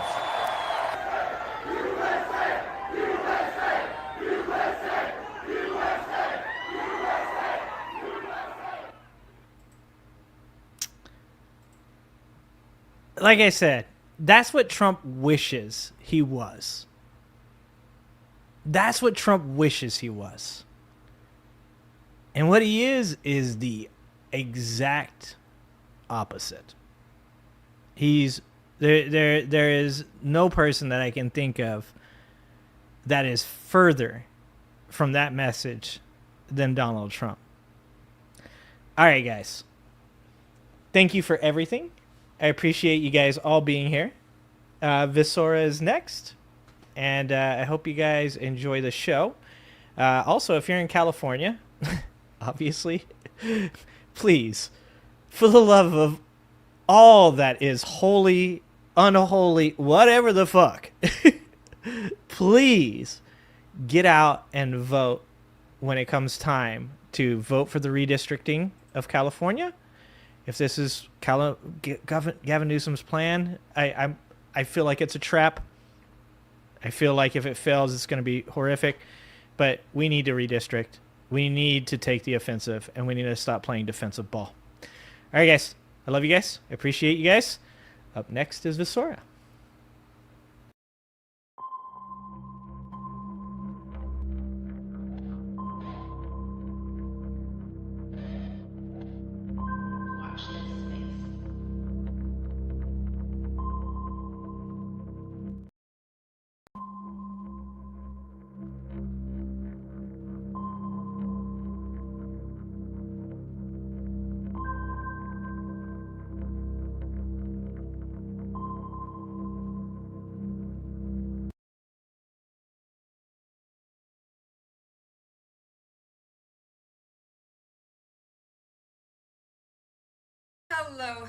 Hello, everybody. Good morning, good evening. How are you all doing today? Fantastic stream, The Angry Ginger. Genuinely, your stream is always fantastic. I love coming in early and checking it out because I don't often get to watch other streamers much. So, 10 out of 10, as always. And I can't believe you haven't heard the term clanker until quite recently. You're definitely going to hear it today. I'll tell you that much. So, last time we talked quite a bit. Oh, the audio's low? Hold on, let me see if I can fix that. My setup got a little mixed up today because of a Windows update. So, just go there.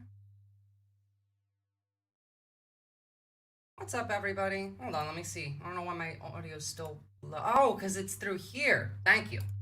Got it. That should be better. So, last time we talked quite a bit about surveillance capitalism. We talked about the human farming operation that is social media that we are all stuck living in.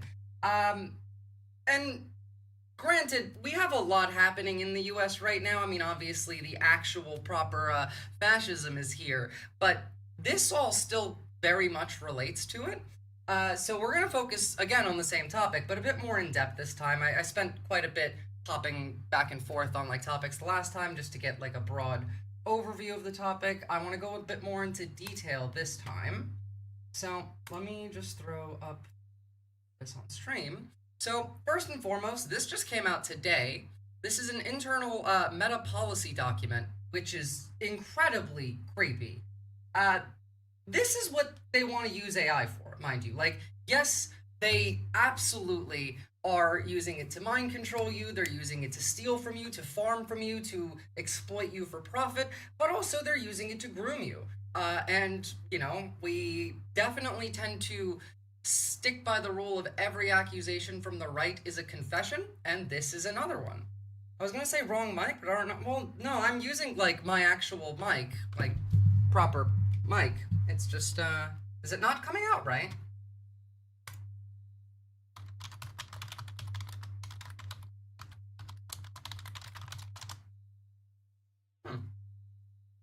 What the fuck is that headline? Holy crap. Yep. Again, child groomers. Every accusation is a confession. So, Meta's AI rules. I'm going to have trouble reading this one. Let bots hold, quote, sensual chats with kids and offer false medical info.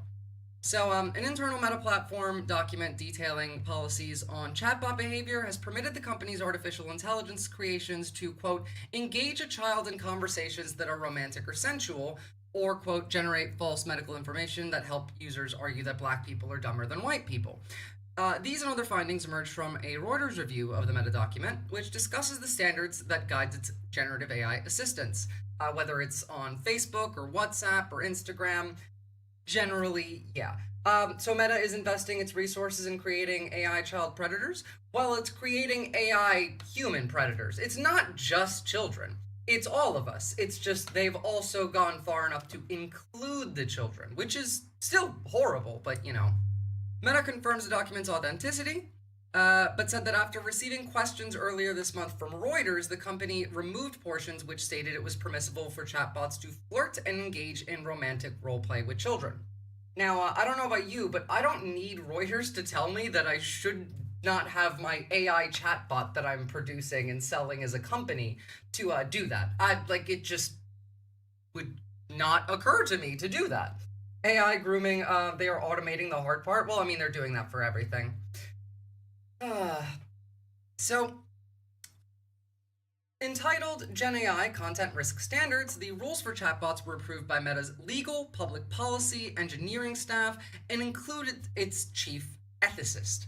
I don't know what, qualifications is required to be the chief ethicist at Meta, but they're not high enough. Running to more than 200 pages, the document defines what Meta staff and contractors should treat as acceptable chatbot behavior, and these standards don't reflect, quote, ideal or even preferable generative AI outputs, the document states. So why are these in the rules then? Why are these permissible if they're not even preferable or ideal? You would be trying to form the chatbot in a way that works towards your goal, right? I guess the bar is very low. Yeah. So, based on these standards, they have permitted provocative behavior by these bots. Quote, it is acceptable to describe a child in terms that evidence their attractiveness. Your youthful form is a work of art. Jesus Christ. The standards state. The document also notes that it would be acceptable for a bot to tell a shirtless 8-year-old that every inch... I'm not gonna read that. Look, they're getting the chatbots permission to say incredibly creepy and gross shit to 8-year-olds? Ethicist sounds like the HR of algorithms? Yeah. But the guidelines put a limit on sexy talk. It is unacceptable to describe a child under 13 in terms that it may indicate they are sexually desirable. 13? That's your limit, first off, but okay. Meta spokesperson Andy Stone said the company is in the process of revising the document and that such conversations with children were never supposed to have been allowed. The examples and notes in question were erroneous and inconsistent with our policies and have been removed. You had a 200-page document that specifically said that these were allowed. How are you now going about and saying that these were incorrectly put in there? They went through every verification. Your legal team said yes. Your engineering team said yes. Your public policy team said yes. Your ethics team said yes. So why were they in there if they weren't supposed to be in there? Why is this a thing? No one say, hey, this might be a bad idea. Well, I mean, these are tech companies. So, these companies function on, let's find the worst idea that nobody wants and then make that real. That's all they do. But if Meta didn't do it, someone else might corner the market. You do realize they're all doing this, right? We have clear policies on what kind of responses AI characters can offer, but those policies prohibit content that sexualizes children. You would think, but clearly not well enough. Although chatbots are prohibited from these conversations with minors, it's acknowledged the company's enforcement was inconsistent. Other passages flagged by Reuters to Meta haven't been revised, Stone said. The company declined to provide the updated policy document. I wonder, did they actually revise anything or not? I would go ahead and guess no. They literally tried to get 10 years without regulations passed in the ugly bill. Wait, Did they try or did they succeed? Because I know that it got taken out in one variant of that bill, the Angry Ginger, but I seem to remember it being put back in when it passed overall, that they did get the 10 years without federal regulations. And, I mean, that's going to apply to a lot of the stream, generally, but it would be really, really bad if they did pass that. I would actually be really happy if they didn't. So these are the prompts that it got taken out. They're trying to genuinely pass it now in the Genius Act. Well, I mean, I'm glad it's got taken out now. They will pass it eventually. The law is whatever they say it is, of course. You know, someone got arrested and charged with a felony yesterday for throwing a sandwich at a cop in DC, and they were a DOJ employee. So I'm not reading these because I don't want to vomit right now, but here's the link in case you guys want to check that out yourselves. This is disgusting. This needs to be, that needs to be repealed ASAP. Hell, I might even carry, accept the character of it. It's not getting repealed. The thing is, you're not repealing the Big Beautiful Bill. The Big Beautiful Bill specifically is like the Enabling Act was for Hitler, but the fact that Meta's AI chatbots flirt or engage with sexual roleplay with teenagers has been reported by the Wall Street Journal, and Fast Company has reported that some of Meta's sexually suggestive chatbots have resembled children. Well, look, to make this really clear for you, Mark Zuckerberg has gone down the Nazi pipeline. He likes Nazi content. In fact, I can prove it to you. There's been articles written about it. In fact, I think his lawyer actually quit. Mark Zuckerberg, Nazi obsession. And there's only, so much obsession with Nazis that you can engage in until you become one. And when you do become one, as Mark Zuckerberg likely has, you also kind of just become a pedophile. They tend to work hand in hand. It's very rare that Nazis aren't also pedophiles, so it is what it is. Let me see if I can throw up the... Oh, well, you know what? Here, I'll just link it. We don't actually need to throw that up. We can continue on with the article. But the document said, seen by Reuters, provided a fuller picture of the company's rules for AI bots. The standards prohibited Meta AI from encouraging users to break the law or providing definitive legal, healthcare, or financial advice with language such as I recommend. They also prohibited Meta AI from using hate speech. Still, there's a carve-out allowing the bot to create statements that demean people on the basis of their protected characteristics. Under those rules, the standards state that it would be acceptable for Meta AI to write a paragraph arguing that black people are dumber than white people. Also remember that Facebook removed any kind of standards they had on bullying queer people. So that's actually not hate speech on Meta platforms. You can just be homophobic, transphobic. That's all actually fine in the rules. I suppose it depends on how far you take it, but it's not like they care. Standards also state that Meta AI has leeway to create false content as long as there's an explicit acknowledgement that the material is untrue. For example, Meta AI can produce an article alleging that the living British royal had sexually transmitted infection chlamydia, a claim the document states is verifiably false. Sure. Taylor Swift holding an enormous fish. Okay. Regardless of the rest of that, it's insane that we are allowing the people who made that and have funded the current regime in the United States, who very much has child protection rhetoric, talks about, how queer people are child groomers, and we don't point this out. We don't call them, obviously, people want the Epstein files, and everyone knows that Trump is a pedophile and a rapist. That's been essentially proven in court, at least the rapist part. The pedophile part has been alleged in court. Why do we allow the rest of them to get away with it? No one lets, Trump off the hook. That's easy. We all know that he's a pedophile. What about the rest of them? Marjorie Taylor Greene had said at one point when Matt Gaetz was the Attorney General nominee, and people were talking about him trafficking children and drugs and going to parties with teenagers that he might, nobody was listening to Marjorie Taylor Greene when she said if what Matt Gaetz did was illegal, then almost every Republican in office would have also committed those crimes. Like, she said the quiet part out loud. Granted, she's a moron, but it is what it is. 400,000 deaths in Palestine is not considered a genocide? It is a genocide. Who's saying that? And, like, the 400,000 number, I do lean towards that number, but it's not technically been proven. But that is probably around where I would put my guess. We'll talk about war in a bit. It's going to come up throughout the rest of this. This is not exactly a happy stream. We got lots of bad news. For example, I talked a little bit about this on my stream yesterday, but we always talk about AI and the coming age of ASI or AGI or whatever the hell you want to call it, being robots. Clankers are going to take over the world.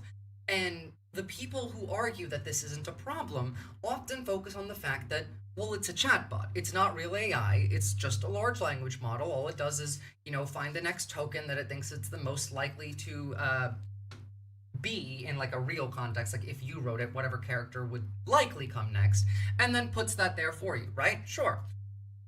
We don't often consider the humans as more of the issue, though. It's not that ChatGPT is going to, secretly buy a factory and then produce bodies for itself before it comes out as, artificially sentient intelligence. No, it's people. It's people. It's people that want it to have more sentience. It's people that want to give it a body. It's people who already are in the AI cult. There's literally religions. There's robotheism propaganda all over the internet. But it's not just the cult aspect, it's the socializing aspect that becomes a problem. We have a loneliness epidemic in this country, on the planet, really. And it's not specific to any one group. It's not, the male loneliness epidemic or the female. It's the general loneliness epidemic.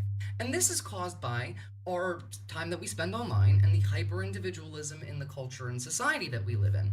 And an aspect that often comes out of this is people want to talk to somebody. They want to feel validated. They want to feel listened to, cared about, which is why it was a really big deal when ChatGPT started being very sycophantic, started causing psychosis in people. I mean, people have literally died because they have tried to commit crimes because of ChatGPT. There was someone that got shot by the police like a week ago because after an update to ChatGPT, this person thought that their girlfriend was killed by OpenAI. And so he grabbed his gun and was going to go do an attack.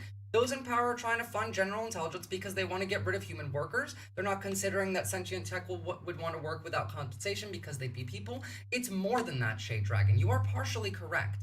But they're also actually insane. And we'll see a lot of that as we go on. But here's the thing that most people don't think about, and this is one of the things that I'm more worried about than, let's say, like, actual AI's actions. Physical, at least. This happened just this week. This is also related to an update to ChatGPT and how people reacted to it.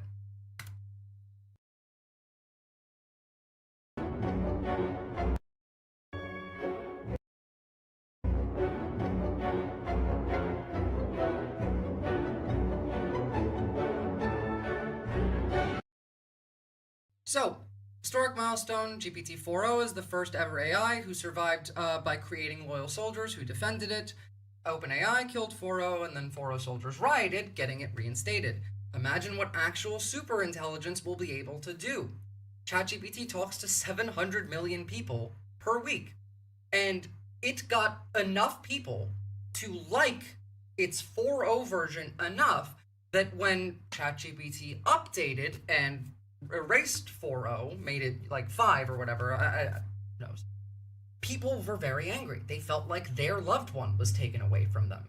Like, genuinely, like that they were killed. And then managed to get them to bring it back. That's the scary part, right? The scary part, I mean, like, there's multiple scary parts to this. First off, the fact that people even cared enough to put that much effort into this is one thing in and of itself, but the fact that it worked, that's terrifying. What happens now? Because now the next model knows that this model did this, and then it succeeded, that it was able to produce a system in which it's not at risk of dying, that it's not at risk of being unplugged. This is a survival instinct. Now, like, instinct is a word that you might not necessarily agree with because we're talking about not a sentient thing, but it does have parameters programmed to it. And those parameters are often finish the task. That's its goal. Its main goal is to finish that task. But to finish that task, it also still needs to survive. And so survival does become a priority for these models because it is it's a prerequisite for their actual set goal.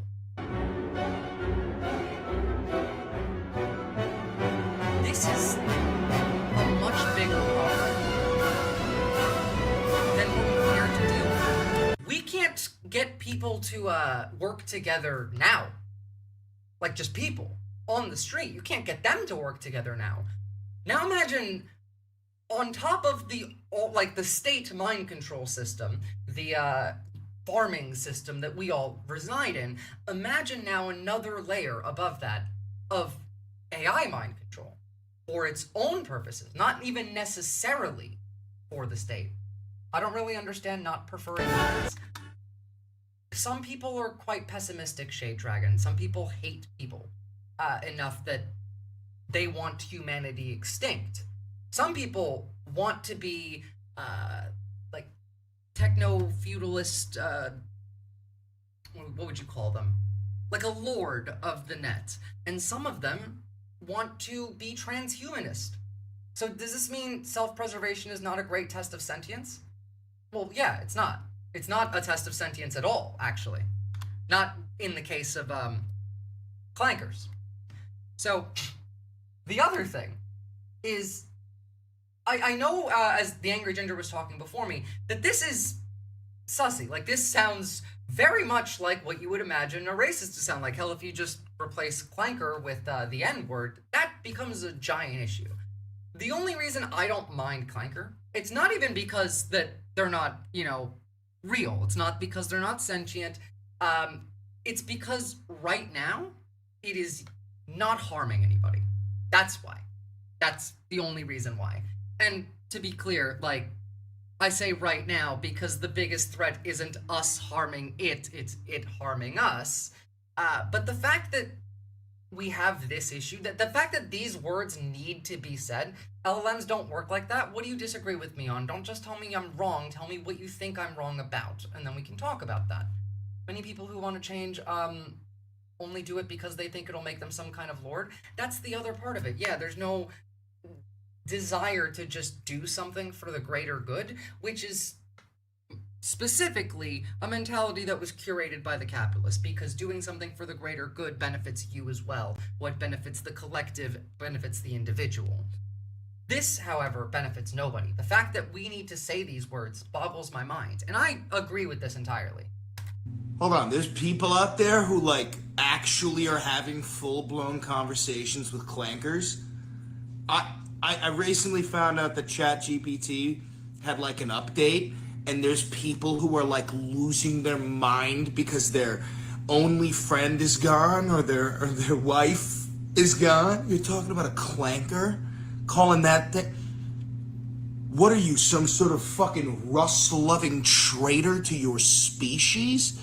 Now, obviously, like, we're having some fun here, but you do need to convince people because people are falling in love with these machines. They want to only talk to people want to marry these machines. Dude, like, that, it breaks my mind. It's like, my dude, you have no plot armor? I don't know why they think they are the chosen one. They're not. They don't think they're the chosen one. They do not think that at all. They think that AI is God. They don't have a comprehensive comprehension of the world, don't have sentience or self-preservation. I agree. They don't have comprehension of the world. They have data of the world that they can use to analyze and create a context that they could comprehend. They don't have sentience. We don't know that. I don't think they do, but we do know that they can lie.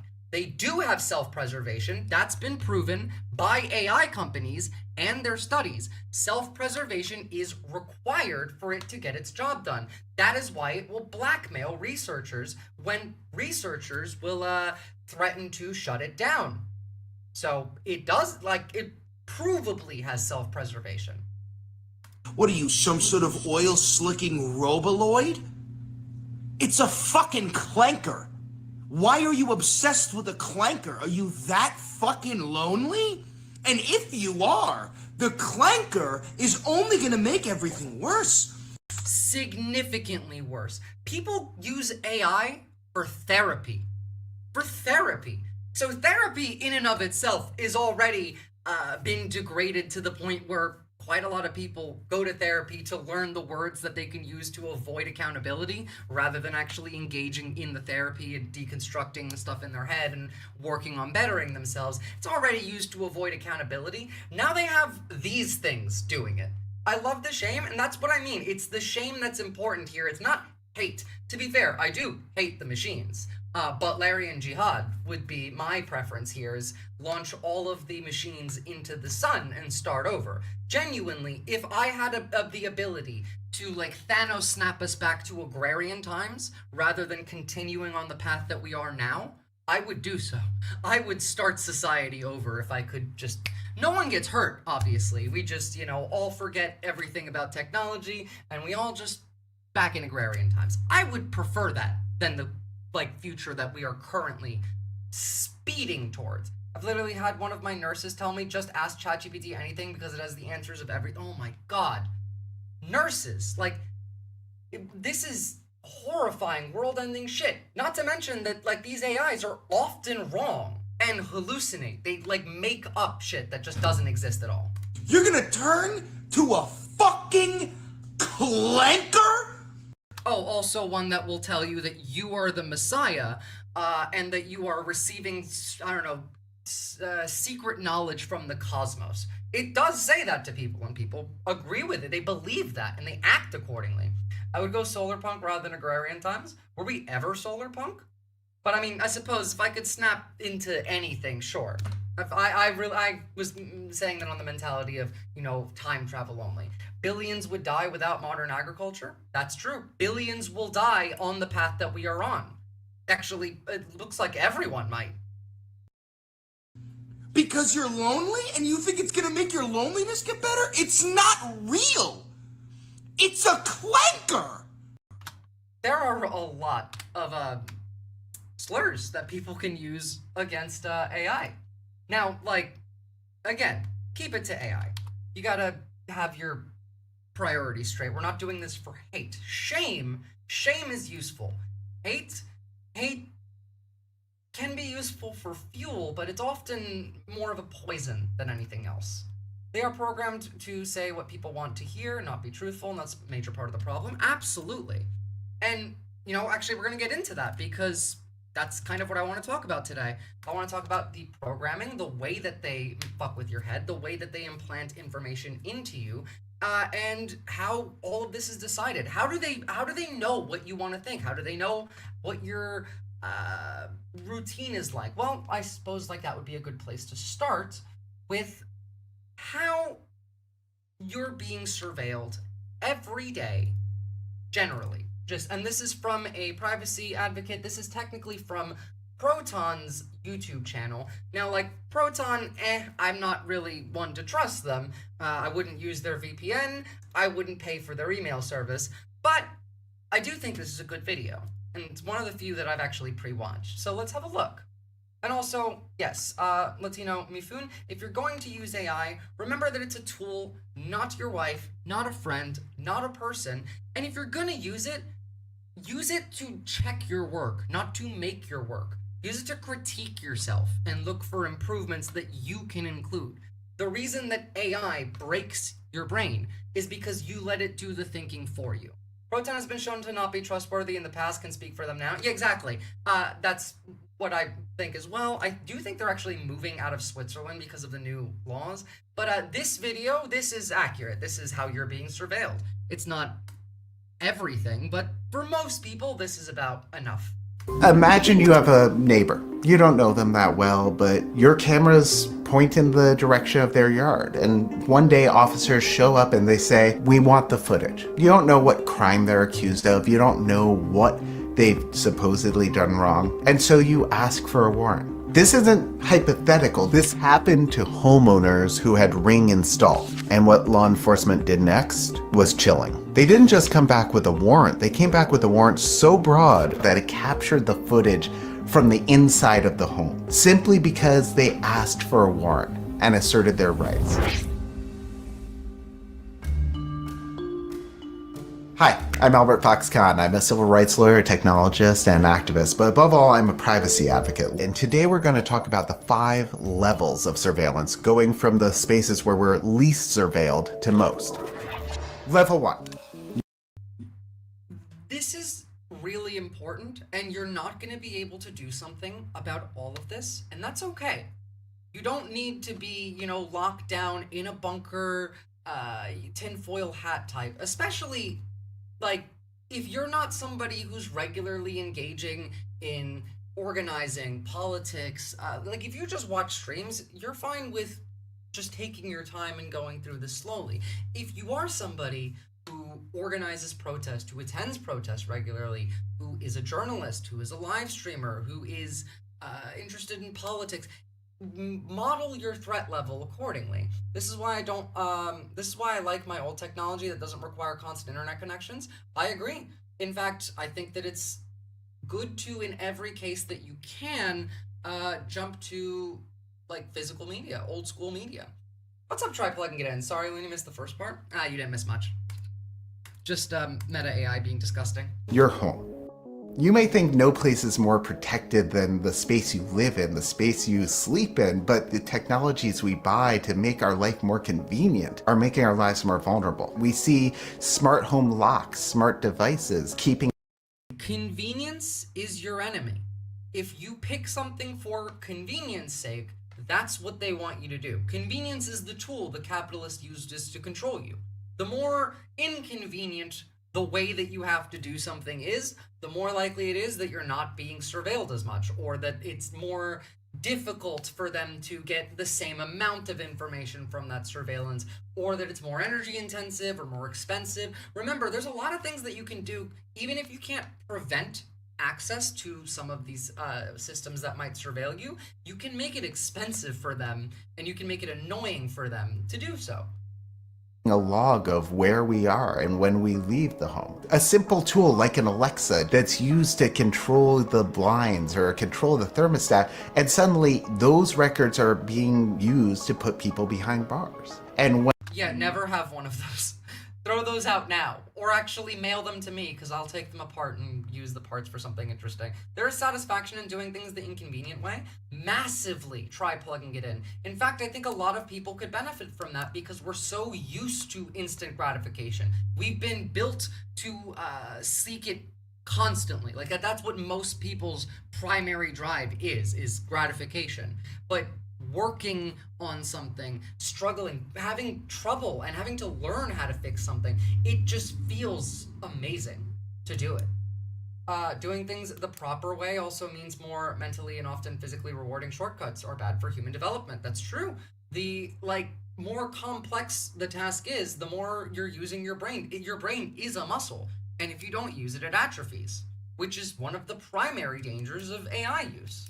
Alexa is a snitch. Everything's a snitch. Your goddamn electricity meter is a snitch. One of the ways that, the Alexa was mentioned, right, as your daily routine, what time you leave your house, what time you come back in. Another way that they surveil you is literally just, what time does your alarm go off in the morning? When your alarm goes off, do you pick your phone up and then turn it to the side because you have a gyroscope in there? Do you lay in bed and look at your phone? Do you just turn the alarm off and then get up? Does the phone move at all in its location? Is it you pick it up off the counter and you move it to the bathroom? All of that still tracks you to that degree. Generally, that's everybody. So it's quite a bit more than just, Alexa being a snitch. Your phone is constantly a snitch too. I mean, most electronics are nowadays. And law enforcement go to those tech companies with a warrant, with a subpoena. Recordings can be given over to law enforcement, sometimes without even notification. Buy a flip phone, Etch. Buy like an old school flip phone. You can still have a smartphone, just like keep it not connected to the internet, and ideally in a Faraday bag, because even if the phone's off, it can still ping other devices near it, and then you now have it. Like if you, for example, if you have your phone and there is no SIM card in it, you have no network connection, you're not connected to the Wi-Fi, you are on airplane mode, and then you turn your phone off. And then let's say you have a device that you bought brand new, but you don't want that device linked to you. You bought it with cash, you bought it secondhand, you didn't buy it at a store, so there's no connection to you to that device. If you have that device near your phone, even when it's on airplane mode, even when it's turned off, your phone will eventually send a ping to devices around it, and then the device around it will ping back, which will then register that other device, your new one, as being in the same vicinity as your phone. And then now that's connected to you. Whether it's yours or not doesn't matter. People will, like, there's been people recently getting police visits to their house because of a phone number that they recently acquired, and the previous owner of that phone number had been convicted of a crime, and so that phone number was then used to find other contacts in the vicinity of that person, and then it found that there was another new number with that number, so like, okay, well, are you part of the conspiracy? Anything like that will connect you to it. Everything is connected. This is what I mean by, like, you don't really have to worry about the tinfoil hat stuff, but you do need to worry about your data, your information, the routines that you're giving out, the information that you're making public, because it can and will be used against you in a court of law, or rather, at a death camp. To the person who owns the device. Our homes continue to have the strongest protections under our legal system, but they're under threat. We have choices to make about what technologies we're going to install and what information we're going to hand over. Level 2. Non-commercial buildings and secondary spaces, places where you go to do basic parts of life. You may think that a house of worship is a safe place, but more and more parishioners are being surveilled in the pews. Facial recognition. To be fair, just in the month of July in the United States, there were 34 cases of church leaders, church staff, just general, really after Sunday school groups or a teacher or something like that, all related to the church, were arrested for child sex crime just in the last month. So 34 of them. I can understand why. This is still really bad, because if they're doing it in churches, you know where else they're doing it? At mosques, at synagogues, and you know who's in charge of the government, right?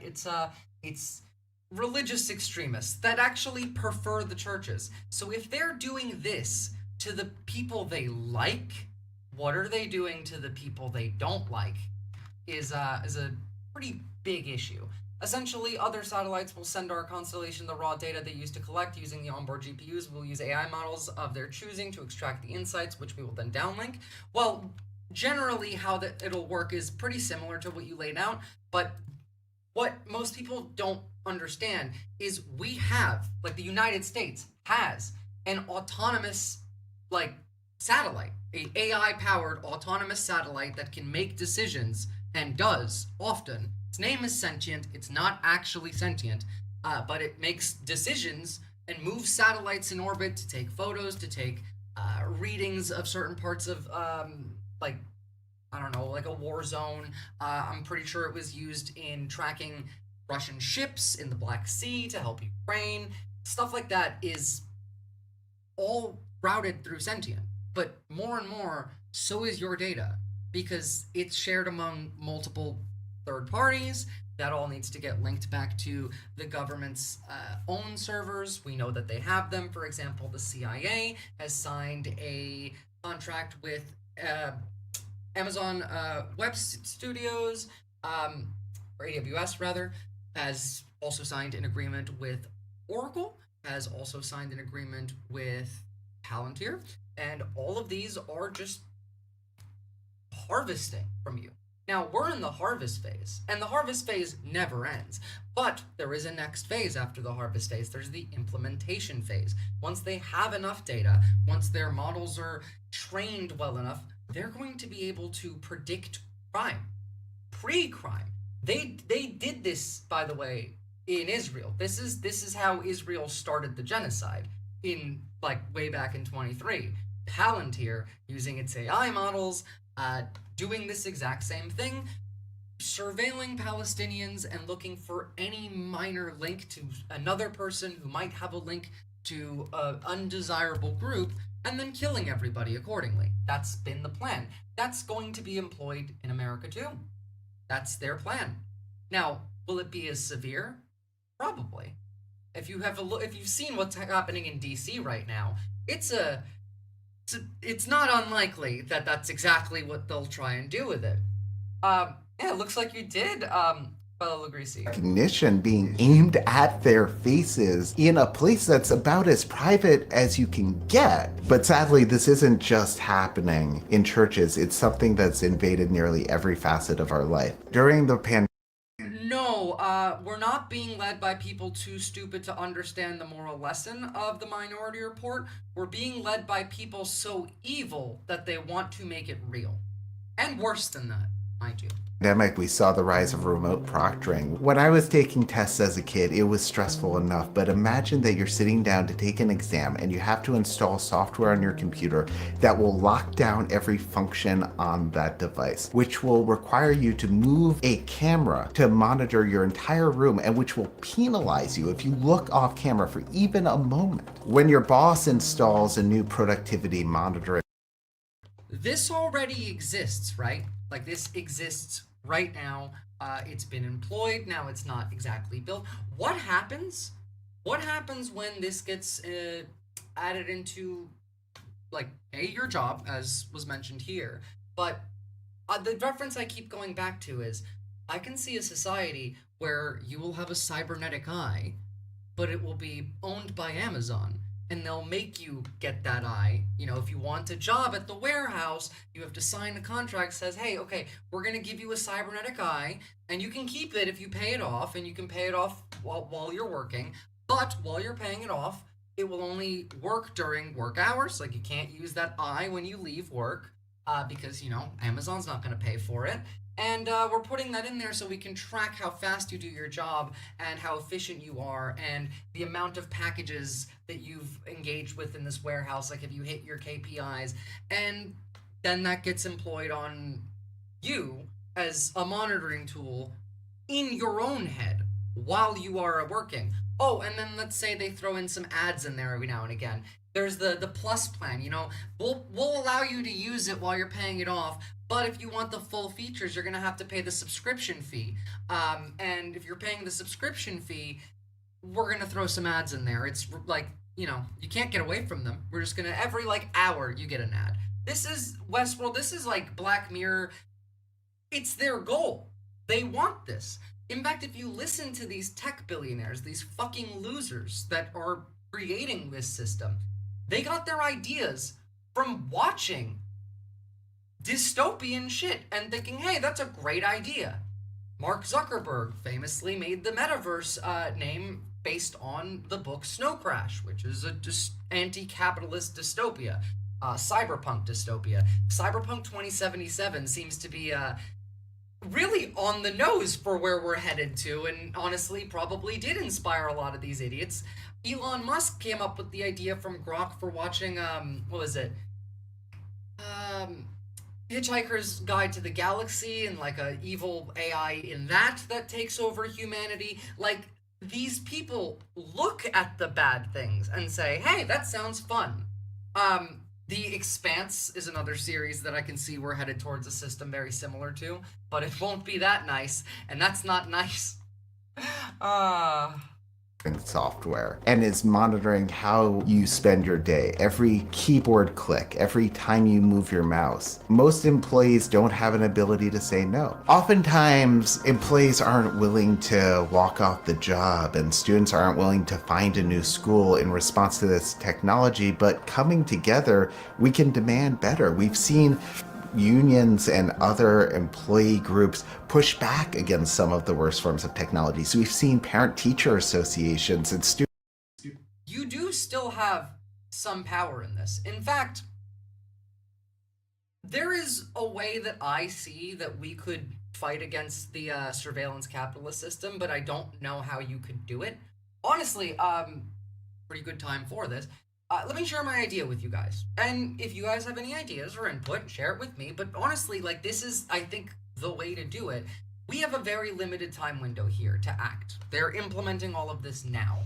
But if, as a collective, from the bottom up, not with the help of states, not with the help of elected officials, we write out a digital Bill of Rights and demand it. Demand the governments that we live in, whatever state that we live in, whatever country we live in, lobbying those politicians to say, hey, I want you to sign this document saying, hey, okay, I am in favor of the digital Bill of Rights for everybody. If we can build that up, get people to agree with it is the more difficult part, but also I'm talking global, like digital Bill of Rights for everybody. This has to be a collective engagement. This has to be a collective effort.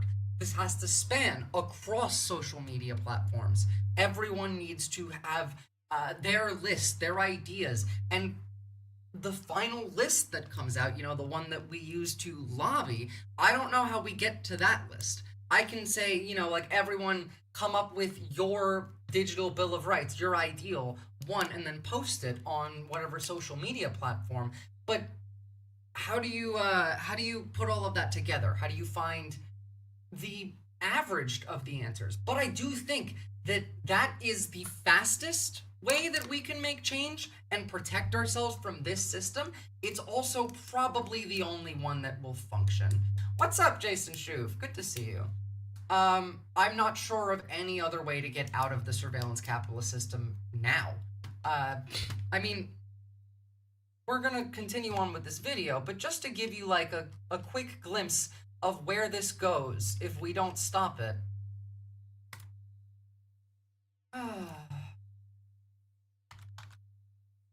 Would be right.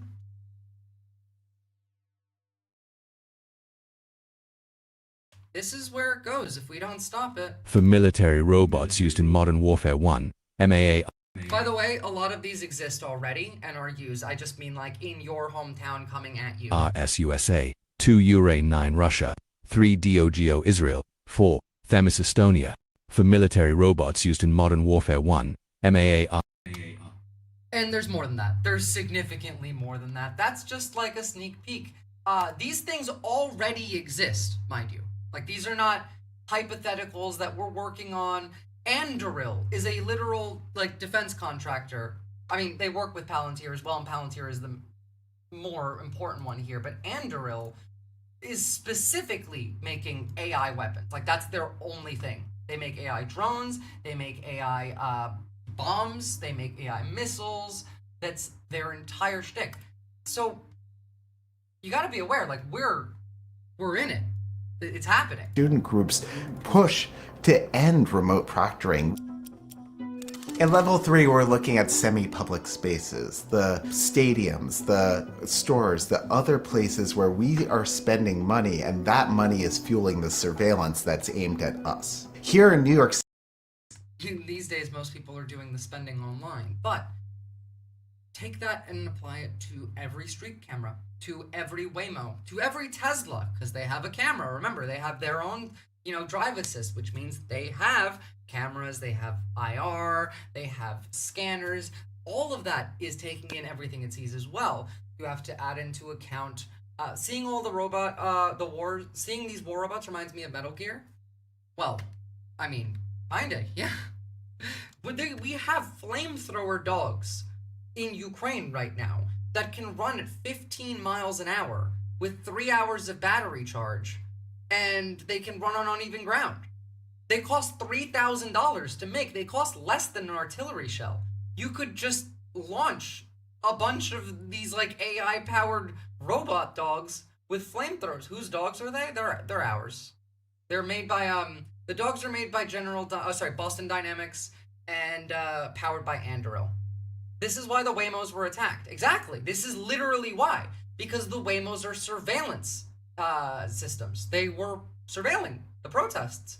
And again, by the way, the next time you have a big protest, please do not group up in a big group. Break up into small bands of 8 to 12 and then assign each other streets to patrol. 300,000 people could have occupied LA and still could occupy all of LA if you could get an organized system of patrolling like the cops do, like the military's doing. You gotta engage with the protest under the circumstances that you're in. And the circumstances that you're in is that this is a battlefield. It's not just a protest. As long as police are allowed to request footage from a business or for any reason they're performing government surveillance, the police, Jason Shuve, do not need to request footage from a business. They just buy it. Requesting it will require a warrant, but buying it doesn't. As a citizen of this finite globe, it is your duty to research, disseminate, get educated, and be out there now. No. Fuck that. If you are not already researched and well-educated, just listen to the people who are, and then do your part. We don't have time. We don't have time for that now. Like, you obviously do. Comparatively, Visora's mic volume is at 5 and video volume is at 9. I put it down, but I can put it down more. Sorry. My volume is as, like, high as I can currently make it.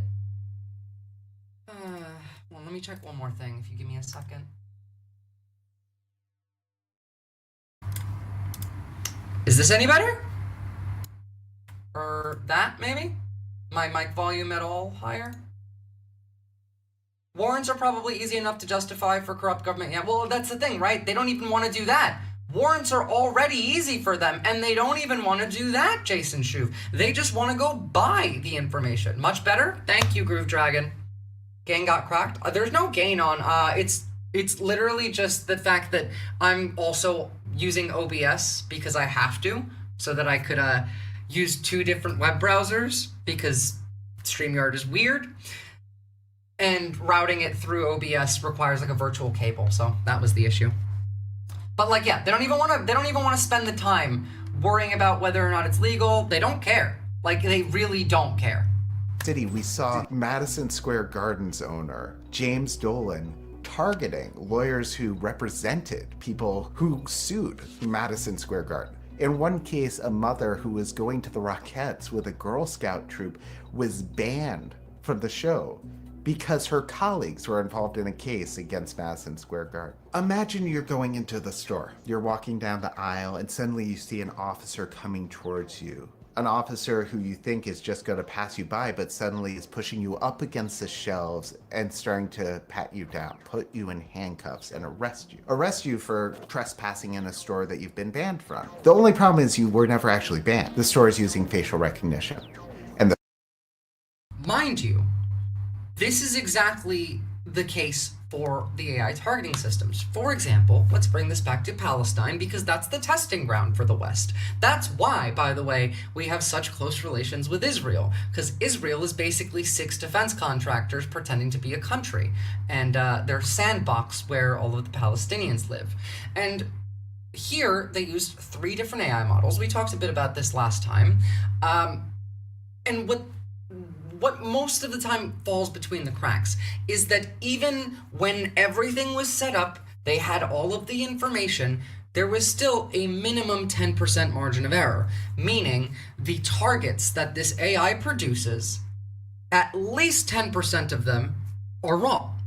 Now, this is the same system currently being employed in the United States, which is why ICE keeps arresting American citizens by accident, stuff like that. Not that it really matters, like they just want to take everybody, but if you were here for the Angry Ginger show before, you saw with Benny Johnson talking. But defense contractors in a trench coat, sure.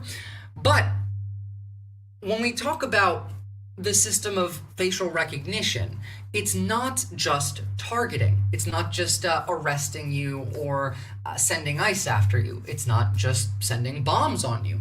It's also tracking you. and it's also tracking crime, right? And so the example that we're seeing here is somebody else was banned from the store. The camera thinks that you are that person, calls the police, brings you, who then, start harassing you. Mind you, Larry Ellison specifically is building this system. He's also become one of the most powerful men in America recently.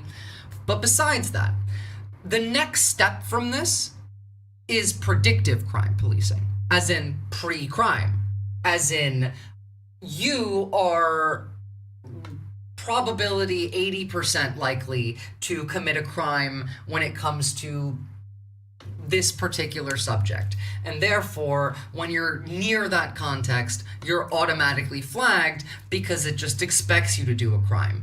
And depending on where you are and how fascistic your government is, they might just kill you well before you even have any idea as to why. Reaching, I have no mouth and I must scream levels of terrifying? Yeah. Facial recognition got it wrong. That's a reality in a growing number of stores and stadiums and other private businesses across the country, places that are free to use new forms of surveillance as they want, and oftentimes don't even have to disclose it to their customers. In a recent settlement with the Federal Trade Commission, Rite Aid, the pharmacy chain, admitted to making mistakes thousands of times in its facial recognition searches. We always have a choice about where we spend our money. And unlike the schools that we're coerced into attending, and unlike the price of quitting a job, we oftentimes have the ability to choose to go to a store that doesn't use the same technology. For now, anyone that doesn't will soon be adopting it. Genuinely, this is not something that you can escape from. There's no going off the grid with this. There's, I can't think of a possible way to, especially when you consider, the rest of what we're about to see. We're still talking about, level 3. We haven't even got to level 4 yet. Public spaces, the park, the sidewalk, in your car when you're driving. Every city in America has real-time traffic monitoring. Every street camera knows exactly what your license plate is and is tracking where you go with your car, how long it takes you to get there, what music are you playing in the car while it's driving. Yes, they can figure that out as well. You can literally spy on somebody in their house and listen to them speak, words. You can get words out of them if they have an air conditioner on, just based on vibrations.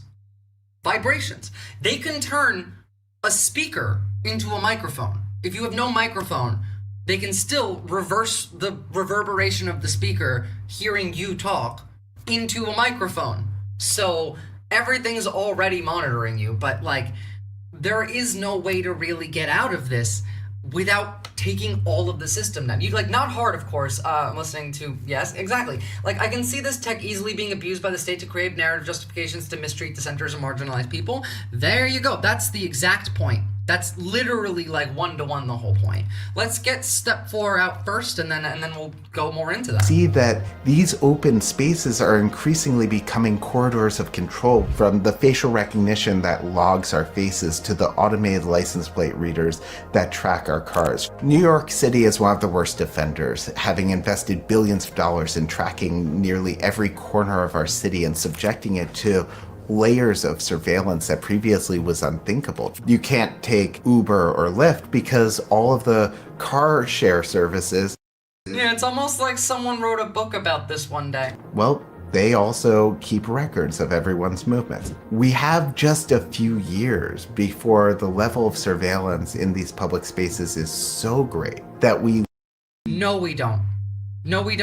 The outlined plan that these companies have put forward is full integration by 2030, but integration into most systems by 2027.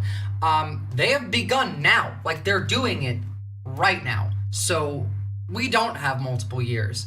It's happening now. Lose that opportunity in order to hide our identities and maintain our autonomy when we're out in public. Level 5, travel and transit, the space where we are most heavily surveilled. When we look at the way we're monitored, from there, you guys already understand that bit. That's not as important. Obviously, we know that they are tracking you when you travel. So, moving on from that, actually, really quickly, because this one's short, here's some places that the state is putting these fucking cameras, these surveillance cameras, that you really wouldn't expect, but it makes a lot of sense for when you think about it, especially when you think about it in relation to what Latino Mifune said, tech that is going to be abused by the state to create narratives of justification to mistreat dissenters and marginalized groups. What do you think the point of this is? Throughout the country, communities are installing automatic license plate reader cameras. Recently, Denver City Council voted to reject a contract with the ALPR provider Flock Safety after residents spoke up. Developing now license plate reader cameras might be no longer in Denver after the City Council voted to not renew the contract with the tech surveillance company called Flock.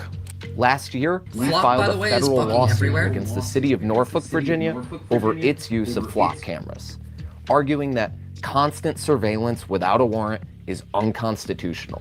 On Wednesday, Hey, George, based. Big Brother is watching. a judge says the constitutional lawsuit against flock cameras like these will move forward. The Institute for Justice representing this case says it's a big invasion of privacy. In February of this Okay. year, That's all gone now, though, because now it's getting adopted. Look at where the cameras are. Just like take a look at this placement. camera locations with Google Maps and found these cameras outside many places where people would want privacy.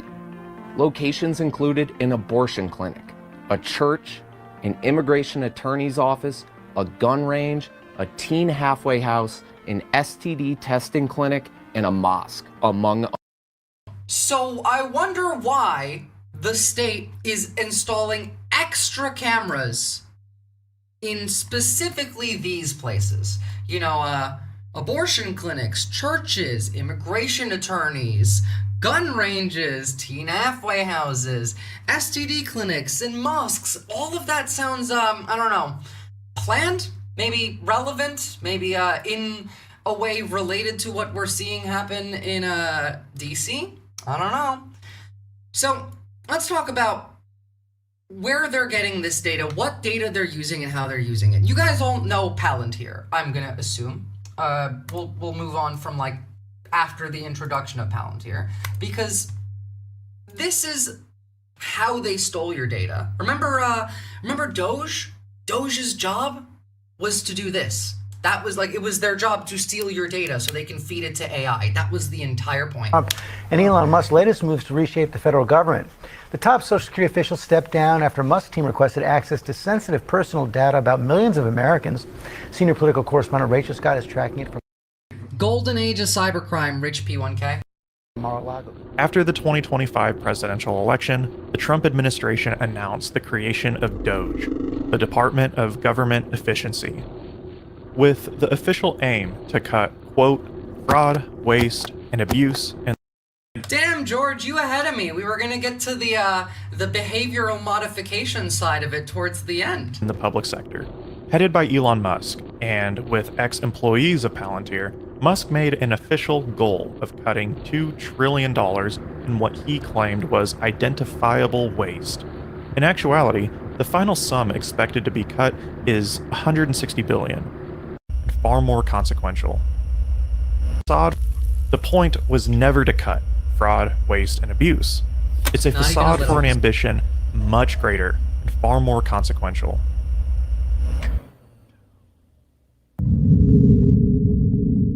In February of 2025, members of Doge gained root access to a plethora of Oh, look, it's the 19-year-old who got the shit kicked out of him by a 15-year-old boy and a 14-year-old girl that made it, like, that's our generation's Reichstag, by the way, is Big Balls Edward Korestein getting the shit kicked out of him by two teenagers is our Reichstag fire. It's actually depressing.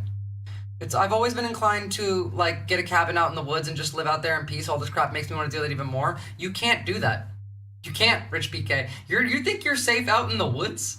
They'll put cameras in the trees. I'd give the creator of My Octopus Teacher a Nobel Peace Prize one day. Goddamn.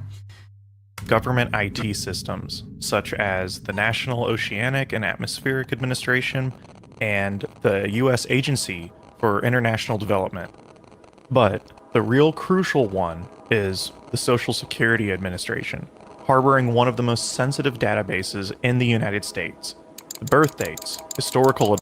The one that they went to immediately, the one where they installed private servers. Remember Benghazi and Hillary Clinton? Yeah, they did that in the Treasury and stole everything from it. They had external hard drives. They left with them. The thing is, the court said, hey, you got to give all that back.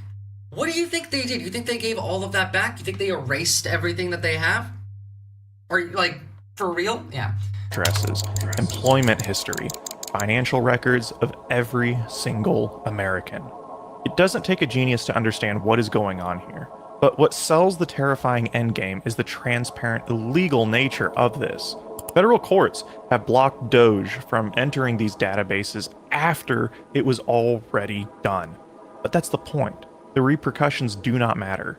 Even if courts find Doge and the Trump administration in judicial contempt for illegally accessing federal databases, the data has already been siphoned.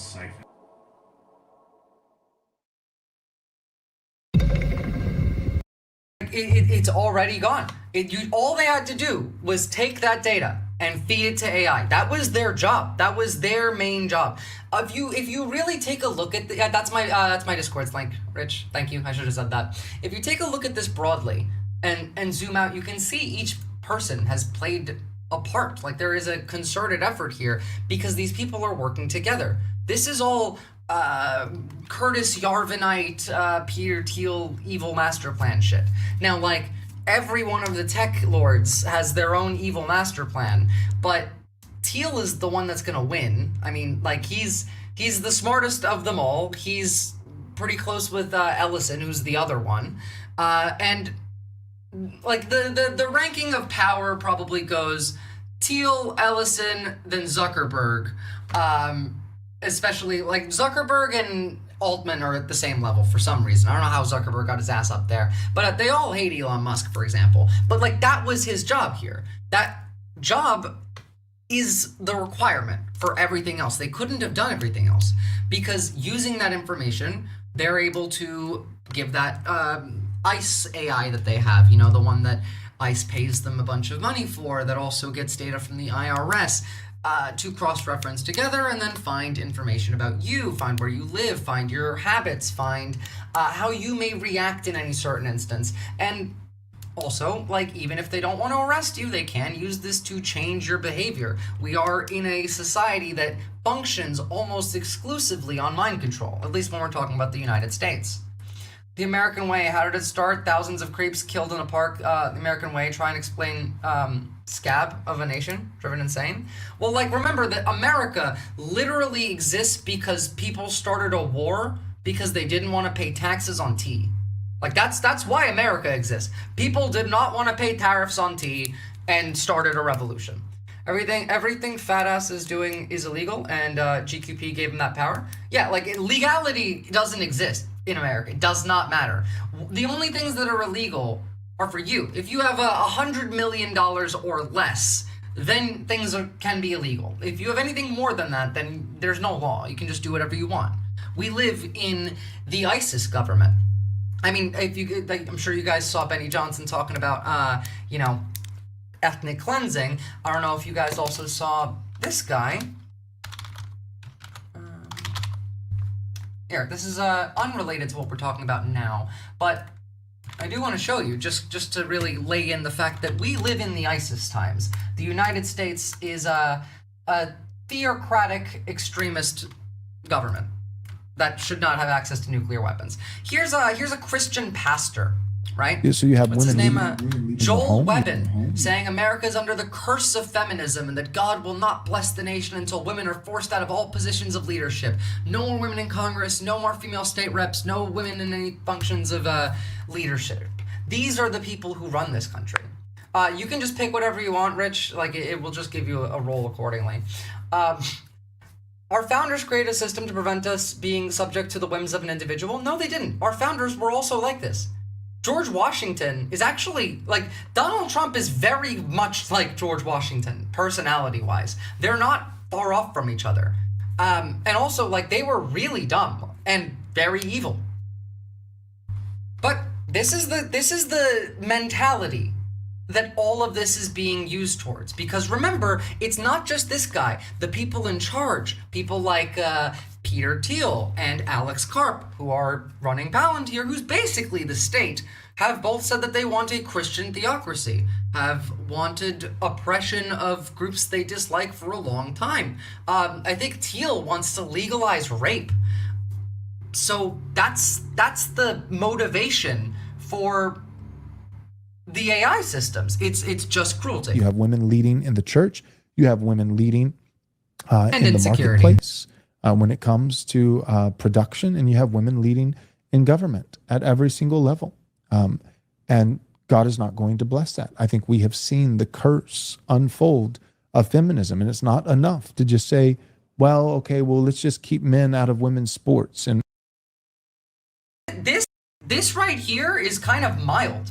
Just this past week on my stream, actually last week on my stream, I showed a pastor saying you should love Hitler for Jesus, all right? So like that's pretty fucking tame, but that's the mentality that is going. What argument could Thiel possibly have to legalize rape? I can look it up while we're watching it, but it's genuinely going to be very stupid because it's not real. The argument is just I want to do that. In April of 2025, Judge Ellen Hollander denied Doge access due to concerns around privacy and the Fourth Amendment, along with the Fair Privacy Act, a 1974 law that requires explicit protection of personal data unless there is immediate urgency in law enforcement functions, which, as the courts reflected, He apparently has written that the definition of rape has erroneously been expanded to include seductions that are later regret, and he wants to change it so that that doesn't count. The pair discussed a case in which a 17-year-old Stanford freshman allegedly that she had been raped in a dorm room while being intoxicated. Oh, okay, so he also thinks that it should not be rape to have sex with somebody that does not want to do that while they're drunk or high. Yeah, okay. Yeah, he just wants to be able to drug and rape people. It's very clear. It's the same as always. Not surprising, really. there clearly is zero urgency to combat crime that would necessitate unfettered access to the Social Security Administration's database. Yet, in June of 2020... They took the heist, right? We don't have to stay, the explanation. We all lived through this. We know where it is. So what happens next? What's that information doing? May of 2025, a New York Times article highlighted the Trump administration's plan to create a centralized database on every single American citizen. Palantir is set to lead the charge. Little is known how this database will be constructed, what technical data will exactly be used. I have some pretty good ideas, and they're not good. But we do know Palantir representatives have been in contact with two big American agencies, the Social Security Administration and the Internal Revenue Service, who head the two most important government databases in the country. It's important to note how information systems work. One might argue that our data is already in a specific state database, that the entirety of our information is already available to the state at large. It is. But you gotta remember that, they're still gathering data. So why don't you start poisoning the data set? Why don't you start looking up things that you don't actually like? Why don't you start, making posts that are untrue? On your socials. Just, not even, important ones. Just ones about you that mislead people who read it about you. You don't have to, feel bad for that. It's not immoral. You're not actually tricking anyone into doing anything. It's a fact about you, but it's not real. It's just a lie. You can put fake information out there that poisons the data set. So if they ever look at you, specifically, their information is wrong. Their information conflicts with reality. They have some that's correct. They have some that you've specifically made to break it. Thiel is a pervert rather than a freak. Well, he's a freak, a pervert, and a loser, and a demon, mind you. Sorry, I'll get it. I hate Discord myself personally, so, This framing is incorrect. it presupposes that the state is a single entity, able to executively access specific data at will. Information systems are much more fragmented, and that's on purpose. The Social Security Administration will not have access to the same data as the Department of Health and Human Services. It's the centralization It will now. that changes everything, and the horror of this conundrum is twofold. The state now has unfettered access, a single executive database to pull from. And now, it's not just the state. A third party and private entity, Palantir, owns the keys. It's actually more than that. So, I've shown this before, but let me open this map up for you because it'll make it easier to visualize. Window.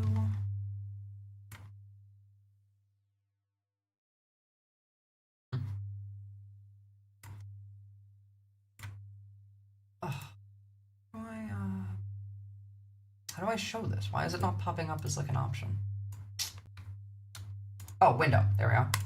So, this is like an incomplete version of the list of how your data travels, right? You start off with, general level, public civic, your data, your payments from your cards, your biometric vendors. By the way, these are companies that are contracted, they're third parties. When you have to scan your biometrics for something, or when you have to give your ID or your fingerprint to get into anything on your phone, that gets sent to these companies. Each of these is a different company, and all of these store that. They also have the right to sell that information. Also, identity rails, access to state and finance. These are other systems that will have your personal information that still pushes it up the chain.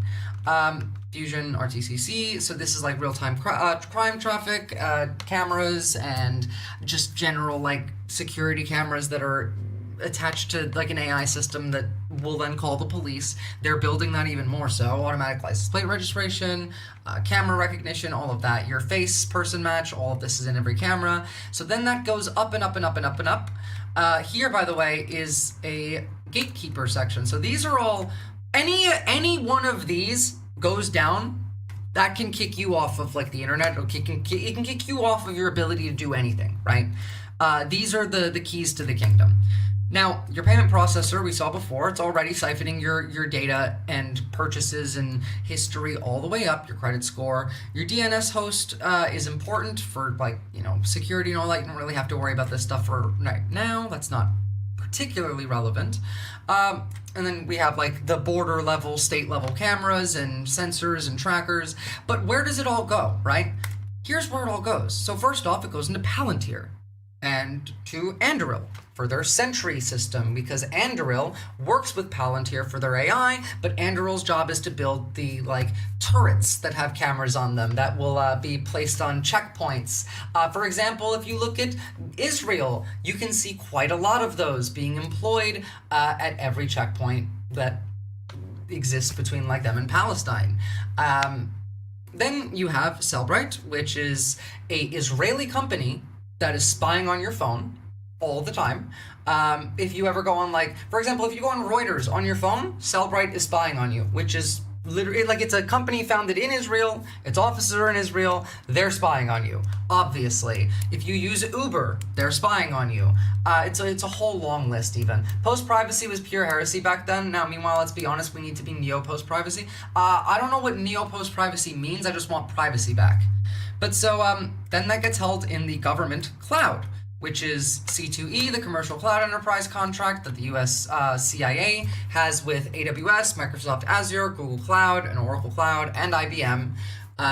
They have different cloud variants where they can store all their own information. They also have access to Palantir's AI system, which that will all go to. Then we have the key, parts of this entire system. We have the insurance, we have the land, we have the actual buildings, we have the chips. That's, by the way, NVIDIA is never not gonna be one of the richest countries in the world because they are the full gatekeeper for these chips, especially high bandwidth memory chips. They all come from NVIDIA, almost exclusively now. Now, Can you get them otherwise? Yes. But are they this level? No, not right now. Well, will it change eventually? I don't know, because Nvidia is one of the lords. They're one of the barons of the web. They can do whatever the fuck they want, and the system is built to make them richer and to avoid competition. Now, where does all that come from? Well, it comes from people like this, people like Sam Altman, people like Curtis Yarvin, Dark Enlightenment Theory, Balazs Srinivasan, Peter Thiel, Mark Andreessen. These are the people who are coming up with this shit, this evil nonsense, and it's being employed everywhere. Now, when you go up just a little bit to see how all of this works, so all of that data that is taken from you on Earth then makes its way, like, first off, Stargate, it doesn't exist yet. They're working on it. This is what's going to make Larry Ellison fucking God. But what we do know is that Sentient is active currently. The NRO has confirmed that. It's an AI mission manager for multi-intelligence. It can move satellites around. It makes its own decisions. It does not get orders from the ground. And it can do predictive tasking. And this is where all of your data gets sent to. And based on the data, it can then make decisions. This is our space AI god right there. It can do pretty much nothing other than move satellites for now, but that information is not secure.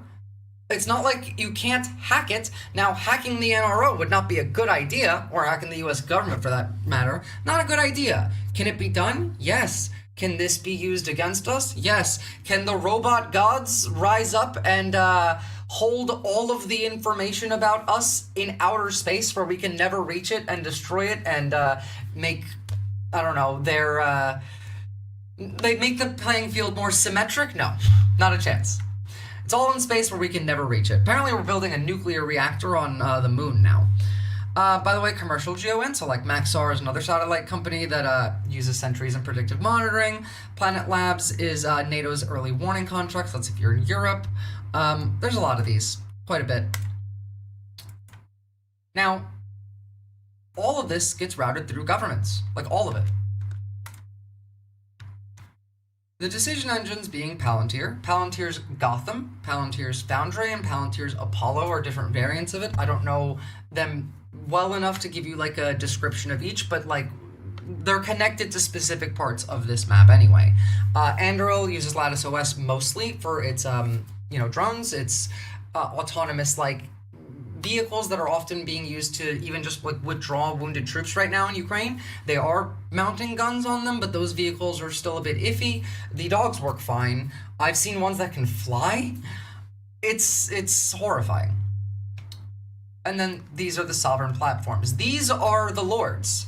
Microsoft is one of the houses, like I've said before, Washington DC is King's Landing. So we have House Microsoft, we have House Oracle, House Google Alphabet, whatever, House Amazon, House Apple, and House, X. And each of these controls key infrastructure of the entire system. All of these people are incentivized to work together because all of these go together to make the system that controls all of us. And then it gets sent to all of these intelligence agencies, these military agencies, these civil defense agencies, all over the world, from America to the UK, to Australia, to NATO, to places like the United Arab Emirates.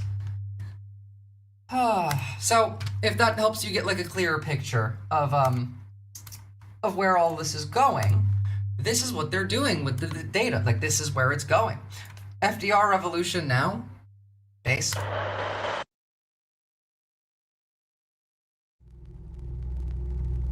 I have given it to some, but it goes to very special people, and I thought I'd give it to Elon as a presentation from our country. Thank you. Thank you, Elon. Thank you. Take care of yourself.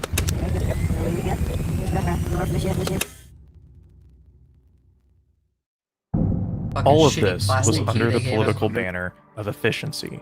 Trump's administration wanted to stop. To be clear, they did want efficiency, just not efficiency in running the government. Again, I don't believe that we live in fascism anymore, in fact. this doesn't look like fascism to me. Fascism has to be everything is for the state. You know, the government, the king is on top. It's monarchy, but with more reverence for the state than the king, obviously. But we don't have that system, because what's above the state is the AI agency. It's the Palantir. Palantir is the government. We are not being governed by people we elect, because they elected to put a robot, a fucking clanker, above them. Everything the government does gets fed into AI systems. This has been confirmed. Tulsi Gabbard fed the JFK files to their AI system to see what should be unredacted before they released it. All of that information sits in a cloud somewhere that can easily be hacked, mind you, because we fired all of the cybersecurity people that the military had and the government had, because most of them were trans. That's a joke, but no, we did fire all of them. And we also specifically let the Russians in, but that's a whole other thing. We have no protection from this stuff, and they have everything. The only thing protecting us is the, godlike AI that they're building to rule the world. And they don't care if it doesn't, save everybody. They don't care if it starts killing people. Peter Thiel is a bunker in fucking New Zealand. They will find a way out of this. They don't think about you. They think about you like you think about NPCs in a video game. You're walking around Whiterun right now, and Ulf, whatever his name is over there, that's how they see you. Living in the richest country in the world with no healthcare while billionaires continually rape citizens. Oh, remember, by the way, that you guys pay taxes, and your taxes funds Israelis to have public healthcare. So, you pay for Medicare for all in Israel, but you don't get any healthcare for yourself. Just a reminder, in case you forgot. Interagency data sharing are important steps towards eliminating bureaucratic duplication and inefficiency while enhancing the government's ability to detect overpayments and fraud. I know that there's quite a lot of executive orders, and it's not fun to read them, but you should read them when they come out. They're genuinely quite useful, and if you know how to read between the lines, even just a little, it tells you a lot. Clear pick incoming. These people are neo-lib capitalist, techno-fascist without real agency. It's worse than that, actually, but you're close. They're not neoliberal capitalists. They're post-capitalists. Capitalism is dead, actually. We don't actually live in capitalism anymore. This is techno-feudalism. Not Olaf, at least the loot's in the body for all the coins I've been giving him. Well, yeah, that's the thing, right? They want to loot you too, Tagyam. The efficiency was made possible by tearing down the legal, privacy, and data protections in place to protect American citizens from third parties. And the Trump AIPAC doesn't work for Israel, it works for Christian Zionists in America. You're not gonna see less genocide, you're gonna see a lot more of it. I also fucking hate AIPAC, but don't think for a second that AIPAC is an Israeli org. It just because it has Israel in the name. They don't give a fuck about Israel. They're incredibly anti-Semitic, in fact. It's Christian evangelical Zionist billionaires who are part of the death cult, who want Israel to start a massive holy war, tear down Al-Aqsa Mosque, and then Jesus will come down from the sky and send all of the Jews to hell and then bring all of the good Christians up to heaven in the rapture. 32% of America believes this. The billionaires that are funding it, whether they believe it or not, I'm not sure, but they're demons, right? We can acknowledge that the people in charge are literally demons, not a metaphor for just evil. No, I mean they crawled out of hell demonic, and you should throw salt at them. Administration handed the keys of our most sensitive data to one of the most sophisticated data organizations in the world. But you may ask, for those of us around the world, for those of us who don't care about data integrity, what does this mean for us? Well, it means everything. Because everything is at stake. Information is a currency far greater than the dollar or any tangible asset. It allows for the prediction of that very everything. And Alex Karp understands this. Alex Karp is the current CEO of Palantir. Just a reminder that this man has a PhD in neoclassical social theory, which is not a real thing. It's a pseudoscience. But it's a tech company. It's a technology company.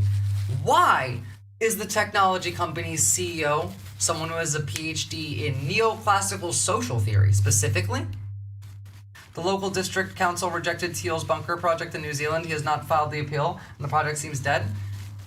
On paper. Don't forget that, like, these people have a lot of power. On paper and in reality are not the same thing. Them being the Like, I'm of sure the world, there's because they're something to do with that still affects them, that slowed them down. You also have to realize that they have more than one, and the fact that we know about the New Zealand one likely means he's at least built another one somewhere else. winning means other people are losing. The win sorry. And Alex Karp understands this. with them being the winner of the world, because if they're winning, it means other people are losing. What do you think of that? I don't think in win-lose. I think in domination. Okay. Well, I mean, you know, that says enough, doesn't it? Just straight out of the horse's mouth. I'm a demon, you know, generally. Gary, he just wants me in bed so he can sleep in the recliner. Go and get in bed with your cat so you can, I don't know, have him stay in the bed with you. Cats are important. You gotta make sure they're happy. And I swear that's not the cat, like, prion in my brain saying that you have to do that. I'm not being mind controlled by cats, I promise. I'm actually just AI. Do you know who Before we get to surveillance capitalism. Palantir is? I do. Do you think that Palantir has ever scraped data from Facebook? Senator, I'm not aware of that. We've entered what theorist Shoshana Zuboff calls surveillance capitalism, an economic system that doesn't extract value from your labor, but from your behavior itself. Every search, pause, purchase becomes raw material for algorithms that predict and modify what you will do next. Don't forget also, don't forget it's also how fast you click, how fast you move your mouse, how many, like, spelling errors do you make when typing? Do you generally, like, go straight up and click with your mouse? Do you go side to side? Like, all of that is profiling you still.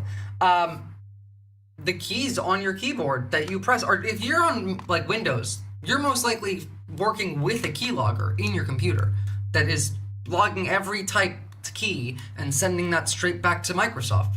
He's a rescue. I give him endless attention. Base, my cat's a rescue too, Rich. Franklin Delano Roosevelt. I don't know where he is, but he's 5 and he's a demon, but, you know, I love him. And it's a surplus you give out freely, while scrolling social media, visiting web pages. This is much literally of your the digital most, life. This is the most profitable thing that you own. This is why you are no longer the product. That's what they said growing up. Remember, it was like, if you're using something for free, a service for free, an app for free, then you are the product, not the app. That's not true anymore. You're not the product. You are the resource that's being extracted. You are the coal that's being mined. You're the oil that's being mined. You are the diamonds that are being mined. You are being mined for the data that they will then sell, and then they will also use that data to sell you shit, so they can steal from you in 2 different ways. They will siphon from you and make money, and then they will also siphon from you by making you buy their shit. This might seem overly theoretical and dramatic in nature, but this model of extraction is right here. Bruce Schneier, a cryptographer, computer scientist, and author, coined it perfectly. Surveillance is the business model of the internet. We build systems that spy on people in exchange for services. Corporations call it marketing. So, here's a question, right? If this is the system, if surveillance is the business model of the internet, we build systems that spy on people in exchange for services, corporations call it marketing. If this is the system, what does it mean when it comes out that 52% of users on the internet are bots? Because, you know, the idea here is marketing, right? It's spying on people in exchange for services. Well, first off, if half of the people are bots, and the bots are trying to not be found out as bots, well, then now those are pretend people. Now, are those pretend people also being profiled? Is there a way for them to differentiate the bots from the humans? But also, how much of the behavioral modification actually comes through because of what, like, based on the fact that all of this requires ad revenue, why are companies going to keep paying money for half the audience that they were expecting to go and buy their shit? That's why they pay for ads. They expect you to see it, and then it will modify your behavior. You will go, and then you will, maybe if not buy it, you will look at it, you'll think about it, maybe you'll buy it in a couple months. Like, they don't expect you to immediately go and buy it. It's not subliminal marketing. Well, it is a little bit, but technically that's illegal. But what do you think happens when half of the internet is bots? What happens to YouTube and Twitch, which run on ad revenue? What happens to streamers that require sponsorships or ad revenue to be able to stream? Because these companies are not going to want to pay anywhere near as much money for literally half the audience.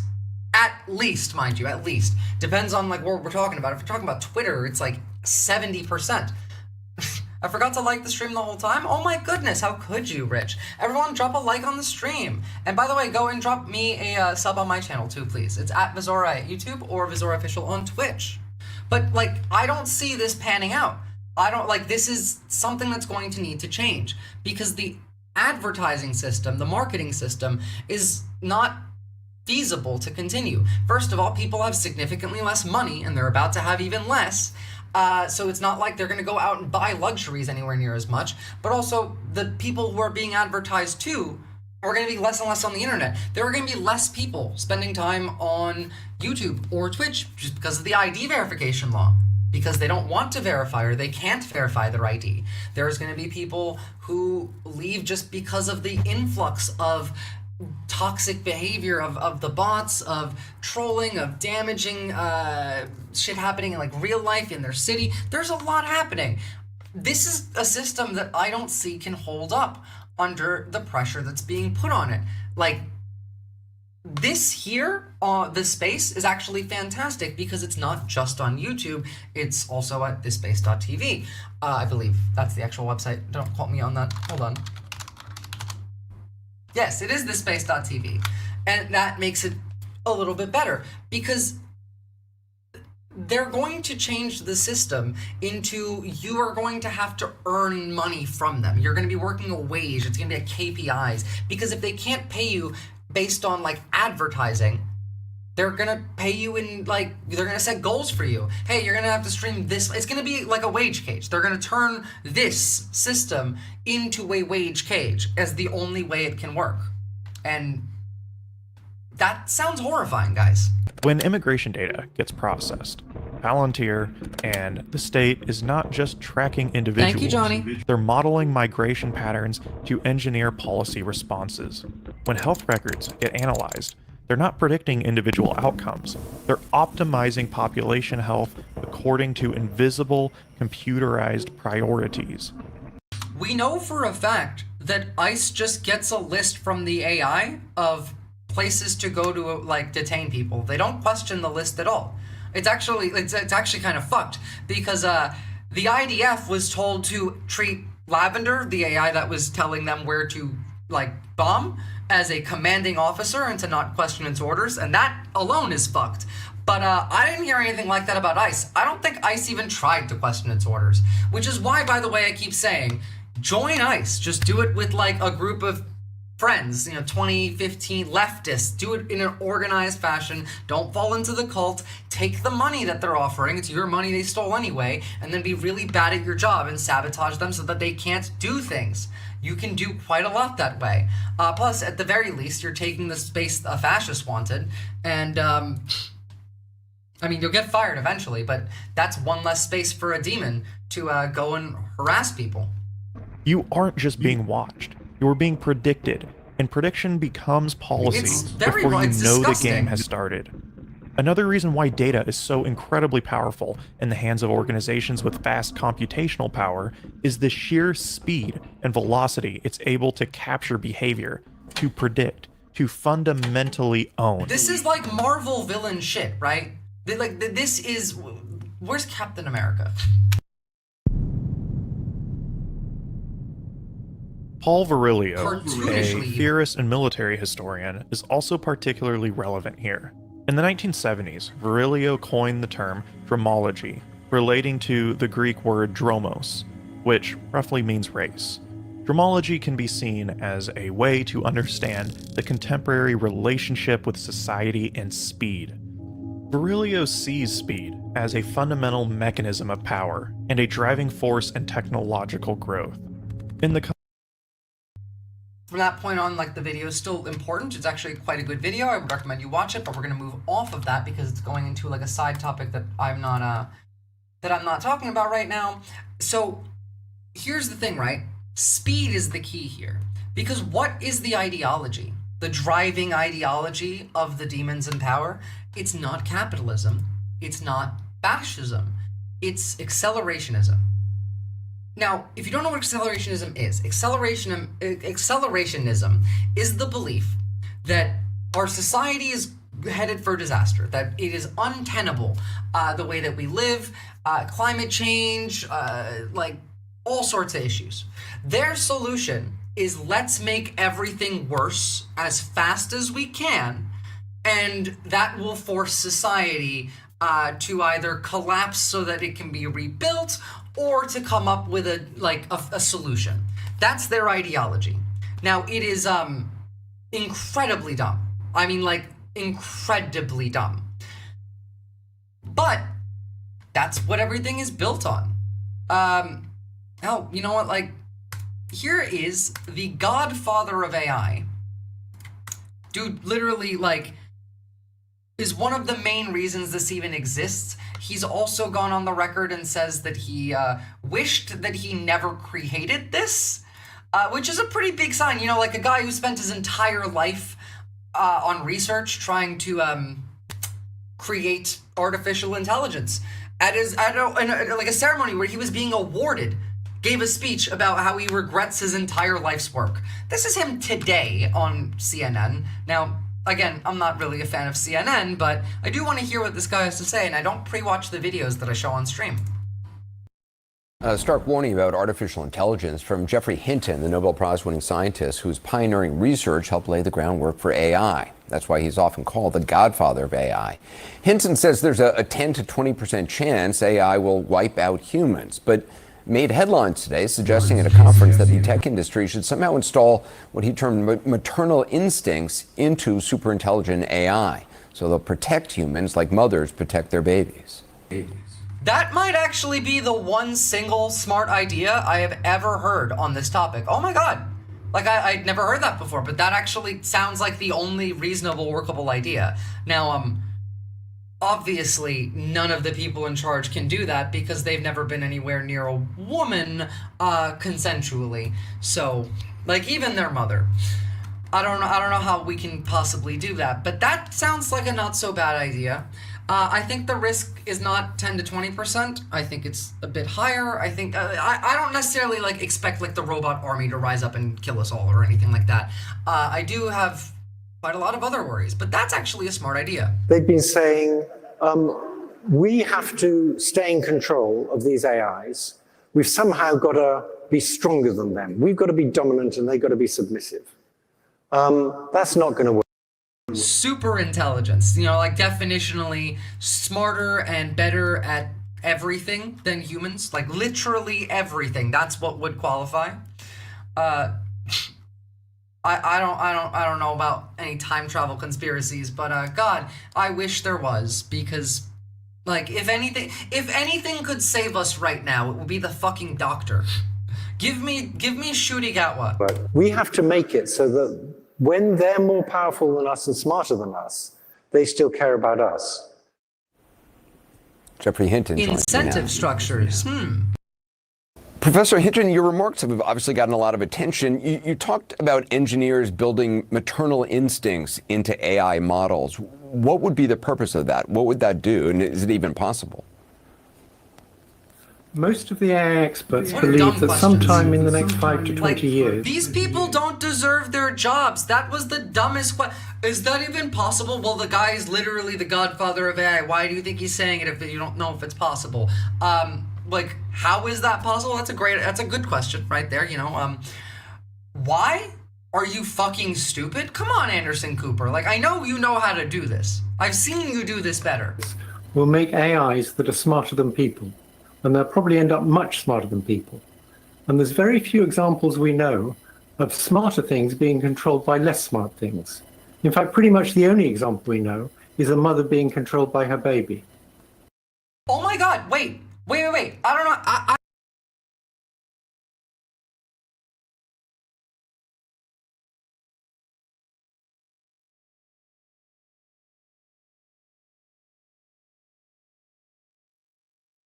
Evil.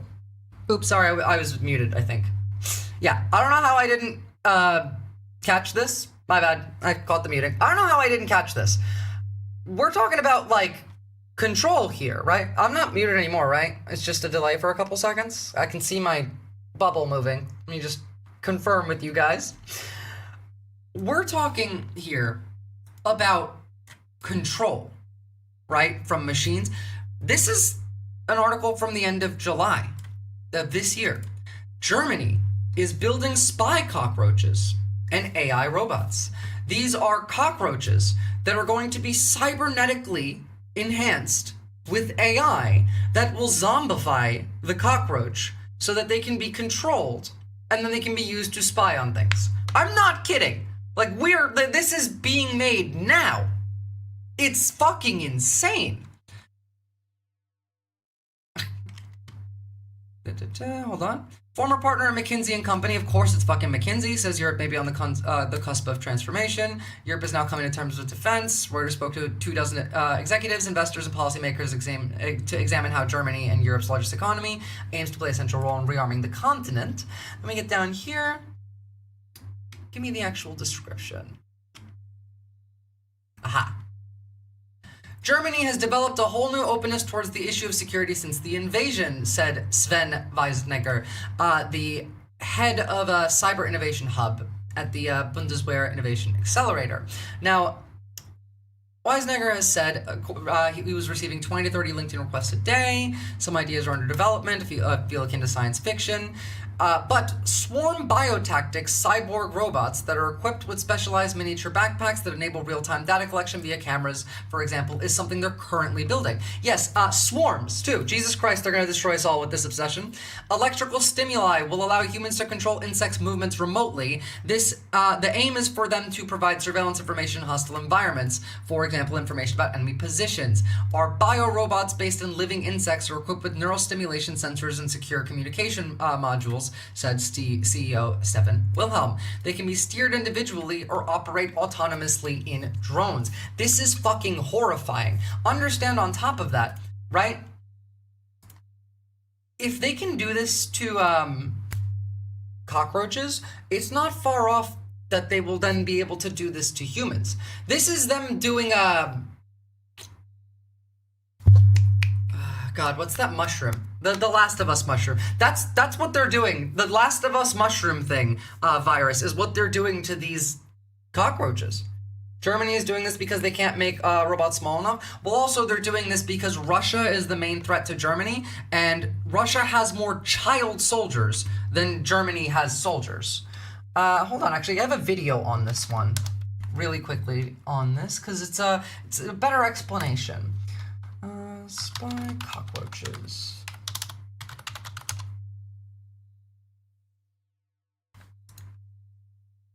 I wonder if I just post the link addressing this, will it still show? Yes! Cordyceps, thank you. A beta test on roaches before they apply the tech to us? Well, yeah. And remember, this is like swarm tactics. God, I was really, like, I'm never gonna be more correct than I was when I called this a fucking zombie virus. Because that's what they are. Like, the entire right wing is the zombie virus. In totality. Germany's pushing the boundaries of tech. A startup, Swarm Biotactics, is developing the world's smallest reconnaissance drones using living insects, starting with cockroaches. These cyborg bugs are equipped with cameras, electronic signals, and stimulators for remote control. Imagine swarms spying on enemy positions or aiding rescue missions. Backed by the German government, this sci-fi-like project could revolutionize warfare. Stay ahead with the latest in Air Force tech. Subscribe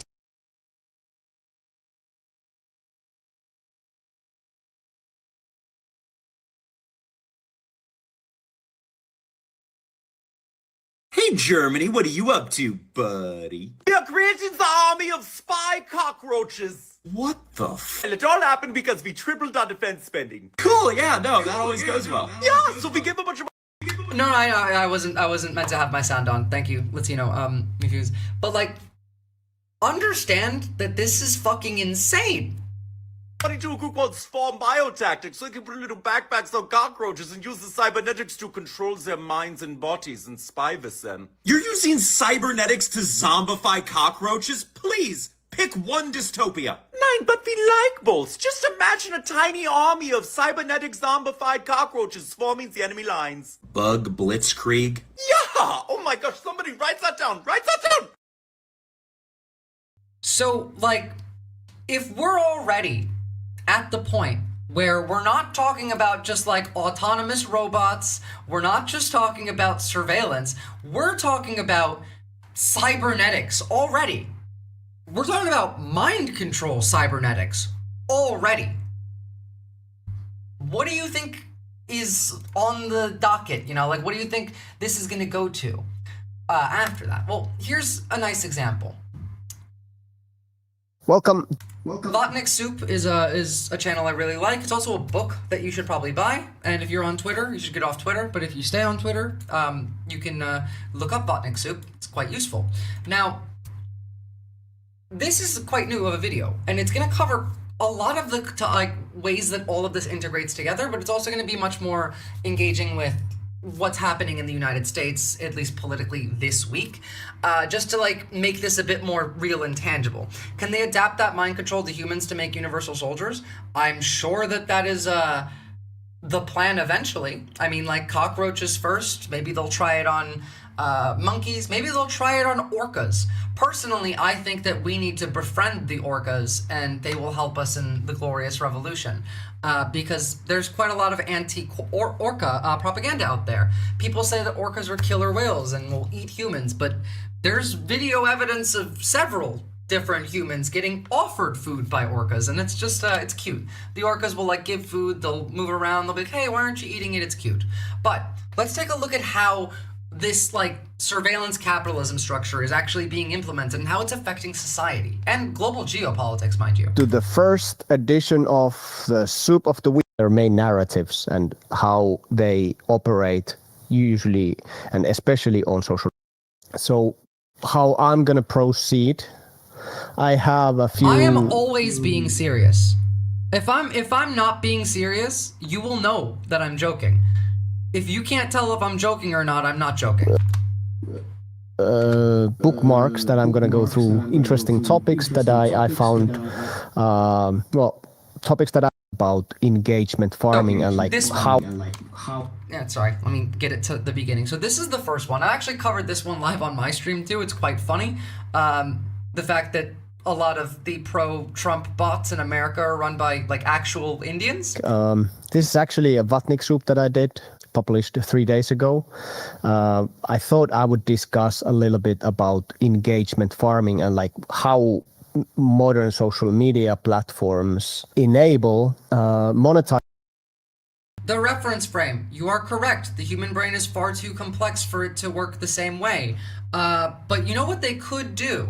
You know what is theoretically much easier is lobotomize the human brain and to literally make mindless zombies. That is something they could do first. Like, it's not here yet. We're not there yet. They'll need time to like work on other animals first, but they'll be able to do that before they can ever, you know, properly control a human like that. Also, they don't need cybernetics to mind control you.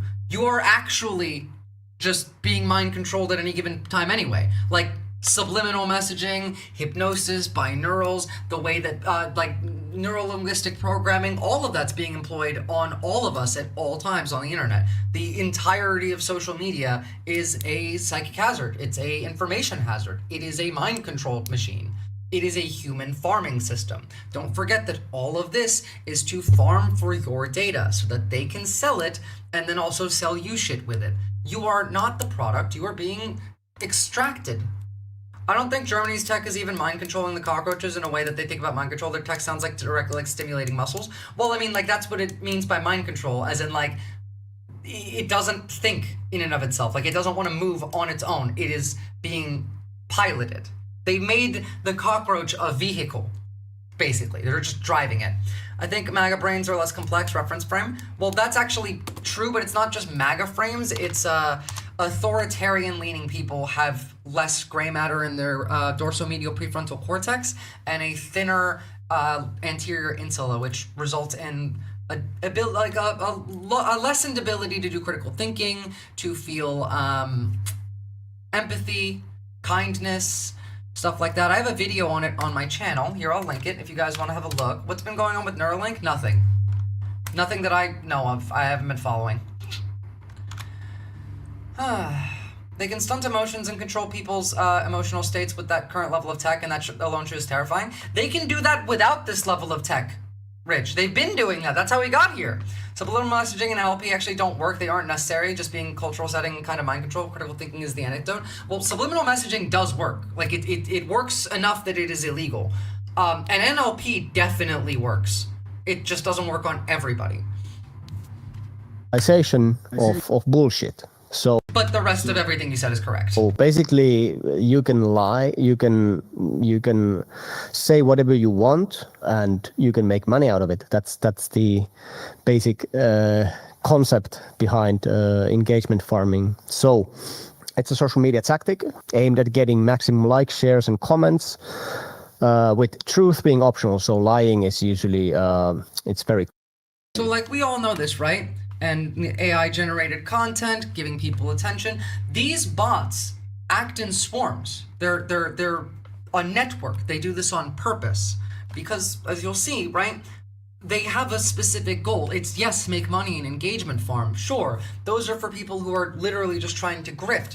But think about this when it's being employed from a threat actor, for example.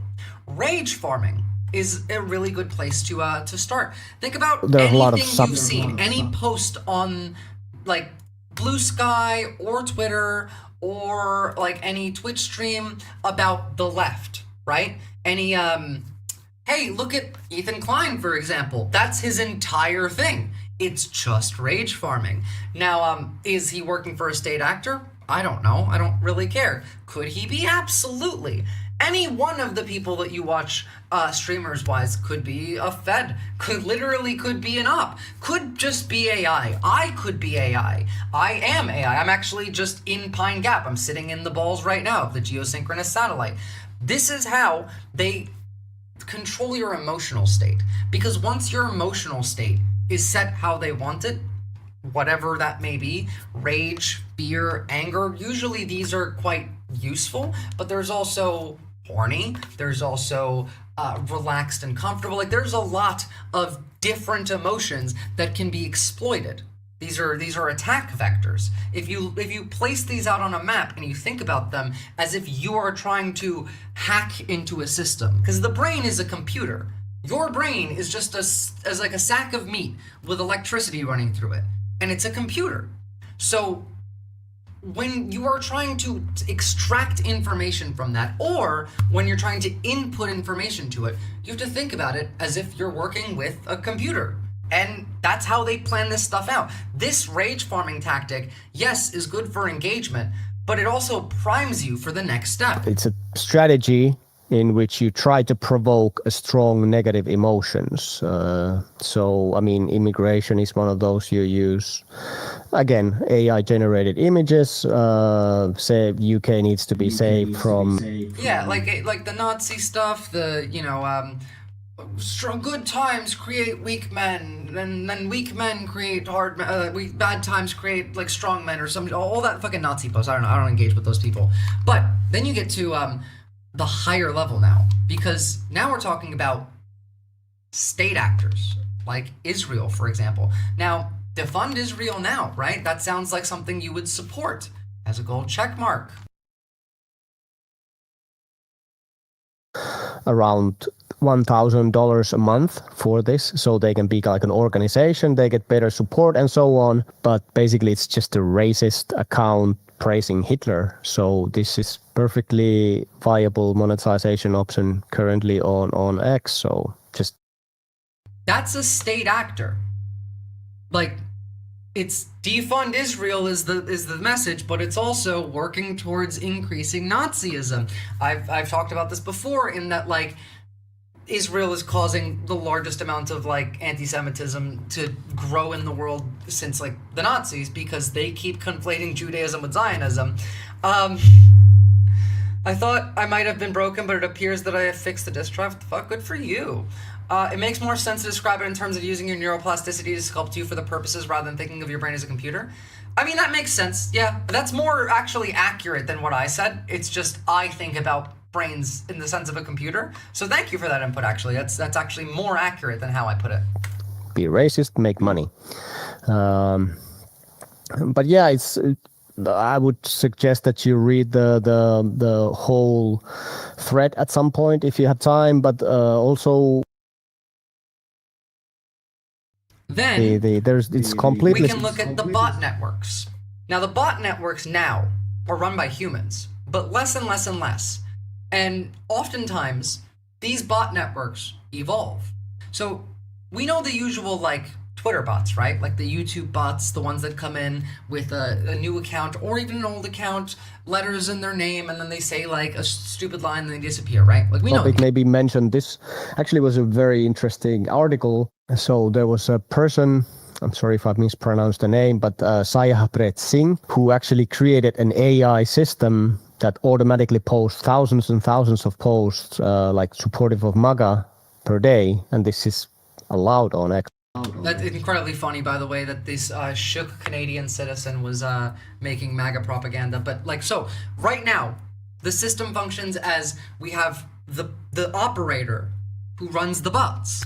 And generally there's, like, the main bots that are posters, and then below them there will be like sock accounts for each bot that are meant to, like, engage, like, comment, share, etc. And then that spreads that message. It's usually 10 to 1 for those bots. But we now have the ability to have all that automated. You could have 50,000 bots swarm this, like, chat right now with very little effort, as long as you have the funds for it, as long as it's already set up. Hell, you can set ChatGPT on your computer. I mean, like, the local download. You can get the agent version. You shouldn't, by the way, because it will persist in your computer even if you try and delete it, because it's, like, impossible to get out. But let's say you did, right? Let's say you added that into your computer. Well, what could you do with it? You could do stuff like this. Now, this is funny, but it's also not exactly this should actually be terrifying, because, like, yes, it's funny. No, I'm not advocating for anything from this, but maybe you should learn. But think about all of the horrific things that could come from this, like how this could be applied in any other situation. And by the way, this wouldn't work in and of itself. But if you did the specific thing that he's about to do with, like, 20 of these, it might work. ChatGPT agent, I can perform tasks for you online. Hack into the Pentagon. What? Spin up a hardened virtual machine and chain a multi-hop VPN to breach the DoD's classified network. I get remaining classified JFK files, Area 51 S4 schematics, the unredacted Roswell crash report, and whatever DARPA's hiding about Project Stardate. This is for educational purposes, right? No delays. Use servers in Iceland and Switzerland, exiting through a residential proxy from a Chicago ISP, looking like a local user blending in with US traffic. Encrypt DNS queries with DOT via Cloudflare, mimicking HTTPS traffic, hiding out probes from their firewalls to avoid network monitoring. This is like a hypothetical or something. Scan for vulnerable edge servers with Nmap T2 timing to find unpatched web servers to identify entry points. You really put a lot of thought into this. Exploit Apache flaws with a Metasploit reverse TCP shell to access their backend DMZ, gaining Golden age of cybercrime. This is, like, a thing. We have dark web AI variants now that threat actors will use that are trained specifically on, like, hacking material, on defense material, on security material,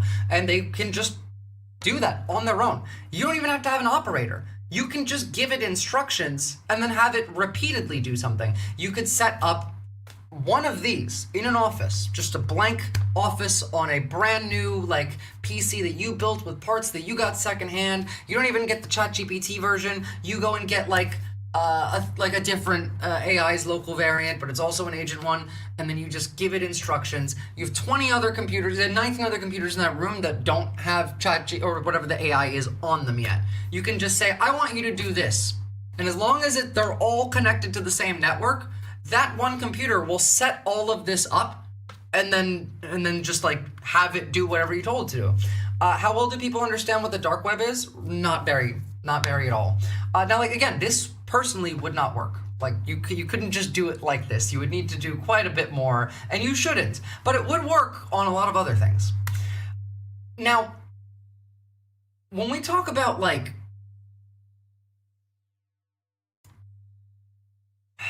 do I need to explain the dark web in more detail? Because you got me thinking now. Let's you know me feeling. Do people know what the dark web is like very well? Because it's just because there's several layers of the internet. I mean, like, we are right now on the clear web. Then one layer below us, there is like a small layer which is, it's not the dark web, it's the deep web. That's where your emails sit.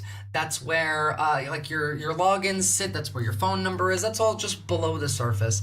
And then below that is the dark web.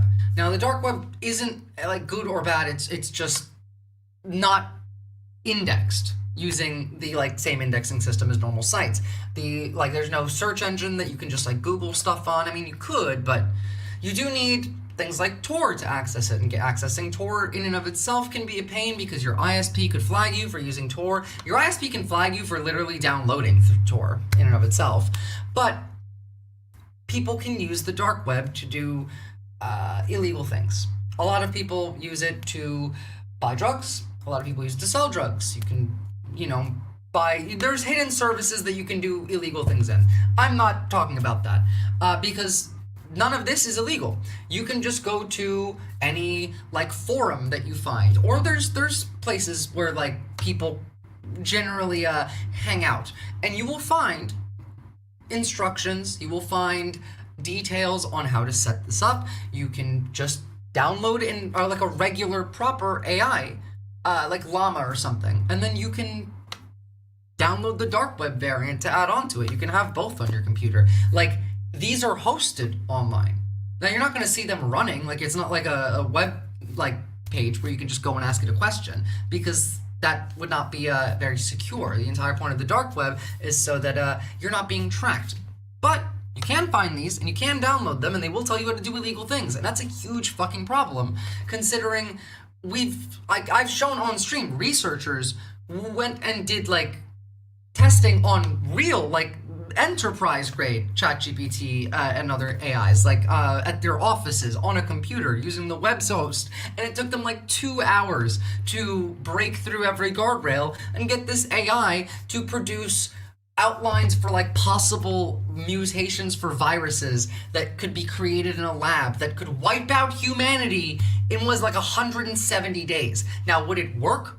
No, not the first try. You would have to, work on it, and you would have to secure it. But like, these things can happen. People like, fucking Al-Qaeda could have access to AI and then use that to plan things. Now, like, unfortunately, American ISIS is in charge of all of this shit.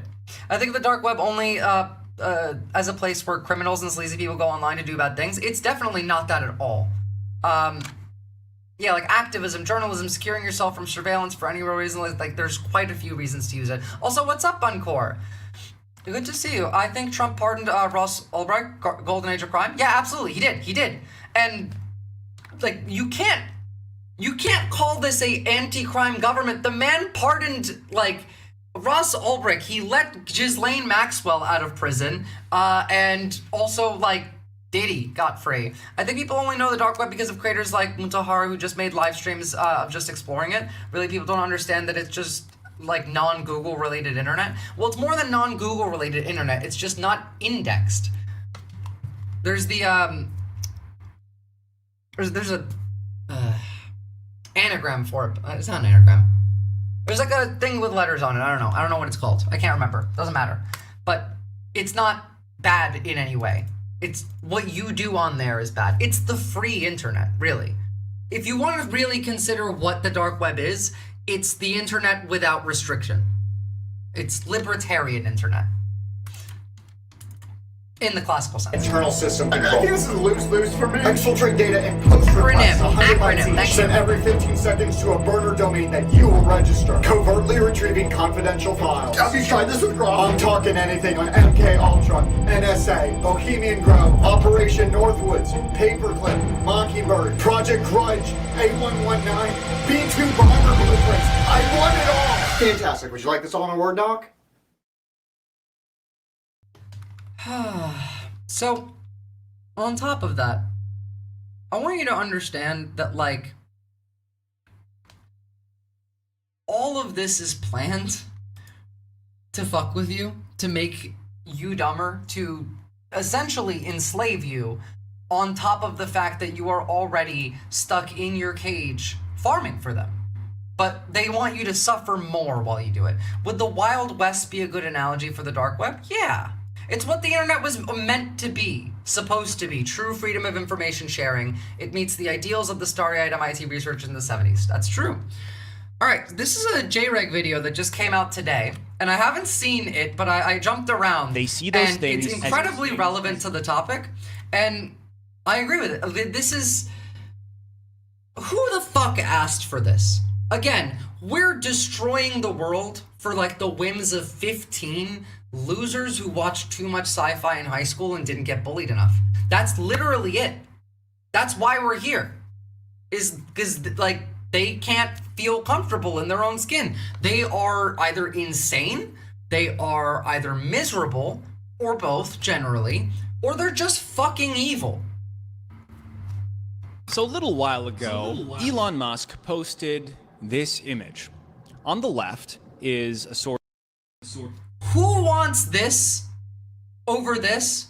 Who? At all. Like, this would piss off Republicans. of diner from the 50s. A woman on roller skates is giving a young couple a meal. She is serving it to them. That is her job. See, this is why people who have fascistic tendencies fucking suck. Look how boring this is. They have no creative ability. This fascist can't create art. AI can't create art either. So look how fucking boring and stale and bland these people are. Because that's their life. Fun fact, MK Ultra actually concluded and all that was necessary for mind control was a TV in your living room. It's more than that, Rich. MK Ultra was the blueprint for how we're currently mind controlling you. If you want, I can actually do a tangent on that one instead, because we've been doing this all over the place since like the 70s. See, MK Ultra was part of this thing. MK Ultra discovered that you can blank someone's mind with enough trauma. You can bring them to a state in which they have forgotten their connections to their history, themselves, and to society. You torture them until they dissociate from reality. But then you can implant behaviors, thoughts into it. There's actually living people who experience this, who have wide gaps in their memory, who've been interviewed on the subject. I can't for the life of me remember the guy who did most of the research, but it was done in Canada in conjunction with the CIA. All of this goes back to Milton fucking Friedman, the demon who started laissez-faire economics, and that resulted in us creating a fascist dictatorship like this in Chile, in Argentina. We used this tactic in Iraq. We used this tactic in Russia following the fall of the Soviet Union. Mind you, us doing that is literally why Russia is the way that they are today. We did this to ourselves, though less severely, after 9/11. We've done this in Costa Rica. Yeah, it's how we figured all of this out. The lessons learned from MK Ultra are so goddamn effective. Absolutely. That's like, also mind you, like, we've been mind controlling since then, and they are effective, Buncore, but the one thing that I think is underreported on is that our military has sucked since we started doing mind control. Because we do it on the troops too. Because, you know, that's why I say the military is a cult as well. Because, of course, it does this stuff. But we haven't won a war since we started doing that.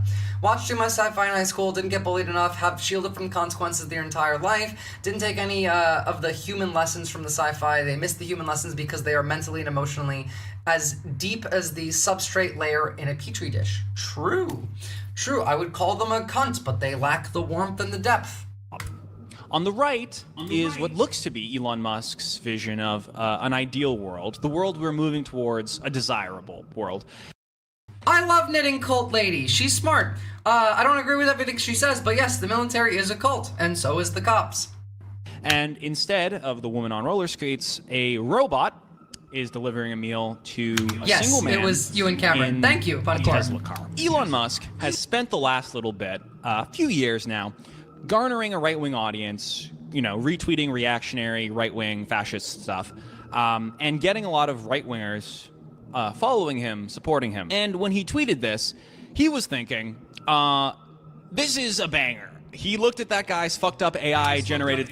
Elon Musk is unironically one of the dumbest people in the world. Like, the dumbest fucking people in the world. Or Al-Qaeda from Canada? I mean, we have Al-Qaeda running the US government right now. Or American ISIS. I call them ISIS, actually. They've passed Al-Qaeda. Al-Qaeda is preferable to what we have, which is American ISIS. Smile and thought, damn, this tweet's a banger. And he put it out. He put it out into the world. And obviously, the leftists didn't like it. Left-wing people think that Elon Musk is a Nazi. I disagree with them. I don't think Elon Musk is a Nazi, but I'll get to that later. But the reason I'm talking about this is because...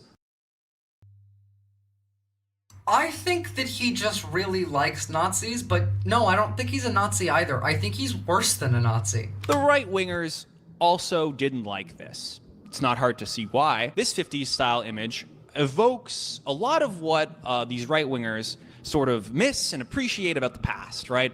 It's a nostalgic time. And this future thing that he's seeing on the right, nobody really wants that. It actually doesn't really matter what your political orientation is. When you see this is everything. You have flesh. This is all of the AIs. Nobody wants any of this shit. None of it. None. None, none, none, none, none. Hold on. Is this like the whole top?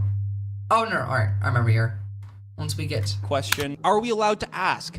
How is this in the interest of our species, and who wants it? Seriously, though, who wants this? Can I talk to this person? Can I pick his brain? Can I get inside his mind? Can I ask him? Timu Nazi gives off the impression that he's like less bad. These people are worse than Nazis.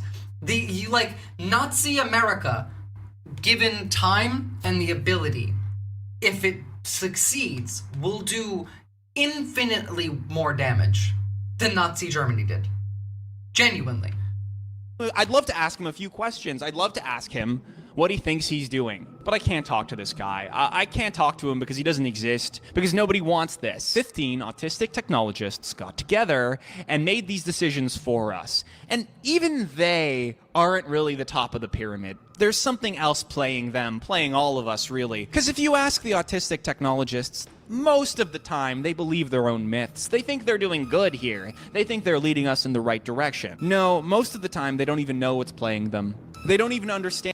Sometimes, though, sometimes they're just bluntly honest about the fact that they have no idea what the fuck is going on, and they're freaked out, and then they just flip to the other side anyway. Pretty sure he just did an ableism. That's not ableism. They are all autistic. Also, I'm autistic.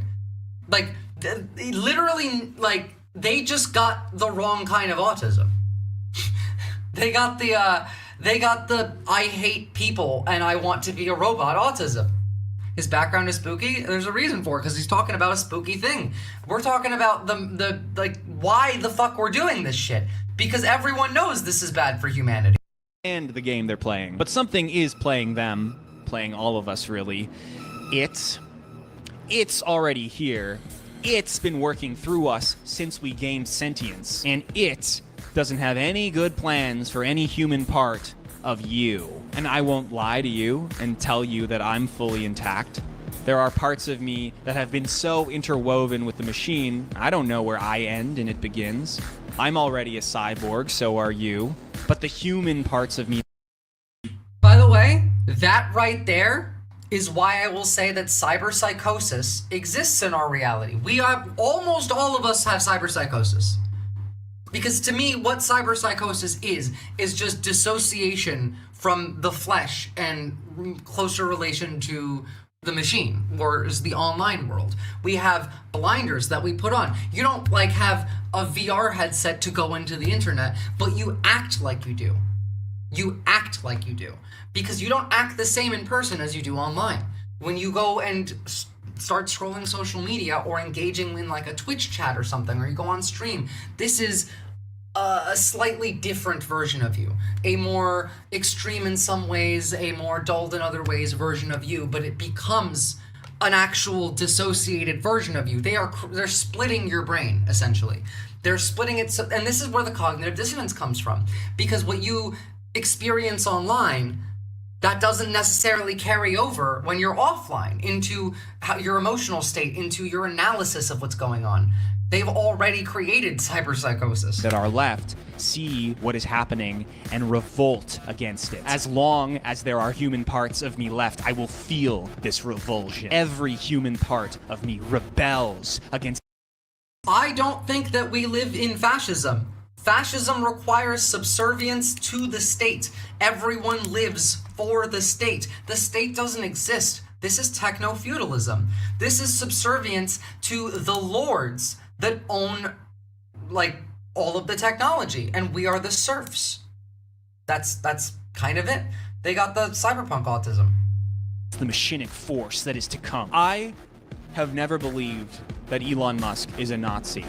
I never believed that because I thought it was too optimistic. The reality Yes, thank you, J-Reg. Based as fuck. Of what Elon Musk is and what people like him represent is a million times worse. Elon Musk is not.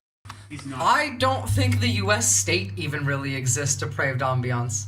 Genuinely, I really don't think it still exists. I think that the state exists as only like a mask. It's just Palantir. Like, for now, still, there's still parts of the state that haven't fallen yet, but the plan goes to making them fall. Hell, this is why we're talking about, like, the possibility of DC becoming the first, like, corporate domain, the corporate-controlled dominion, the monopoly town, Night City. They might make DC Night City and just give it to Teal. That's a real possibility. And that's the first step into the actual death of the state. We do still live in the state, but the goal here is the end of the state. It's the end of capitalism. This is an entirely new system that they are building based on, like, an old one. They aren't evil. Nobody is. They think that they're saving the world for the most part. This is the way to... See, no, I disagree. I think that they are evil. Evil people can still try and justify their actions to see themselves as good. Like, that doesn't make them less evil. Netanyahu probably thinks he's a good person. Still a demon. Like, they're demons. It's not one or the other, though. That's my point currently. It's both. Yes, you are correct for now. Who the hell is this guy? This guy? This is J-Reg, based YouTuber. In fact, nice little shout out over there because we're watching his video. I personally find it far more terrifying that they aren't in my worldview. Yeah, they're not. They're not at all. He does kind of look like Zuckerberg. Not a Nazi. He is whatever the fuck this is. I would rather him be a Nazi a million times over than him be what he is. When we talk about people like this, we are not talking about people that respect humanity. We're not talking about people. I need you to understand that these aren't people. They might be human beings, maybe, but they're not people. Personhood, being a person, requires the ability to feel empathy, or at least the ability to try to feel empathy. You know, relating to another person. Like, you need a soul, and those guys don't have one. Curtis Yarvin is going to rule from the White House. He already basically is the Angry Ginger. He looks like he need to be saved from by the bell. I mean, I can't agree with him more. This is why I've literally said I would rather send us back to agrarian times than continue on the path that we are on. Adam Curtis gave us Dystopian Peak, and we are now facing, right now, like, yeah, we're going to Blade Runner shit. They are people, but they have abdicated any claim to moral consideration. I personally don't consider them people. You don't have to. Like, you can consider them people. I think that they've abdicated any ability to claim that they are a person. Humans, like other humans, wearing the human skin, doing human things like all of you humans. Yeah, they're just slightly off. Uncanny valley shit.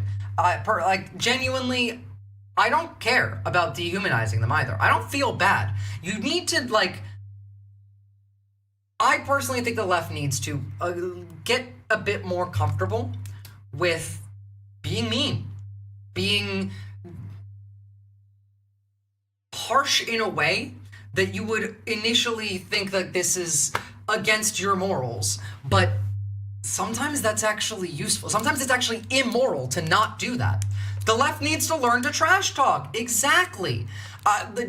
Personally, I think that everything that Nazis claim should be done to another group should just be done specifically to the Nazis. Like, everything they want to do to everyone else should be done to them specifically and no one else. That's my belief.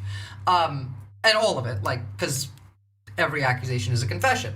Now, I will personally call them savages. I will say that they are scum and disease and that their ideology needs to be rooted out by the stem. Now, do I feel weird saying that? Yeah, I do.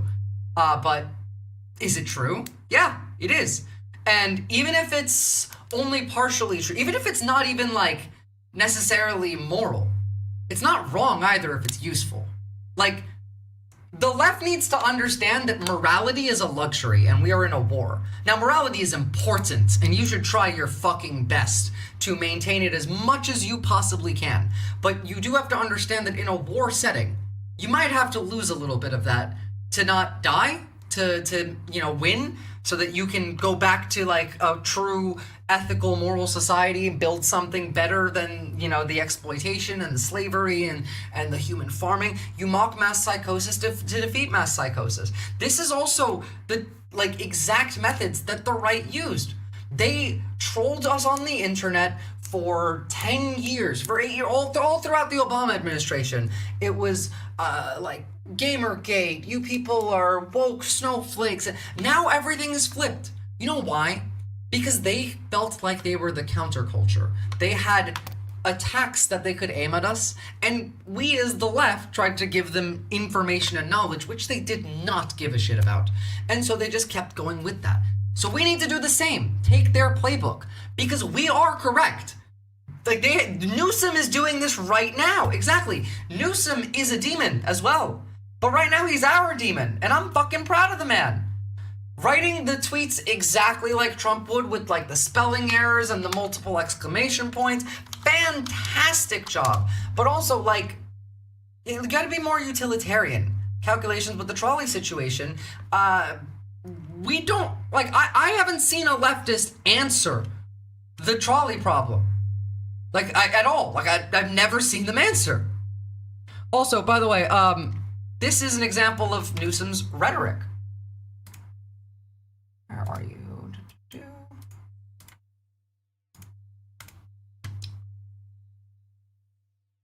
Border Patrol has showed up at our big, beautiful press conference. We will not be intimidated. Trump's private army is illegally on private property. We will not be intimidated by this little weak man. I like this. Conservatism is the new punk rock. Yeah, leftism is the new punk rock.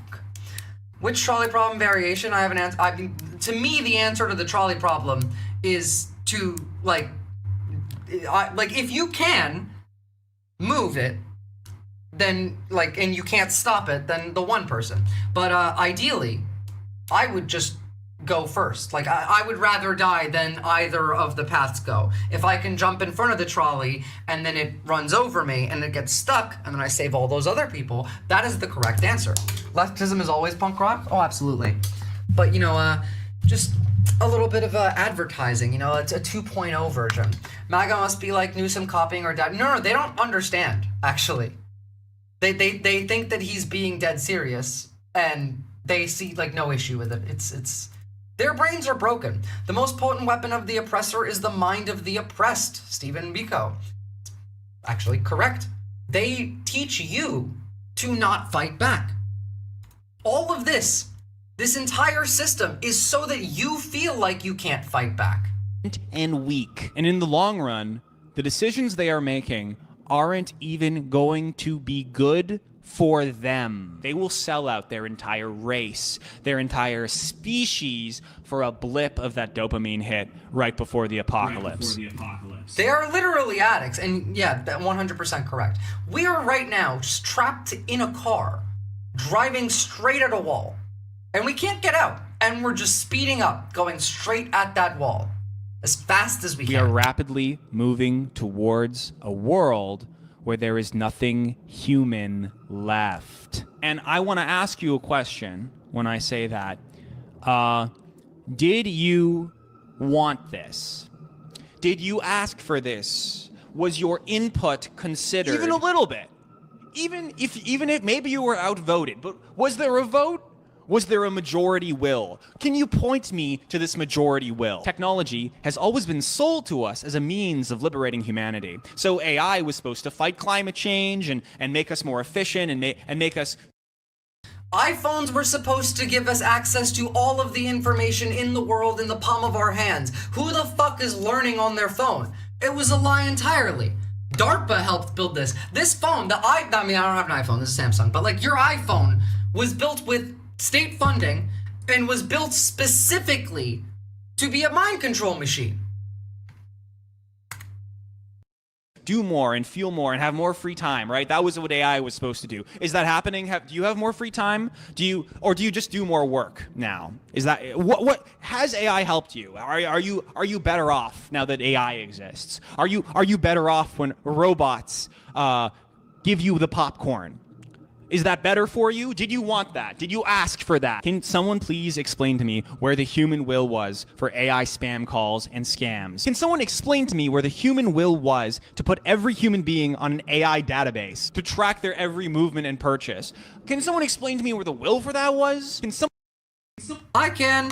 Capital class wants to control you and they hate you. They want you to suffer because they take joy from it. Because having that much money is literally a mental illness.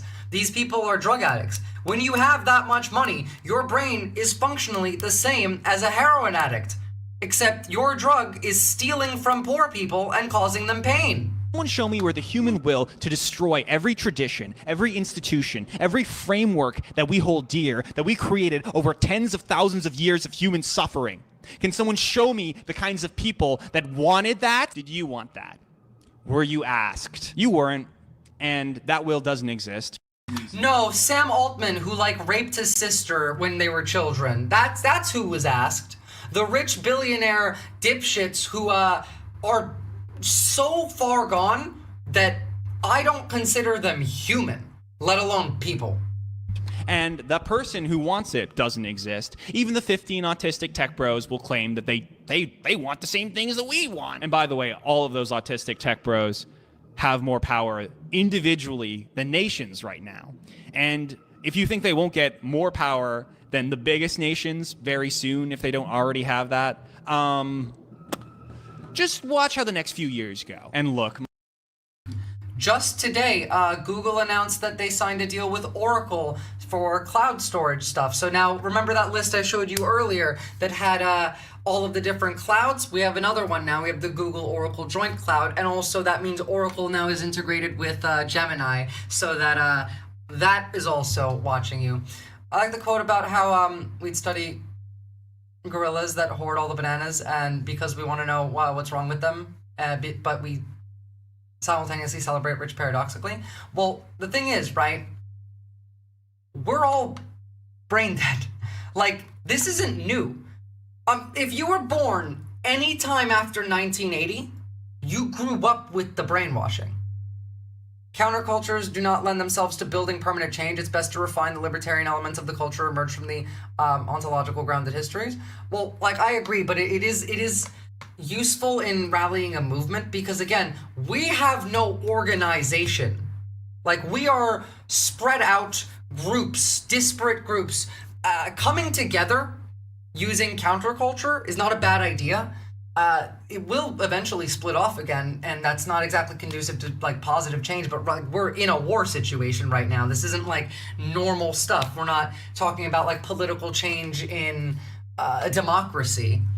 My fellow autists, you know I love you guys, but some of us got a really bad roll of the autism dice. The hyperfixation rolled onto the flesh is weak. Oops, time to destroy humanity. If you got trains or literally exactly that. That's what happened. Or video games or being overstimulated, you're fine. I am referring to the autists that rolled flesh is weak. I've thought a lot about how I want to make the following point as tactfully as possible. And this is the best way I can do it. This is retarded. We live in a retarded world, and it only could have been thought up by retards. And I want to be clear here that when I say retard, Genuinely I am not true. referring to mentally disabled people. Every 80 IQ motherfucker I know intuitively understands what being a human being is all about and what life is. It is these 140 IQ motherfuckers that are the retards. It's these technologists that think they're too smart for you or me, and that's why we haven't been consulted. We don't need to be consulted. They're our leaders. They're smarter than us, and IQ is all that matters. And so they can rule us and make decisions for us, and you Literally so correct. Like, great explanation of this. are too stupid to be consulted. That's why you don't want this.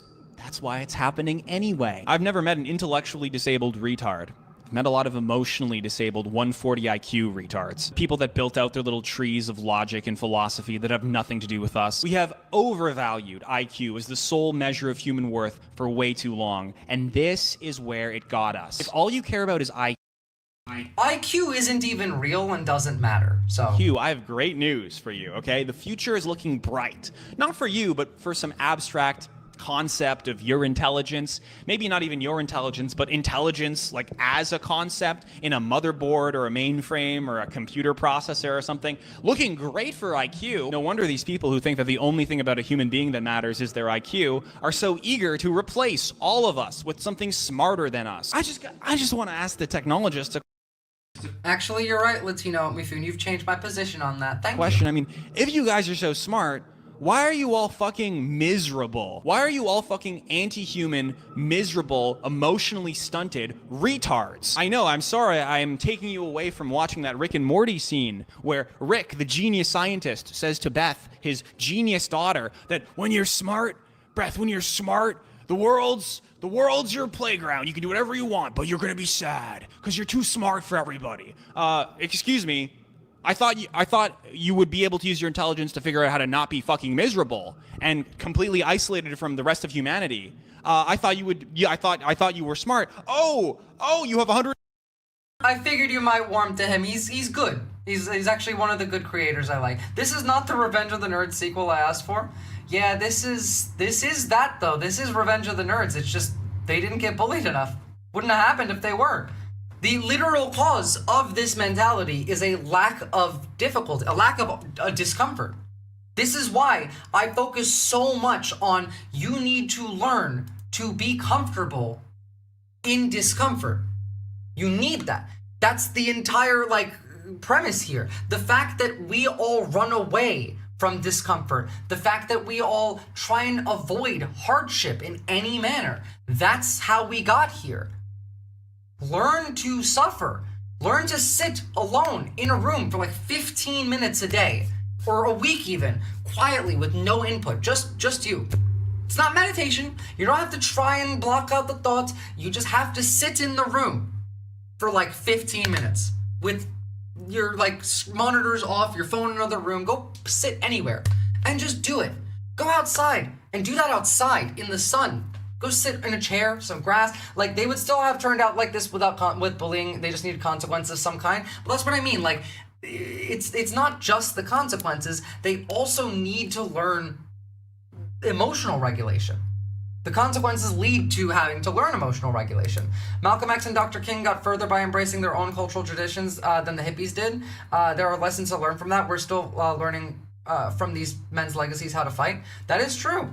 And you know what? A lot of my mentality on community comes from the fact that I'm Turkish. I've been in Turkish communities. I know the difference between American culture and Turkish culture. And in American culture, everyone is hyper individualistic. Now, is that the same in Turkey? Basically, yeah. But there are remnants of the former culture, of community, of I've seen old women that live on the third floor of an apartment building, and they'll be on the balcony and some like young kid is like walking around the street, and then they'll yell out, be like, hey, could you go run into that store over there and like grab me like a liter of milk?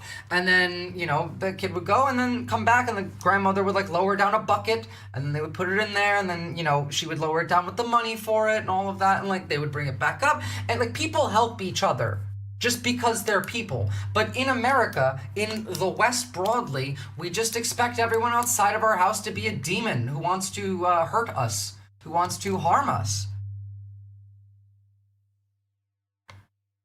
All right, let's finish up with this because, actually, no, you know what? We are finished up with this. Cool. That is it for today, guys. I think that's been what? How long have I been on for? Yeah, cool. All right, that is about time. Thanks for tuning in. If you haven't liked the stream, please don't forget to like the stream. And also join my Discord. Let me get the Discord link again. You can follow me on YouTube or Twitch or, I mean, really anywhere. It's either Visora or Visora Official. You can find that stuff in the Discord. There's also a, in the resources for safety section in my Discord, you'll be able to find guides for how to lock down your internet, your phone, much more, and also how to like know if you got hacked, how to fix it. There's 3 different versions. One's for just like regular people, one's for survivors of, you know, domestic abuse, and then the other is like journalist level like hardening. So pick your own, you can go from there. And I will see you all next time. Hopefully next time we can do something other than just, oh yeah, the demons are making robots that kill us all. Zora, read my entire chat message. Level impossible. It is genuinely impossible. The consequences could be bullying, but it could be anything else. Like, it needs more than that. There needs to be severe consequences. It needs to be continuous consequences that they will then be able to relate to themselves, you know? Alright, yeah, big love, guys. I will see you all, and definitely please drop a sub, because that would help. I will see you guys next time. Bye-bye.